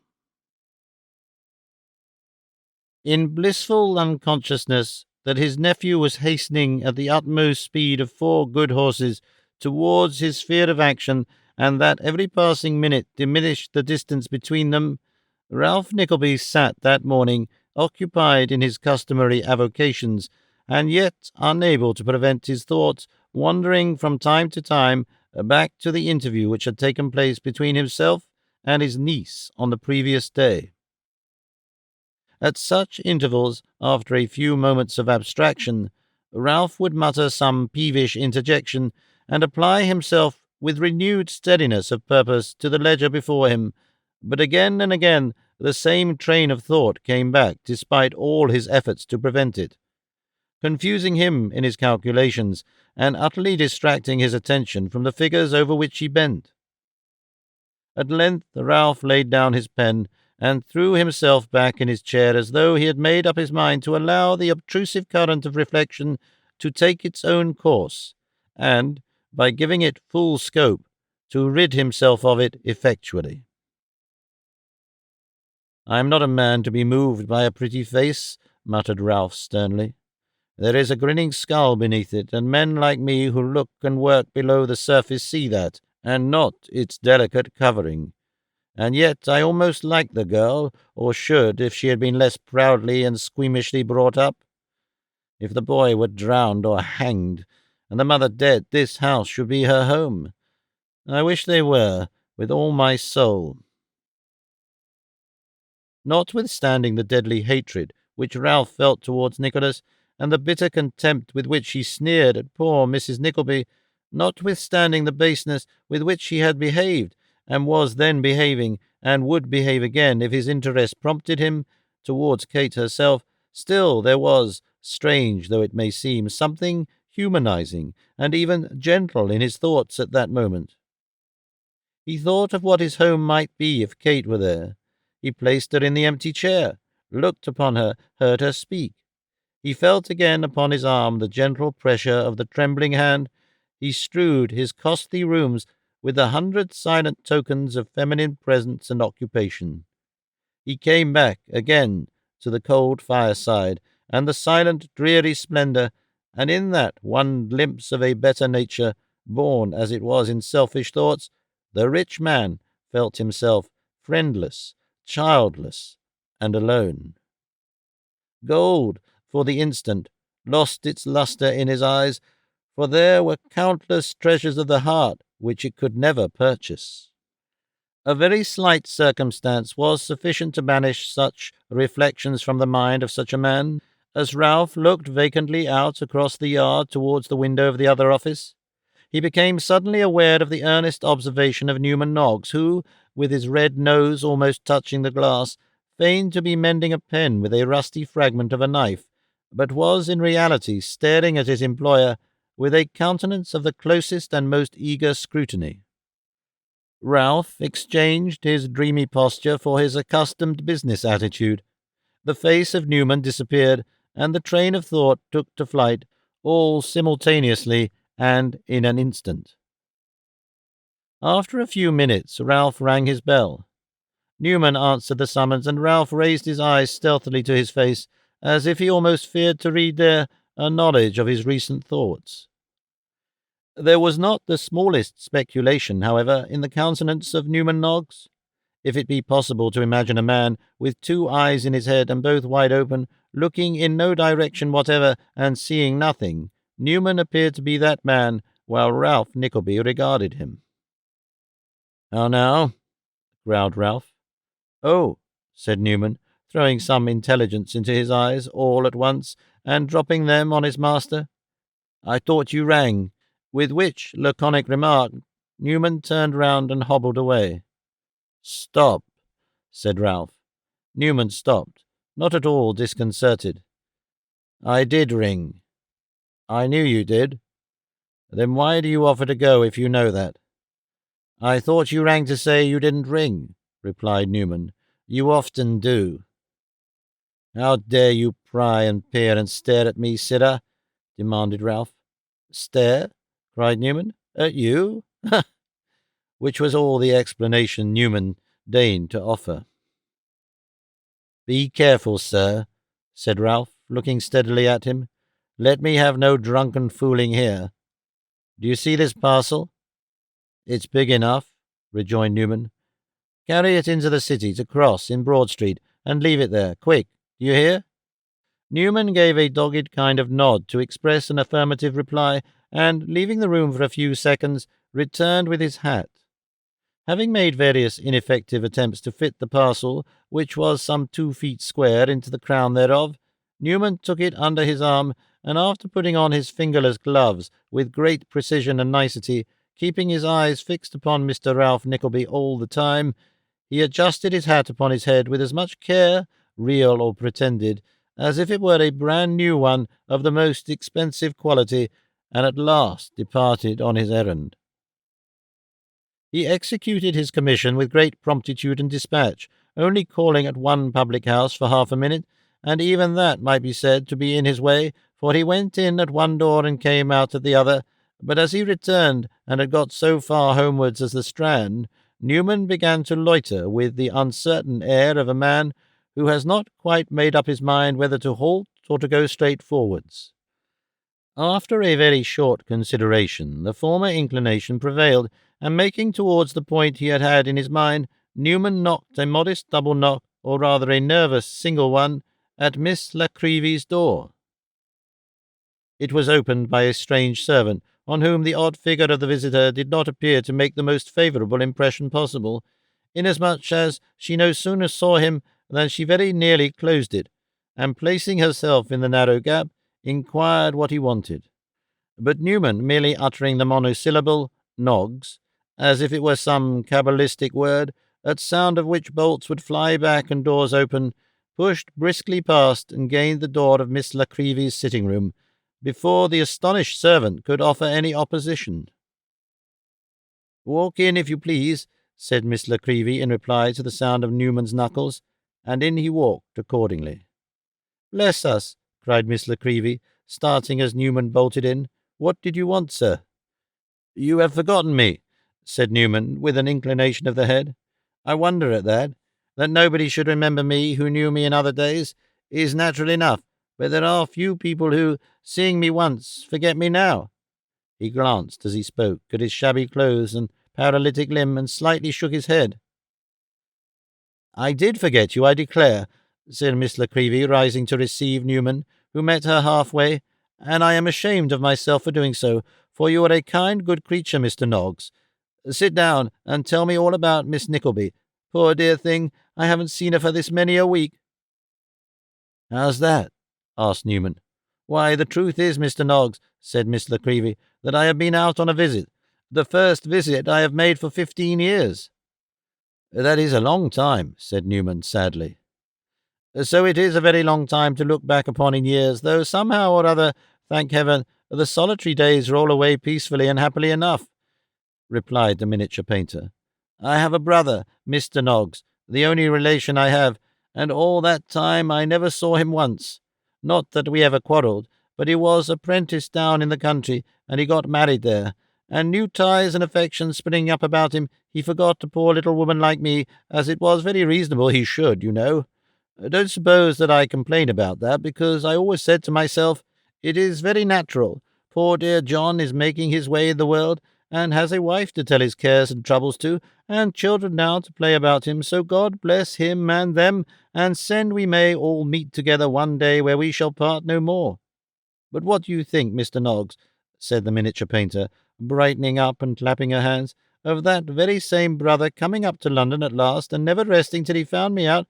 What do you think of his coming here and sitting down in that very chair, and crying like a child because he was so glad to see me? What do you think of his insisting on taking me down all the way into the country to his own house, quite a sumptuous place, Mr. Noggs, with a large garden, and I don't know how many fields, and a man in livery waiting at table, and cows, and horses, and pigs, and I don't know what besides, and making me stay a whole month, and pressing me to stop there all my life, yes, all my life, and so did his wife, and so did the children, and there were 4 of them, and one the eldest girl of all. They had named her after me 8 good years before, they had indeed.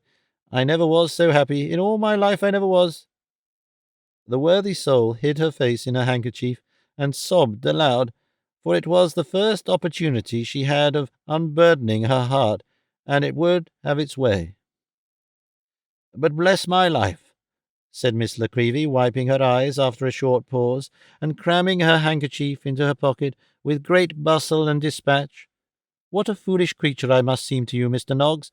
I shouldn't have said anything about it, only I wanted to explain to you how it was I hadn't seen Miss Nickleby." "Have you seen the old lady?" asked Newman. "You mean Mrs. Nickleby?" said Miss Nickleby. "And then I tell you what, Mr. Noggs, if you want to keep in the good books in that quarter, you had better not call her the old lady any more, for I suspect she wouldn't be best pleased to hear you. Yes, I went there the night before last, but she was quite on the high ropes about something, and was so grand and mysterious that I couldn't make anything of her, so, to tell you the truth, I took it into my head to be grand too, and came away in a state. I thought she should have come around again before this, but she hasn't been here." "About Miss Nickleby?" said Newman. "Why, she was here twice while I was away," returned Miss Nickleby. "I was afraid she mightn't like to have me calling on her among those great folks in what's-its-name place, so I thought I'd wait a day or two, and if I didn't see her, write." "Ah!" exclaimed Newman, cracking his fingers.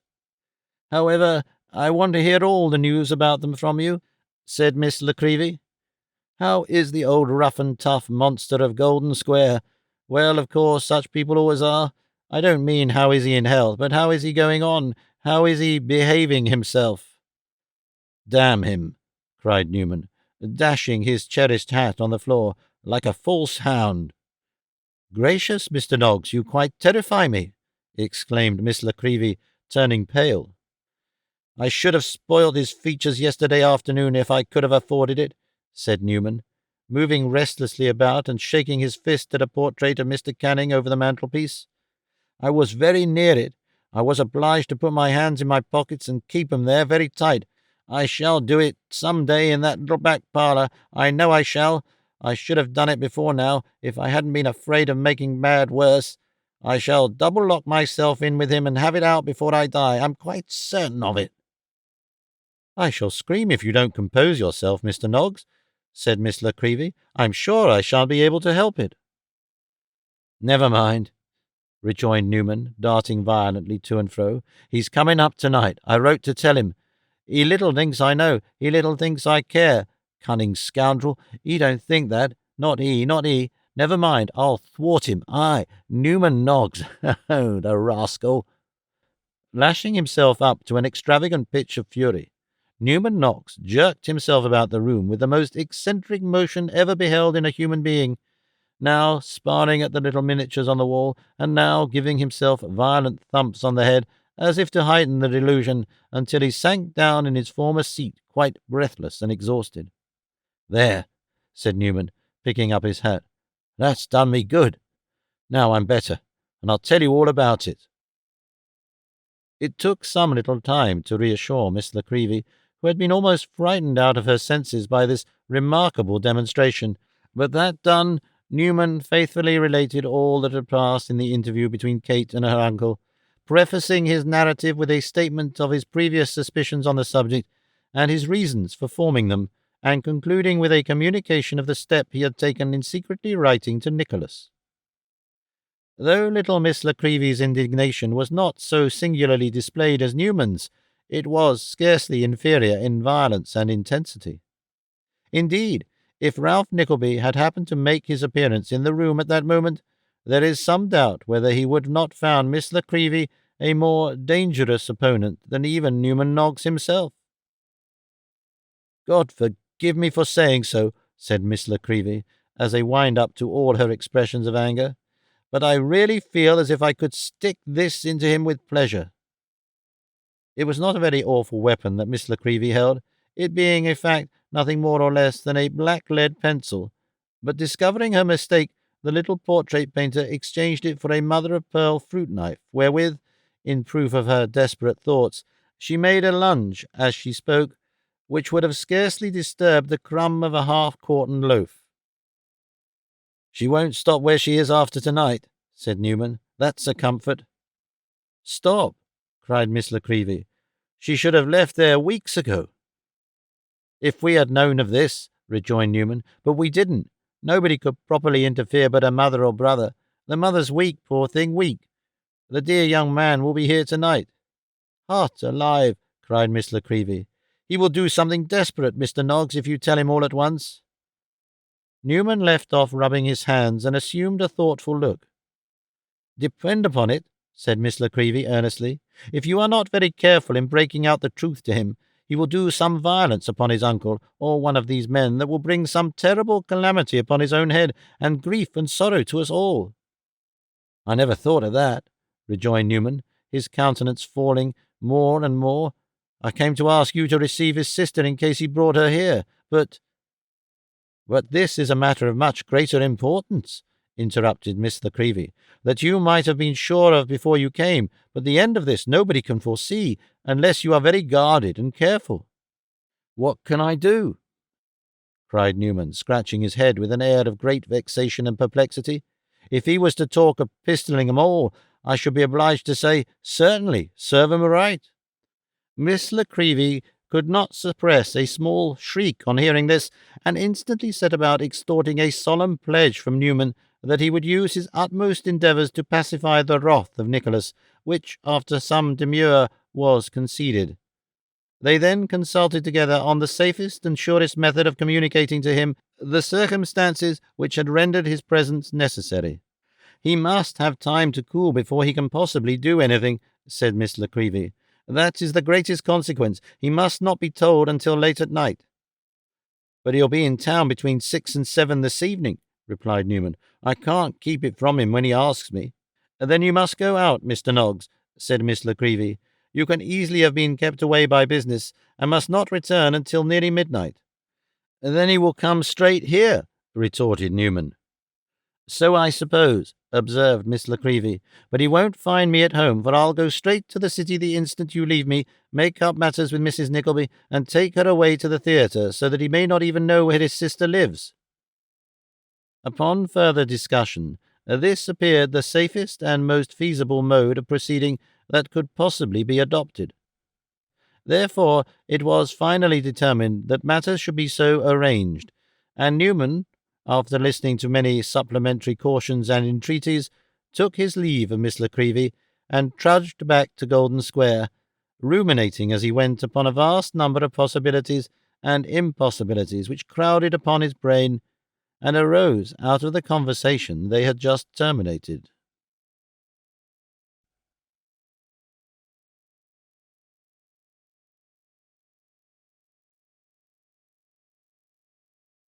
Chapter 32, relating chiefly to some remarkable conversation and some remarkable proceedings to which it gives rise.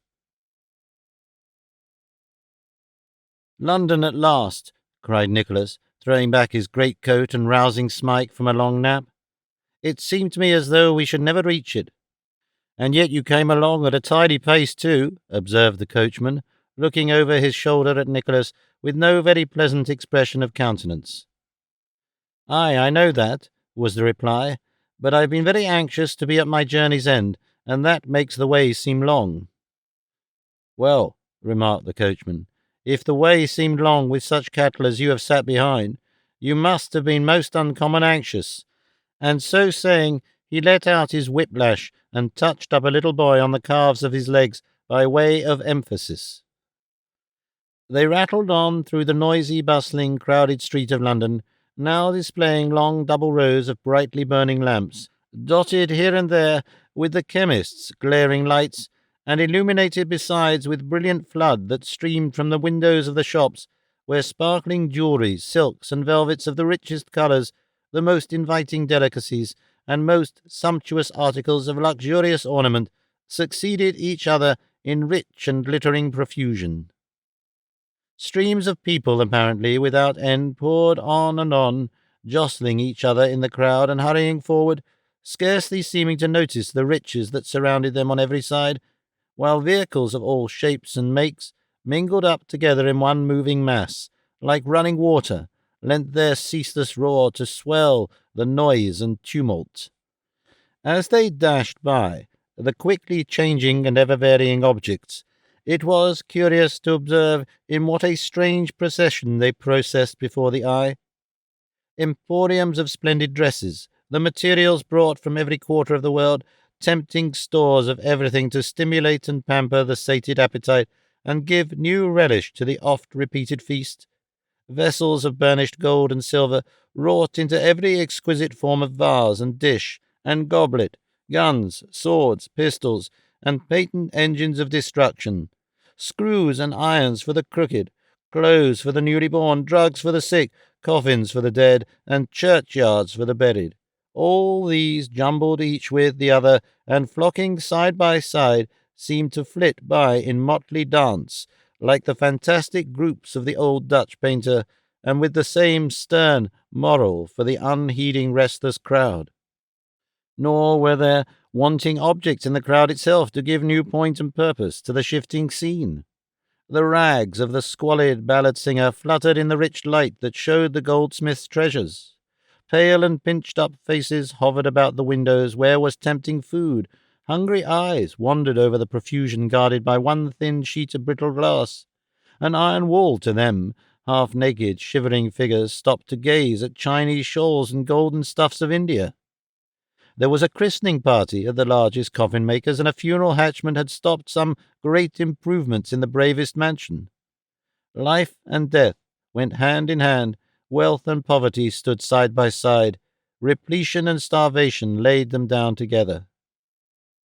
But it was London, and the old country lady inside, who had put her head out of the coach window a mile or two this side of Kingston, and cried out to the driver that she was sure he must have passed it and forgotten to set her down, was satisfied at last.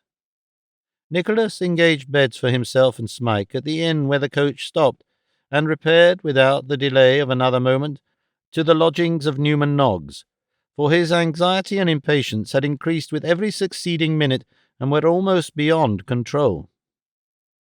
There was a fire in Newman's garret, and a candle had been left burning. The floor was cleanly swept, the room was as comfortably arranged as such a room could be, and meat and drink were placed in order upon the table. Everything bespoke the affectionate care and attention of Newman Noggs, but Newman himself was not there. "Do you know what time he will be home?" inquired Nicholas, tapping at the door of Newman's front neighbour. "Ah, Mr. Johnson," said Crowle, presenting himself. "Welcome, sir. How well you're looking. I never could have believed—" "Pardon me," interposed Nicholas. "My question. I am extremely anxious to know."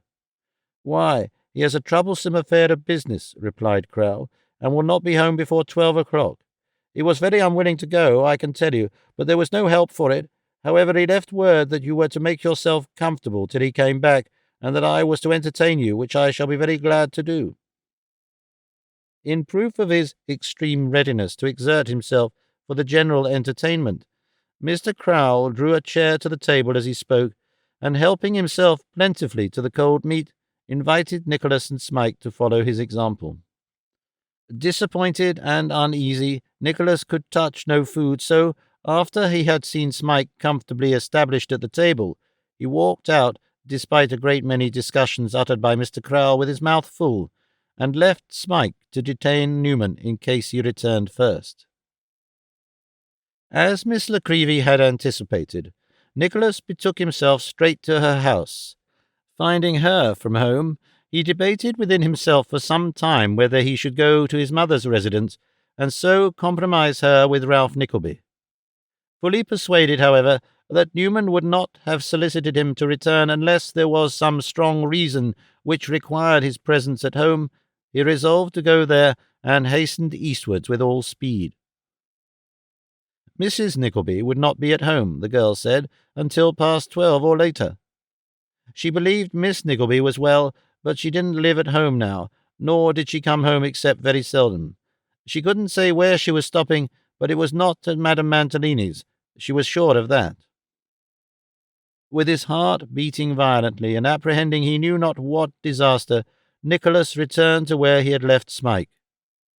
Newman had not been home. He wouldn't be till 12 o'clock. There was no chance of it.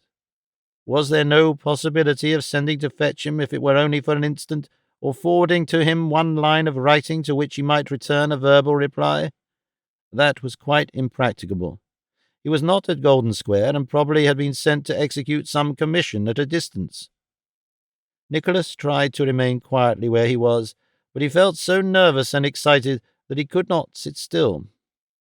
He seemed to be losing time unless he was moving. It was an absurd fancy, he knew, but he was wholly unable to resist it.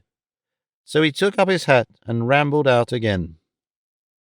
He strolled westward this time, pacing the long streets with hurried footsteps, and agitated by 1,000 misgivings and apprehensions which he could not overcome.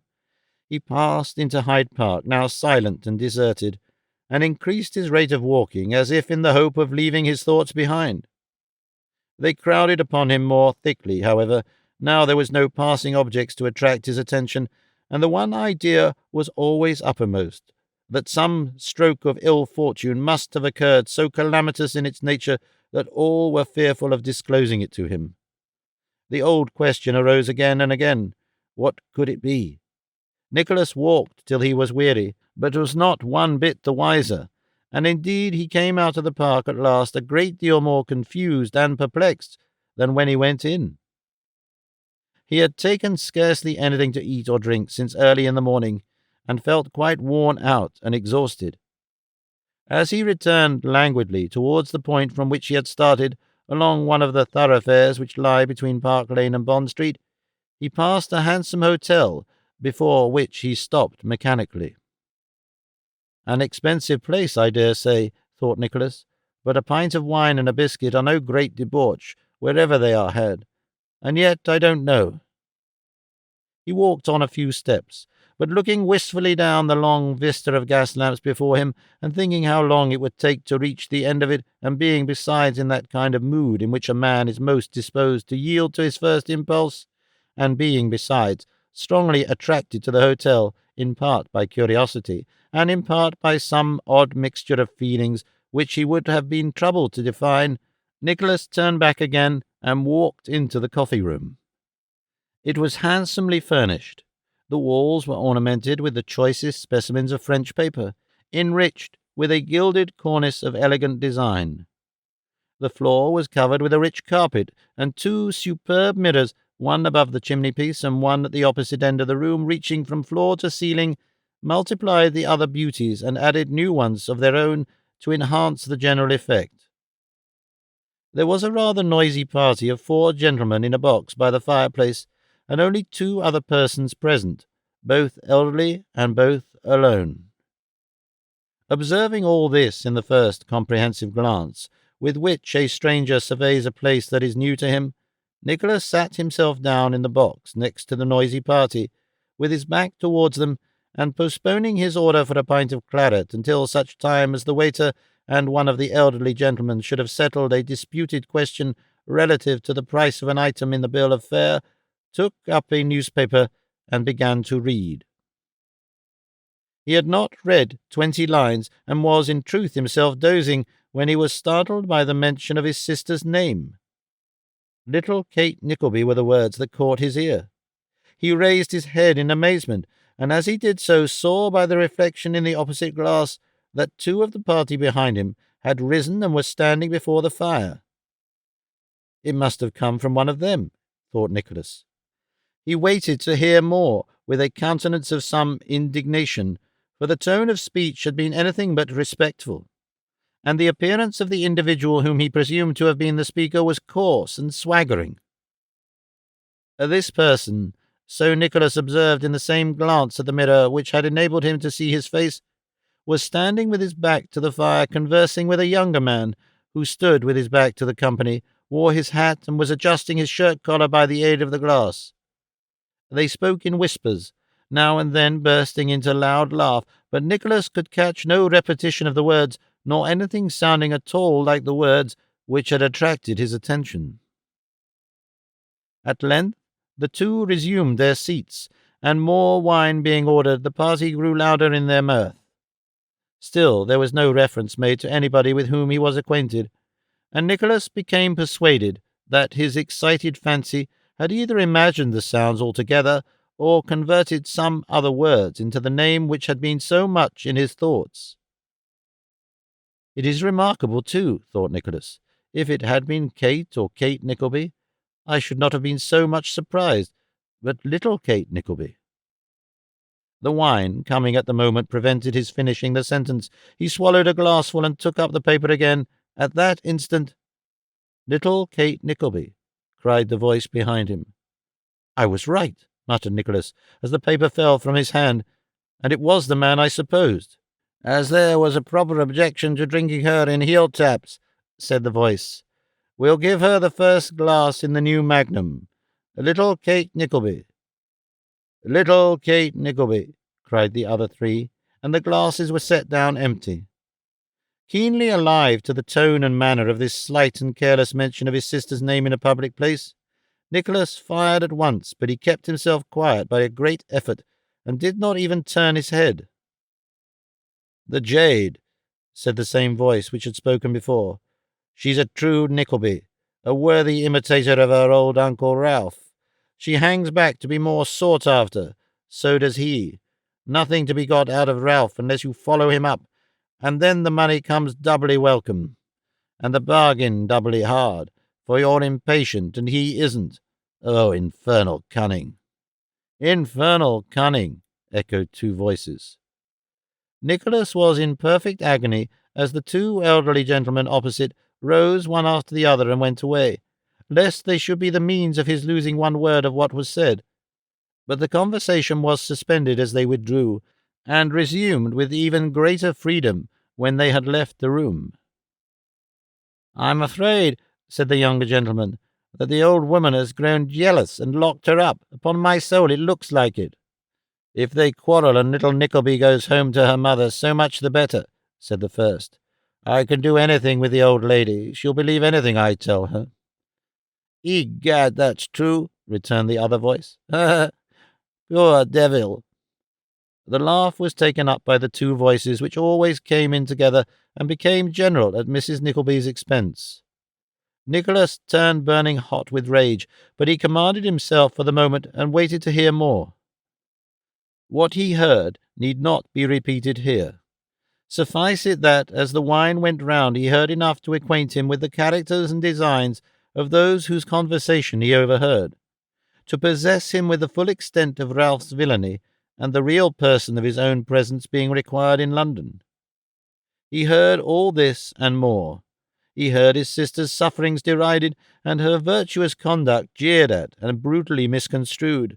He heard her name bandied from mouth to mouth, and herself made the object of coarse and insolent wagers, free speech, and licentious jesting. The man who had spoken first led the conversation, and indeed almost engrossed it, being stimulated from time to time by some slight observation from one or other of his companions. To him, then, Nicholas addressed himself when he was sufficiently composed to stand before the party and force the words from his parched and scorching throat. "Let me have a word with you, sir," said Nicholas. "With me, sir?" retorted Sir Mulberry Hawk, eyeing him in disdainful surprise. "I said with you," replied Nicholas, speaking with great difficulty, for his passion choked him. "A mysterious stranger, upon my soul!" exclaimed Sir Mulberry, raising his wine-glass to his lips and looking round upon his friends. "Will you step apart with me for a few minutes, or do you refuse?" said Nicholas sternly. Sir Mulberry merely paused in the act of drinking, and bade him either name his business or leave the table.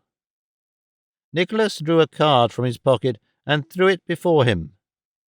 "There, sir," said Nicholas. "My business you will guess." A momentary expression of astonishment, not unmixed with some confusion, appeared in the face of Sir Mulberry as he read the name, but he subdued it in an instant, and tossing the card to Lord Verisopht, who sat opposite, drew a toothpick from a glass before him, and very leisurely applied it to his mouth. "Your name and address," said Nicholas, turning paler as his passion kindled. "I shall give you neither," replied Sir Mulberry. "If there is a gentleman in this party," said Nicholas, looking round and scarcely able to make his white lips from the words, "he will acquaint me with the name and residence of this man." There was a dead silence. "I am the brother of the young lady who has been the subject of conversation here," said Nicholas. "I denounce this person as a liar and impeach him as a coward. If he has a friend here, he will save him the disgrace of the paltry attempt to conceal his name, an utterly useless one, for I will find it out, nor leave him until I have." Sir Mulberry looked at him contemptuously, and addressing his companion said, "Let the fellow talk. I have nothing serious to say to boys of his station, and his pretty sister shall save him a broken head if he talks till midnight." "You are a base and spiritless scoundrel," said Nicholas, "and shall be proclaimed so to the world. I will know you. I will follow you home if you walk the streets till morning." Sir Mulberry's hand involuntarily closed upon the decanter, and he seemed for an instant about to launch it at the head of his challenger, but he only filled his glass and laughed in derision. Nicholas sat himself down directly opposite to the party, and summoning the waiter, paid his bill. "Do you know that person's name?" he inquired of the man, in an audible voice, pointing out Sir Mulberry as he put the question. Sir Mulberry laughed again, and the two voices which had always spoken together echoed the laugh, but rather feebly. "That gentleman, sir," replied the waiter, who no doubt knew his cue, and answered with just as little respect and just as much impertinence as he could safely show, "No, sir, I do not, sir." "Here, you, sir," cried Sir Mulberry, as the man was retiring. "Do you know that person's name?" "Name, sir? No, sir." "Then you'll find it there," said Sir Mulberry, throwing Nicholas's card towards him, "and when you have made yourself master of it, put that piece of pasteboard in the fire. Do you hear me?" The man grinned, and looking doubtfully at Nicholas, comprised the matter by sticking the card in the chimney-glass. Having done this, he retired. Nicholas folded his arms, and biting his lips sat perfectly quiet, sufficiently expressing by his manner, however, a firm determination to carry his threat of following Sir Mulberry home into steady execution. It was evident from the tone in which the younger member of the party appeared to remonstrate with his friend that he objected to this course of proceeding, and urged him to comply with the request which Nicholas had made. Sir Mulberry, however, who was not quite sober, and who was in a sullen and dogged state of obstinacy, soon silenced the representation of his weak young friend, and further seemed, as if to save himself from a repetition of them, to insist on being left alone. However this might have been, the young gentleman and the two who had always spoken together actually rose to go after a short interval, and presently retired, leaving their friend alone with Nicholas. It will be very readily supposed that to one in the condition of Nicholas the minutes appeared to move with leaden wings indeed, and that their progress did not seem the more rapid from the monotonous ticking of a French clock, or the shrill sound of its little bell which told the quarters. But there he sat, and in his old seat on the opposite side of the room reclined Sir Mulberry Hawk, with his legs upon the cushion and his handkerchief thrown negligently over his knees, finishing his magnum of claret with the utmost coolness and indifference. Thus they remained, in perfect silence, for upwards of an hour. Nicholas would have thought for 3 hours at least, but that the little bell had only gone 4 times. Twice or thrice he looked angrily and impatiently round, but there was Sir Mulberry in the same attitude, putting his glass to his lips from time to time, and looking vacantly at the wall, as if he were wholly ignorant of the presence of any living person. At length he yawned, stretched himself, and rose, walked coolly to the glass, and having surveyed himself therein, turned round and honoured Nicholas with a long and contemptuous stare. Nicholas stared again with right good will. Sir Mulberry shrugged his shoulders, smiled slightly, rang the bell, and ordered the waiter to help him on with his greatcoat. The man did so, and held the door open. "Don't wait," said Sir Mulberry, and they were alone again. Sir Mulberry took several turns up and down the room, whistling carelessly all the time, stopped to finish the last glass of claret which he had poured out a few minutes before, walked again, put on his hat, adjusted it by the glass, drew on his gloves, and at last walked slowly out. Nicholas, who had been fuming and chafing until he was nearly wild, darted from his seat and followed him, so closely that before the door had swung upon its hinges after Sir Mulberry's passing out, they stood side by side in the street together.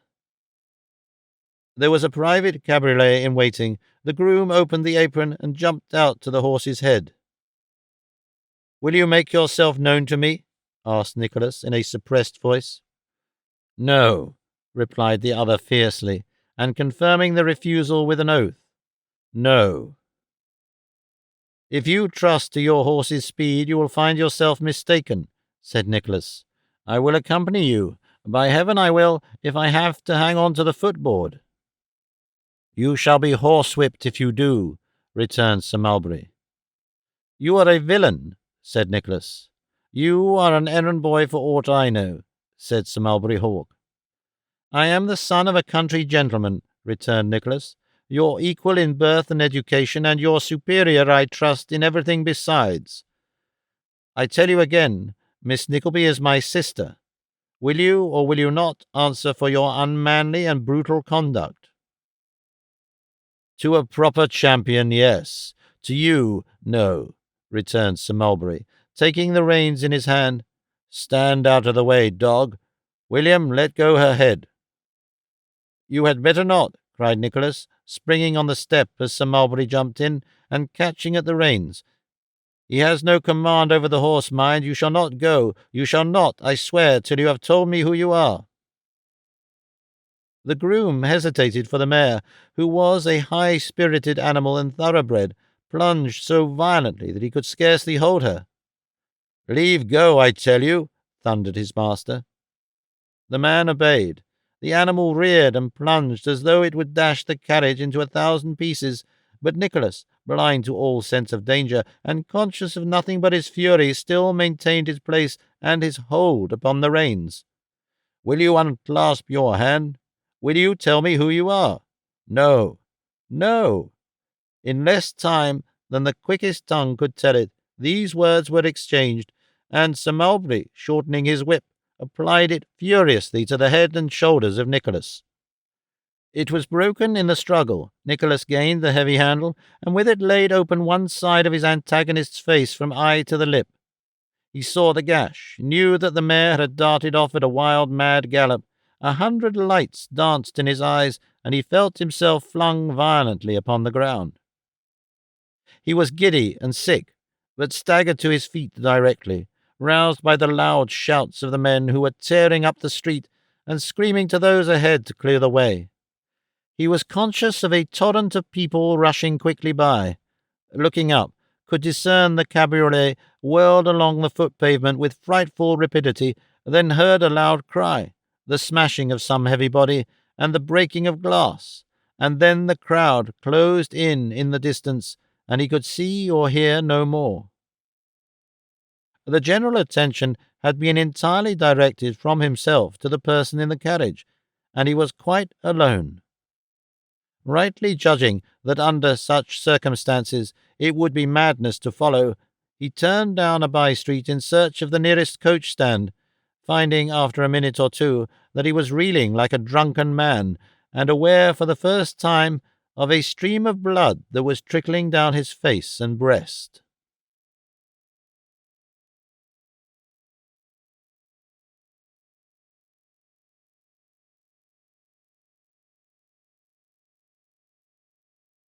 Chapter 33, in which Mr. Ralph Nickleby is relieved by a very expeditious process from all commerce with his relations. Smike and Newman Noggs, who in his impatience had returned home long before the time agreed upon, sat before the fire, listening anxiously to every footstep on the stairs and the slightest sound that stirred within the house, for the approach of Nicholas. Time had worn on, and it was growing late. He had promised to be back in an hour, and his prolonged absence began to excite considerable alarm in the minds of both, as was abundantly testified by the blank looks they cast upon each other at every new disappointment. At length a coach was heard to stop, and Newman ran out to light Nicholas up the stairs. Beholding him in the trim described at the conclusion of the last chapter, he stood aghast in wonder and consternation. "Don't be alarmed," said Nicholas, hurrying him back into the room.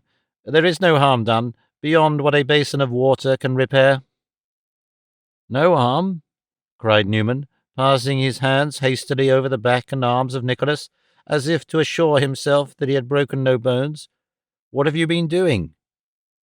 "I know all," interrupted Nicholas. "I have heard a part and guessed the rest. But before I remove one jot of these stains, I must hear the whole from you. You see, I am collected. My resolution is taken. Now, my good friend, speak out, for the time for any palliation or concealment is past, and nothing will avail Ralph Nickleby now." "Your dress is torn in several places, you walk lame, and I am sure you are suffering pain," said Newman. "Let me see to your hurts first." "I have no hurts to see to, beyond a little soreness and stiffness that will soon pass off," said Nicholas, seating himself with some difficulty.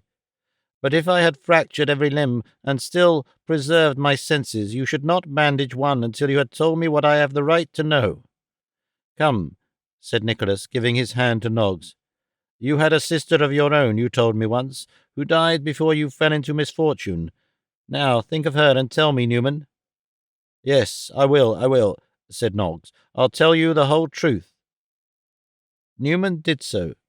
Nicholas nodded his head from time to time, as it corroborated the particulars he had already gleaned, but he fixed his eyes upon the fire, and did not look round once. His recital ended, Newman insisted upon his young friend's stripping off his coat, and allowing whatever injuries he had received to be properly tended. Nicholas, after some opposition, at length consented, and, while some pretty severe bruises on his arms and shoulders were being rubbed with oil and vinegar, and various other efficacious remedies which Newman borrowed from the different lodgers, related in what manner they had been received. The recital made a strong impression on the warm imagination of Newman, for when Nicholas came to the violent part of the quarrel, he rubbed so hard as to occasion him the most exquisite pain, which he would not have exhibited, however, for the world, it being perfectly clear that, for the moment, Newman was operating on Sir Mulberry Hawk and had quite lost sight of his real patient. This martyrdom over, Nicholas arranged with Newman that while he was otherwise occupied next morning, arrangements should be made for his mother's immediately quitting her present residence, and also for dispatching Miss Nickleby to break the intelligence to her. He then wrapped himself in Smike's greatcoat, and repaired to the inn where they were to pass the night, and where, after writing a few lines to Ralph, the delivery of which was to be entrusted to Newman next day, he endeavoured to obtain the repose of which he stood so much in need. Drunken men, they say, may roll down precipices and be quite unconscious of any serious personal inconvenience when their reason returns. The remark may possibly apply to injuries received in other kinds of violent excitement. Certain it is that although Nicholas experienced some pain on first awakening next morning, he sprung out of bed as the clock struck 7, with very little difficulty, and was soon as much on the alert as if nothing had occurred. Merely looking into Smike's room and telling him that Newman Noggs would call for him very shortly, Nicholas descended into the street, and calling a hackney coach, bade the man drive to Mrs. Nickleby according to the direction which Newman had given him on the previous night. It wanted 7:15 when they reached Cadogan Place. Nicholas began to fear that no one might be stirring at that early hour, when he was relieved by the sight of a female servant employed in cleaning the doorsteps. By this functionary he was referred to the doubtful page, who appeared with dishevelled hair and a very warm and glossy face, as of a page who had just got out of bed. By this young gentleman he was informed that Miss Nickleby was then taking her morning's walk in the gardens before the house. On the question being propounded whether he could go and find her, the page desponded and thought not, but being stimulated with a shilling, the page grew sanguine and thought he could. "Say to Miss Nickleby that her brother is here, and in great haste to see her," said Nicholas. The plated buttons disappeared with an alacrity most unusual to them, and Nicholas paced the room in a state of feverish agitation which made the delay even of a minute insupportable. He soon heard a light footstep which he knew well, and before he could advance to meet her, Kate had fallen on his neck and burst into tears. "My darling girl," said Nicholas as he embraced her, "how pale you are!" "I have been so unhappy here, dear brother," sobbed poor Kate, "so very, very miserable. Do not leave me here, dear Nicholas, or I shall die of a broken heart." "I will leave you nowhere," answered Nicholas. "Never again, Kate," he cried, moved in spite of himself as he folded her to his heart. "Tell me that I acted for the best. Tell me that we parted because I feared to bring misfortune on your head, that it was a trial to me no less than to yourself, and that if I did wrong, it was in ignorance of the world and unknowingly." "Why should I tell you what we know so well?" returned Kate soothingly. "Nicholas, dear Nicholas, how can you give way thus?" "It is such bitter reproach to me to know what you have undergone," returned her brother, "to see you so much altered and yet so kind and patient. God," cried Nicholas, clenching his fist and suddenly changing his tone and manner, "it sets my whole blood on fire. You must leave here with me directly. You should not have slept here last night, but that I knew all this too late. To whom can I speak before we drive away?" This question was most opportunely put, for at that instant Mr. Nickleby walked in, and to him Kate introduced her brother, who at once announced his purpose and the impossibility of deferring it.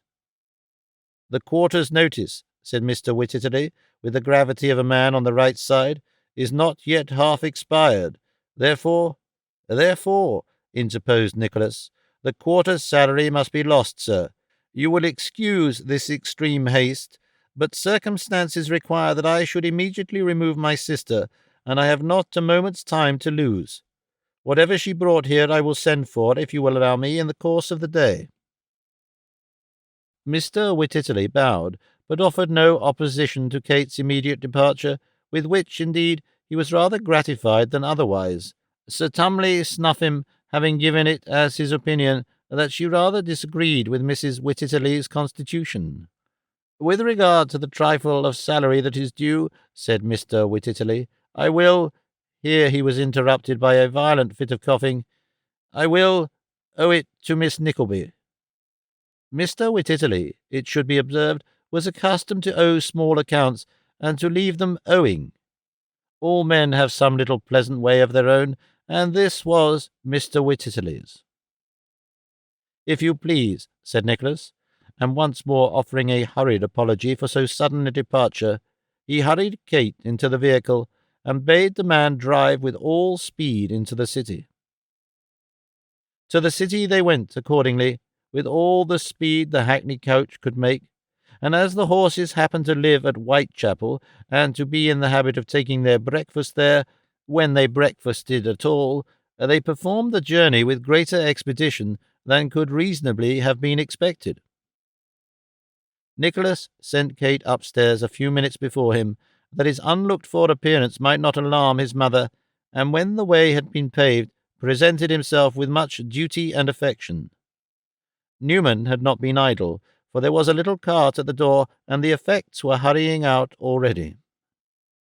Now, Mrs. Nickleby was not the sort of person to be told anything in a hurry, or rather to comprehend anything of peculiar delicacy or importance on short notice. Wherefore, although the good lady had been subjected to a full hour's preparation by little Miss Nickleby, and was now addressed in most lucid terms both by Nicholas and his sister, she was in a state of singular bewilderment and confusion, and could by no means be made to comprehend the necessity of such hurried proceedings. "Why don't you ask your uncle, my dear Nicholas, what he can possibly mean by it?" said Mrs. Nickleby. "My dear mother," returned Nicholas, "the time for talking has gone by. There is but one step to take, and that is to cast him off with the scorn and indignation he deserves. Your own honour and good name demand that, after the discovery of his vile proceedings, you should not be beholden to him 1 hour, even for the shelter of these bare walls." "To be sure," said Mrs. Nickleby, crying bitterly. "He is a brute, a monster, and the walls are very bare, and want painting too, and I have had this ceiling whitewashed at the expense of 18 pence, which is a very distressing thing, considering that it is so much gone into your uncle's pocket. I never could have believed it, never." "Nor I, nor anybody else," said Nicholas. "Lord bless my life!" exclaimed Mrs. Nickleby. "To think that Sir Mulberry Hawk should be such an abandoned wretch as Miss Nickleby says he is. Nicholas, my dear, when I was congratulating myself every day on his being an admirer of our dear Kate's, and thinking what a thing it would be for the family if he was to become connected with us, and use his interest to get you some profitable government place. There are very good places to be got about the court, I know, for a friend of ours, Miss Cropley at Exeter, my dear Kate, you recollect, he had one, and I know that it was the chief part of his duty to wear silk stockings and a bag wig like a black watch-pocket, and to think that it should come to this after all. Oh, dear, dear, it's enough to kill one, that it is." With which expressions of sorrow Mrs. Nickleby gave fresh vent to her grief, and wept piteously. As Nicholas and his sister were by this time compelled to superintend the removal of the few articles of furniture, Miss Nickleby devoted herself to the consolation of the matron, and observed with great kindness of manner that she must really make an effort, and cheer up.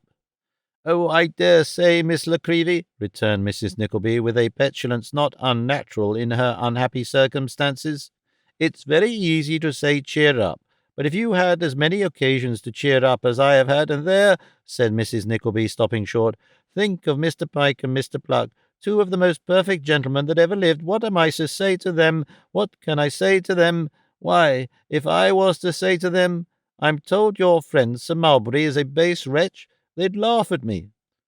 "They will laugh no more at us, I take it," said Nicholas, advancing. "Come, mother, there is a coach at the door, and until Monday, at all events, we will return to our old quarters." "Where everything is ready, and a hearty welcome into the bargain," added Miss Nickleby. "Now let me go with you downstairs." But Mrs. Nickleby was not to be so easily moved, for first she insisted on going upstairs to see that nothing had been left, and then on going downstairs to see that everything had been taken away, and when she was getting into the coach, she had a vision of a forgotten coffee-pot on the back kitchen hob, and after she was shut in, a dismal recollection of a green umbrella behind some unknown door. At last, Nicholas, in a condition of absolute despair, ordered the coachman to drive away, and in the unexpected jerk of a sudden starting, Mrs. Nickleby lost a shilling among the straw, which fortunately confined her attention to the coach until it was too late to remember anything else. Having seen everything safely out, discharged the servant, and locked the door, Nicholas jumped into a cabriolet and drove to a by-place near Golden Square, where he had appointed to meet Noggs, and so quickly had everything been done that it was barely 9:30 when he reached the place of meeting. "Here is the letter for Ralph," said Nicholas, "and here the key. When you come to me this evening, not a word of last night. Ill news travels fast, and they will know it soon enough. Have you heard if he was much hurt?" Newman shook his head. "I will ascertain that myself without loss of time," said Nicholas. "You had better take some rest," returned Newman. "You are fevered and ill." Nicholas waved his hand carelessly, and concealing the indisposition he really felt, now that the excitement which had sustained him was over, he took a hurried farewell of Newman Noggs and left him. Newman was not 3 minutes' walk from Golden Square, but in the course of that 3 minutes he took the letter out of his hat and put it in again 20 times at least. First the front, then the back, then the sides, then the superscription, then the seal, were objects of Newman's admiration.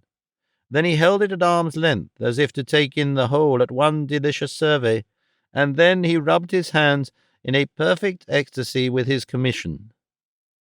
He reached the office, hung his hat on its accustomed peg, laid the letter and key upon the desk, and waited impatiently until Ralph Nickleby should appear. After a few minutes, the well-known creaking of his boots was heard on the stairs, and then the bell rang. "Has the post come in?" "No." "Any other letters?" "One." Newman eyed him closely, and laid it on the desk. "What's this?" asked Ralph, taking up the key. "Left with the letter. A boy brought them, a quarter of an hour ago or less." Ralph glanced at the direction, opened the letter, and read as follows: "You are known to me now.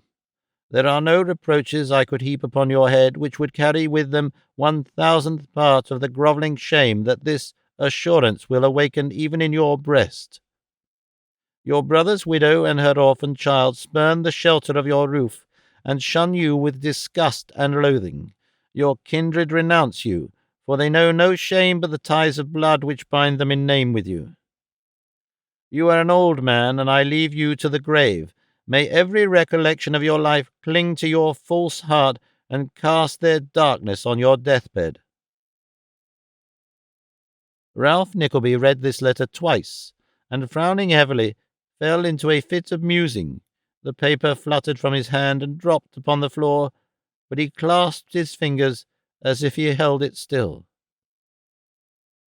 Suddenly he started from his seat, and thrusting it all crumpled into his pocket, turned furiously to Newman Noggs, as though to ask him why he lingered.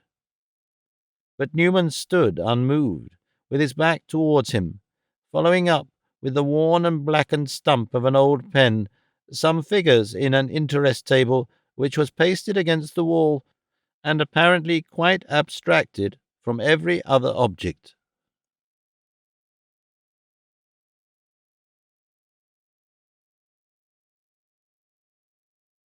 Chapter 34, wherein Ralph Nickleby is visited by persons with whom the reader has been already made acquainted.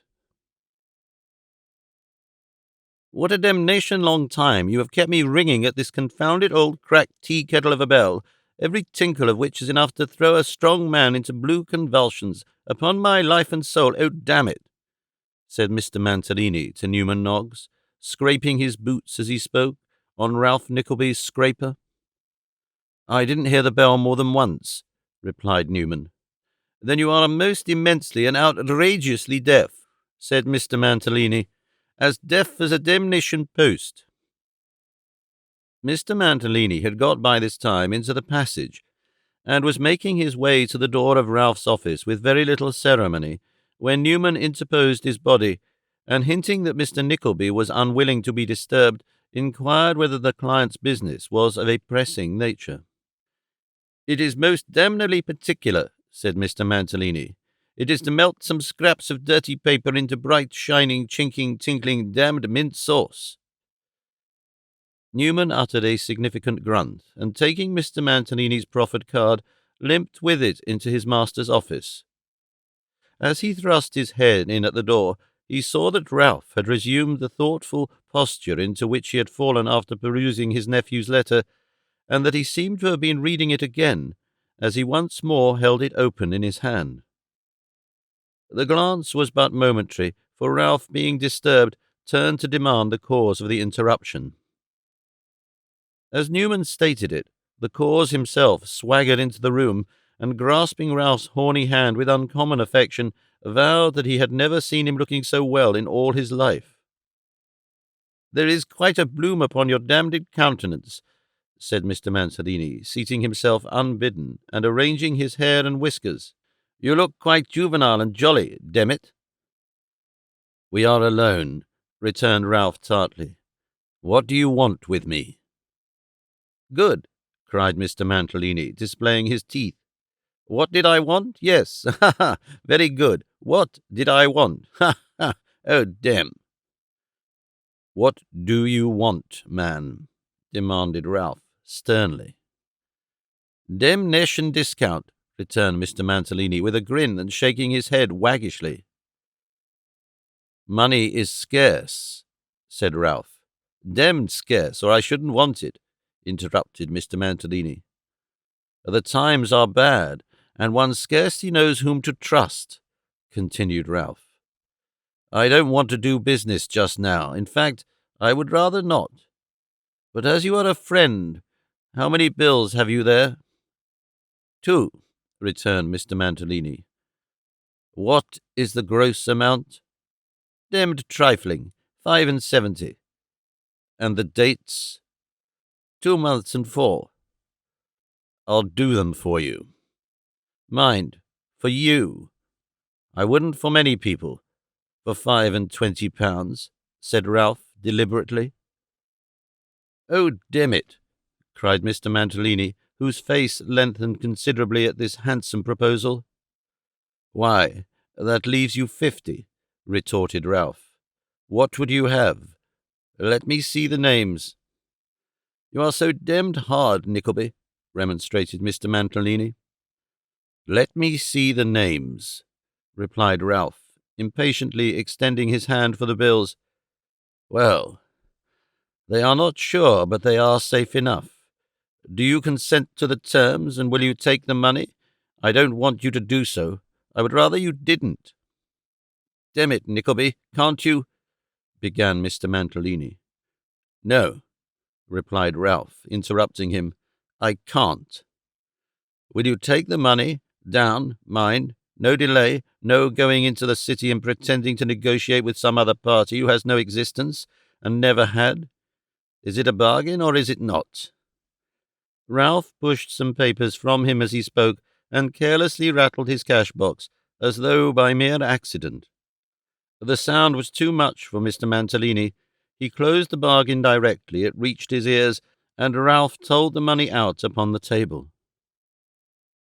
He had scarcely done so, and Mr. Mantalini had not yet gathered it all up, when a ring was heard at the bell, and immediately afterwards Newman ushered in no less a person than Madame Mantalini, at sight of whom Mr. Mantalini evinced considerable discomposure, and swept the cash into his pocket with remarkable alacrity. "Oh, you are here," said Madame Mantalini, tossing her head. "Yes, my life and soul, I am," replied her husband, dropping on his knees and pouncing with kitten-like playfulness upon a stray sovereign. "I am here, my soul's delight, upon Tom Tiddler's ground, picking up the demnition gold and silver." "I am ashamed of you," said Madame Mantalini with much indignation. "Ashamed of me, my joy? It knows it is talking damned charming sweetness, but naughty fibs," returned Mr. Mantalini. "It knows it is not ashamed of its own populorum tibi. Whatever were the circumstances which had led to such a result, it certainly appeared as though the populorum tibi had rather miscalculated for the nonce the extent of his lady's affection." Madame Mantalini only looked scornful in reply, and turning to Ralph, begged him to excuse her intrusion. "Which is entirely attributable," said Madame, "to the gross misconduct and most improper behaviour of Mr. Mantalini." "Of me, my essential juice of pineapple?" "Of you," returned his wife. "But I will not allow it. I will not submit to be ruined by the extravagance and profligacy of any man. I call Mr. Nickleby to witness the course I intend to pursue with you." "Pray don't call me to witness anything, ma'am," said Ralph. "Settle it between yourselves. Settle it between yourselves." "No, but I must beg you as a favour," said Madame Mantalini, "to hear me give him notice of what it is my fixed intention to do. My fixed intention, sir," repeated Madame Mantalini, darting an angry look at her husband. "Will she call me sir?" cried Mantalini. "Me who dote upon her with the damnedest ardour? She who coils her fascinations round me like a pure angelic rattlesnake? It will be all up with my feelings. She will throw me into a damned state." "Don't talk of feelings, sir," rejoined Madame Mantalini, seating herself and turning her back upon him. "You don't consider mine." "I do not consider yours, my soul?" exclaimed Mr. Mantalini.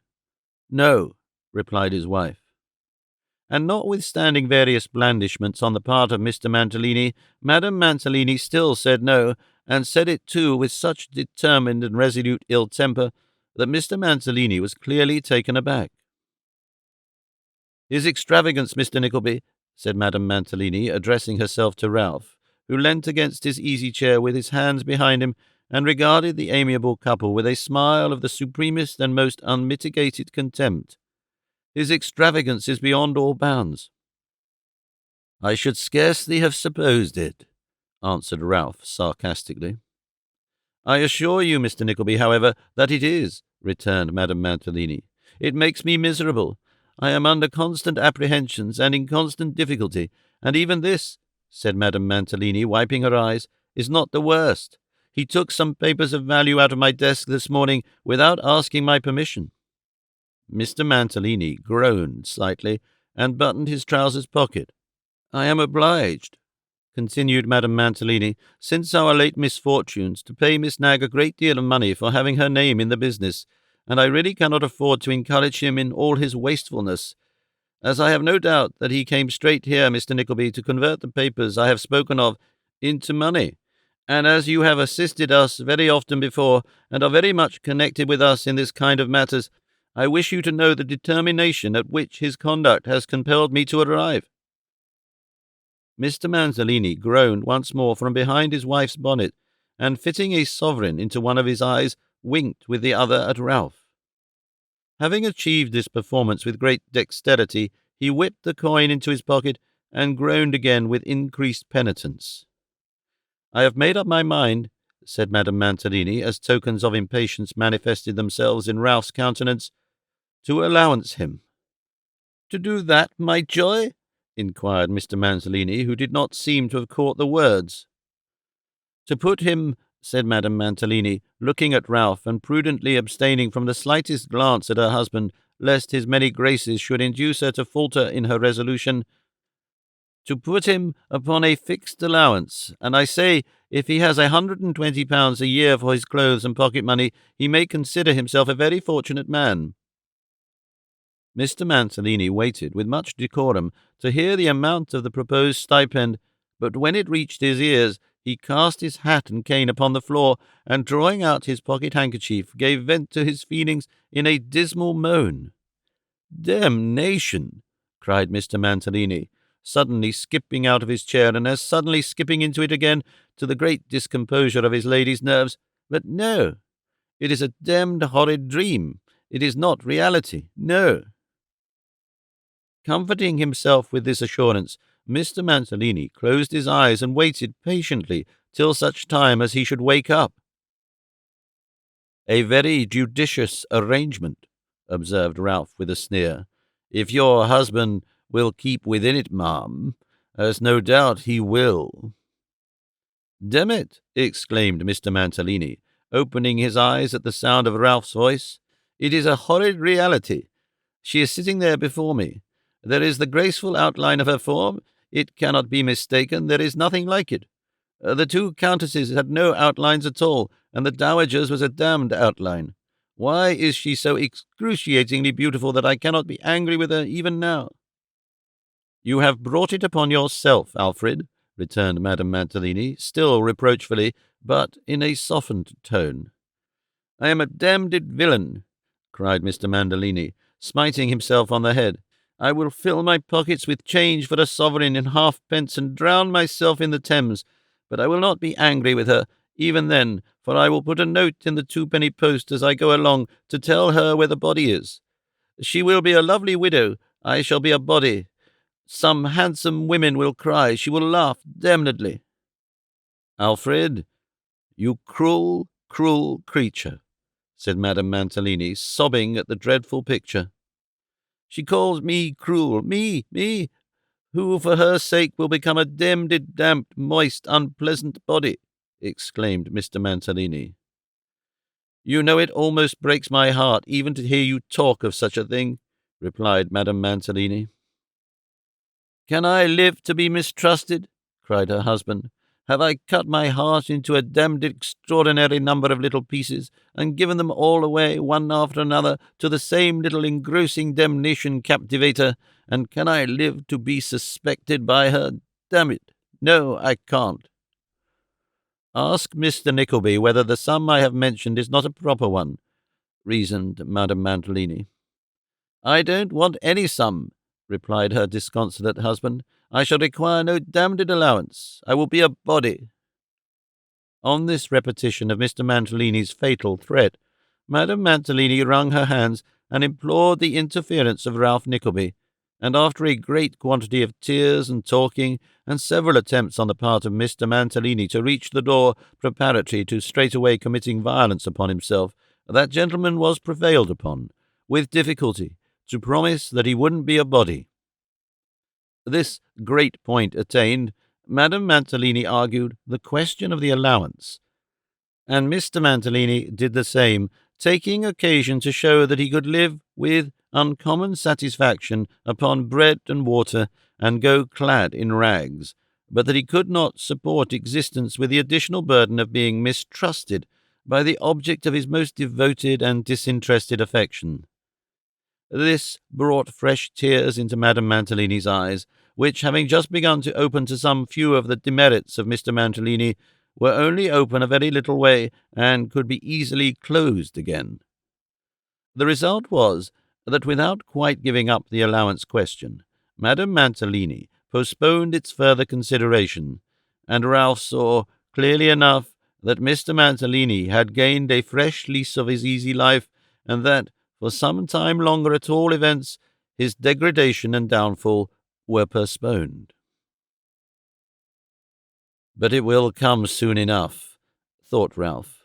"All love, bah!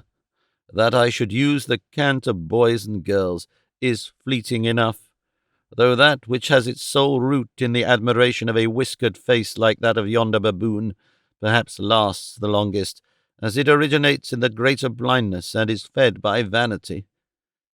Meantime, the fools bring grist to my mill, so let them live out their day, and the longer it is, the better." These agreeable reflections occurred to Ralph Nickleby as sundry small caresses and endearments, supposed to be unseen, were exchanged between the objects of his thoughts. "If you have nothing more to say, my dear, to Mr. Nickleby," said Madame Mantalini, "we will take our leaves. I am sure we have detained him much too long already." Mr. Mantalini answered, in the first instance, by tapping Madame Mantalini several times on the nose, and then by remarking in words that he had nothing more to say. "Damn it, I have, though," he added almost immediately, drawing Ralph into a corner. "Here's an affair about your friend Sir Mulberry. Such a damned extraordinary out-of-the-way kind of thing as never was, eh?" "What do you mean?" asked Ralph. Don't you know, damn it?" asked Mr. Mantalini. "I see by the paper that he was thrown from his cabriolet last night, and severely injured, and that his life is in some danger," answered Ralph with great composure. "But I see nothing extraordinary in that. Accidents are not miraculous events when men live hard and drive after dinner." "Phew!" cried Mr. Mantalini in a long, shrill whistle. "Then don't you know how it was?" "Not unless it was as I have just supposed," replied Ralph, shrugging his shoulders carelessly, as if to give his questioner to understand that he had no curiosity upon the subject. "Damn it, you amaze me!" cried Mantalini.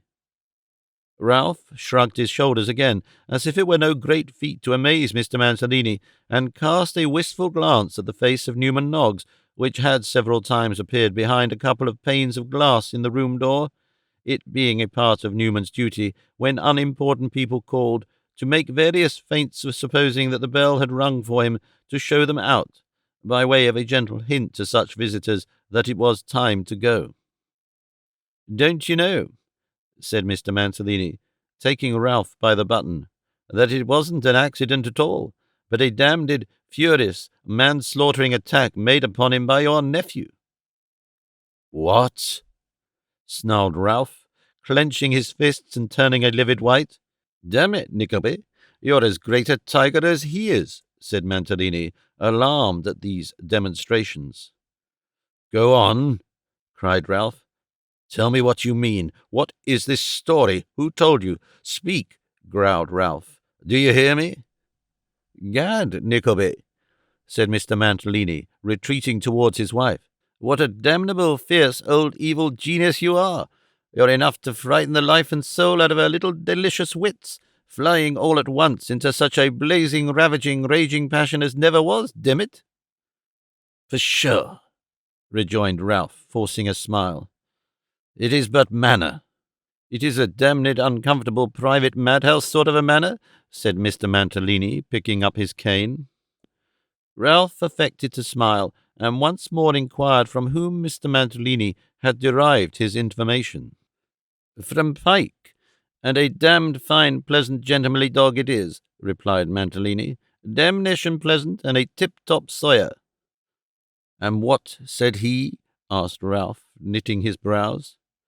"That it happened this way, that your nephew met him at a coffee-house, fell upon him with the most damnable ferocity, followed him to his cab, swore he would ride home with him, if he rode upon the horse's back or hooked himself on to the horse's tail, smashed his countenance, which is a damned fine countenance in its natural state, frightened a horse, pitched out some mulberry and himself, and—" "And was killed?" interposed Ralph with gleaming eyes. "Was he? Is he dead?" Mantalini shook his head. "Ugh!" said Ralph, turning away. "Then he has done nothing. Stay," he added, looking round again. "He broke a leg or an arm, or put his shoulder out, or fractured his collarbone, or ground a rib or two. His neck was saved for the halter, but he got some painful and slow-healing injury for his trouble, did he? You must have heard that, at least." "No," rejoined Mantalini, shaking his head again.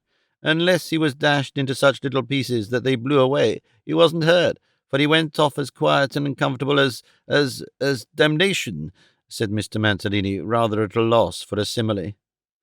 "And what," said Ralph, hesitating a little, "what was the cause of quarrel?" "You are the damnedest knowing hand," replied Mr. Mantalini in an admiring tone. "The cunningest, rummest, superlativest old fox. Oh, dem!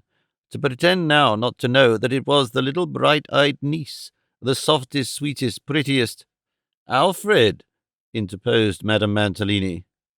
"She was always right," rejoined Mr. Mantalini soothingly, "and when she says it is time to go, it is time, and go she shall, and when she walks along the streets with her own tulip, the women shall say, with envy, she has got a damned fine husband, and the men shall say, with rapture, he has got a damned fine wife, and they shall both be right, and neither wrong, upon my life and soul, oh, damn it!"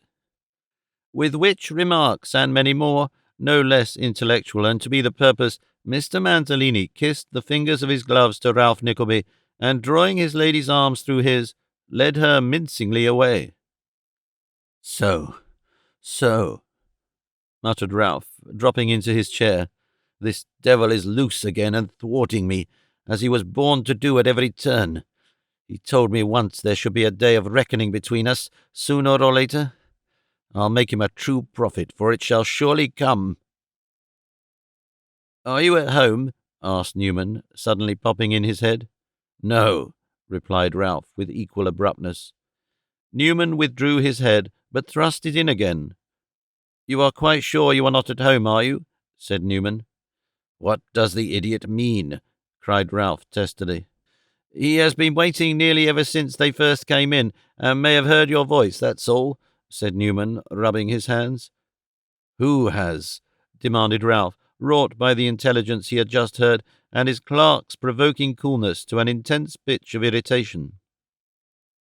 The necessity of a reply was superseded by the unlooked-for entrance of a third party. The individual in question who, bringing his one eye, for he had but one, to bear on Ralph Nickleby, made a great many shambling bows, and sat himself down in an armchair with his hands on his knees, and his short black trousers drawn up so high in the legs by the exertion of seating himself, that they scarcely reached below the tops of his Wellington boots. "Why, this is a surprise," said Ralph, bending his gaze upon the visitor, and half smiling as he scrutinized him attentively. "I should know your face, Mr. Squeers." "Ah," replied the worthy, "and you'd have known it better, sir, if it hadn't been for all that I've been a-going through. Just lift that little boy off the tall stool in the back office and tell him to come in here, will you, my man?